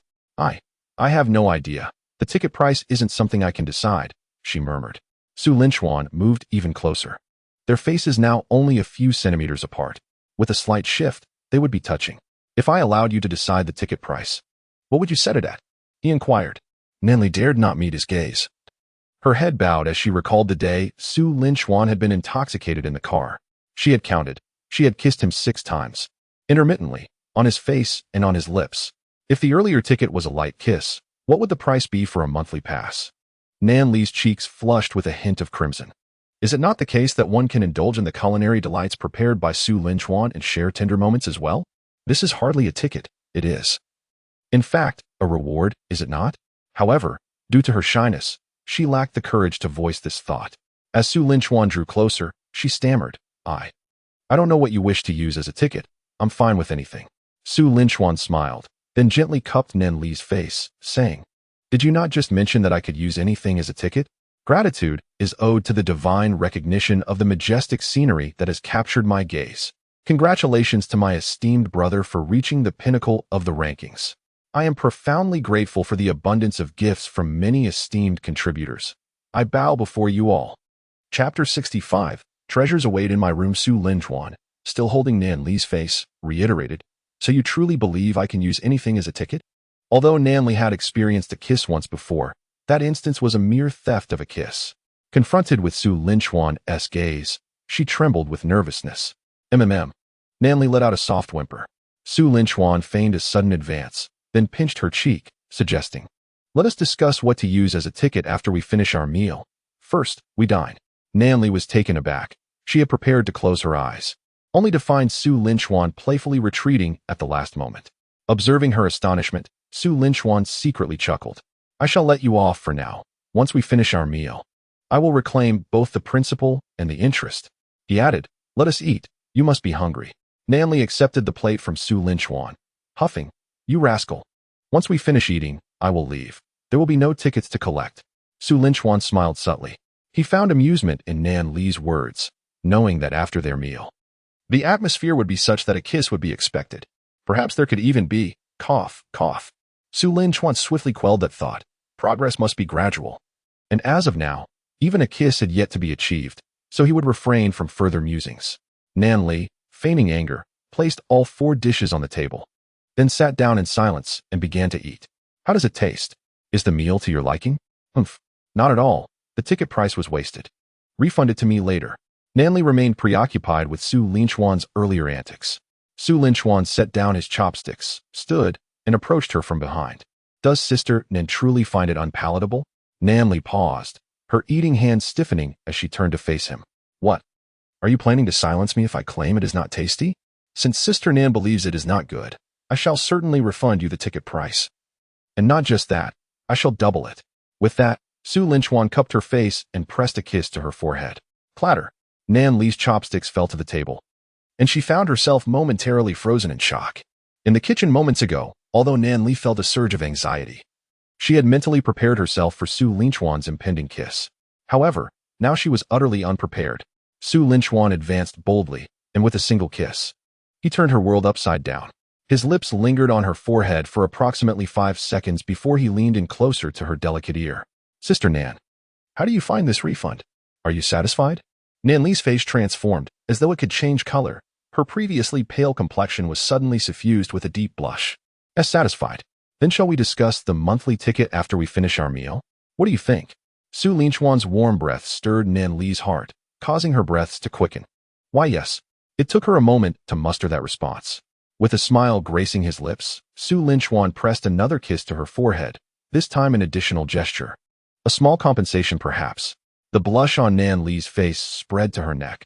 She had never felt this tense even when she had secretly kissed Su Linchuan before. Following this brief interlude, the atmosphere during their meal became unusually tranquil. Aside from the sounds of their eating, not a single word was exchanged between them. Not even a glance. Nan Li's heart raced, and the food in her mouth seemed to lose its flavor. Her mind was consumed with images from the comic strip where the CEO Su and Secretary Nan shared a world-altering kiss, leaving them disheveled. Did that mean? Nan Li dared not to think further. Although she felt exhilarated while reading, facing such a reality made her nervous. Much like Xiao Wanqing, Nan Li could be considered a half-hearted warrior of the online realm. The audacity depicted in novels was starkly contrasted by her own timidity in reality. After all, she had never experienced anything like this before. Yet, it wasn't just Nan Li who felt anxious. Su Linchuan was equally unsettled. Despite appearing composed moments ago, his legs had felt weak when he kissed Nan Li's forehead. This was a first for both of them. In silence, they finished the meal laid before them. Once done, Nan Li took the initiative to clear the plates and bowls, washing them in the kitchen. While she busied herself with the dishes, Su Linchuan sat on the sofa, nervously browsing his phone for tips on what to consider while kissing. What should one be aware of when kissing? The responses varied widely, yet none provided any serious advice. Experience tells me to make sure you kiss your own girlfriend. Last time, I kissed a girl I was smitten with on the subway, and her boyfriend kicked me 3 meters away. I'm still in the hospital. I need to change my bandages now. The most crucial aspect to consider when kissing is to avoid closing your eyes. Television can be quite misleading in this regard. I remember my first kiss vividly. I closed my eyes and inadvertently extended my tongue towards my girlfriend's eye, which had remnants of snacks on it. A reminder from a girl: when kissing your boyfriend, make sure to hold his hand tightly. Otherwise, prepare for an entire body massage. Upon failing to find any useful information, Su Linchuan rephrased his question. Are there any techniques for extending one's tongue while kissing? If you don't know how to proceed, simply trace a character with your tongue. Start with a square, and once you feel comfortable, attempt a more complex character. The key is to keep moving. In matters such as this, there are no strict techniques. It is all about emotion. Once the feelings are present, any kiss will suffice. Su Linchuan put down his phone and decided to try tracing a character with his tongue. It seemed to work quite well. At that moment, Nanli emerged from the kitchen after washing the dishes. After sitting on the sofa, a silence enveloped them once more. Both were acutely aware of what might transpire shortly and were prepared for a kiss. Yet, an opportunity to broach the subject remained elusive. Just one moment to break the tension was needed. "Nanjia, have you finished washing the dishes?" he asked. "Ah, yes," she replied, followed by another 2 minutes of silence. Nanli sat at the edge of the sofa, her head lowered, fiddling with a strand of her hair. Su Linchuan clenched his fists and took a deep breath, summoning his courage to finally shatter the silence. "Nanjia, I have some intriguing books in my room. Would you like to take a look?" Nanli paused for a moment, then nodded, somewhat dazed. "Oh, sure." After agreeing, she suddenly realized. "Intriguing books? Besides that little black box, do you have any other books in your room?" With a playful smirk, Su Linchuan grasped Nan Li's hand, their eyes locking. "Come, let us go to my room to explore the books and discuss the monthly pass." Without waiting for her response, he firmly took her hand and led her upstairs. With an arrow drawn, it had to be released. Nanli found herself being pulled into the room by Su Linchuan. "Oh no, he's so strong. I can't resist at all. Is he going to act mischievously? How exciting. No, how frightening." Inside the room, Nanli sat obediently on the bed, while Su Linchuan retrieved the little black box from beneath it. "Nanjia, what genre do you prefer? You must not have enjoyed the last one fully, right?" Nanli was infuriated by Su Linchuan's words. "You insufferable Su Linchuan. How utterly vexing. Did we not agree to refrain from discussing this matter?" Scoffed Nanli. "Last time, I was merely gathering evidence, yet you slandered me. What nonsense are you uttering? I was only investigating what you typically indulge in, and to my dismay, it was nothing but distasteful material. Xiaochuan, I am thoroughly disappointed in you." Shuli Chuan, who had been rifling through books, glanced up at Nan Li and then picked up a comic from the box, offering it to her. "Sister Nan, I've read this several times already. Would you like to have it?" Nan Li's eyes brightened. "Really?" However, she quickly realized the inappropriateness of her excitement and hastened to justify herself. "You see, this kind of indecent content is unacceptable. As your counselor, I must take stringent measures. Gift it to me? Huh, absurd. Do you think I would ever read such material? Not only will I refrain, but you shall not indulge in it any longer either. All of this shall be confiscated. I will take it home and destroy it." Shuli Chuan shot her a glance. "Do you truly believe what you are saying? I would sooner believe in the existence of ghosts than trust your words." Nevertheless, he decided to humor Nanli. "All right, Sister Nan, you can help me dispose of these items, but before we do, might I request to peruse them once more?" "Of course not," Nanli began, but was interrupted as Shuli Chuan added, "I would welcome you to witness the proof alongside me, to see just how distasteful this material truly is." The words Nanli almost uttered were swallowed back, replaced by a smile. "Now that sounds more agreeable." Thus, Shuli Chuan and Nanli leaned back to back, embarking on an adventure within the pages of their books in the intimate space of their room. A certain ambience was essential for the moments preceding a kiss, and such an atmosphere could only be cultivated through reading something exhilarating. Shuli Chuan chose a work by Teacher Bai, while Nanli opted for a creatively reimagined version of the Three Kingdoms, as she preferred narratives with compelling plots. In this rendition, Emperor Lu Xie displayed great prowess, restoring the Han dynasty, and accumulating beauties like De Qiao, Xiao Qiao, Diao Chan, Sun Shangxiang, and Jin Ji into his imperial harem. Lu Xie famously declared, "If I slay the traitor Qiao, then I shall be the traitor. Keep a close watch on your wives." After a moment of quiet reading, sensing the mood shift, Shuli Chuan suddenly remarked, "Sister Nan, shouldn't we discuss the matter of the monthly pass?" Instantly, Nan Li's cheeks flushed. The inevitable had indeed come to pass. "What do you propose as your ticket?" Shuli Chuan set his book down, feeling a warmth enveloping him from the previous narrative. "I have an idea." He turned and embraced Nan Li. Nan Li shivered at the sudden proximity, her heart racing uncontrollably. "Sister Nan, you are truly beautiful." I, Nan Li, found myself at a loss for words, my anxiety rendering me speechless. "Sister Nan, close your eyes," Su Linchuan gently urged. Nan Li swallowed hard, her upper body trembling uncontrollably. After taking a deep breath, she obediently shut her eyes, awaiting the approach of Su Linchuan's lips. The last time we had shared a furtive kiss in the car. This time, being kissed by him felt like a fair trade. Yet, as Nanli pondered, the forces of affection are mutual, and thus, his kiss could also be deemed a reciprocation of her previous act. Although she had stolen that kiss, it could now be interpreted as him having stolen one from her too. Adding to that, this time she was the one being kissed. She felt slighted and resolved to hold him accountable, insisting he cook for her daily. Su Lin-chuan gazed at the closed-eyed Nanli before him, her long eyelashes resting delicately on her porcelain skin, her high nose bridge and full lips seemingly beckoning to him. Gradually, he leaned closer, their lips nearing until, at last, they met in a sweet collision. Both their lips curled into smiles as visions of President Su and Secretary Nen sharing tender moments filled their minds. With Su Lin-chuan's encouragement, Nanli slowly began to respond. After several minutes, Su Lin-chuan and Nanli reluctantly parted ways, both inhaling the fresh air of the room and wearing smiles that reflected their deep affection. After a brief respite, Nanli inched closer to Su Lin-chuan. Next month, I would like you to cook for me as well. Perhaps I should just hand you the ticket now? Su Lin-chuan raised an eyebrow. With Nanli making such a declaration, what more could he say? If not now, then when? He swiftly enveloped her in his embrace. My suggestion is to pay for a year's worth of tickets all at once. Nanli playfully pecked Su Lin-chuan's lips, proclaiming, I have no objections. Then what are we waiting for? It's time to collect the ticket. Su Lin-chuan lifted Nanli into his arms and once again initiated their tender exchange. Unlike the previous encounter where he had been more reserved, this time, his hands roamed with a mind of their own. Had Nanli taken the precaution to search online beforehand, she might have stumbled upon the advice, a reminder from a girl. When kissing your boyfriend, be sure to hold his hands tightly or prepare for a full-body massage. If she had, she would not have been caught off guard. As she surrendered herself to the kiss, an unsettling sensation suddenly washed over her. Hey, keep your hands to yourself. How dare you? Chapter 67. Do not touch the computer. Hey, keep your hands to yourself. You dare. Nanli was taken aback, yet it was merely due to Su Lin-chuan's premeditated maneuvering. He effortlessly seized both of her hands with just one of his. To illustrate this scenario, one might employ a series of idiomatic expressions. When one reaches the end of the road, one strives with all their might and acts according to their desires.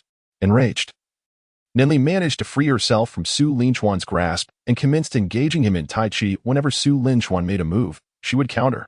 Oh dear. His movements are so swift. How can I possibly keep up?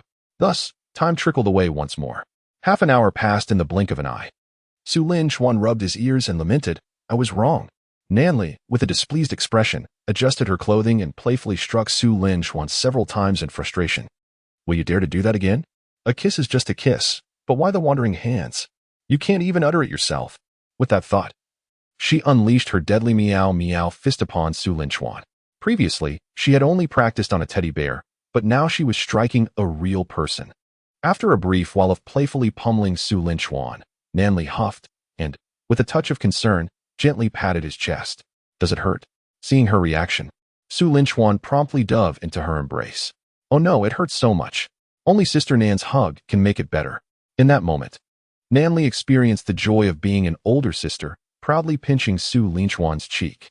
Well, I suppose I shall reluctantly give you a hug. The two nestled together, engaging in conversation. Their topics were eclectic, ranging from philosophy to the latest comic trends, from celestial bodies to literary works.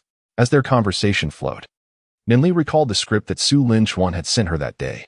It had left a profound impression on her, but due to subsequent events, she had forgotten about it. I've read all 3 scripts you sent me last time. They are all exceptional. If produced, their box office would surely exceed 1 billion. Which one does Sister Nan favor the most among the 3? Su Lin-chuan, nestled in her embrace, closed his eyes, savoring the moment. Nanli gently stroked his head, pondering for a moment. I have read the original 3-body problem several times and wholeheartedly agree with the adaptation. Charlotte's Trouble is filled with humor, and among the 3 scripts, I hold this one in highest regard. It would effortlessly surpass the 1 billion mark. Given the current scale of the film market, reaching the 30 billion threshold is not out of the question. However, if I were to choose my favorite, it would be the 3rd script, as it is a romance featuring a counselor and a freshman. As she spoke, a sweet smile graced her face. Her affection extended not only towards the film, but also the reflection of herself and Su Lin-chuan within it. Su Lin-chuan responded with a smile. Is Sister Nan satisfied with that film script? Do you feel anything requires modification? Nanli pondered for a moment. When she initially perused the script, she had merely skimmed through it. Now, nearly 2 days later, she could only recall the general storyline. I shall take another look, she decided. Picking up her phone, Nan Li located the script that Su Linchuan had sent her the previous day and read it attentively from beginning to end. After finishing, she tilted her head slightly. The script as a whole was quite commendable, and the story was rather captivating. However, but what? Su Linchuan prompted, intrigued. However, I am somewhat dissatisfied with the identities of the two protagonists. If their roles were reversed, it would be perfect, she replied. Su Linchuan raised an eyebrow, noting that in the script, the male lead was a counselor and the female lead a freshman. The male lead served as a school counselor, while the female lead was a first-year student. Su Linchuan chuckled, realizing why Nan Li wished for a reversal. Yet, he believed the current arrangement was just right. In reality, it was indeed as such, and naturally, it should be flipped in the film. I find it quite agreeable as it is. If their roles were reversed, it would no longer be a film but rather a documentary, he remarked. I don't care. I am the counselor in reality, and I shall be the counselor in the film as well, Nan Li declared, adopting a playful demeanor. Su Linchuan found himself conceding at that moment. After all, who could refuse a charmingly petulant Nan Li? Not only that, but an idea suddenly struck Su Linchuan. Nanjia, I have a marvelous thought. Since the protagonists in this film resemble us so closely, why don't we simply portray them ourselves? Nan Li was momentarily taken aback by Su Linchuan's suggestion. Us acting? But I don't know how to act. Oh, come now. Su Linchuan waved his hand dismissively. No one is born an actor. Besides, if we don't perform well, we can always revise the script, considering you've already adjusted the characters. You could adapt the script, aiming to incorporate real events. In that way, we can play ourselves. After all, it's a film produced by our own company. We need not worry about box office performance. If it comes to that, we can simply not release it and enjoy it ourselves. Nan Li stroked her chin, contemplating carefully until a spark of inspiration illuminated her face. Hey, that actually sounds quite appealing.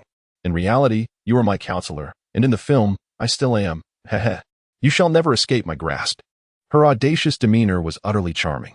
Su Linchuan immediately leaned closer to Nan Li, narrowing the distance to the pillow. Woo-woo, Nanjia bullies me in reality. And now she wishes to bully me in the film too. Woo-woo, I long for a warm embrace. He lamented, seeking a comforting refuge. However, Nan Li was quick-witted and swiftly grasped Su Linchuan by the neck. Humph, I was prepared for your little schemes. Ever since your earlier indiscretion, I have completely lost trust in you. Su Linchuan pouted, exclaiming, Sister Nan, you no longer believe in me. My heart is as pure as can be. It was my hands that acted on their own. I intended to prevent them, but they refused to heed my command. Su Linchuan blinked earnestly as he spoke. Nan Li cast a sidelong glance at him, stating, If I weren't aware of your little black box, I might have believed you.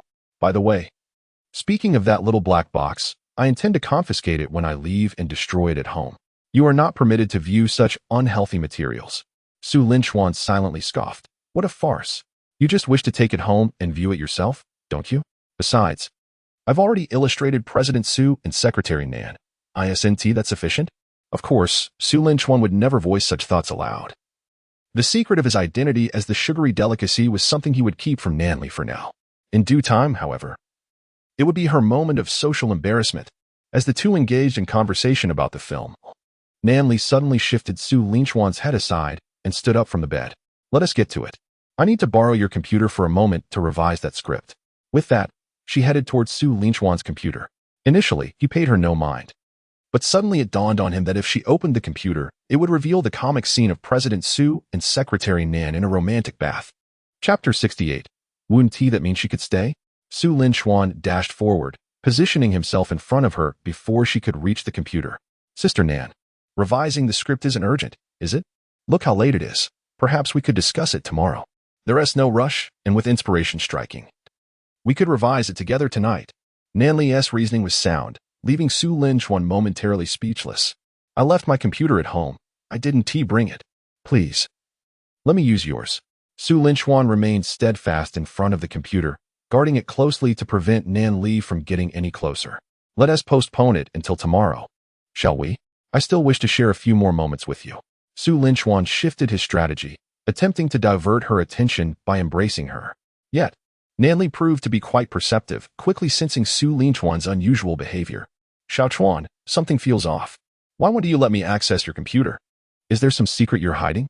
Nan Li scrutinized him intently. Faced with her gaze, Su Linchuan could only nod in acquiescence. Nanli furrowed her brow and gestured between herself and the little black box, finally throwing her hands up in exasperation. I've seen everything in that little black box. What could possibly be left unseen? Her brow remained knitted, pondering whether there was something even more scandalous than what lay within the black box. Su Linchuan again nodded silently.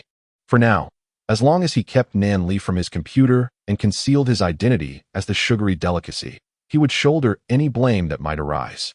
In Nan Li's mind, a series of rather peculiar notions suddenly surfaced. Could it possibly be that kind? Or perhaps this kind? Or that one? Su Linchuan had already become numb to the situation. Indeed, all of those were true. Oh, Xiaochuan, how depraved you are. I disdain you. Finally, Nan Li could openly express her disdain for Su Linchuan's eccentricities. Previously, due to their mutual interest in the little black box, any disdain directed at Su Linchuan would inadvertently include herself. Now, however, her disdain for him was entirely justified and unambiguous. Never mind. I shall refrain from looking at the computer any longer. I will revise the script tomorrow instead.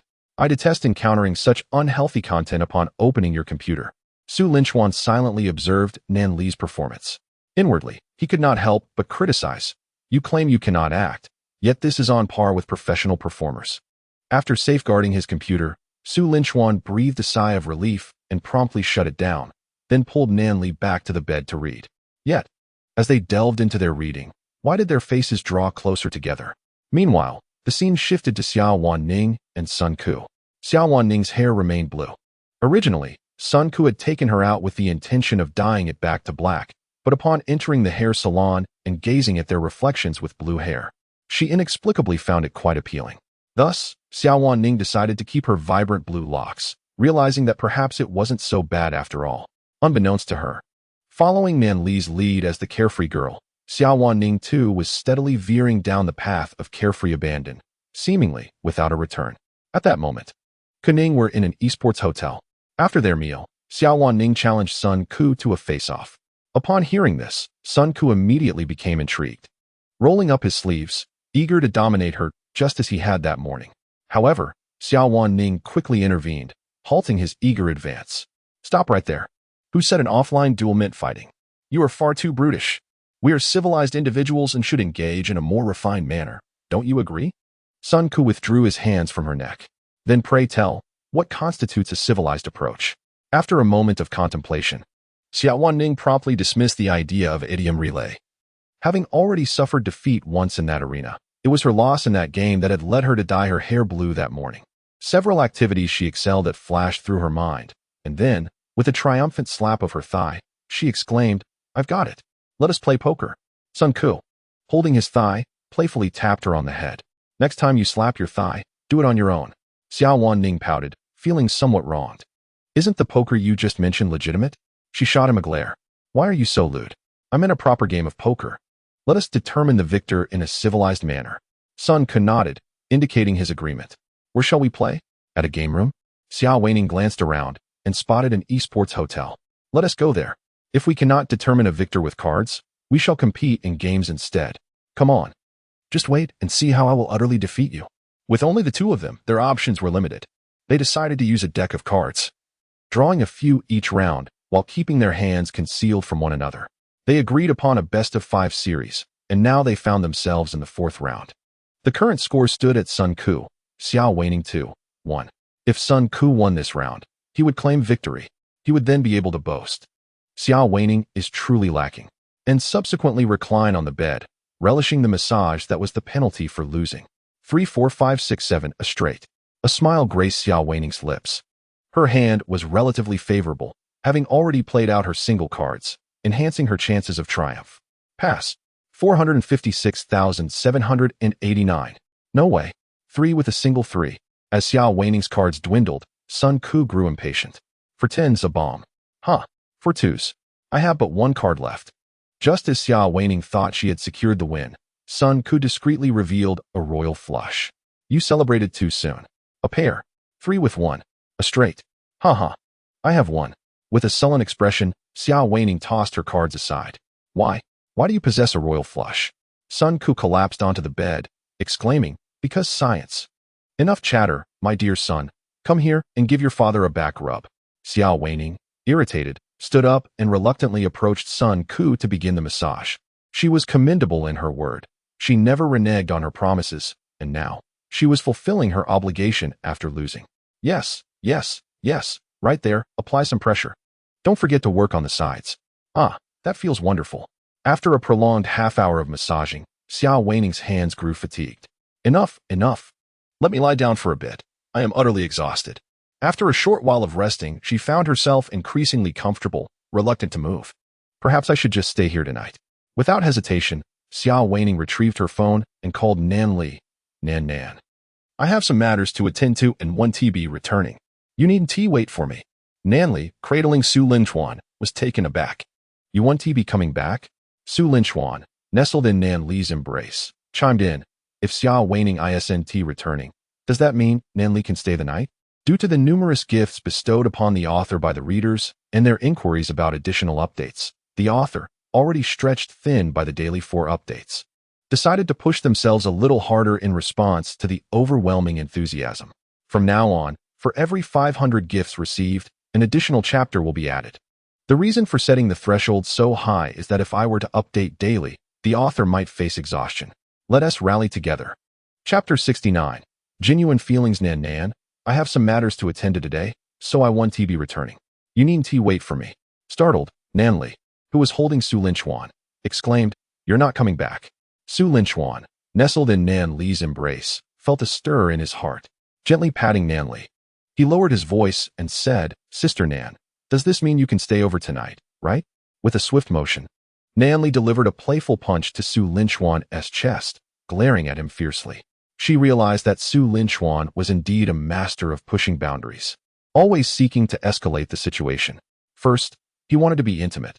Then he sought more affection, and now he even wished for her to stay. She would certainly have to give him a few more playful punches later. Humph. Ning, what have you been up to? I sensed something was off with you all day. First, you dyed your hair blue. Then you locked yourself in your room, video chatting with someone. Even when you were in the shower, you were still on video. Hurry and confess. Do you have a secret admirer out there? Nan Li interrogated Xiao Wanning. Nan, you shouldn't talk. You're not admitting to your own secret either. You and Su Linchuan. Before Xiao Wanning could finish, Nan Li astonishingly confessed. I admit I'm with Xiao Chuan now. Now it's your turn. Who are you with? Is it Sun Ku? Did you dye your hair to match? Su Linchuan, nestled in Nan Li's embrace, was taken aback. Sun Ku, Xiao Wanning, and Sun Ku. They had only known each other for a couple of days. Was she video chatting while taking a shower? Was he truly falling behind the times? He thought that his relationship with Nan Li had progressed quickly enough. But it seemed he was still quite naive. Moreover, Xiao Wanning had also dyed her hair blue. What a coincidence. On the other end of the line, upon hearing Nan Li openly acknowledge her relationship with Su Linchuan, Xiao Wanning was equally astonished. Had she merely been away for a day and missed such rapid developments? Would they engage in intimate activities since she wasn't returning home today? Xiao Wanning's imagination was running wild. Nan, I absolutely cannot go back today. I must create an opportunity for you both. You must strive to have a child by this time next year. Let me borrow the baby for a couple of days. And if it cries, I'll return it to you. Hee. Xiao Wanning was plotting brilliantly. Nan Li responded, Don't just focus on me. What are you doing staying out today? If we're talking about children, you should be the first to have one. Xiao Chuan and I are still pure, adhering to the principle of modesty between men and women. Cut the nonsense. I can guarantee that you two were definitely together just now, and I wouldn't be surprised if there was some tongue action involved. Nan Li was caught off guard by Xiao Wanning's words, her face instantly flushing as the earlier scene replayed in her mind. How dare you speak such nonsense? Do not tarnish the purity of our bond. Humph. I'm hanging up now. With that, Nan Li ended the call. That wretched Ning. How could she guess so accurately? It infuriates me. All of this is the fault of that scoundrel Su Linchuan. If he hadn't kissed me just now, I could have boldly refuted Xiao Wanning. Yes, it's all his fault. Nan Li pushed away Su Linchuan's hand resting on her abdomen, huffing in annoyance. It's all your fault. I could have countered Ning with confidence. Yet, how could Su Linchuan easily relinquish such a comfortable, warm, and soft spot? He wouldn't let go of the big white rabbit so easily. Why should he release his hold on her belly? No, I shall not withdraw. I will keep it here, resolutely refusing to move. Nan Li glared at Su Linchuan, threatening, If you don't remove your hand, I might just bite you. He retorted, I want to take it away, even if you bite me. Let my hand and your belly become one. Humph. Then I shall indeed bite. Nan Li seized Su Linchuan's hand, opening her mouth wide, as if to sink her teeth into his arm. However, Su Linchuan deftly pulled her into his embrace instead. Rather than your hand, why not bite my lips? Nan Li's mouth, poised to bite, was suddenly silenced by Su Linchuan's lips. MMM, MMM, MMM, haha. This marked the third kiss they shared that day. They say kissing can be addictive, and it seems that holds true. In the esports hotel, after Nan Li hung up on Xiao Wanning, the latter pouted in surprise. Who would have thought that she had been worried about Nan Li and Su Linchuan being restricted by their identities and taking a long time to come together? Yet, their progression was swifter than she had imagined. What could they be doing now? As she pondered, Sun Ke suddenly rushed over. What did you just say? Nan Li and brother Chuan are together? Really? So soon? Haven't they only known each other for a few days? How far have they progressed? I want to be the best man. Summer Wanning playfully swung her fist at Sun Ke. You're sitting in my lap. Do you even know how much you weigh? I'm over 6 feet tall and weigh 130 pounds. Do you call that fat? Summer Wanning scrutinized Sun Ke skeptically. Humph, I don't believe you. If you weigh 130 pounds, I could lift you effortlessly. Unwilling to be outdone, Sun Ke challenged her. I truly don't believe it. Come on, if you can lift me, I'll give you a back rub. Summer Wanning, feeling confident, replied. I go to the gym regularly. Don't let my slender appearance fool you. I possess considerable strength. Stand still. With one hand supporting Sun Ke's back and the other under his legs, she attempted to lift him in a princess carry. However, it was evident that Xiao Wanqing had overestimated her own strength. With a sudden exertion, her legs gave way, and both individuals toppled sideways. Fortunately, the bed was conveniently nearby. Their fall was remarkably peculiar. Sun Ke found himself atop Xiao Wanqing, and due to inertia, their faces collided, their lips brushing against one another. Xiao Wanqing's eyes widened in shock. Once Sun Ke regained his composure, he hastily pushed himself up, inadvertently placing his hands upon Xiao Wanqing's rather unremarkable chest. Ah! Xiao Wanqing exclaimed loudly, causing Sun Ke, in his flustered state, to revert to his previous position, sealing her lips with his own once more. It was as if a cycle had been initiated. Sun Ke would push himself up, she would cry out, only for him to silence her again with another kiss. This sequence repeated approximately 5 times before Xiao Wanqing grew numb to the situation. During the latest instance of Sun Ke pushing himself up, she unexpectedly remained silent, refraining from her usual outcry. However, what she did not anticipate was, hey, I didn't shout. Why are you still kissing me? Chapter 70. Video recording. Hey, I didn't shout. Why are you still kissing me? Sun Ke, once again pushing himself up, responded sheepishly, I'm just accustomed to it. With a thud, Xiao Wanqing raised her fist and struck Sun Ke's chest, exclaiming in frustration. Sun Ke rolled off her, reflecting on the sensation of their earlier contact. Though the latter could be disregarded, a smile involuntarily crept across his face, as it seemed rather pleasant. Observing Sun Ke's somewhat lecherous grin, Xiao Wanqing felt a surge of anger rise within her. What are you smiling about? This incident must never be spoken of. Let us pretend it never occurred. Understand? All right. I promise to keep it to myself, buried deep within. That's more like it. I'm tired now. I'm going to sleep. Xiao Wanqing wrapped herself in the blanket and buried her head within it. And where am I to sleep? Sun Ke pondered, glancing around the room, which contained only a single bed. Aside from the bed, there were merely a few gaming chairs, no other place to rest. Sleep wherever you like. Xiao Wanqing replied casually, still concealed beneath the blanket. After a moment of contemplation, Sun Ke lifted the blanket and nestled himself beside her. What are you doing? Xiao Wanqing exclaimed in surprise. Sun Ke feigned innocence. Didn't you say I could sleep wherever I wanted? I prefer it here, so here I am. What is the problem? Meanwhile, Su Linchuan and Nan Li, after their third passionate kiss, both felt their souls rejuvenated. Kissing truly is addictive. Hee. After their kiss, Su Linchuan held Nan Li gently, swaying slightly. Sister Nan, why not stay here tonight? The weather forecast predicts thunderstorms, and I must admit, I feel quite frightened. Nan Li contemplated this moment, wishing to pose a question online. Why does my boyfriend, with his chiseled abs and ability to best several robust men effortlessly, increasingly indulge in childish antics after being with me? Suddenly, she recognized an exceedingly vital question. What is the nature of her relationship with Su Linchuan? They had kissed 3 times already and now found themselves in an embrace, which certainly suggested they were a couple. Yet, their titles for each other remained unchanged. Su Linchuan still called her sister Nan, while she referred to him as Xiao Chuan. It seemed customary in dramas or novels for couples to employ more affectionate terms. Perhaps darling, husband, or even dad. Nanli swiftly shook her head. No way. Absolutely not. If Su Linchuan dared to call her that, she would never allow him to kiss her again. The most she could concede to would be a term like darling. Humph. She felt indignant. Although Su Linchuan hadn't uttered a word, he must have been thinking along those lines. Such a pervert, undoubtedly. In a sudden burst of frustration, she pushed away his hand resting on her abdomen. I'm going home to sleep tonight. I refuse to entertain such unhealthy thoughts. Su Linchuan wore an expression of innocence and replied, Sister Nan, I swear I'm not thinking anything untoward. You could stay here without sharing a room with me. There are plenty of empty rooms in my house. You can choose any room you like, and you can enjoy breakfast here tomorrow morning. Then he uttered that classic line, Sister Nan, while others may wish to sleep with you, I am different. I wish to rise with you and share breakfast. Nan Li's expression softened considerably. There was undeniable charm in sweet words. Although she recognized Su Linchuan's words were mere fabrications, this little pervert surely had ulterior motives. Nonetheless, such declarations brought her comfort. Furthermore, the thought of sharing breakfast with Su Linchuan stirred something within her. Oh dear, his culinary skills had spoiled her appetite for anything else.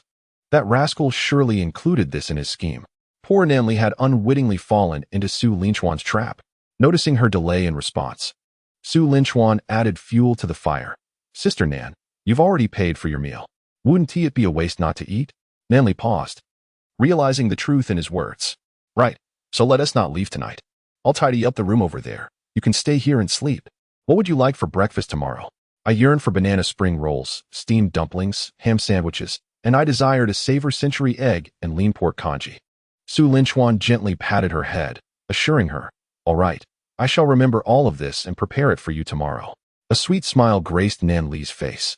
Her dimples enchanting and lovely. Your dimples harbor no wine, yet I find myself intoxicated like a stray dog. After successfully persuading Nan Li to stay, Su Linchuan first handed her a bathrobe, encouraging her to take a shower while he tidied up her room. By the time Nan Li completed her bath, she could simply slip into bed and rest. She did not refuse, accepting the bathrobe, and instinctively began to undress in the room. However, as she unbuttoned her shirt halfway, she suddenly froze. Turning to see Su Linchuan, wide-eyed and filled with anticipation, she exclaimed, Sister Nan, feel free. In truth, I have long concealed a secret from you. I cannot see. I see nothing at all. Oh, how bright. With that, Nan Li unleashed her playful deadly cat punch upon Su Linchuan. You scoundrel Su Linchuan, you are utterly despicable. Humph. After delivering several playful strikes, she indignantly clutched the bathrobe and departed for the large bathroom outside. Initially, Su Linchuan intended for Nan Li to use the bathroom in his room, as it was well equipped. But she firmly declined with the rationale of preventing Su Linchuan from engaging in any mischief. To this, Su Linchuan felt compelled to assert that it was quite unjust to harbor such misconceptions without any evidence. He was a man of integrity, virtuous and upright, embodying the essence of propriety. How could she suspect such a principled individual of ill intentions during her bathing? It was as absurd as accusing a mute of disturbing the peace with a loud singing voice. So, Mr. Su, do you indeed harbor any intentions of wrongdoing? Su Linchuan's face flushed crimson. Such adult matters are not for children to inquire.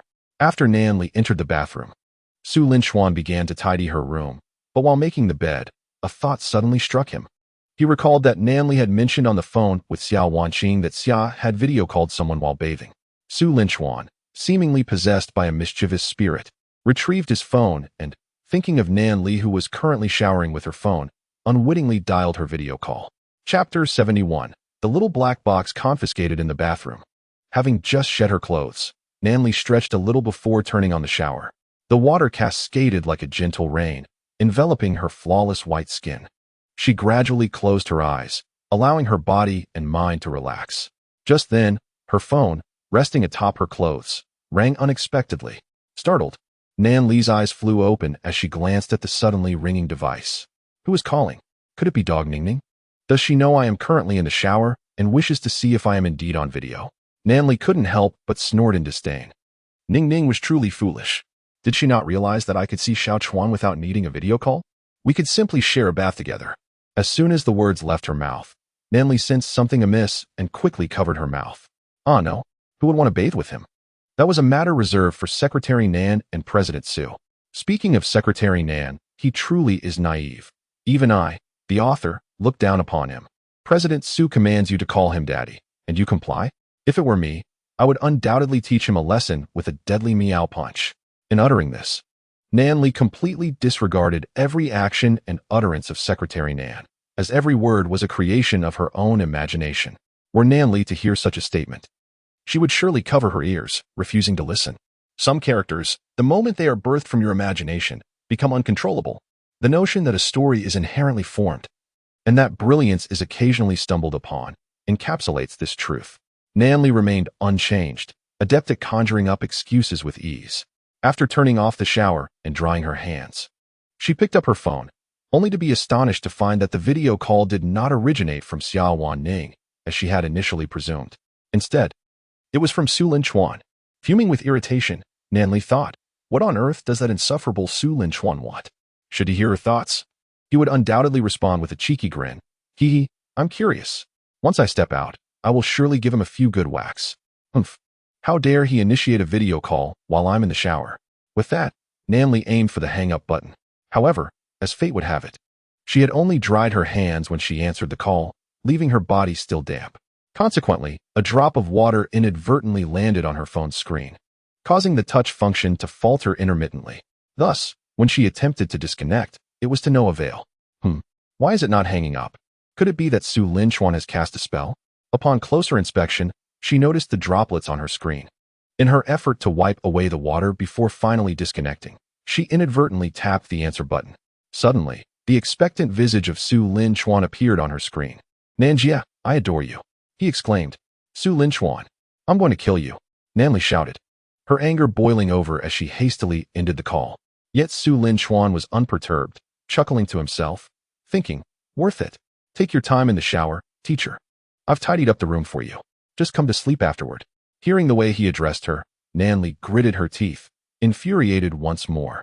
He had seen her in her entirety. It had scarcely been a few days since the last incident. This time, he wouldn't get a kiss, not a single one. That would be her subtle retribution. Humph. Fuming, Nanli had just finished her shower, donned her bathrobe, and stormed into the room that Su Linchuan had arranged for her. The aloof Nanli resolved to ignore Su Linchuan until tomorrow. However, upon seeing Nanli emerge from the bathroom, Su Linchuan eagerly followed her into the room. Nanli glared at Su Linchuan. What are you doing following me? I am about to sleep. Su Linchuan threw himself into her embrace, whining, Sister Nan, I'm scared. It's going to thunder tonight, and I can't sleep alone. Nanli retorted, I don't believe you. How did you manage to sleep during thunderstorms before? Why can't you sleep alone tonight? I should never have agreed to let you stay. You are just too demanding. Despite Su Linchuan's persistent whining and coaxing, the resolute Nanli remained unyielding. Ultimately, Su Linchuan had no choice but to leave the room in disappointment and return to his own. As he departed, he left her with a parting remark. Sister Nan, you have changed. Indeed, once you have received something, you no longer cherish it. Boo-hoo. Nanli was left perplexed. After leaving, Su Linchuan posted on social media, in the end, I bear everything alone. In her room. Nanli glanced at Su Linchuan's post and commented with an eye-roll emoji. She then changed Su Linchuan's contact name from Xiao Chuan to Su the Demanding Linchuan. Just as she finished updating the name, Su Linchuan sent her a good-night message. Nanli huffed.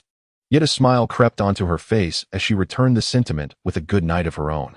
After replying, she suddenly remembered something and hurriedly got out of bed, opened her door, and headed towards Su Linchuan's room. Knock, knock, knock. The sound startled Su Linchuan, who was painting, causing him to quickly shut his laptop and leap onto the bed. Sister Nan, is that you? Just come in. As the door slowly opened, it was indeed Nanli, clad in her white bathrobe. Sister Nan, have you come to your senses? It's quite cold today. It's better to sleep together. Nanli shot a glance at the air conditioner in the room and rolled her eyes at Su Linchuan. It was indeed quite chilly, with the air conditioning set to 20 degrees. Don't get any ideas. I came over because I suddenly remembered something. Where is that little black box of yours? I am confiscating it and keeping it in my room to prevent you from sneaking a peek at night. Sister Nan, if you want to see it, just say so. There's no need to make up excuses. Nanli was instantly incensed. I'll accuse you of defamation. You are slandering me. I am rescuing you. You should watch less of those unhealthy things. Regardless, I am confiscating it today. With a huff, Nanli dragged the little black box from under the bed and pulled it back to her own room. Defending the mental well-being of students was a duty Nanli would not shy away from. After hauling the box back to her room, she wiped her brow and a smile blossomed on her lips. Each night, I find it difficult to sleep without indulging in a good book. Unfortunately, I do not have the comics featuring President Sue and Secretary Nan with me, so I must settle for these materials instead. Soon enough, they shall all belong to me. Hee. With that thought, Nanli retrieved an unfamiliar comic from within and began to read it with great enthusiasm, ensuring to lock the door as she immersed herself in the story. While locking the door may arouse suspicions of wrongdoing, neglecting to do so could lead to an unexpected intrusion. Weighing the two options, Nanli wisely opted to secure the door. After a while, just as Nanli was engrossed in her reading, her phone suddenly chimed, startling her from her concentration. Chapter 72. The Love Diary is unlocked. Nanli glanced at her phone and saw a message from Bing Tang Xiao Su. Bing Tang Xiao Su, boss. I apologize for the delay earlier. I won't be able to complete the illustrations you requested today. I can only get them to you tomorrow. Nanfang de Li Ming. No worries, I'm in no rush. I was preoccupied with some matters myself and didn't write anything new. Just send them my way when you're done. Bing Tang Xiao Su. Thank you for understanding, boss. It's just that my boyfriend is at my place, and I've been busy engaging in a battle of wits with him. Nanli put down her comic, captivated by Bing Tang Xiao Su's message. Nanfang de Li Ming, you have a boyfriend? What do you mean by a battle of wits? Bing Tang Xiao Su. I intended to sneak in while my boyfriend was showering for a romantic bath together, but to my surprise, that sly fox locked the door. It's one thing to guard against intruders, but to guard against me, a gentleman? Nanli was taken aback. Had she misread the situation? Bing Tang Xiao Su must be a girl, contemplating sneaking in while her boyfriend bathed? Nanli was utterly astonished. Was this something one could openly discuss? Nanfang de Li Ming, why would you want to sneak in while your boyfriend showers? Aren't you afraid of what he might do to you? Bing Tang Xiao Su, of course I'm afraid. But my concern isn't about what he might do, rather about what he might not do. Isn't that the very purpose of entering the bathroom? For a moment, Nanli found herself at a loss for words. Nanfang de Li Ming, I have a question that may be a bit intrusive. Bing Tang Xiao Su, feel free to ask, boss. Nanfang de Li Ming, you are indeed a girl, correct? Bing Tang Xiao Su, oh dear, boss, why would you ask such a question? With my name and the fact that I have a boyfriend. Can't you tell? I am, of course, a fabulous young lady. As Su Linchuan typed these words, he shook his head in disbelief. Even the author found it hard to fathom Su Linchuan's emotions at that moment. Nanli held her phone, lost in thought, pondering the complexities of the conversation. Why is it that, despite being the same gender, she must be wary of Su Linchuan entering her bathroom, while she is completely the opposite? Noticing that Nanli was slow to respond, Bing Tang Xiao Su sent another message. Bing Tang Xiao Su, boss, you must have a boyfriend, right? The comic characters are based on you and your boyfriend. Alarmed, Nanli hurriedly denied it. Nanli, no, I mentioned before. He is just a friend of mine. Bing Tang Xiao Su. Oh, I see, just a friend of yours. Your friend's boyfriend is so handsome. Doesn't your friend find him alluring? As she read Bing Tang Xiao Su's words, Nanli couldn't help but recall Su Linchuan's well-defined abs, swallowing hard unconsciously. Breathe. Nanli felt that the air-conditioned room was still somewhat warm, taking several deep breaths before calming down. Bing Tang Xiao Su, boss. Let me share a secret. Touching a boyfriend's abs feels delightful. Thus, instead of discussing comics, Bing Tang Xiao Su and Nanli spent a considerable time chatting about the allure of boyfriends. Like a life mentor, Bing Tang Xiao Su encouraged Nanli to embrace the enticing thoughts about boyfriends' physiques. At midnight, after concluding the conversation with Nanli under the guise of Bing Tang Xiao Su, Su Linchuan kept his eyes fixed on the clock. 23:59, 01, 23:59, 02, 23:59, 58, 23:59, 59. Finally, at 00:00:00, a smile graced Su Linchuan's lips. 3 days. System. Do you know how I spent these 3 days? Ever since the last romantic diary was banned, 3 entire days have passed. At last, the time for unblocking has arrived. Su Linchuan, filled with excitement, entered the system and retrieved the long-desired romantic diary. What should he write? It shouldn't be too excessive if he writes too passionately. He might get banned for several more days. Su Linchuan rubbed his chin, pondering deeply for a moment, conjuring several ideas in his mind, feeling quite conflicted. Would this be a bit too much? What if he gets banned again before finishing? But today, they did share a kiss. That should be reasonable enough, right? It should be fine, but since the unblocking was hard-won, it would be prudent to err on the side of caution. Su Linchuan nodded decisively. Yes, having finally been unblocked. Stability is paramount. Thus, he wrote in the romantic diary, "Touch the moon." Immediately, a number popped up in the diary. 75. Su Linchuan nodded slightly. Rounding it off makes it 100, no problem. All set. However, it is unfortunate that having written it down now means waiting until tomorrow to realize it. Enduring an entire day before it can come to fruition. Immediately, Su Linchuan emerged from the confines of the system space, exhaling a breath of relief. Today marked a significant milestone, as it symbolized the official acknowledgement of his relationship with Nan Li. However, life necessitates a sense of ritual, and thus a formal courtship ceremony was imperative, a declaration of love resounding in the air. Nan Li, would you do me the honor of being my girlfriend? Only through such an exchange could their bond be deemed legitimate and unequivocal. This way, when Su Linchuan aspired to reach for the moon, he could do so with unwavering conviction. With this thought in mind, Su Linchuan resolved to take Nan Li out for a day of adventure upon awakening. Reveling in their time together, as the sun began to set, he envisioned presenting her with a ring, professing his love with heartfelt sincerity. Indeed, this was the dream he had chosen for the day. Yet, being a dream, he felt it needed a touch of embellishment. Following his proposal, a playful smile adorned his face as he drifted into slumber. Throughout the night, with no disturbances, Nan Li dreamt of President Su and his male secretary, while Su Linchuan dreamt of his romantic proposal. As dawn broke at 8 o'clock, the peacefully sleeping Su Linchuan was abruptly awakened by the system's alert. Ding! Congratulations, host. You have triggered the romantic mission. Good morning kiss. The first task upon waking is to go to Nan Li's room and bestow upon her a deep kiss. Task reward, 10 wealth points. Su Linchuan was instantly alert. The system remained unchanged, as reliable as ever. He promptly arose, donned his attire, and made his way to Nan Li's room. However, just as he attempted to enter, he turned the doorknob. HM? It's locked? Nan Li must have been up to no good last night. Sigh, one must exercise restraint. After a moment of reflection, Su Linchuan found the key to the room and stealthily entered. He approached Nan Li's bedside with utmost quietude, observing her still immersed in slumber. A gentle smile gracing her lips, evidence of a delightful dream from the night before. Coincidentally, Su Linchuan too had experienced a pleasant dream. He did not hasten to awaken her, but instead climbed onto the bed, careful not to intrude upon her covers. Propping himself up on his elbow, he awaited her emergence from the realm of dreams. Moments passed, approximately 2 minutes, before Nan Li's internal clock, precise as ever, stirred her. Her eyes fluttered, slowly opening to the world.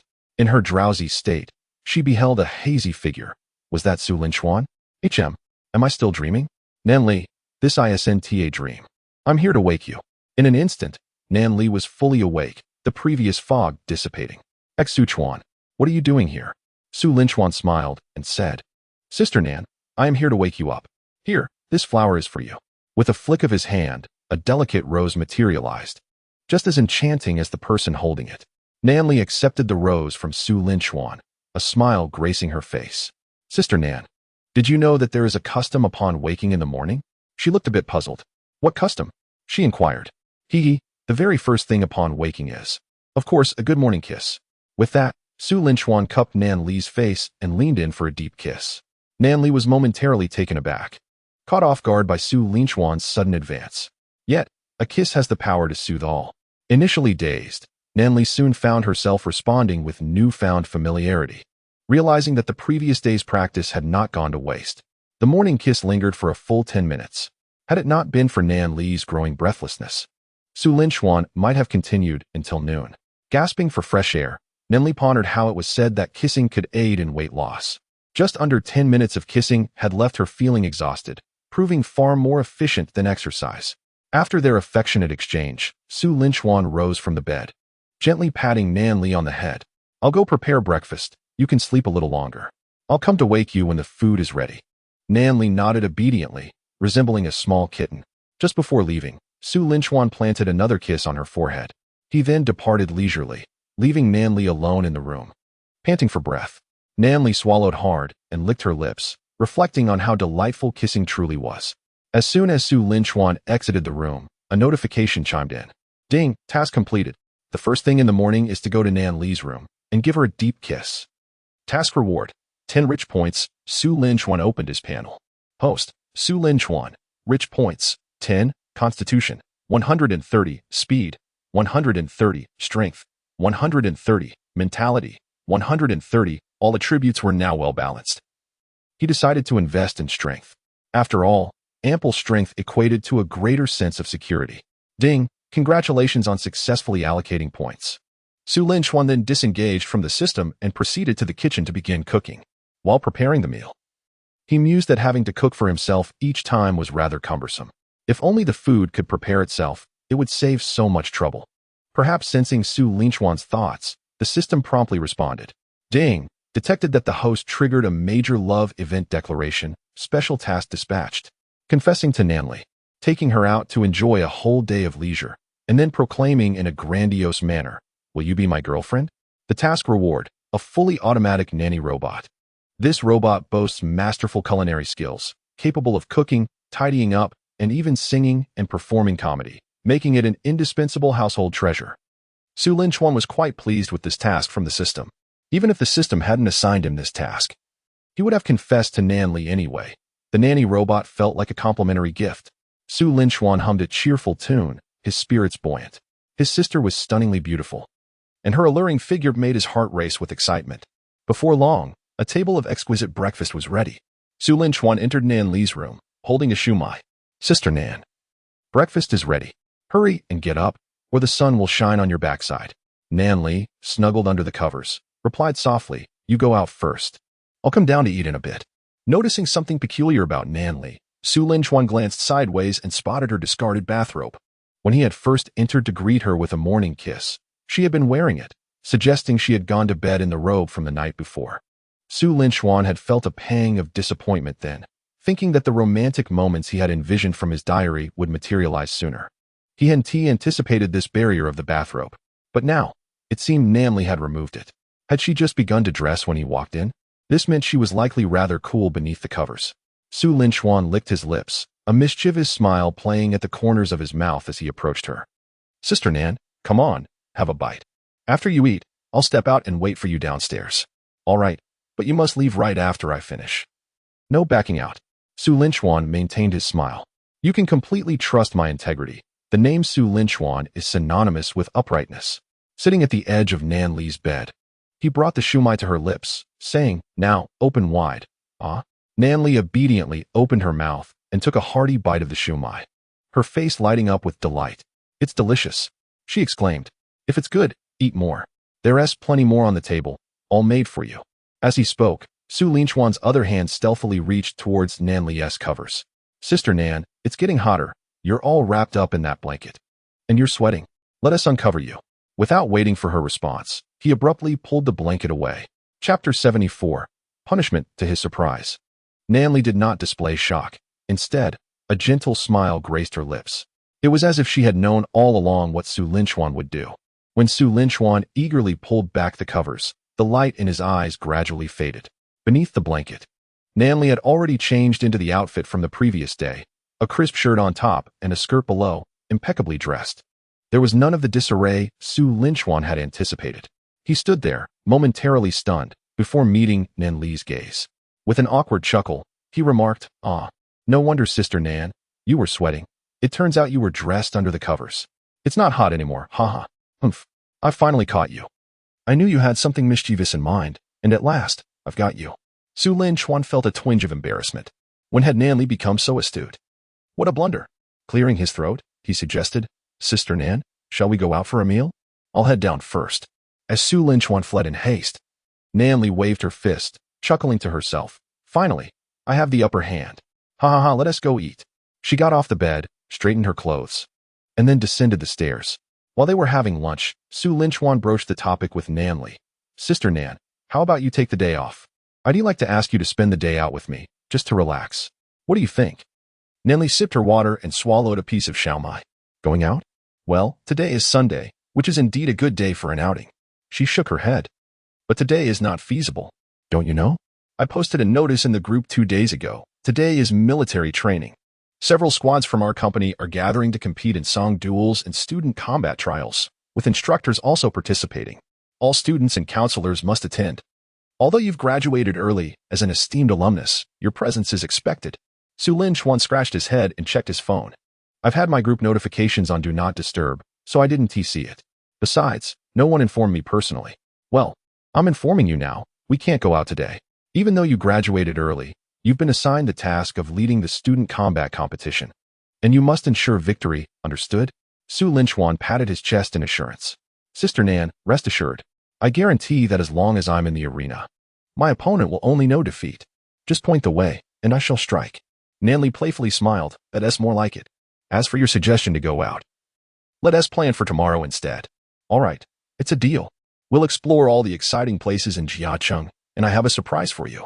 Nanli's interest was piqued, not merely by the promise of a surprise, but by the allure of what Su Lin Chuan had in store. A surprise? What is it? Since I've said it's a surprise, I can't reveal it now. Just wait until tomorrow and see. Su Lin Chuan flashed a mysterious smile. Nanli felt a pang of regret. Her insatiable curiosity gnawed at her. And the mere thought of having to wait until tomorrow to uncover the mystery made her heart flutter, akin to a tiny kitten playfully scratching at her insides. Little Chuan, why not whisper a hint to me? My memory is rather poor, akin to that of a fish. Once you share it, I shall forget it immediately. So there is no need for concern. Come closer, even the slightest hint will suffice. Su Lin Chuan chuckled softly and leaned closer to Nanli's delicate ear. The fragrance of the shower gel she used yesterday was distinct from her usual scent, enveloping him in a haze of allure. In this dreamy state, Su Lin Chuan pressed a gentle kiss to the nape of Nanli's neck. Nanli looked at Su Lin Chuan with curiosity. What are you doing? Is this the surprise for tomorrow? Su Lin Chuan replied with an awkward smile. No, I just couldn't resist kissing you because you smelled so delightful. Nanli thought, the kiss on the neck has its own unique charm, indeed. Then can you tell me what the surprise for tomorrow is? Su Lin Chuan shook his head. Of course not. If I were to reveal it now, it would cease to be a surprise. Nanli turned away in mock anger. Humph. What about that kiss? Am I to be kissed for no reason? That is easily resolved. I shall return the favor, Su Lin Chuan said, loosening his shirt collar. Go ahead. Kiss me. Nanli gazed at Su Lin Chuan's collarbone, his fair skin, and the hint of his toned chest. Recalling her conversation with Bing Tang Xiao Xiao Su, desiring your boyfriend's physique is perfectly normal. If you don't, that is what is truly unusual. Let me tell you a secret. A boyfriend's abs feel utterly delightful. Taking a deep breath, she opened her mouth and pressed a kiss to Su Lin Chuan's neck. Following the technique taught to her by Bing Tang Xiao Xiao Su, planting a strawberry on him, Su Lin Chuan immediately reciprocated, bestowing a strawberry on Nanli's neck as well. The two strawberries resonated with each other, serving as tokens of their affection. Just as Su Lin Chuan was about to lower his lips after planting the strawberry, the perceptive Nanli caught him and seized his hair. What do you think you're doing? She glared at him. Feeling guilty for his mischief, Su Lin Chuan hesitated and feebly defended himself. I'm planting strawberries. Weren't we just doing that? You just planted one. What more do you want? After planting the first one, I naturally wished to plant a second. And as for why lower, dear Nan, you know it's necessary to find a spacious area for planting strawberries. I've been surveying the land with my eyes for quite some time to find the perfect fertile ground, so I thought before Su Lin Chuan could finish his explanation, he was met with Nanli's merciless playful punches. With a sense of grievance, Su Lin Chuan clutched his chest, pondering how this young lady had become increasingly astute. Was it not said that being in love could diminish one's intelligence? Why, then, did this not hold true for Nanli? Just as Su Lin Chuan was lost in thought, he observed Nanli with her hands on her hips, declaring, given that you've already attempted twice this morning and I, with my cleverness, have seen through you, it is time for your punishment. Su Lin Chuan was taken aback. Punishment? What kind of punishment? Nanli licked her lips, turned her back, and took a deep breath. First, remove your shirt. Su Lin Chuan froze at her words. Remove his shirt? Though outwardly bewildered, he had already surmised what Nanli intended next. With her back to him, Nanli's complexion turned rosy. Yes, take off your shirt, and then I will reveal what the punishment entails. A triumphant smile crept across Su Linchuan's face as he complied, peeling off his shirt to reveal his chiseled physique.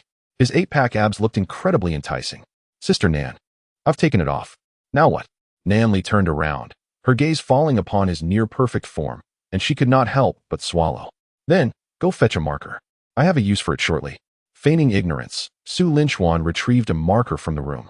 Sister Nan, here is the marker you asked for. Nan Li accepted it. Pointing to the sofa, lie down on the sofa. The punishment is about to commence. Su Linchuan followed her instructions, and soon, Nan Li sat on the sofa, directly facing his sculpted abs. Sister Nan, what exactly do you intend to do? Su Linchuan feigned ignorance, fully aware of the situation. Nan Li took a deep breath. Recalling the clever technique taught by Bing Tang Xiao Xiao Su the previous night, a method for tracing abs. This is your punishment for your frequent advances. I shall impose it upon you. Realizing her words could be misinterpreted, Nan Li quickly clarified, I meant the tic-tac-toe game. Whoever connects 3 in a row wins. If I win, you won't be able to make advances for 3 days. Su Linchuan raised an eyebrow, and if I win, does that mean I can make advances for 3 consecutive days? Bang. Nan Li playfully tapped his head, dream on. You cannot possibly win. At worst, if you win once, you get a 5-minute kiss. Let us seal the deal. Pinky swear, 100 years, no backing out. After reaching their agreement, Nan Li took the marker and drew 2 horizontal lines and 2 vertical lines on Su Linchuan's body. While drawing, she placed her hand on him to ensure the lines were straight. It's merely for support, she thought. Don't read too much into it. The sensation is delightful. Bing Tang Xiao Xiao Su. Su Linchuan reclined on the sofa, observing the subtle antics of Nan Li as she drew, a sly smile gracing his lips. He found himself increasingly eager to witness the delightful expression that would adorn Nan Li's face upon discovering that the exquisite sugar-coated pastries were indeed his creation. At that moment, he held but one request. Please, do not silence him permanently.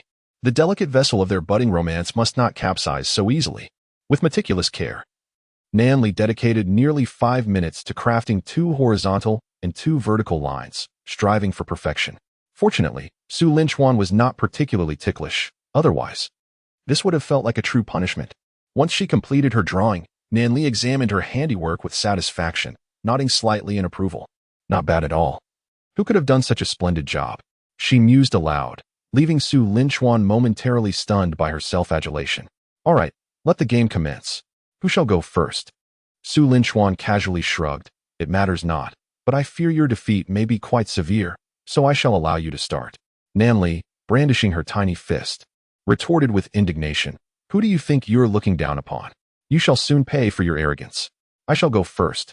She seized a marker, drawing her initial mark in the upper left corner before handing the pen to Su Linchuan. Your turn. Instead of accepting the marker, he chuckled. Nanjia, this is rather inconvenient for me. Perhaps you could assist? Just draw in the center square for me. Thus, it appeared as though Nan Li was engaged in a game of chess against herself, alternating between her moves and Su Linchuan's. She relished the opportunity, seizing every chance to sneak a feel of his abs. How delightful! After several rounds, with Su Linchuan emerging victorious each time, Nan Li's frustration grew. Nanjia, did you not claim I could never win? We played 5 rounds, and it seems you have yet to triumph. Su Linchuan taunted playfully, adding salt to her wounds. Nan Li, fuming, retorted, I see now. You must be cheating. Regardless, she recalled her earlier words. If she lost even a single round, she owed him 5 minutes of kisses. Since I lost 5 rounds, does that mean I should kiss you for 25 minutes? Shall we commence now? Or save some for later? Let us begin with 5 minutes of kissing. The remainder can be savored slowly, he replied with utmost politeness. Nan Li was taken aback. That sounds rather peculiar. Yet, before she could ponder further, Su Linchuan enveloped her in his embrace, initiating the kiss. 5 fleeting minutes later, Nan Li found herself reluctant to part. Internally, she reveled in her cleverness. I am indeed a genius. Even in defeat, it hardly felt like a punishment. I rather enjoyed it. What was this so-called ordinary little romantic genius? No, that title was better suited to Xiao Wanqing. She was a tempestuous little romantic prodigy. After their kiss, Nan Li instructed Su Linchuan to lie back on the sofa, then headed to the restroom to fetch a basin of warm water. Sister Nan, what are you doing?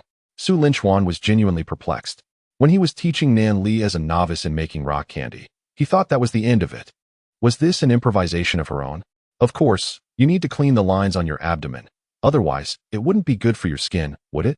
Just lie still, and I will help you clean it up. Su Linchuan settled comfortably on the quiet sofa while Nan Li washed and wrung out the towel, diligently wiping away the lines she had drawn just 5 minutes prior. The addition of water accentuated Su Linchuan's abdominal muscles, and as Nan Li wiped, she couldn't help but swallow several times. No wonder he always seemed inclined to reach toward that enticing area. Was it akin to the allure of his sculpted abs? Had she already touched his abdominal muscles? Upon realizing this, Nan Li quickly shook her head. No. She almost forgot what kind of person Su Linchuan was. Su, the man who would take a mile if given an inch. If you allowed him to do something on a scale of 1, he would push it to 2. Testing the waters at 3, while secretly yearning for 100. She must not let him succeed so easily. At least not today. Perhaps she could reconsider tomorrow during their outing. Chapter 76, No magic tricks this time.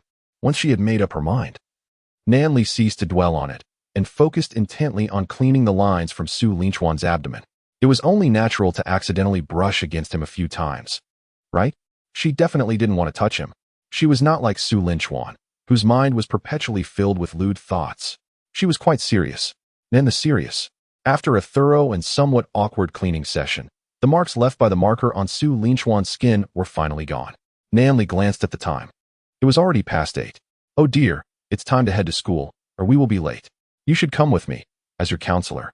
I must constantly supervise your studies. Hearing Nan Li's words, Su Linchuan suddenly had an idea, a smile playing at the corners of his mouth. Sister Nan, you are absolutely right.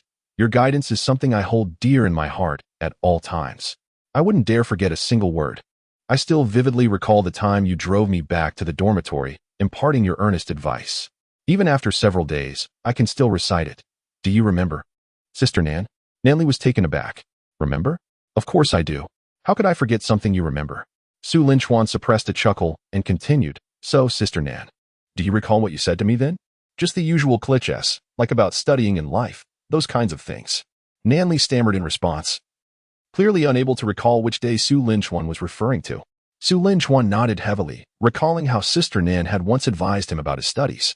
With heartfelt seriousness, she had urged him not to engage in romantic relationships during university, emphasizing the paramount importance of education. Am I mistaken, Sister Nan? Was that not your exact counsel? Nan Li stood frozen, her mouth agape, unable to articulate a response. The memory flooded back to her.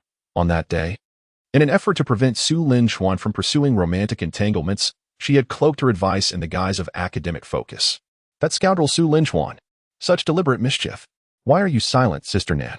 Surely, I did not misremember. Those were your very words, were they not? Nan Li thought to herself, I wish I could hit him. Alas, it seems I might not prevail. Angered, she fell silent for a few moments before resorting to her ultimate tactic. Grasping Su Linchuan's hand, she caressed her leg, adorned in black stockings, for a brief moment. Then, fixing him with a piercing gaze, she demanded, repeat what I said before. Su Linchuan, momentarily taken aback, felt the sudden rush of happiness akin to Zhu Beiji savoring a ginseng fruit, too astonished to fully appreciate the moment before it slipped away. Sister Nan, I cannot recall your previous words exactly, but I vaguely remember key phrases like no dating and studies first. Nan Li, gritting her teeth, felt her earlier annotations for Su Linchuan were undeniably accurate.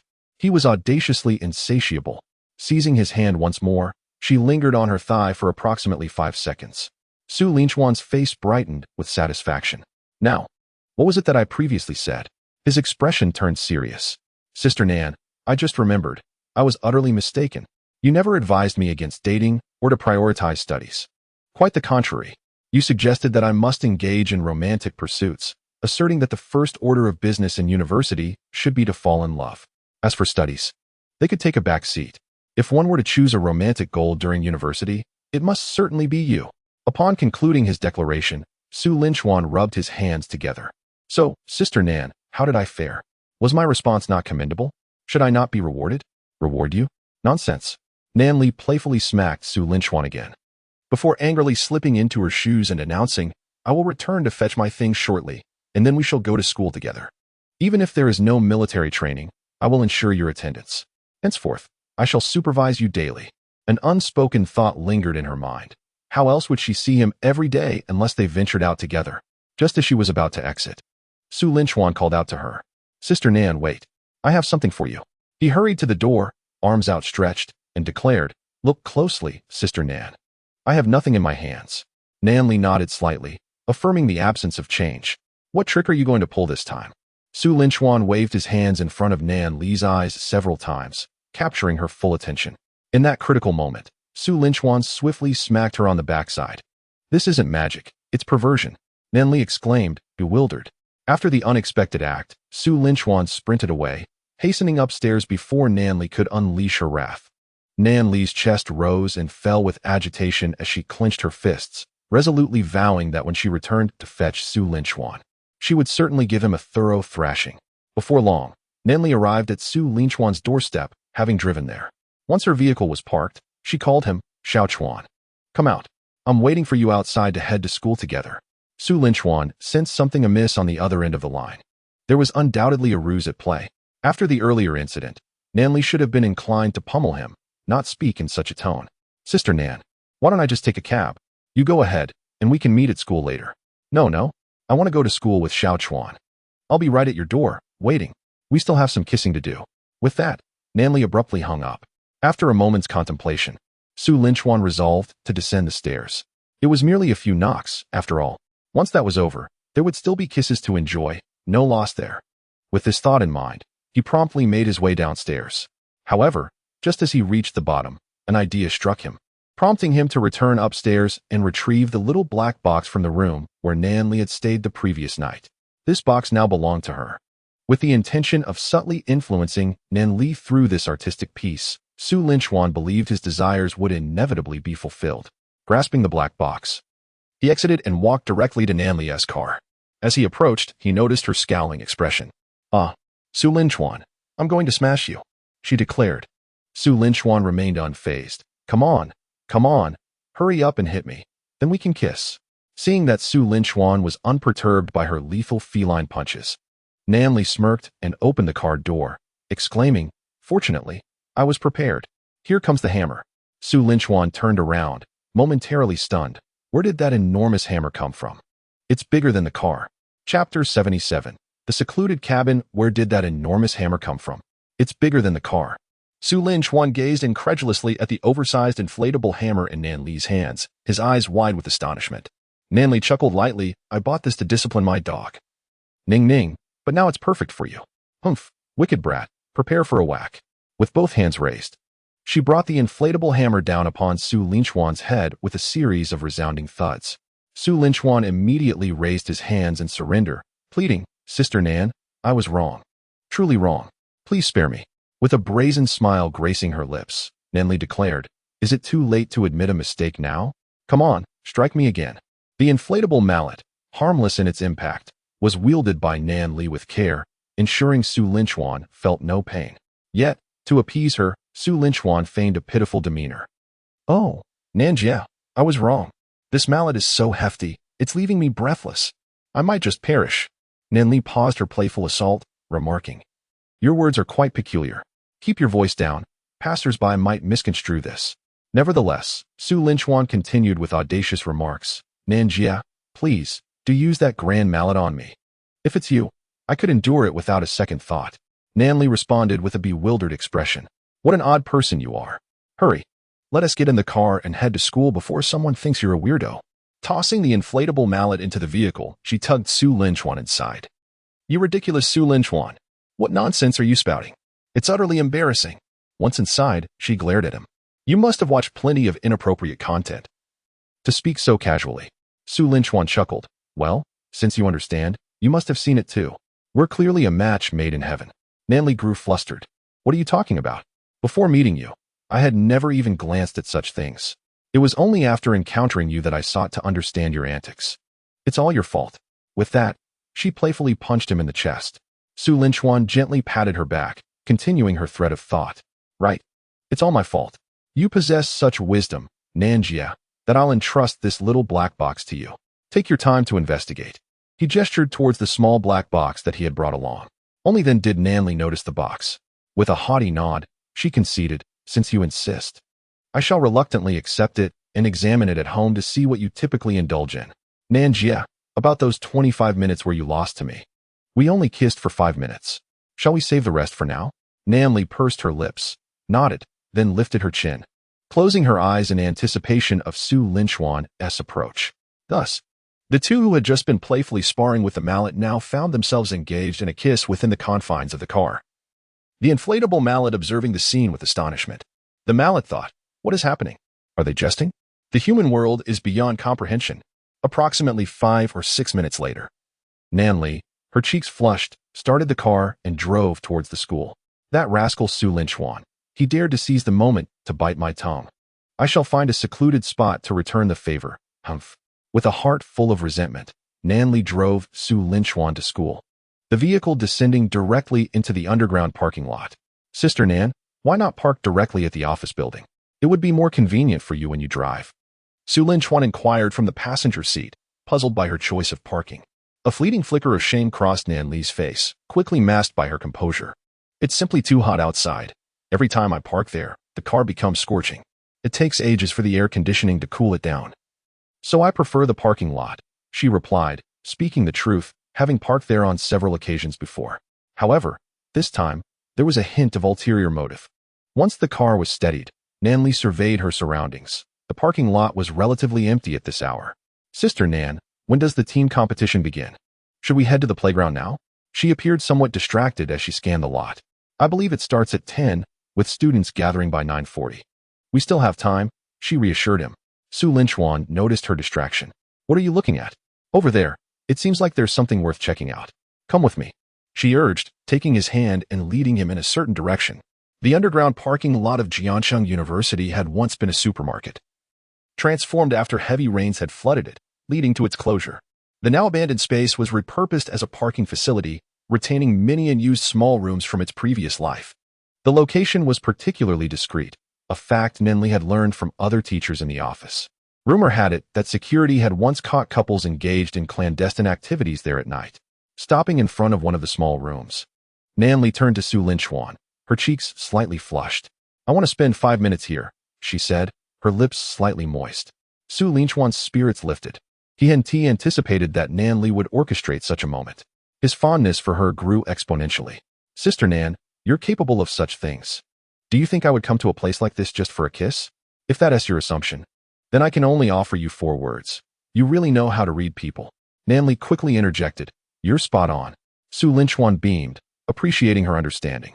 In such a secluded spot, a kiss is thrilling. Who knows what else we might do? Ouch, Sister Nan, don't pinch my waist.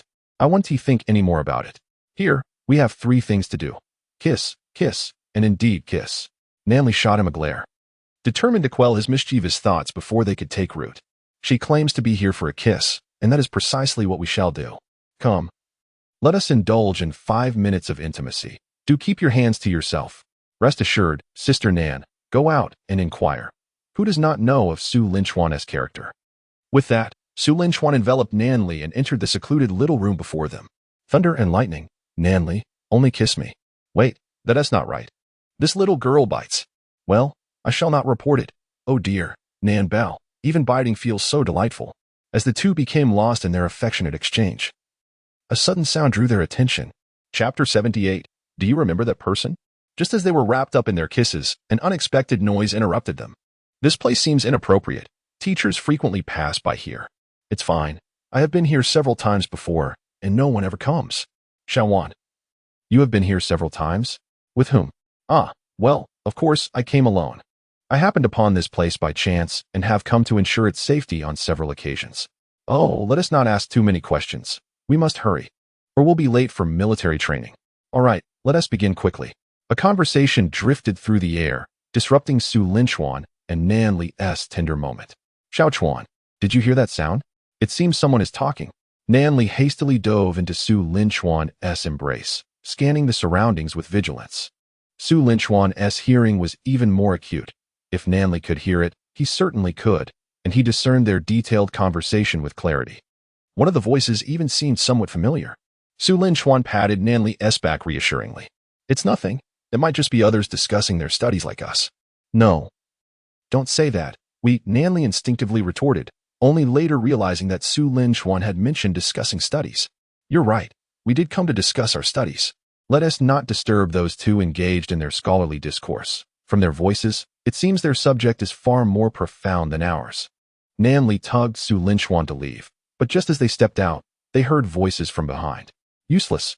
I thought you were capable. Did you not assure me you would at least last half an hour? I expected a beginning but was surprised by an end. Useless. Upon hearing the voices, Su Lin Chuan and Nan Li turned to see a man and a woman exiting a small room, adjusting their clothing. The girl wore a sharp, disdainful expression, while the boy kept his head lowered, enduring her reprimands. Coincidentally, this girl was someone both Su Lin Chuan and Nan Li recognized. It was none other than Qin Xiaowan, the girl who had flirted with Su Lin Chuan when he collected his military training outfit and had slipped him a note. Qin Xiaowan. Upon spotting Qin Xiaowan, Nan Li frowned. Qin Xiaowan, what are you doing here? What were you two just doing? South teacher inquired. What brings you here? Qin Xiaowan and the boy were momentarily startled. The boy bolted, while Qin Xiaowan contemplated fleeing but was halted by Nan Li. Do not run. I heard a commotion here and came to investigate. Initially, I did not notice anyone, yet it turns out to be you. Su Lin Chuan interjected appropriately, clarifying the circumstances of his and Nan Li's presence. Nan Li, embodying her role as a teacher, admonished Qin Xiaowan for a while, after which she sought various excuses to depart. Nan Li understood that further words would be futile. Such students were beyond redemption. After Qin Xiaowan's exit, Su Lin Chuan and Nan Li did not resume their prior intimacy. Upon leaving the parking lot, they ventured in separate directions, Su Lin Chuan returning to the dormitory while Nan Li proceeded to the office building. Inside the boys' dormitory, Lin Xiao presented himself in a comically mismatched manner. To be precise, he donned a tailored suit and tie on his upper half, while his lower half was adorned with shorts and slippers. He bore a semblance of sophistication, albeit in a rather amusing way. The three of them, each holding a wine glass filled with red wine, clinked their glasses together in celebration. Presently, Lin Xiao, Su Mo, and Zhou Yuan held the respective positions of general managers at Lingchuan Group's subsidiaries, Lingxiao Company, Qinma Company, and Yuanjing Company. In recent days, the three companies had officially found their footing, achieving a break-even point yesterday, aside from the supermarket branch. It was a remarkable feat for a company with exceptional employee benefits and currently running a half-price promotion to balance its finances in such a short span. Hence, the trio was in high spirits, clad in suits and toasting with wine to commemorate their success. Just as they were about to clink glasses, Su Lin Chuan entered through the door. The three hurriedly approached him, enveloping him in their midst. From Su Lin Chuan's perspective, the trio approached him with exaggerated expressions, akin to comical pig snouts. His eyes widened in alarm. Oh my goodness! Su Lin Chuan quickly ducked, leveraging his movement to pull Lin Xiao and Su Mo's legs, causing them to slip and inadvertently kiss each other. The room fell into an awkward silence. Zhou Yuan silently rejoiced, relieved that he was still on the lookout for a girlfriend. However, Zhou Yuan evidently lacked a sense of urgency. After the unexpected kiss between Lin Xiao and Su Mo, they turned their mischievous gazes towards him. Old Zhou, we both shared a kiss. You can't remain aloof, can you? How about you and Brother Chuan share one too? Zhou Yuan and Su Lin Chuan exchanged terrified glances, goosebumps rising on their skin. No, Su Lin Chuan quickly asserted, disassociating himself. I have a lovely little mouth waiting for me, and I refuse to get entangled with you bunch of big guys. Zhou Yuan attempted to follow up on Su Lin Chuan's remarks, eager to contribute to the conversation. However, like two wild wolves, Lin Xiao and Su Mo refused to grant him that chance. Since Brother Chuan, you choose not to participate, old Zhou. Do not blame us for being ruthless. With that, Lin Xiao and Su Mo pounced upon Zhou Yuan, who looked on in horror. Moments later, the two wild wolves had feasted and, wiping their mouths, departed from the prone Zhou Yuan.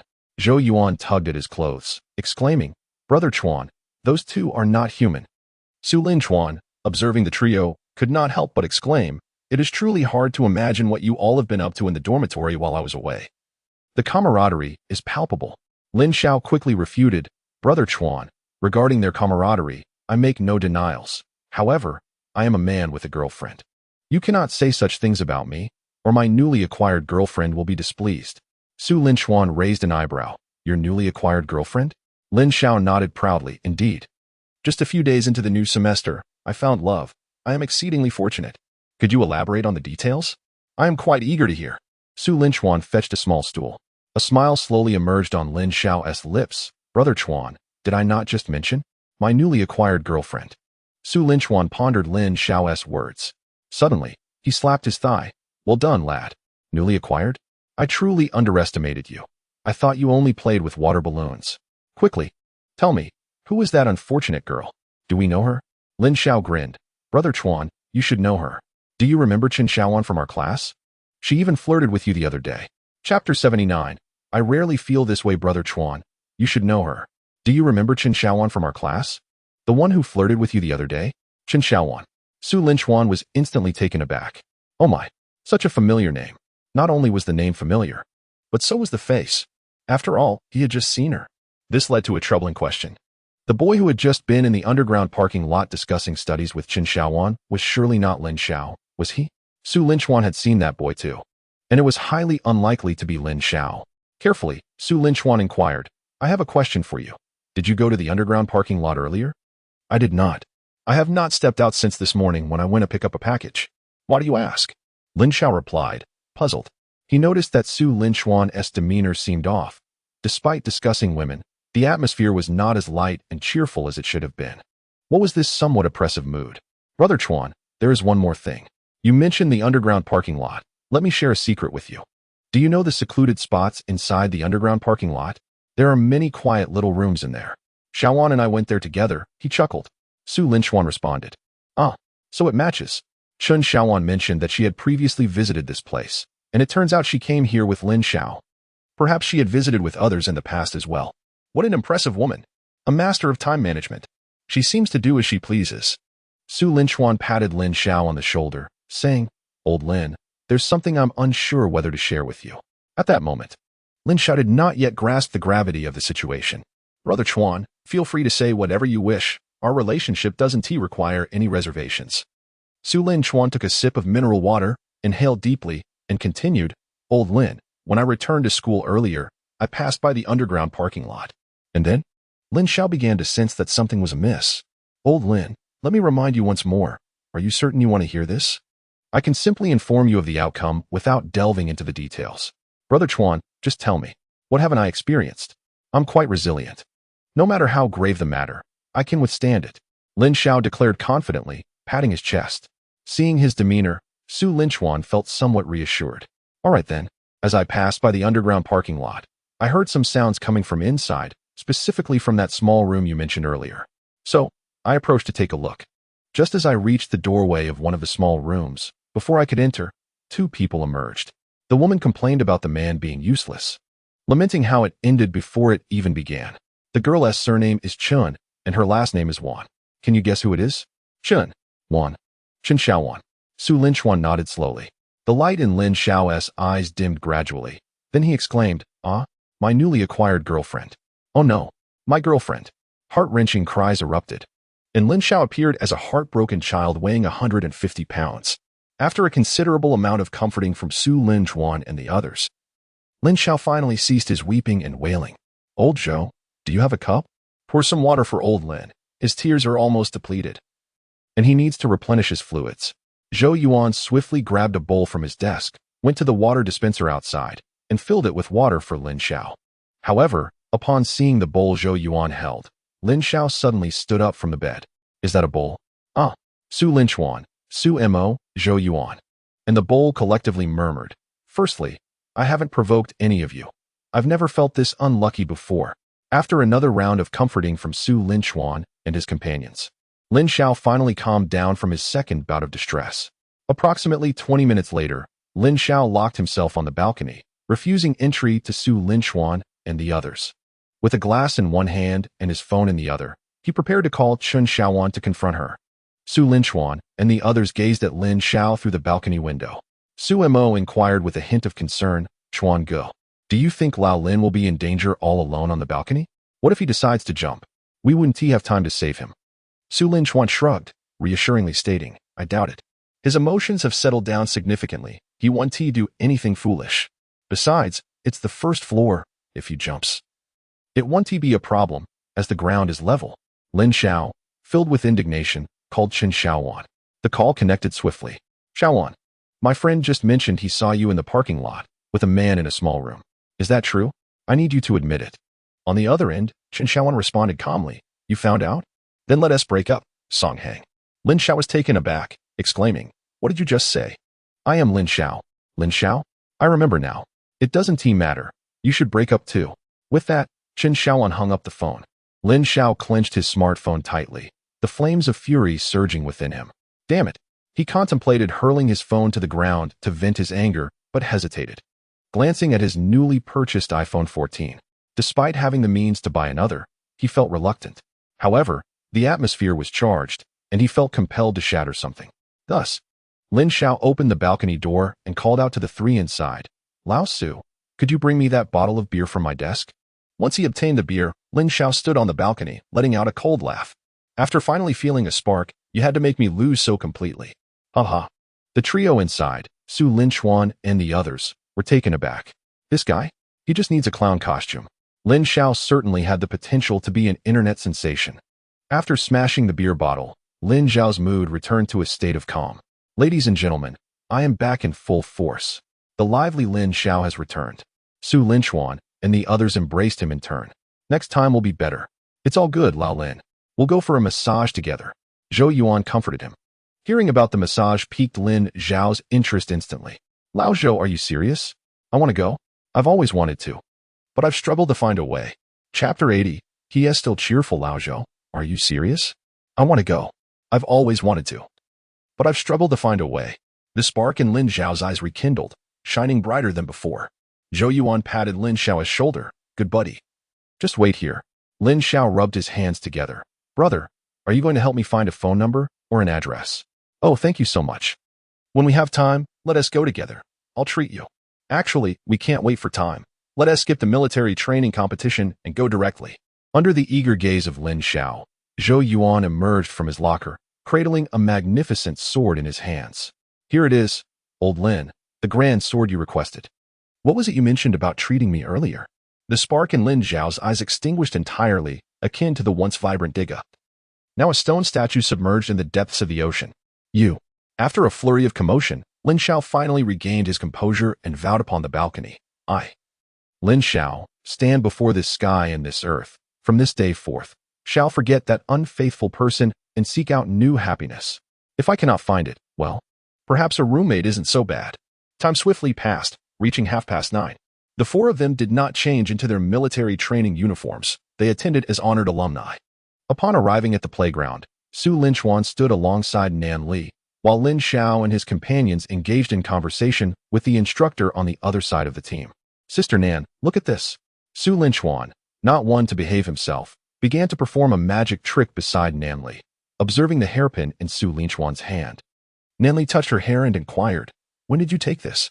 The timing of its acquisition is inconsequential. What matters is what it will transform into. Teacher, please blow gently upon it. Nan Li glanced around at the other students and the instructor, then quietly blew a breath onto Su Linchuan's hand. Whoosh. After blowing, she asked, and now? Su Linchuan spread his arms wide, declaring, behold the moment of miracles. The hairpin in my hand has transformed into a hairpin that has been blessed by your breath. Is it not wondrous? Nan Li retorted, do not think that I am intimidated by the crowd. I will not hesitate to reprimand you. She glared at Su Linchuan, attempting to assert her authority. Yet, this was merely her self-perceived authority. After all, she had nearly weakened at the parking lot from a mere kiss. All right, I shan't tease you any longer. This time, it is truly the moment of miracles. Blow once more. I am not jesting. With a hint of skepticism, Nan Li blew again onto Su Linchuan's hand. Following this, Su Linchuan slowly opened his hands, and the previous hairpin had vanished, replaced by a small box resembling a ring case. Nan Li gasped in delight, hurriedly seizing the little box from Su Linchuan's hands, glancing around nervously at the onlookers. What is inside? She whispered, her voice still tinged with excitement. Why not open it and see? With a silly grin, Nan Li eagerly opened the box. Upon seeing its contents, her eyes widened in shock. In a swift motion, she snapped the box shut. Su Linchuan, what do you intend to do with this? You are incorrigible. Just wait until this event concludes. I will deal with you then. Su Linchuan, looking innocent, reopened the box to reveal a small, inflatable balloon. Isn't this splendid? It will surely come in handy eventually. As Nanli surveyed her surroundings to ensure no one was paying attention, she stealthily gave Su Linchuan a light punch. Always thinking of frivolous matters. What use is that? None at all. Upon hearing Nanli's words, instead of feeling disheartened, Su Linchuan felt invigorated. So, Sister Nan, does that mean we won't need this anymore? Just directly, without concern for the onlookers, Nanli extended her hand, aiming straight for Su Linchuan's waist. Sister Nan, I was wrong. I won't say another word. Su Linchuan capitulated. Speaking recklessly carries its risks. One must tread carefully with idle chatter. Behave yourself, or when we return home, I won't give you a kiss. Nanli warned as the clock approached 10. Su Linchuan immediately raised his hand in assurance. I pledge my integrity. I will be on my best behavior. If I fail to keep my word, may Lin Xiao never find a girlfriend. At that moment, Lin Xiao unexpectedly sneezed amidst the crowd. Rubbing his nose, he wondered, am I catching a cold? Upon hearing Su Linchuan's promise, Nanli shot him an exasperated glance. You're such a mess. That Lin Xiao you mentioned. He.S. your roommate, right? Do you think he would appreciate such comments? How could he? He should be thanking us. Su Linchuan retorted, extending his hand toward Lin Xiao in the crowd with a smile and a nod. Lin Xiao, confused, returned a bemused smile and nod. See, Sister Nan. He is still cheerful. Nanli thought to herself. To Lin Xiao and his other two roommates, she wished to convey, having Su Linchuan around is a blessing for you. After a brief wait, the time finally struck 10. The school leaders commenced their speeches. First and foremost, welcome to all the freshmen at Jiangxing University. Our esteemed institution is renowned throughout the entire Nanjing province. By choosing Jiangxing University, you have chosen success and a brighter future. We have a rich history, cough. That was somewhat off topic. Today's focus remains on military training, which serves as a test of students' resolve. Furthermore, we strayed a bit from the core message. So let us return to the subject of our military training. As previously mentioned, our school has a storied past. Su Linchuan anticipated that the speech would be tedious, but he never expected it to be this monotonous.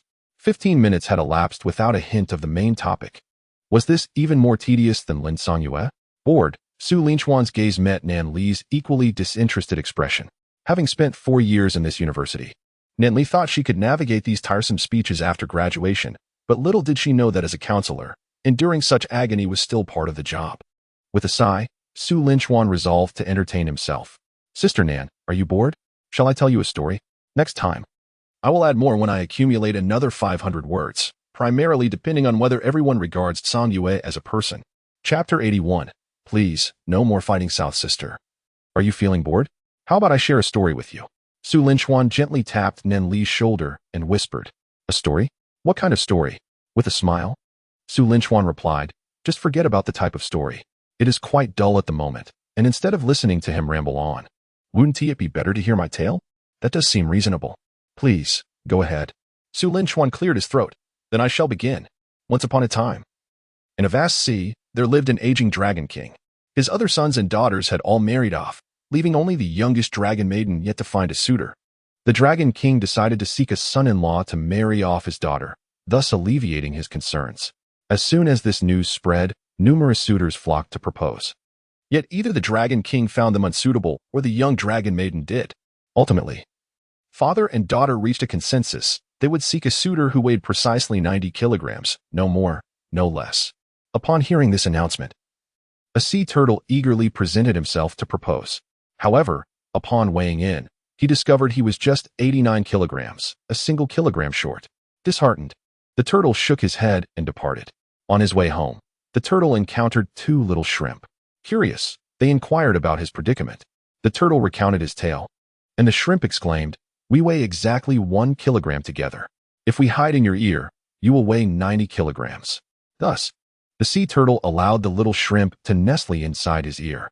He returned to the dragon palace, and this time, his weight was just right. Overjoyed, he hurried to find the dragon maiden. However, the old dragon king found the turtle somewhat familiar and ordered his shrimp soldiers to weigh him once more. The result remained 90 kilograms. Suspecting foul play, the dragon king commanded a thorough inspection of the turtle to uncover any deception. As a result, the 2 little shrimp concealed within the turtle's ear were discovered. The dragon king inquired, what are you doing in there? At this point, Su Linchuan abruptly paused. Nanli, captivated by the story, eagerly shook him. And then? What did the little shrimp say? Su Linchuan chuckled. The little shrimp replied, I am telling a story to the turtle. Nan Li was momentarily taken aback, failing to grasp the punchline. Suddenly, her eyes widened, and she pinched Su Linchuan. You rascal! You're teasing me. Seizing the opportunity while others were distracted, Su Linchuan and Nan Li engaged in a playful tussle, exchanging gentle blows, thus alleviating the tedium of the previous talk. Following the conversation, the various teams engaged in song contests, leading to the highlight of the day, the team competition. This contest was divided into student and instructor categories. Each team selected 2 students to compete against randomly matched opponents from other teams. The team whose students claimed first place would be awarded a mobile little red flag. The little red flag serves no substantial purpose, embodying merely a spirit of honor. Su Linchuan gazed at the tedious competition with a slight sigh, knowing that he would soon take the stage himself. Engaging in a contest with these students, who were nearly powerless, required him to restrain his strength. A slight miscalculation could send someone straight to the hospital. At that moment, the system unexpectedly chimed with a notification. Ding! A random task of the rain god has been triggered. When any 2 individuals are in competition, the rain god shall leap onto the stage and shout, Do not continue fighting. Task reward, 1-day experience card for the golden eyes. Su Linchuan was momentarily taken aback by the task. Was the system intent on solidifying his identity as the rain god within the school? However, the thought of leaping onto the stage and shouting that phrase felt somewhat embarrassing. Well, as long as there was a reward, what did a little embarrassment matter? Let us do it. After a brief pause, Su Linchuan observed the 2 evenly matched opponents on the stage and resolved to take action. Sister Nan, I shall perform a grand magic trick for you once more. Another magic trick? What will it be this time? Su Linchuan smiled. Sister Nan, do you remember what my first magic trick was? After a moment's reflection, Nan Li replied, Was it flowers? The ones you conjured at the cafeteria entrance? Su Linchuan shook his head slightly. No, Sister Nan, that was the second time. Do you not recall? It was during military training when I said I would perform a magic trick for everyone. Do you remember now? Nan Li's eyes widened. Didn't you say that was just a coincidence, like a blind cat stumbling upon a dead rat, and it happened to rain? Furthermore, what did you just say? You're performing that magic trick again. You're asking for rain again. Su Linchuan nodded slowly. Sister Nan, just watch. It is almost noon. Everyone is feeling the heat. I truly wonder what the school was thinking in organizing this. The officials up there surely aren't feeling the heat. Allow me to provide a benefit for all the sun-soaked students. Sister Nan, I'm off. With that, Su Linchuan left Nan Li with a stylish silhouette, reminiscent of a general heading into battle, and strode forward, directly onto the stage. At that moment, 2 students from the 3rd Battalion were locked in a standoff. Suddenly, a remarkably handsome youth leaped onto the stage. Upon landing, he bellowed at the 2 combatants, Do not continue fighting. As his words echoed, the previously clear sky suddenly darkened. Cloaked by ominous clouds, thunder rumbled. A torrential downpour began. It was raining. As the raindrops descended, Su Linchuan's mind responded instantly. Ding! Task completed. The rain god leaped onto the stage during the competition of 2 individuals and shouted, Do not continue fighting. Task reward, 1-day experience card for the golden eyes. The military training competition was abruptly interrupted by this unexpected rain. A voice rang out from the crowd. It's him. It's him. Once again, the rain god has returned. It was he who had beseeched for rain on the very first day of military training. Su Linchuan, you are my deity. I wish to bear your children. Come, implore the heavens for rain once more. It shall be no less than that which descends from the sky. It's raining. It's raining. Dismissed. Dismissed. Dismissed. The students shouted in unison, creating an astonishing scene. Observing the downpour intensifying, the school authorities had no choice but to announce, Ahem. Dear students, today's competition has been cancelled due to this unexpected torrential rain. You may disperse now. Hurry back to your dormitories and take a warm shower. Do take care not to catch a cold. Before the principal could finish, a throng of students surged off the playground, their voices echoing in excitement. The boys exclaimed, Su Linchuan, I wish to be with you. While the girls chimed in, Su Linchuan, let me summon rain for you. The atmosphere was utterly vibrant. The protagonist of the rain invocation, meanwhile, removed his military training jacket and draped it once more over Nan Li, just as he had done on the first day of training. Nanjia, let us return to the parking lot as before. There is a small room there where we can complete our unfinished kisses. Su Linchuan whispered, embracing Nan Li. She nestled against his broad chest, letting out a soft mmm. Earlier that morning, Their affectionate exchange had been interrupted by Qin Xiaowan, leaving them unsatisfied. With this rain, the students would likely have retreated to their dormitories for a shower, granting the two of them the opportunity to indulge without interruption. Shielded by the jacket, they ventured into the rain towards the parking lot. Upon reaching a car, they dried themselves off with a towel, then carefully surveyed their surroundings, confirming that the parking lot was deserted. They hurried into one of the small rooms, closing the door behind them. Wrapped in each other's arms, they resumed their affectionate exchanges with the ease of familiarity. "Oh, dare you to bite me? Watch as I return the favor," she playfully remarked. After a prolonged embrace, they had seemingly exhausted their stored time for such affection. Through their experience, they confirmed that kissing was indeed a remarkable way to expend energy. During their passionate moments, the sounds of their stomachs rumbled in unison. Gurgle, gurgle. The kisses had sparked hunger within them. Reluctantly, Su Linchuan withdrew his lips from Nan Li's delicate ones, his hand leaving her thigh. The scientist Su Linchuan, after numerous experiments and personal trials, had arrived at a significant conclusion. The act of caressing one's leg during kissing was unpredictable, with an approximate probability of being playfully rebuffed twice out of 5 attempts. In pursuit of experimental data, Su Linchuan did not hesitate to put himself at risk, personally engaging in the experiments. Let us applaud Su Linchuan's dedication. After their affectionate exchange, the two of them drove out to enjoy a meal together.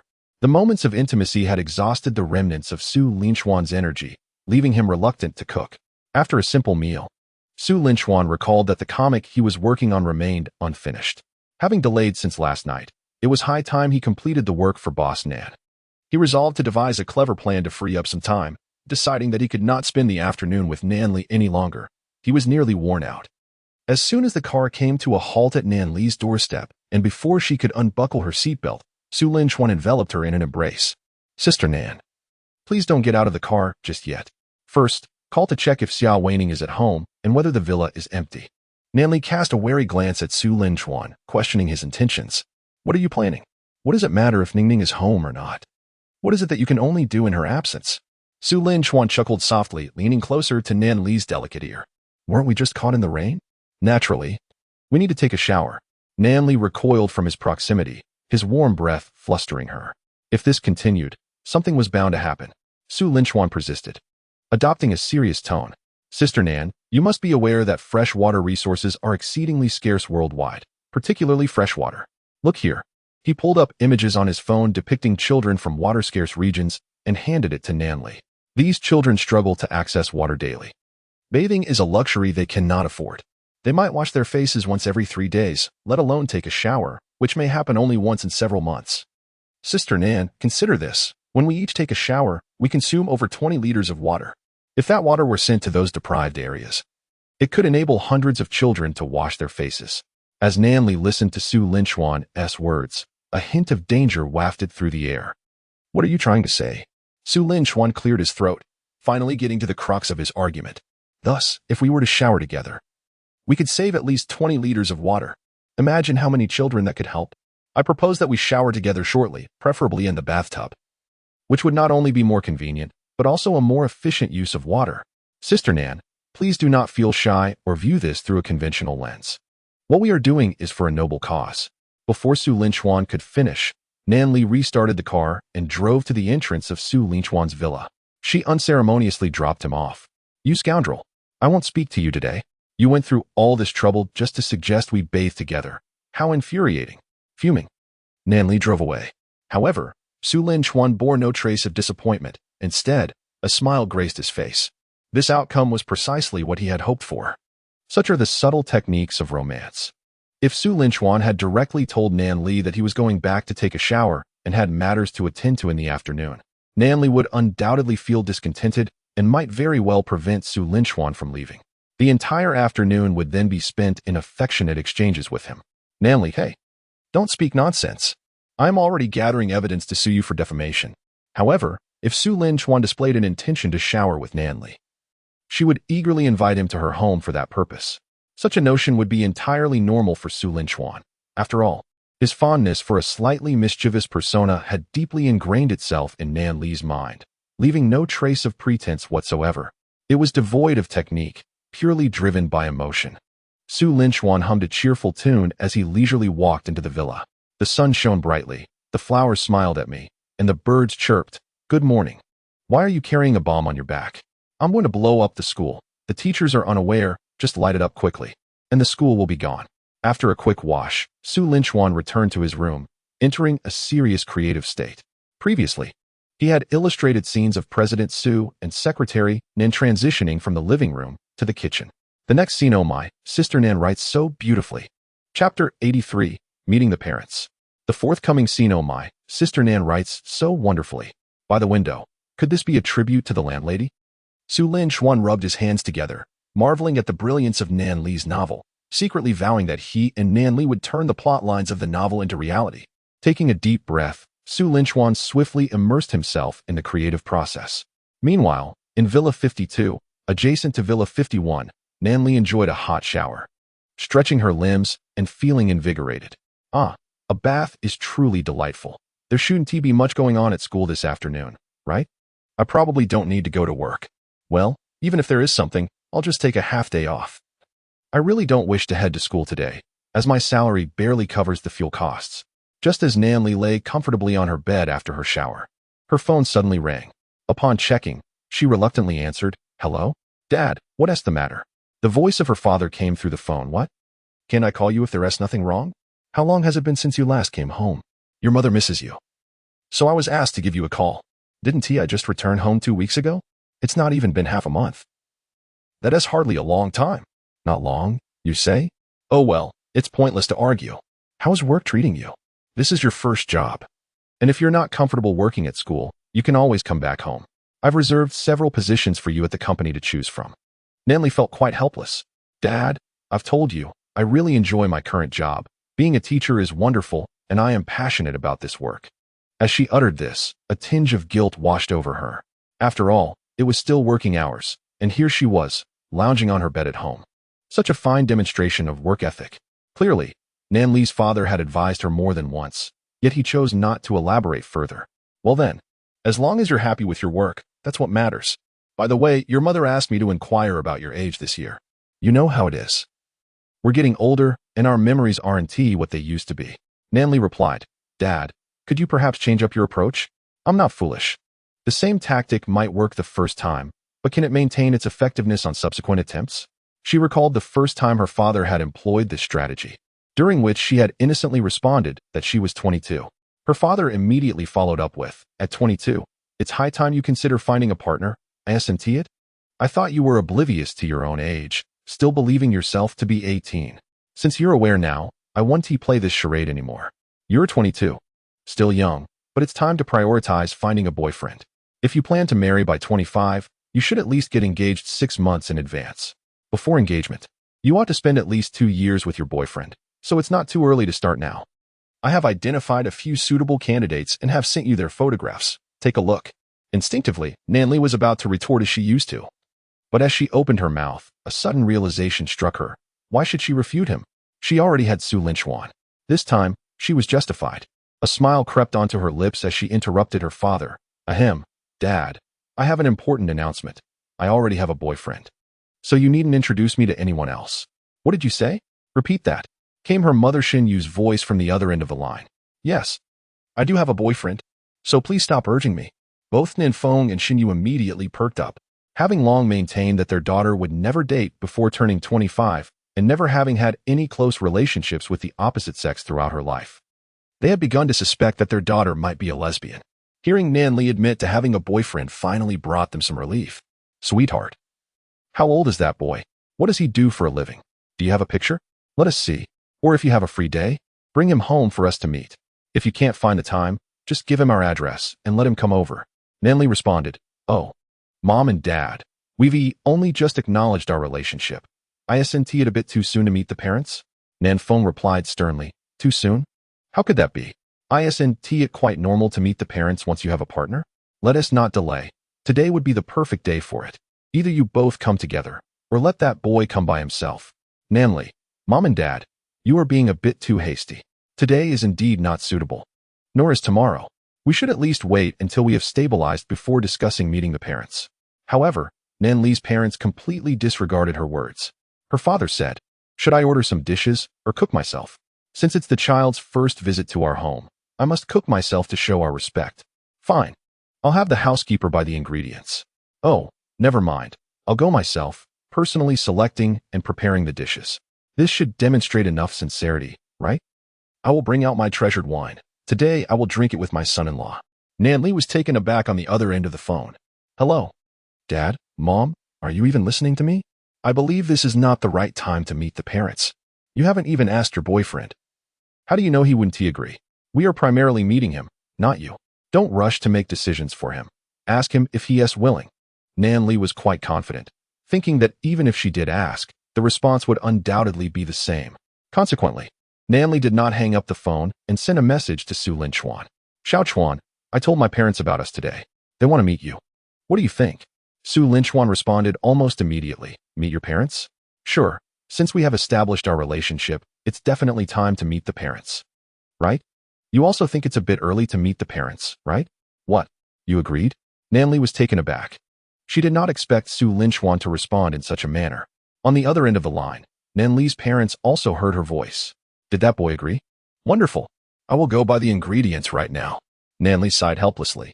All right, since Xiao Chuan is willing to meet, I want tea refuse, however. Today is out of the question, and both tomorrow and the day after are also packed for us. The earliest will be the day after tomorrow. No problem? Let us say it's settled for the day after tomorrow. Your mother and I will be at home waiting for you two for dinner. And your mother will personally cook. Okay. After hanging up the phone, Nan Li lay on her bed. Oh dear, I have to meet the parents so soon. I wonder what impression they will have of Su Linchuan. It should be a good one, right? Su Linchuan is handsome, financially stable, can cook, and treats me well. He must be the ideal match in my parents' eyes, right? Just as Nan Li's thoughts wandered, there was a sudden noise at her bedroom door, and a blue ball bounced in. Startled, she took a closer look at the blue ball. It turned out to be Go Ningning. Go Ningning.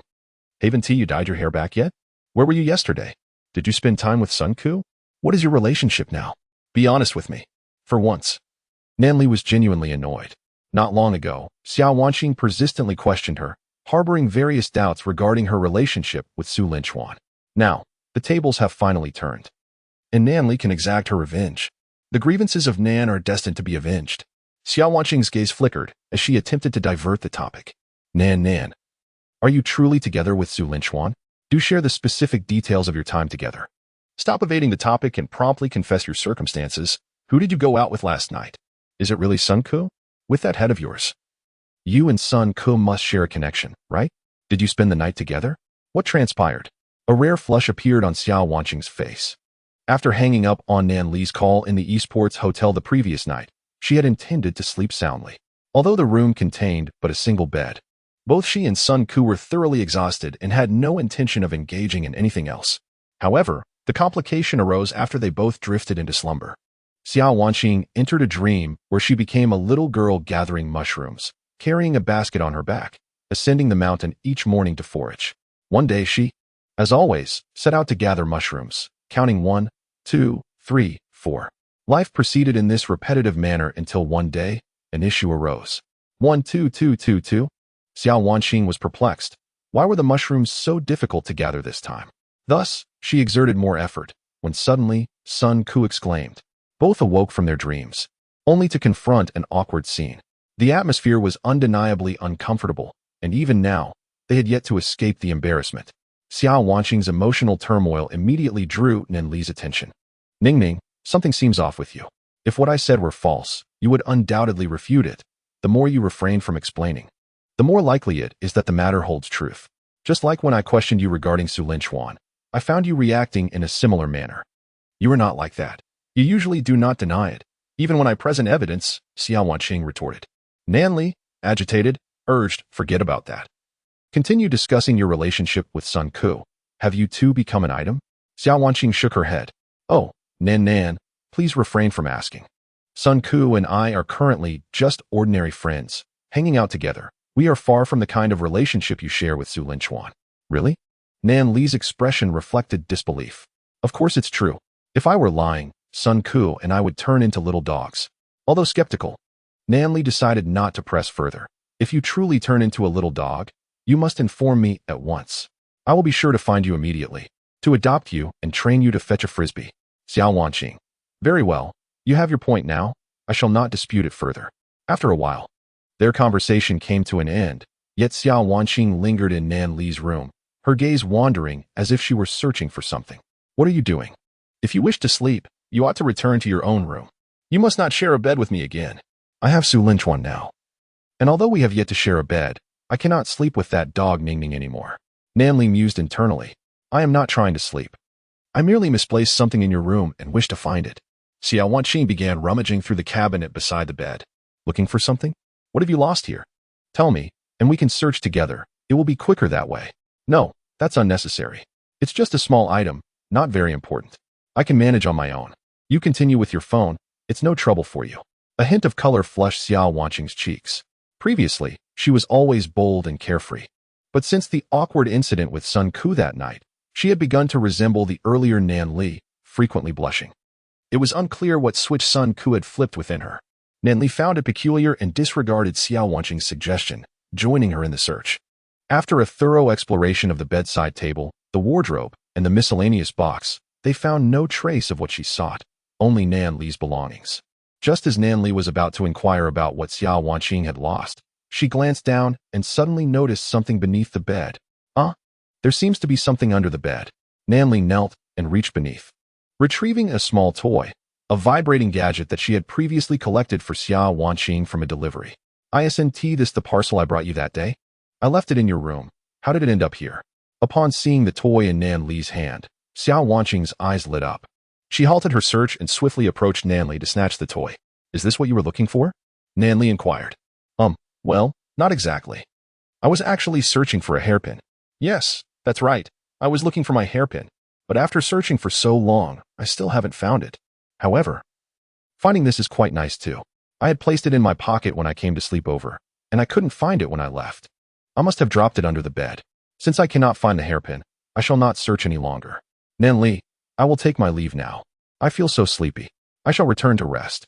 With the small toy in hand, Xiao Wanqing dashed out of the room, vividly illustrating the concept of wanting to conceal something, yet inadvertently revealing it. Nan Li stroked her chin, contemplating the undeniable connection between Ning Ning and Sun Ku. However, it was evident that nothing untoward had transpired the previous night. If something had indeed occurred, she mused, Ning Ning would not be so eager to seek that little toy today. Moreover, she recalled the myriad tales circulating online, claiming that after one's first experience, mobility would be notably impaired. Yet, Ning Ning seemed to glide effortlessly just moments ago, which contradicted that notion. Perhaps, she pondered, Ning Ning was exceptionally gifted, requiring no recuperation time, and had already succumbed to the allure, akin to her own addiction to affectionate kisses. At this juncture, Nan Li suddenly halted, covering her mouth in astonishment. What was happening? The subconscious thoughts that had escaped her lips were indeed casting aspersions upon her. This must be the work of Su Linchuan. Not only could he summon rain, but he also wielded a peculiar magic over her, compelling her to speak in such a manner. How truly frightening.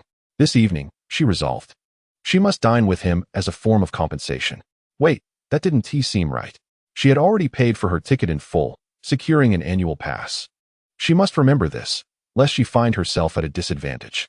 Nan Li commended her own cleverness and promptly messaged Su Linchuan. I wish to savor the meal you prepare this evening. By the way, I've arranged with my parents to visit them the night after tomorrow. You should be free, right? Su Linchuan replied swiftly. I'm available, no problem. Tomorrow. When we go out, we can pick up some items your parents enjoy. It wouldn't do to arrive empty-handed. Later tonight, come to my place for dinner. We can discuss things in detail. My home is quite spacious, and I have some delightful surprises for you. Nan Li pouted, as if I'd be interested. I'm just here for dinner, and perhaps a kiss at most. Nothing more. Then I'll take care of you. That arrangement is entirely acceptable to me.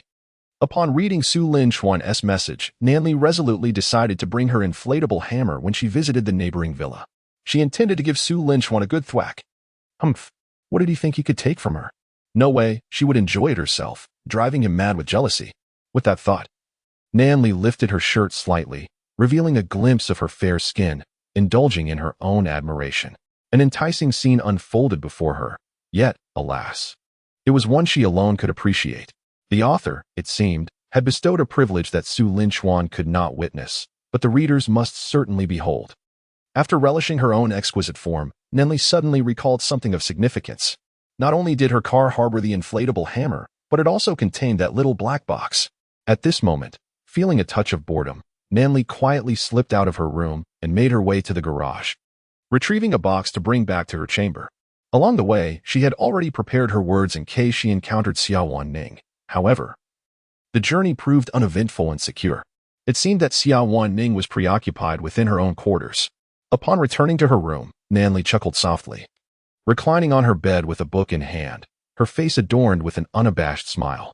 As evening approached, just before dinner, she received a message from Bingtang Xiaoxiaosu.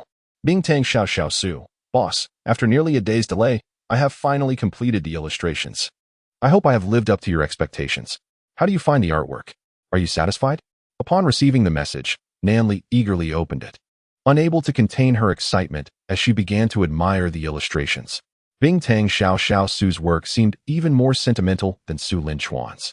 One could only wonder why Nan's secretary was so unabashedly forthright, rendering her efforts almost thankless.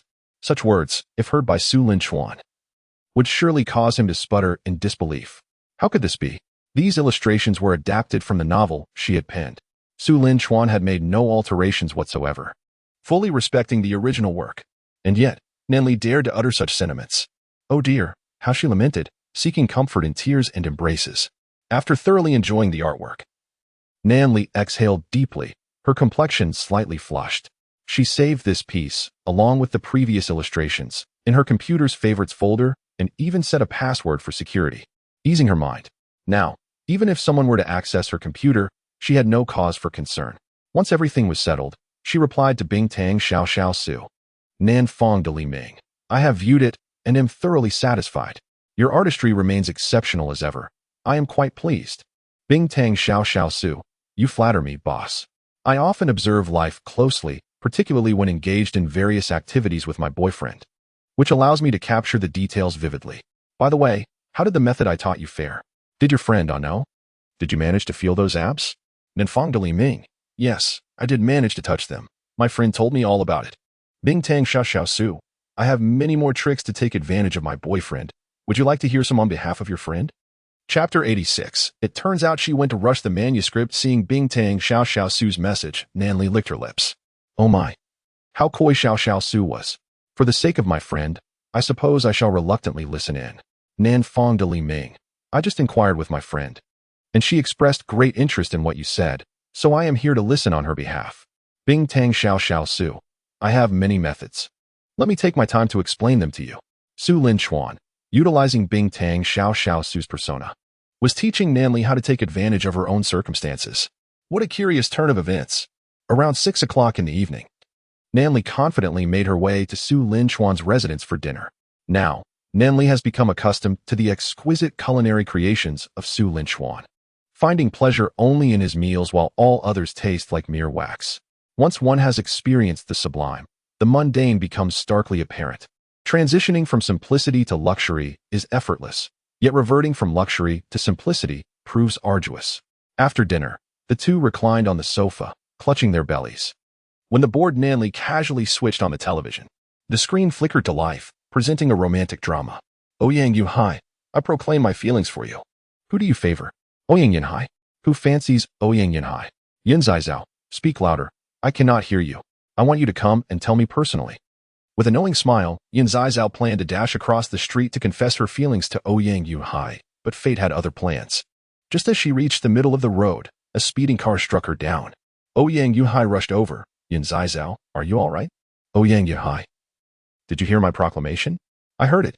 Every organ, every cell, every bacterium in my body heard it. Then, Ouyang Yuhai leaned in to kiss the bloodied Yun Zizao. Nanli and Su Linchuan were left speechless. After being hit by a car, why not call for help? How did it turn into a kiss? The absurdity of modern idol dramas rendered them baffled. How can someone just start kissing mid-conversation? Nanli lamented. Exactly. How could anyone? Su Linchuan's words halted as his gaze met Nanli's. They inched closer, their lips unconsciously meeting. The idol drama screenwriter mused, indeed. Who just transitions from conversation to a kiss? Alas, joyous moments are fleeting. Su Linchuan and Nanli shared tender kisses until the clock struck 9. Glancing at the time, Su Linchuan initially wished for Nanli to stay, just as she had the night before. However, Nanli firmly declined, stating, "If I remain, after a shower, you'll surely seek another kiss, and come morning, I'd be awoken with a good morning kiss, wasting the entire morning. I'm merely trying to prevent your indulgence." Thus, Su Linchuan reluctantly let her go, thinking that tonight, only his cherished website would accompany him. Yet, to his surprise, not long after Nanli left, he received a message not from her as Nanli, but from her pseudonym, Tang Xiao Xiao Su. Ninfang's Dawn. Xiao Xiao Su, tonight I will finish the latest manuscript. If you're not turning in early, do check it later. Su Linchuan couldn't help but chuckle. No wonder she chose not to stay, she was off to write her novel. Before the conclusion of your novel, I shall refrain from revealing the identity of the sweet and delicate. It is prudent to wait until the story of President Su and Secretary Nan reaches a satisfying resolution. In that moment, Su Linchuan responded to the message. Understood. Fear not, boss, I typically retire late. Coincidentally, I just finished exercising with my boyfriend. So you should be nearing completion. The exercise you mentioned, is it the one I am contemplating? Mischievous smile, indeed. It is precisely the kind you envision. The sensation is utterly delightful. Hee hee. Thus began a dialogue steeped in mischief. Within Nan Li's heart, a seed was planted, awaiting Su Linchuan's gentle coaxing to take root and flourish. While Nan Li secluded herself in her room, Xiao Wanning, ensuring Nan Li was oblivious to her presence, stealthily slipped out. As she exited the villa, Sun Ke called out to her, "Hey, over here. Come." Xiao Wanning approached cautiously. "Is the place secured?" Sun Ke gestured reassuringly. "Rest assured, I handle matters with utmost care. Now, let us depart." Time sped by, and soon it was the next day. At 6 o'clock, the alarm rang, and Su Linchuan, still bleary-eyed, turned it off and struggled to open his eyes. "Oh dear, I shouldn't have stayed up late last night. Today, I am to go out with Nanli, and I need to rise early to prepare. I can save the drawing for tonight." After several yawns, Su Linchuan fought through his drowsiness, rose, and splashed cold water on his face, which alleviated much of his fatigue. After a quick wash, Su Linchuan ventured out to a nearby grand shopping mall to arrange the details for his evening proposal. Around 8 o'clock, he returned just as Nanli was awakening. Upon rising, Nanli navigated her way to Su Linchuan's home, and upon entering, she exclaimed, "I'm starving. Where's the food?" Su Linchuan couldn't help but chuckle, realizing that those who knew her would assume she came for a meal, while those unaware might misinterpret her eagerness. He quickly quelled any wayward thoughts, donned an apron, and beckoned Nanli into the kitchen. "I shall prepare a meal for you. Come lend me a hand." Nanli scratched her head. "Wasn't I always exempt from assisting before? What is different today?" Su Linchuan smiled. "You will understand once you come over. Your assistance is indispensable, unlike anyone else." Curious, Nanli stepped into the kitchen. Under Su Linchuan's guidance, she learned what her role entailed and why only she could fulfill it. Her task was simply to do nothing but stand before Su Linchuan, pouting and waiting. During his free moments, he would bestow upon her a morning kiss. After a while, perhaps due to a slight commotion from Nanli, she sensed something amiss. "What is this? Has the rolling pin fallen to the floor?" "Apologies, but there will only be one update today, as I need to revise several aspects of the preceding content, leaving me with little time to write.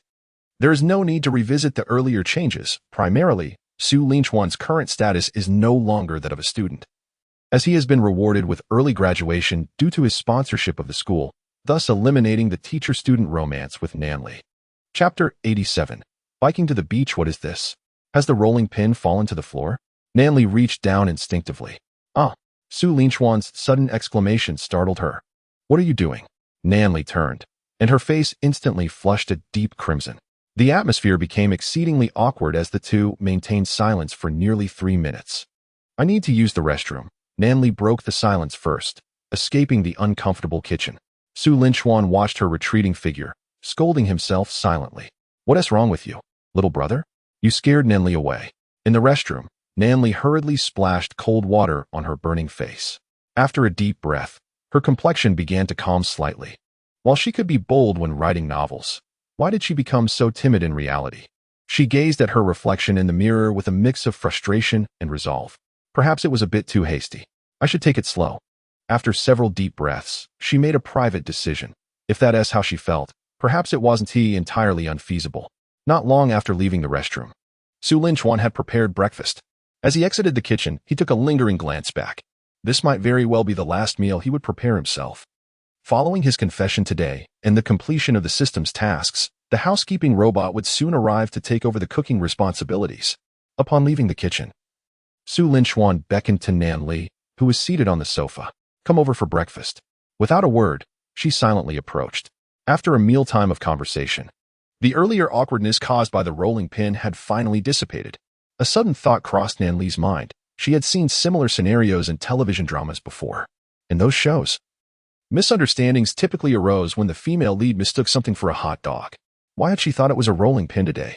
This seemed like a question worthy of contemplation. After the meal, Su Linchuan gently kissed Nan Li's forehead.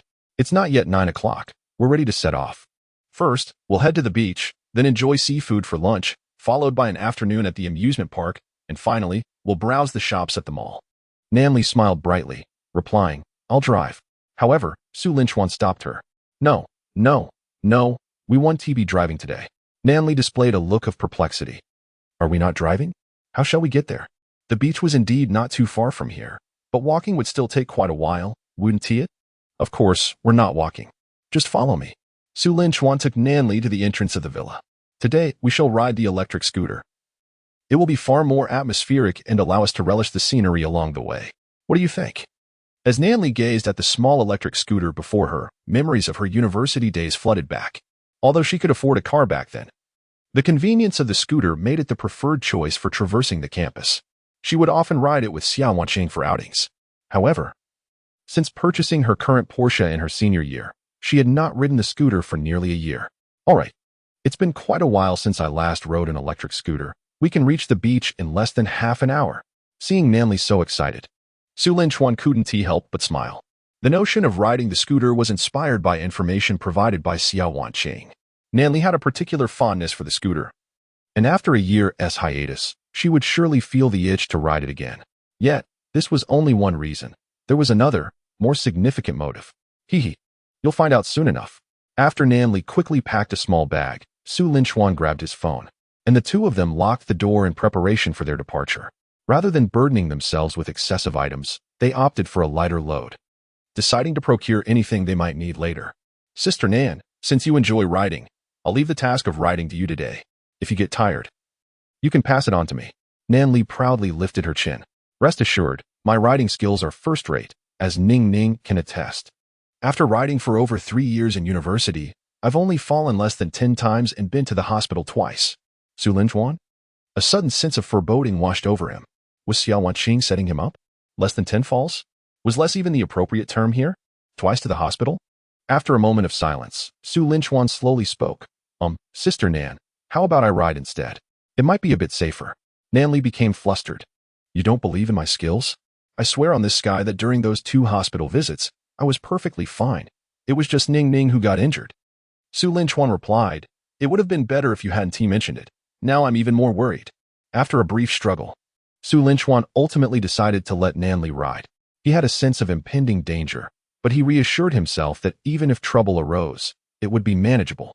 Moreover, Nan Li riding was crucial to his plan for later. He needed to wait until the plan was successfully executed before taking over. "Well then, Sister Nan, I entrust my life to you. Please ride slowly." Nan Li patted her chest in assurance. "Don't worry, I am an experienced rider with top-notch skills." Su Linchuan fixated on the alluring side of Nan Li's chest, swaying enticingly before him.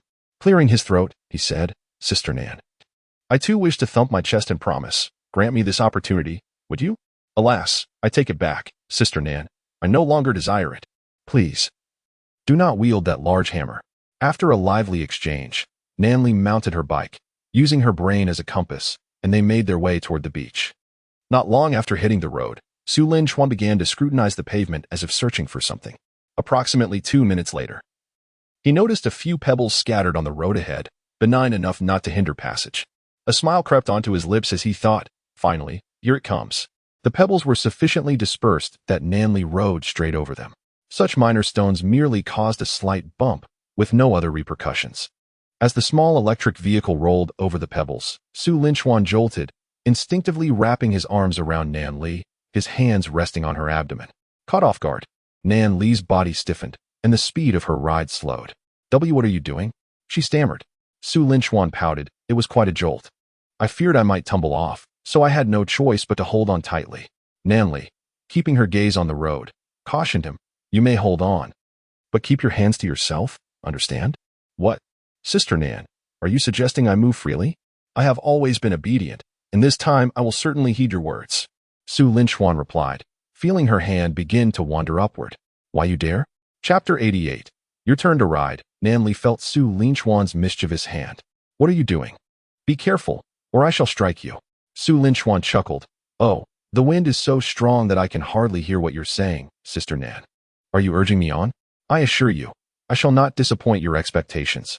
Nanli lamented, "Woe is me, that wicked scoundrel has won." Stifling her urge to deliver a proper thrashing to Su Linchuan, she continued cycling. Upon finding a suitable place to park, Nanli brought the electric bike to a halt, and Su Linchuan dismounted as well. The aspirations pinned in their love diary had been realized. Seeing Nanli angrily dismount, Su Linchuan seized the moment and embraced her without waiting for her ire to escalate. "Nanli, I declare that both my mind and heart are devoted to you." Nanli, after delivering a few playful punches to Su Linchuan's chest, glared at him. "Behave yourself, or I shall abandon you by the roadside."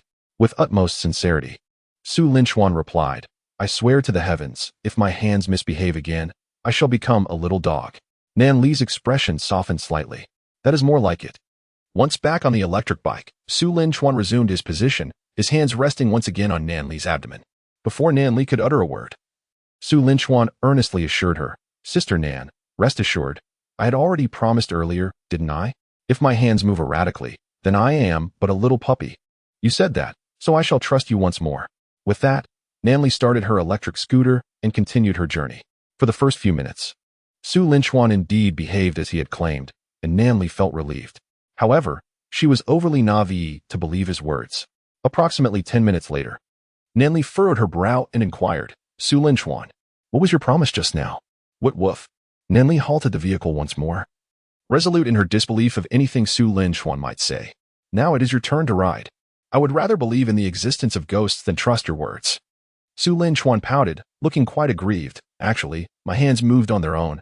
I tried my utmost to stop them, but ultimately, I could not restrain them." Nanli glared at him. "Do you truly believe what you just said?" Su Linchuan, adopting a serious demeanor, replied, "I absolutely believe it. With the utmost conviction." "Believe in nonsense. Quickly get on the bike. This time, you shall ride, or I shall unleash my wrath upon you in the street." "Sister Nan, how about we negotiate a bit more? I can assure you again." Su Linchuan's expression was exceedingly sincere, and had he been speaking to anyone else, it might have worked. Nanli, however, rolled her eyes in response. "Trust you? Absolutely not. There is no merit in believing your assurances. Get up front and ride. Let us see how you misbehave." Su Linchuan felt quite helpless. As a man of integrity, he was unjustly labeled a rogue. "Fine, since you insist. I shall obey your request. However, I assure you, while I ride, you may cause mischief, and I promise not to utter a word like certain individuals." Nanli tilted her head, her gaze turning menacing. "Who is this certain individual you speak of?" Su Linchuan whistled nonchalantly. "I do not know. Perhaps someone with the surname Nan, and the given name containingly. I shall refrain from elaborating. She knows who she is." Nanli reacted dramatically, launching an indiscriminate assault on Su Linchuan with her deadly meow punches. "You little rascal, behold my lethal meow punches." Su Linchuan wore an innocent expression. "What have I said that was wrong?" He thought to himself, "Just wait. One day I shall exact my revenge for every little punch." Lost in his daydreams, Su Linchuan was jolted back to reality by Nan Li's playful strikes. "What were you just thinking? That smile suggests mischief." With righteous indignation, Su Linchuan quickly waved his hands. "How could that be? I was thinking of nothing. Even if I were, it would be contemplating the situation in Syria. Sister Nan, please do not misinterpret my thoughts. All right. Let us not waste time any longer. Let us proceed. This time, I shall take the reins. Sister Nan, do whatever you wish without restraint. I shall not behave like some." Smack. Before Su Linchuan could finish his sentence, he was met with a playful tap on the head from Nanli, a warning that left him feeling quite aggrieved as he took a seat on the small electric scooter. After Nanli settled onto the back seat, she refrained from wrapping her arms around Su Linchuan's waist. "Embrace me, or you might tumble off amidst the bumps," she teased. "Humph, I can hold my ground. Unlike you, who deliberately uses the uneven terrain as an excuse." seeking to take advantage. Su Linchuan protested, feeling quite displeased. That little girl, though not particularly astute, had a keen eye for people. Very well, if you choose not to hold on, should you indeed fall off later, do not blame me for not warning you. Just as Su Linchuan was about to set off, a scene from a movie flickered in his mind, and a mischievous grin crept across his face. He accelerated, then abruptly braked. The sudden stop sent Nanli crashing against his back twice due to inertia, her ample chest providing an unanticipated cushion for him. "Coach, I wish to report this," Su Linchuan exclaimed, only to reconsider. "Never mind, this is rather pleasant. I shan't report it." He proceeded to repeat his earlier antics, accelerating and then slamming the brakes once more. However, this time, he did not receive the anticipated comfort. "Coach, I wish to report again. She isn't crashing into me anymore." A glance over his shoulder met Nanli's dangerous gaze. After a playful exchange, Su Linchuan realized they had already spent over half an hour on the road and could not afford to waste any more time. Otherwise, they would arrive at the beach with no time left to enjoy it. Thus, he solemnly promised, "Sister Nan, I assure you that I will ride properly for the remainder of the journey and will not engage in any mischief." Nanli regarded him with a playful smile. If you're going to behave, then it's my turn." Having been taken advantage of several times, she resolved to turn the tables. Why should he be allowed to exploit her openly while she could not do the same? Soon, I shall make his abs feel the burn. Satisfied with her resolve, Su Linchuan nodded in agreement. Yes, this is the spirit. Following the teachings of his mentor, he thought it best to win her over by nightfall. "My heart and body belong to you." Once they mounted the small electric scooter, Nanli wrapped her arms around Su Linchuan's waist, finally dropping the pretense. About half a minute into the ride, an important realization struck Su Linchuan. "Sister Nan, which way to the beach? Where are we? This route seems different from what I observed this morning." His attention had been wholly consumed by the journey, leaving him oblivious to the surroundings, and now, as he rode, he noticed the unfamiliar buildings around them. Nanli remained lost in her own world until a sudden realization jolted her awake. She glanced around at the surrounding architecture, searching her mind for clarity. "Wait, where am I? It appears I have taken a wrong turn at an intersection, distracted by your mischief, and since then, I have neglected to pay attention to the path." Su Linchuan. He retrieved his phone and opened the navigation app. "Well, my dear Nan, I have both good news and bad news. Which would you prefer to hear first?" Nanli blinked her captivating eyes, pondering for a moment before opting for the good news. "The good news is that despite our detour, we are actually quite close to the beach, with a straight line distance of less than 500 meters. A smile graced Nanli's face. My sixth sense remains remarkably sharp. I knew that even though I unconsciously rode off course, I could not be too far off." Faced with Nanli's triumphant demeanor, Su Linchuan promptly doused her enthusiasm with a splash of cold water. "Nan, let me finish. While we are less than 500 meters from the beach in a straight line, the bad news is that the optimal route according to the navigation will require us to take a detour of approximately 2 kilometers. Why? Because we cannot pass through walls." Nanli fell silent, the stillness echoing the quiet of tonight's Cambridge. "Oh well, 2 kilometers isn't too far. Buckle up, and let us continue our journey." Su Linchuan gently patted Nanli's head, settling back into his seat as they followed the navigation as prescribed route and resumed their ride. About 10 minutes later, after overcoming various obstacles, the pair finally arrived at their first destination of the day, the seaside beach. Upon disembarking, they suddenly realized they had forgotten to bring a lock for their little electric scooter. "Never mind, it's all right. The area is quite safe. Who would dare steal it?" With a wave of his hand, Su Linchuan took Nanli's hand and headed toward the ticket booth. The beach in Jiangxing is rather peculiar. Visiting the beach incurs an entrance fee. Although it is not expensive, it is somewhat irksome. This beach has been developed into a tourist attraction, boasting not only sandy shores but also a plethora of local recreational activities, making it quite a sizable endeavor. Knock, knock, knock. Nanli tapped on the window of the ticket booth. "2 tickets, please. How much?" The drowsy ticket attendant jolted awake, rubbing her sleepy eyes and yawning several times before gathering her wits. What? "Hello, how can I assist you?" Nanli frowned slightly. "How much for 2 admissions?" The attendant rubbed her eyes again, finally recognizing the enchanting figure before her. She was momentarily taken aback, due to Su Linchuan's playful antics on the road. Nanli's top had become slightly wrinkled, accentuating her alluring silhouette even further. The attendant was initially struck by Nanli's beauty. She had seen at least 1,000 people while purchasing tickets here each day, yet this was the first time she encountered such a stunning girl. Furthermore, she was astonished by Nan Li's impressive figure. Despite her slender frame, it seemed she possessed a bust that could be visually estimated at least, and likely more. Was this reasonable? Had Nuwa shown favoritism when creating humanity? The ticket seller swallowed hard. Even as a woman, she couldn't help but be captivated. Then she glanced down at herself, standing at 1.6 meters and weighing 120 g. Goodness.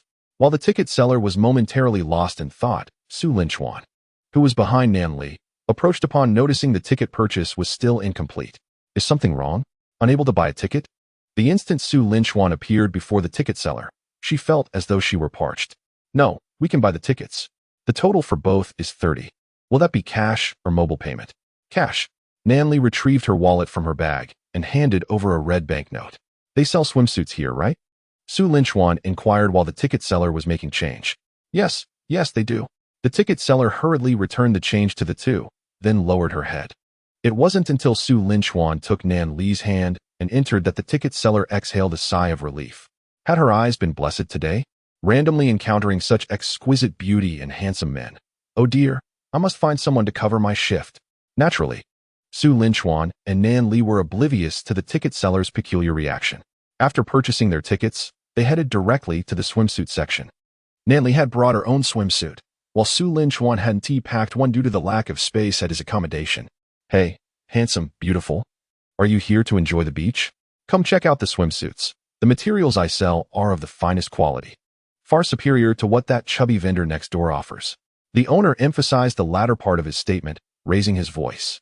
Su Linchuan glanced disdainfully at the chubby swimsuit vendor nearby. The chubby vendor merely rolled his eyes in response, disregarding the comment. Su Linchuan chose to ignore their rivalry, focusing solely on purchasing a swimsuit. Men's swimsuits were quite easy to procure. Although labeled as swimsuits, they consisted merely of a pair of swim trunks. One less item than women's. After Su Linchuan selected one, Nan Li nodded in approval, and the deal was made. However, just as they were about to leave, Su Linchuan suddenly spotted a women's swimsuit at the previous stall. He nudged Nan Li with his elbow. Sister Nan, aren't you going to buy it? I think that one looks quite appealing. Following Su Linchuan's gaze, Nan Li caught sight of the swimsuit he had praised. It could be described as such. Even 10 of those swimsuits could not collectively muster enough fabric to make a single outfit. With a touch of brevity, it can be simplified to merely a bikini. Further distillation leads us to suggest a piece of intimate apparel. Nan Li cast a glance at Su Linchuan, questioning, Do you truly wish for me to wear this? Su Linchuan chuckled lightly, waving his hand dismissively. Perhaps it's better to reserve it for private viewing at home. Here on the beach, there are countless lecherous gazes, fixated solely on the alluring figures of women, which is rather perverse.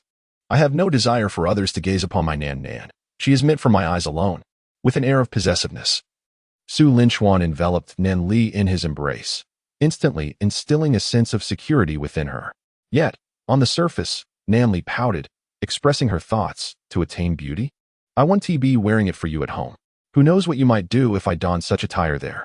You, with your voracious gaze, are far more depraved than the beach's lechers. Su Linchuan playfully tapped her head, admonishing, from now on, refrain from being so clever. It's making it difficult for me to deceive you. Nan Li brandished her tiny fist, retorting, You think you can fool me? I am much more astute now. At least more than you. Amidst their playful banter, they arrived at the changing room.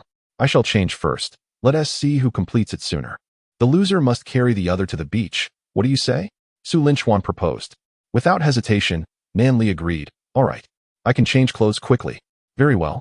See you shortly, she exclaimed, darting into the changing room. Watching her retreating figure, Su Linchuan couldn't help but smile, sauntering into the men's changing area. Changing attire, of course, requires a leisurely approach. I have no intention of being collared like a ball by Nan Li.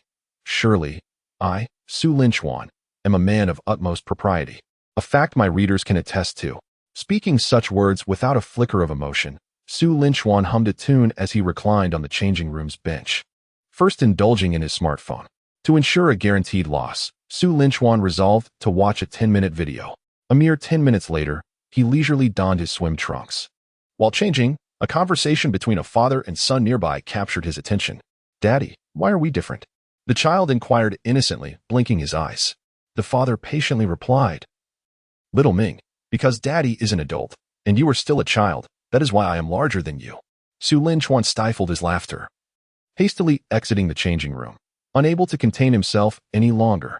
Upon stepping out, he spotted Nan Li awaiting him and sighed with a hint of regret. Nan Li's swimsuit was exceedingly modest. Aside from revealing her legs, she was quite covered, with only her chest appearing noticeably ample, as if stuffed with something. Ah, I never anticipated you would indeed change faster than I. Very well, I concede, Su Linchuan said as he squatted down, patting his back.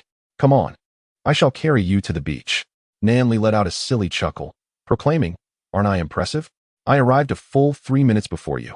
With a proud demeanor, she placed her hands on Su Linchuan's shoulders and leaned her entire weight against his back. Su Linchuan replied, this is the feeling. Unbeknownst to Nan Li, the gravity of the situation had yet to dawn on her. Let us go. We're headed to the beach. With that, Su Linchuan began to sway slightly as he carried Nan Li, relishing the sensation of her gentle jostling. After traversing nearly half the distance, Nan Li finally grasped that something was amiss. Hey, isn't this supposed to be flat ground? Why are we swaying? Su Linchuan explained, Sister Nan, you see, while it appears flat, the sand is actually shifting. You must move in sync with its rhythm, otherwise, you risk sinking. Nan Li retorted, do I look like a 3-year-old to you? Do you truly expect me to believe that? Su Linchuan turned his head to meet her gaze, saying, not believing? This trick works on children under 4. How could you, at 3, not be deceived? Nan Li huffed, humph. Since you're carrying me, I'll let it slide this time. But don't even think about getting handsy again. Su Linchuan readily agreed, thinking it wise not to dispute her words. However, if one were to inquire about what Nan Li had just said, he would merely scratch his head in confusion. Had she even spoken? Perhaps her words merely indicated that he could indulge himself freely. Upon reaching the seaside, Su Linchuan reluctantly set Nan Li down. The scent by the shore, it's something I've never quite gotten used to. So fishy, Nan Li remarked as she rubbed her nose in distaste. Su Linchuan nodded slightly, acknowledging, indeed, it is quite pungent. When I first visited the beach, I was disappointed. Watching the sun, sand, and sea on television seemed so idyllic. I had expected the air to be refreshing, yet upon arrival, even the air carried a fishy odor. As they conversed, they purchased 2 lounge chairs. Su Linchuan initially intended to buy just one, so that Nan Li could recline on him, justifying it as a means of saving money. Nan Li shot him an incredulous glance. Humph, if I sit on you, that soft seat will turn hard, and the hard seat will become an outlet. Su Linchuan was taken aback, surprised that Nan Li could articulate such a thought. It seemed she had been secretly learning recently. Exhausted from their journey, the two opted to recline on the chairs rather than immediately frolic in the sea.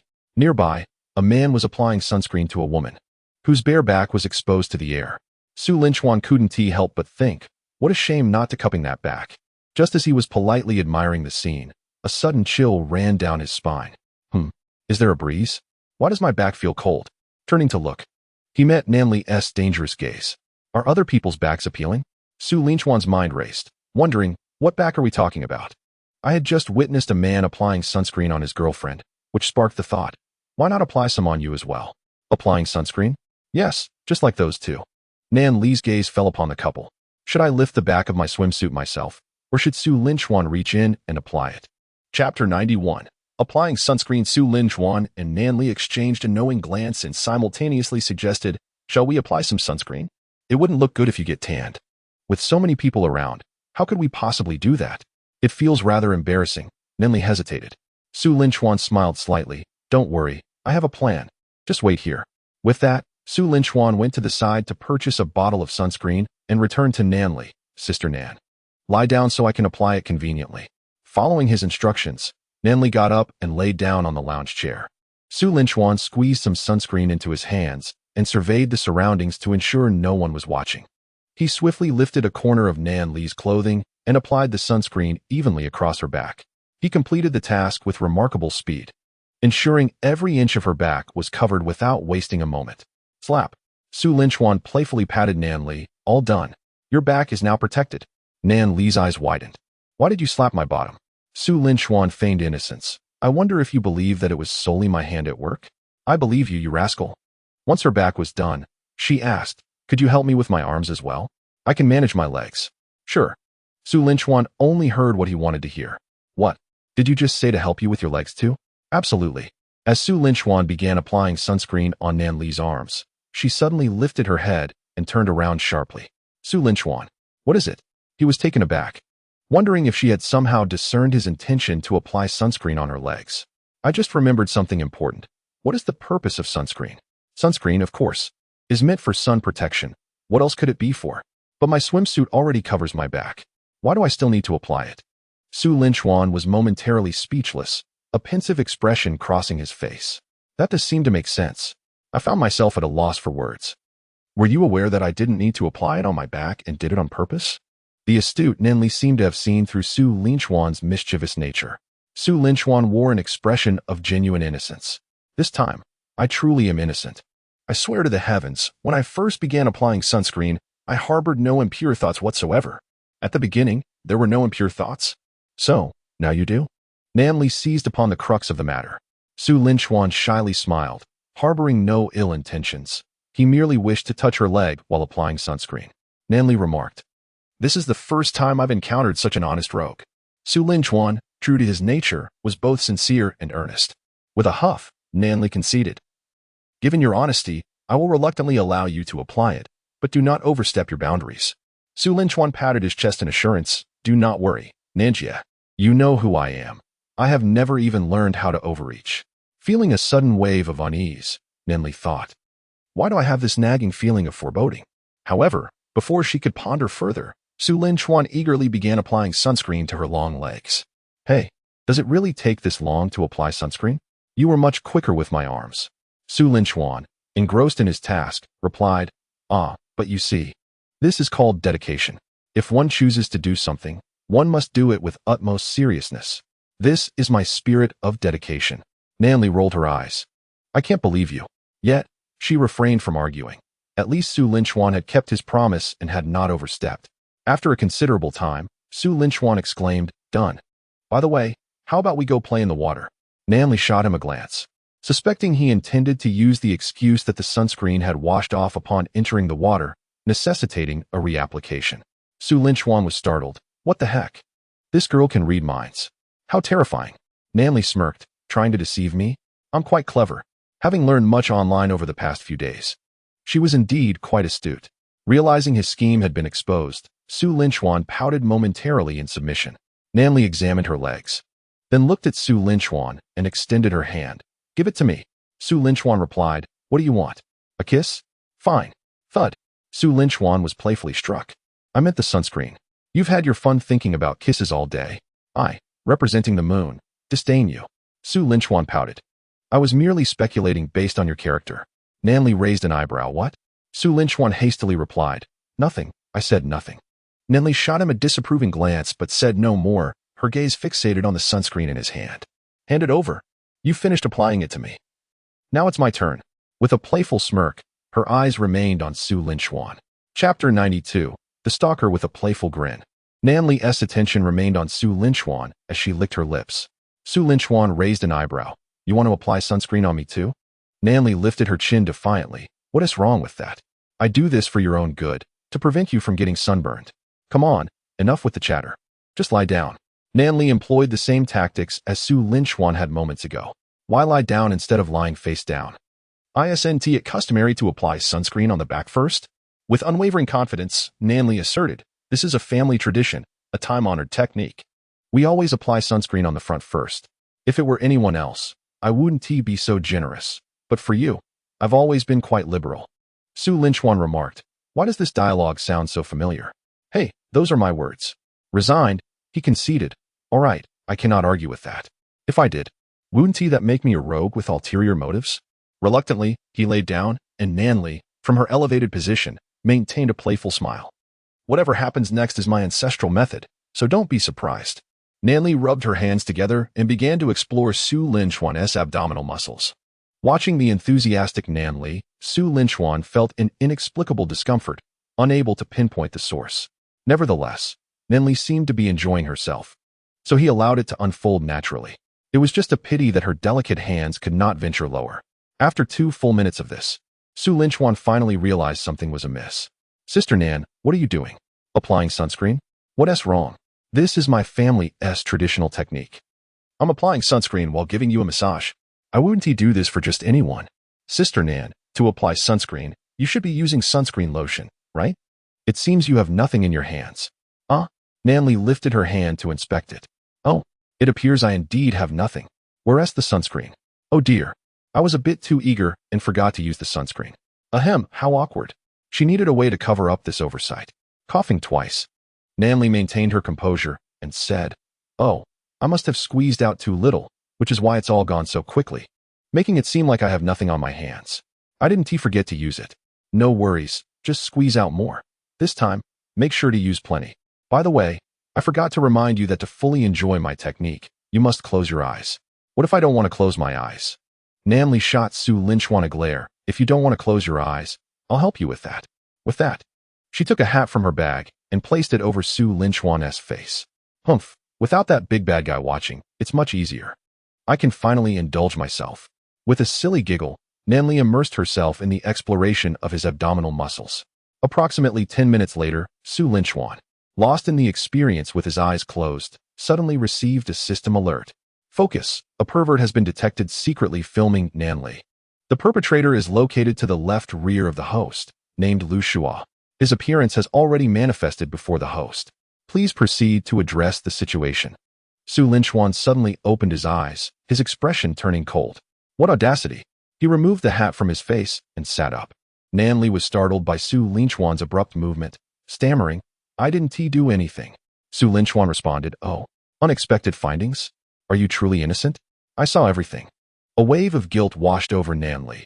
She had merely kissed his abs for a fleeting moment.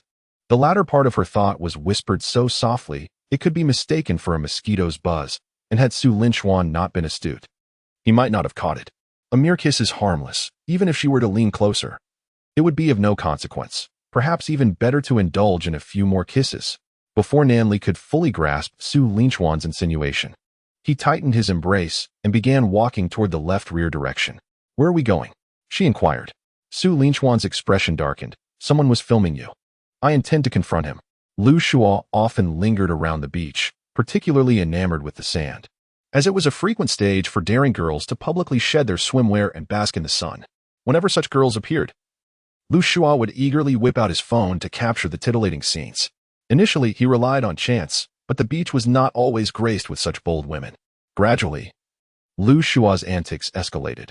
He would remain on the beach for extended periods, scouting for solitary, beautiful women, and when they reclined on their loungers, he would extend his lecherous hand.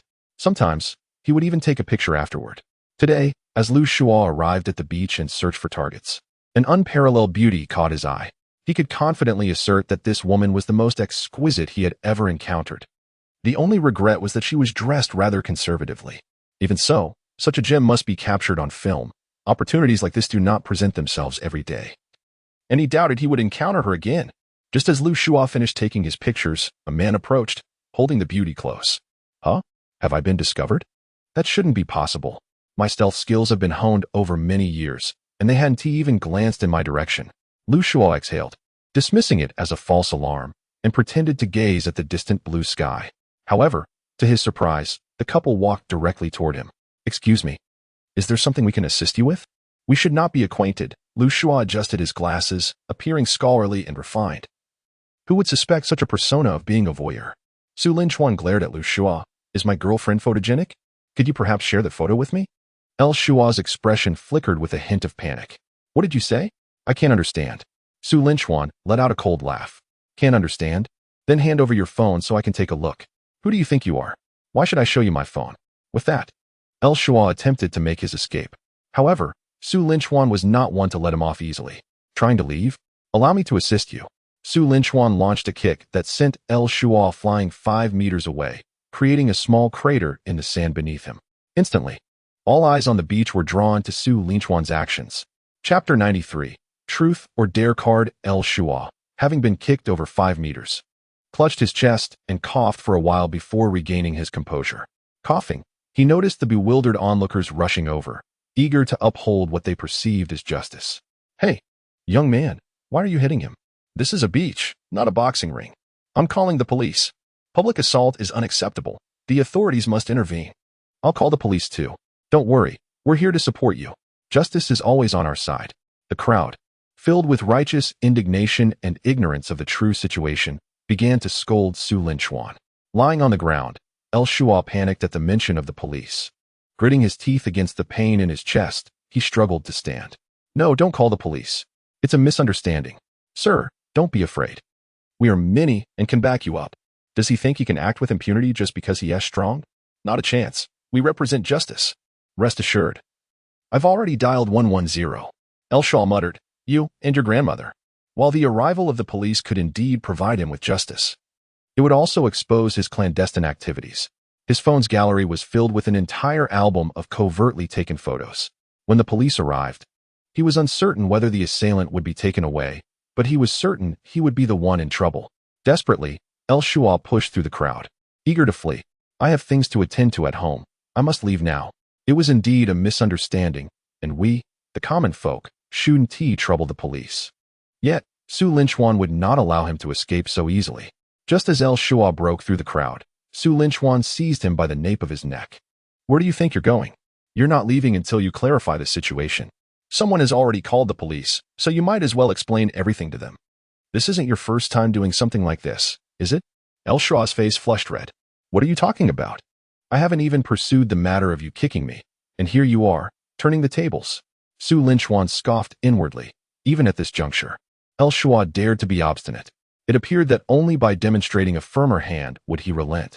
Just as Su Linchuan contemplated employing force to resolve the issue, a voice echoed in his mind. Ding! A violent action has been detected from the host. To prevent unnecessary complications during the host's date, a truth or dare card has been prepared for the host. Truth card. Upon use on a designated person, that individual will respond truthfully to any inquiries posed, with no semblance of deceit, for a duration of 10 minutes. Su Linchuan's lips curled into a smirk. It seemed that the system had providently delivered a pillow when he was drowsy. If matters were to be resolved through violence, this delightful date would surely be ruined. Particularly as he intended to confess his feelings later that afternoon. It appeared that the system had indeed anticipated this scenario with great foresight. As Su Linchuan grasped Lu Shua, a gathering of righteous onlookers soon encircled them. Young man, you truly have some audacity. We have already called the police, yet you dare to continue your assault? One bystander remarked. Is it not shameful for a young man to bully someone in their 40s? At that moment, Lu Shua slowly interjected. Actually, I am not yet 40. I am merely 39. Su Linchuan addressed the crowd. Ladies and gentlemen, allow me to explain why I struck him and why he hastily attempted to flee. The onlookers fell silent in unison. Seizing the moment, Su Linchuan silently activated the truth card on Lu Shua. It was time to inquire directly about the events that had transpired. Now, lying on the ground, tell me what you did to provoke my actions. Lu Shua, though visibly flustered, found his lips uncontrollably divulging the entire sequence of events. I came to the beach to see if there were any sleeping beauties to indulge in, and perhaps capture a few clandestine photographs. While searching for my targets, I spotted a stunning beauty and took a secret snapshot, only to be discovered. Gasps of astonishment erupted from the crowd. Su Linchuan's expression turned icy. Hand over your phone and unlock it. Lu Shua, gripped by fear, could not comprehend why he was compelled to speak the truth. Faced with Su Linchuan's demand, he had no choice but to tremble as he extended his phone. Su Linchuan seized the device and opened the photo gallery. The first image revealed Nanli applying sunscreen on him.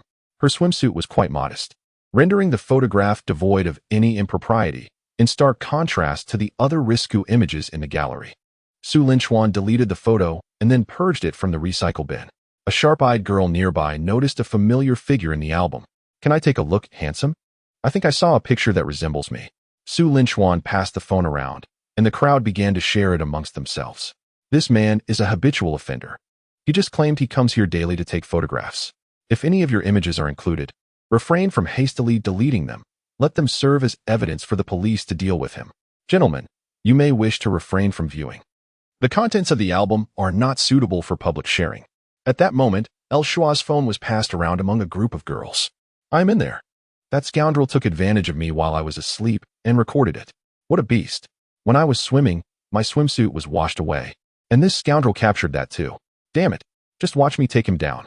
I will avenge my grievances. Su Linchuan and Nanli stepped back from the crowd. And El Shua, surrounded, was likely already beaten to a pulp. Help. Don't hit me. If you do, I will report each one of you. Don't think these photos are all I have.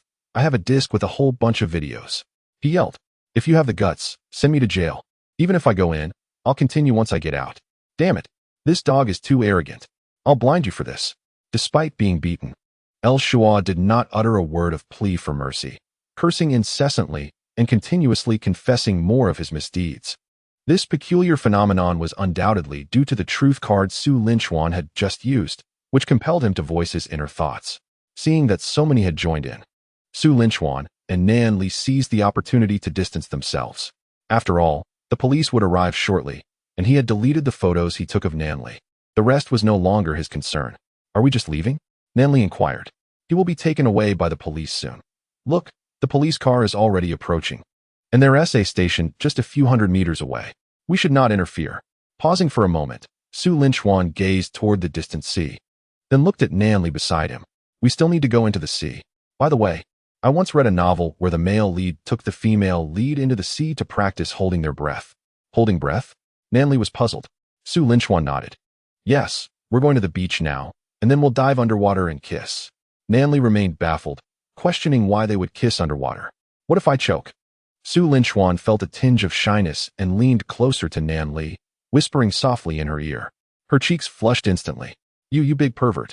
Where did you learn this? It drives me crazy. I want to talk to you, you bad guy.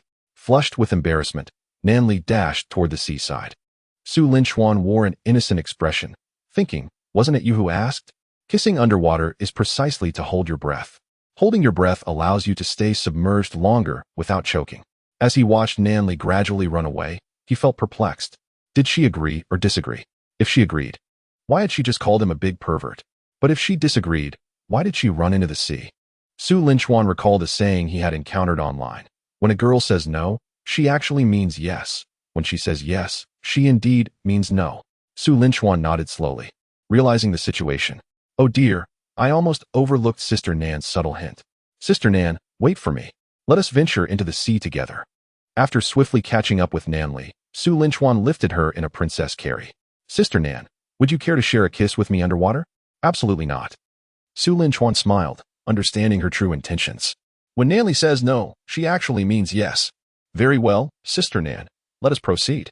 During the kiss, is it permissible to move our hands freely? No way. That is absolutely out of the question. If you dare, I shall give you a beating. Su Linchuan chuckled, comprehending that when Nan Li insists no, she truly means yes. Moreover, if he refrained from touching her, she would still threaten him. Embracing Nan Li, Su Linchuan walked deeper into the sea, away from the crowd, until the water reached his thighs, at which point he paused. With the system in place, there would be no issues. Engaging in a bit of daring behavior was inconsequential. Sister Nan, I adore you. Su Linchuan shouted towards the ocean. Feeling the warmth of Su Linchuan's embrace, Nan Li responded, I love you too. But what are you planning to do? No funny business. Su Linchuan laughed, now fully enlightened. Receiving Sister Nan's command, it was time to commence the playful antics. Nan Li was gently set down, and Su Linchuan plunged into the water with her. Their lips met, and they began to exchange breaths underwater. Due to their lips being sealed, Su Linchuan was unsure of Nan Li's intentions. However, he surmised that she was conveying, hurry up, Brother Chuan. Please, do this for me. Su Linchuan nodded earnestly. From this moment forth, let me be known as Master Su the Reasoner. And so, he seized the opportunity. Ultimately, he succeeded splendidly. By the way, Nan Li's swimsuit was remarkably smooth. Initially, she reacted quite strongly, but perhaps realizing her resistance was futile, she eventually relented. Incidentally, Su Linchuan's hands were rather large. So what if they are? No hand is larger than the moon. Their underwater kiss was brief, lasting less than 2 minutes before they surfaced, breathless. Su Linchuan glanced at his hands. Well, today was worth it. I won't wash my hands before bathing today. As Nan Li gasped for breath, she did not forget to glare at Su Linchuan. Now, her only means of threatening him was through her fierce gaze, which was utterly ineffective. Do you have anything else to say? Once we return home, prepare to be thoroughly hammered by my mighty mallet. Su Linchuan pondered for a moment. Sister Nan, are you truly going to hammer me? Nan Li huffed, of course. Where did you place your hands just now? You always bully me, a fragile woman. Just wait until I can exact my revenge. Sister Nan, since you are already set on punishing me, let us share another kiss, for we are destined to endure this punishment anyway. Do you dare? Before Nanli could finish her words, Su Linchuan stepped forward and embraced her from behind. Nanli, I love you. Nanli rolled her eyes. Humph. You are merely trying to be a rogue. Scoundrel. Despicable rogue. Oh dear, I have been caught once again. Upon returning, I shall strike Su Linchuan twice. Sobbing. She sought advice online. What to do when a scoundrel has you at his mercy in the sea. This time, they did not enter the water for their kiss. Having held their breath for quite some time, they had yet to fully recover. With their bodies submerged, their heads floated above the water's surface. Gradually, noon approached, and Su Linchuan carried Nanli back to the beach. Nanli, fuming, struck Su Linchuan's chest several times along the way. My swimsuit, which I bought not long ago, is nearly torn to shreds by you. I'm furious. I shall never come to the seaside with you again. Su Linchuan promptly reassured her. Oh, it's all right. Even if you refuse to come to the beach with me, I will behave this way wherever we go. I promise that every time I ruin your clothes, I will take you shopping. After we visit the amusement park this afternoon, we can stroll through the mall. Nanli shot him a glare. Then when we are at the mall, you will be up to no good again, tearing my clothes and dragging me out to buy new ones. It's a vicious cycle, isn't it? Su Linchuan tilted his head. At least one of us is quite happy. Isn't that so? Humph. I am starving. Let us eat. Battling with you has drained my energy. Su Linchuan scratched his head, recalling their earlier encounter. Wait, Nanli didn't really resist, did she? This struggle hardly consumed any energy, right? However, he dared not voice this thought. After changing clothes in the dressing room, Nanli led Su Linchuan to a nearby seafood restaurant. I've been here a few times before. The food is quite good. Let us eat here. I'm starving. But just as Nanli entered the restaurant, she spotted a familiar face. Chapter 95. Encounter. As Nanli stepped into the restaurant, she recognized someone. She grasped Su Linchuan's arm.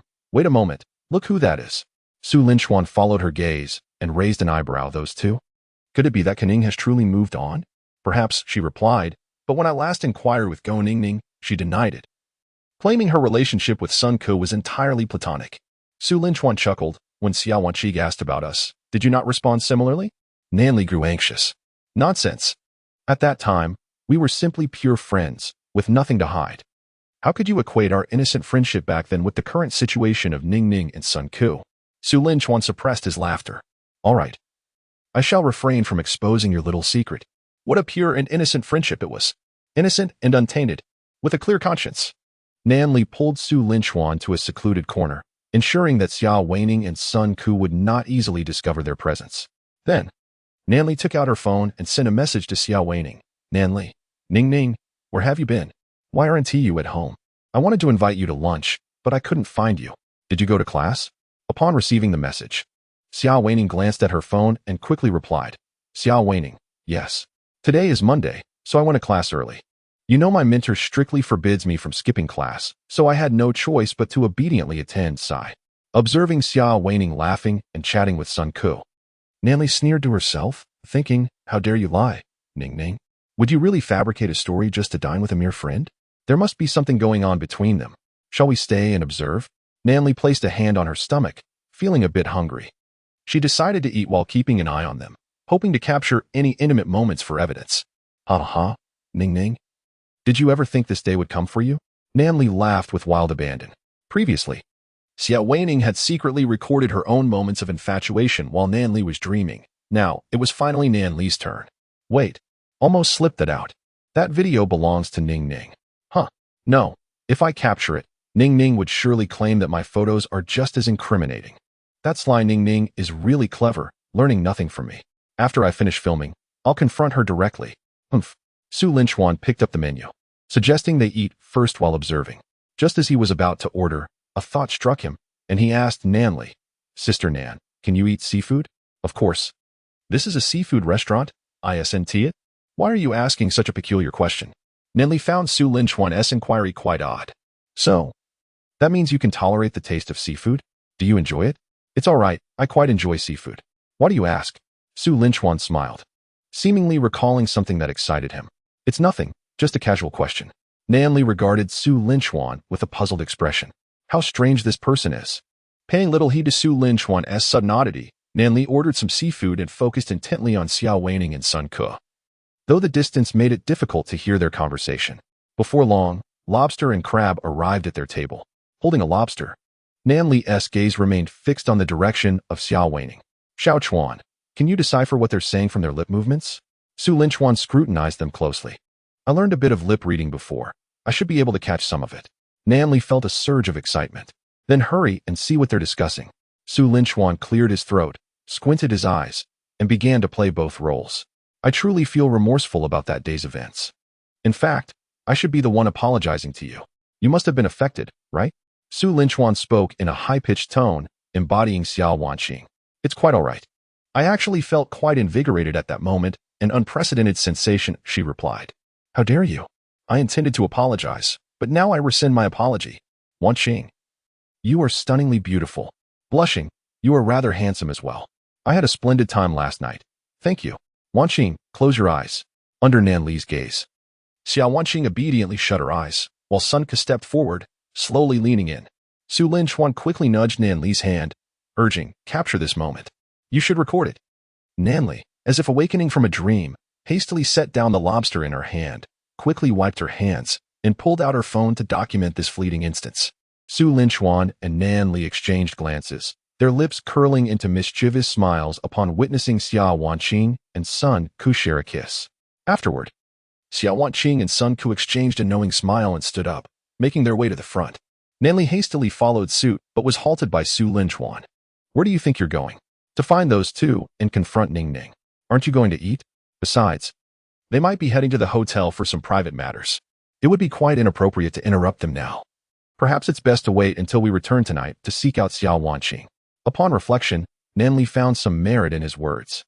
It was indeed their time to enjoy a meal together. Any pressing matters could wait until later. She returned to her seat, picked up the lobster from earlier, and indulged herself without regard for appearances. Perhaps due to the excessive energy expended on the beach earlier, Nan Li's appetite was unexpectedly vast, nearly rivaling her first experience of Su Linchuan's cooking. Su Linchuan chuckled as he watched Nan Li devour her food. Eating well is essential for better battles. I look forward to burning off all this nourishment through exercise tonight. The meal lasted nearly an hour for the two of them. After finishing, Nan Li leaned back in her chair, cradling her stomach. I suppose this meal will add a few pounds to my weight. Oh well, if I gain weight, so be it, as long as it settles where it should. Su Linchuan reassured her, Sister Nan, do not fret about gaining weight. I inquired beforehand. All these seafood dishes were taken from the cold storage prior to preparation. They were fully frozen, and all the calories have been drained away. So what you consumed will not contribute to weight gain. In fact, it may even help burn your existing fat. Unable to resist, Nan Li gave Su Linchuan a thumbs up. You are impressive. Had I known you earlier, I might have gained 20 more pounds by now. After hearing Su Linchuan's explanation, Nan Li felt considerably uplifted. Some truths may be known to be false, but the mere act of hearing them can bring a profound sense of comfort. Perhaps this is the essence of self-deception. After their meal, Su Linchuan set off once more with Nan Li, departing from the beach with intentions of reaching their next planned destination, the amusement park. However, before they could leave, an unexpected incident occurred. Upon arriving at the location where the small electric vehicle was parked, they found it still present, yet the battery was missing. Chapter 96, Surely. You do not wish to be disturbed, do you? Who could be so unscrupulous? If one were to steal, they might as well take the entire vehicle. What purpose is served by merely taking the battery? It's infuriating. Su Linchuan was seething with rage. He had anticipated the possibility of theft, as the vehicle had not been locked when they arrived. However, upon emerging from the beach, he had found the little electric scooter undisturbed. At that moment, Su Linchuan had chuckled, believing that the public safety in Jiangcheng was commendable. A vehicle left unlocked for an entire morning without incident seemed promising. Yet, just as he was about to mount the scooter and head to the amusement park, he curiously noted its lack of response. No reaction? Is it out of battery? It was fully charged when we left this morning. It couldn't have depleted so swiftly. Lifting the seat, he was met with a shocking realization. Blast!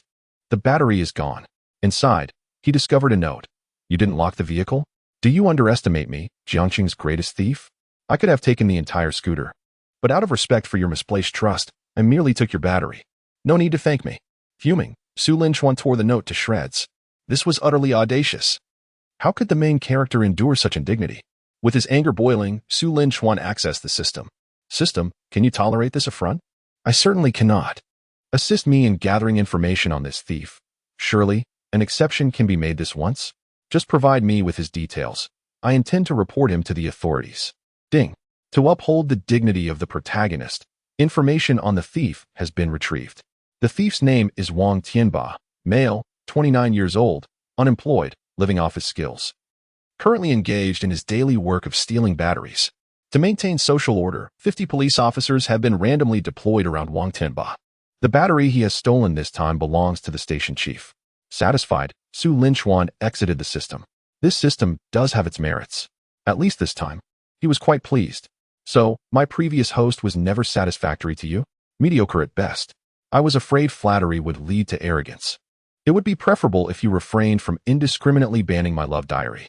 The system fears that if the host were permitted unrestricted access to the love diary, this narrative would devolve from a romance to something rather more risky, potentially transforming from a single heroine focus to a multitude of heroines.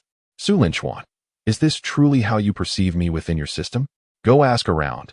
I, Su Linchuan, am a person of utmost integrity. The readers can bear witness to this fact.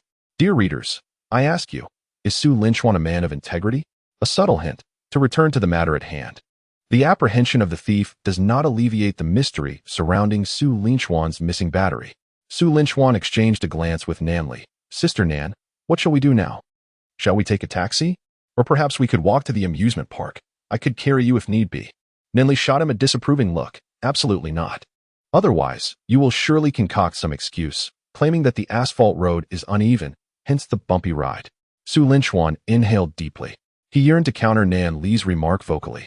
But after a moment's reflection, he realized the reasoning was not on his side this time, compelling him to swallow his words in silence. Oh dear. What to do when one is bullied by their girlfriend? A witty comment. A good thrashing with a stick should suffice. If that fails, 2 thrashings. Su Linchuan surveyed his surroundings, and suddenly a smile crept onto his lips. I have an idea. I assure you, someone will bring us an electric bike shortly. Nan Li, intrigued, inquired. Someone is bringing it to us? Are you purchasing it now? Su Linchuan shook his head. No need to buy. I shall invite an external guest to assist us. With that, he retrieved his phone and dialed a number. The call was quickly connected. Hello, Sun Ku. I trust you wouldn't want your current good fortune to be interrupted, would you? Sun Ku. Nanli. On the other end, Sun Ku glanced around the room with a look of trepidation, while Xia Weining remained in the bathroom. Cautiously, he approached the door and flung it open. Nothing was amiss. Brother Chuan, what are you saying? I don't understand. Su Linchuan chuckled, recognizing the hint of guilt in Sun Ku's response, confirming his suspicions. These two had indeed taken their rendezvous to a hotel. How long had they even known each other? Their acquaintance was shorter than that of Nanli and himself, who had only just progressed to the stage of gentle affection, while these two had boldly ventured into deeper interactions. Su Linchuan cleared his throat, adopting an air of knowing. I am already aware of everything. Believe it or not, if I wish, Nan Li and I could swing by at any moment to cheer you on. A vivid scene flashed in Sun Ku's mind. He and Xia Weining were fervently engaged in a game on the bed, with Su Linchuan standing nearby, shouting encouragement. Come on. Sun Ku, put in some effort. A chill ran down Sun Ku's spine. The thought was utterly terrifying. He had no doubt that Su Linchuan could appear out of thin air. He believed Su Linchuan possessed a remarkable ability to conjure wonders at any time and place. After all, he had heard from Xia Weining that Su Linchuan was capable of summoning rain whenever he wished. Truly extraordinary. Brother Chuan, what are your intentions? What must I do? Su Linchuan smiled contentedly. I will provide you with an address. I currently require a small electric scooter. If an electric vehicle is unavailable, a car will suffice, though I would prefer the former. Can you manage this within 20 minutes? It shouldn't be too much of a challenge for you, I hope. Sun Ku was momentarily taken aback. He rubbed his ears, somewhat incredulous at what he had just heard. Is this truly what you desire, Brother Chuan? What else could it be? Sun Ku thought to himself, feeling a surge of frustration. He had anticipated that Su Linchuan might request something more extravagant, such as observing his interactions with Xia Wanqing or perhaps envying the swift progress he had made with her, wanting him to wait a while. He even entertained more outrageous scenarios, like a convoluted situation involving debts. Madam Sun, I trust you do not wish to see Sun Ku's company collapse, do you? Dear lady, you surely do not want to witness such a calamity, correct? And this was the request? To have him deliver a vehicle? If Su Linchuan were aware of Sun Ku's thoughts, he would likely choke on his own disbelief. An overly vivid imagination can be quite detrimental. Taking a deep breath to compose himself, Sun Ku replied, "All right, please provide me with the address, and I shall make my way there. Striving to procure an electric scooter for you." Su Linchuan chuckled softly. "I have already sent you the address. I await your good news."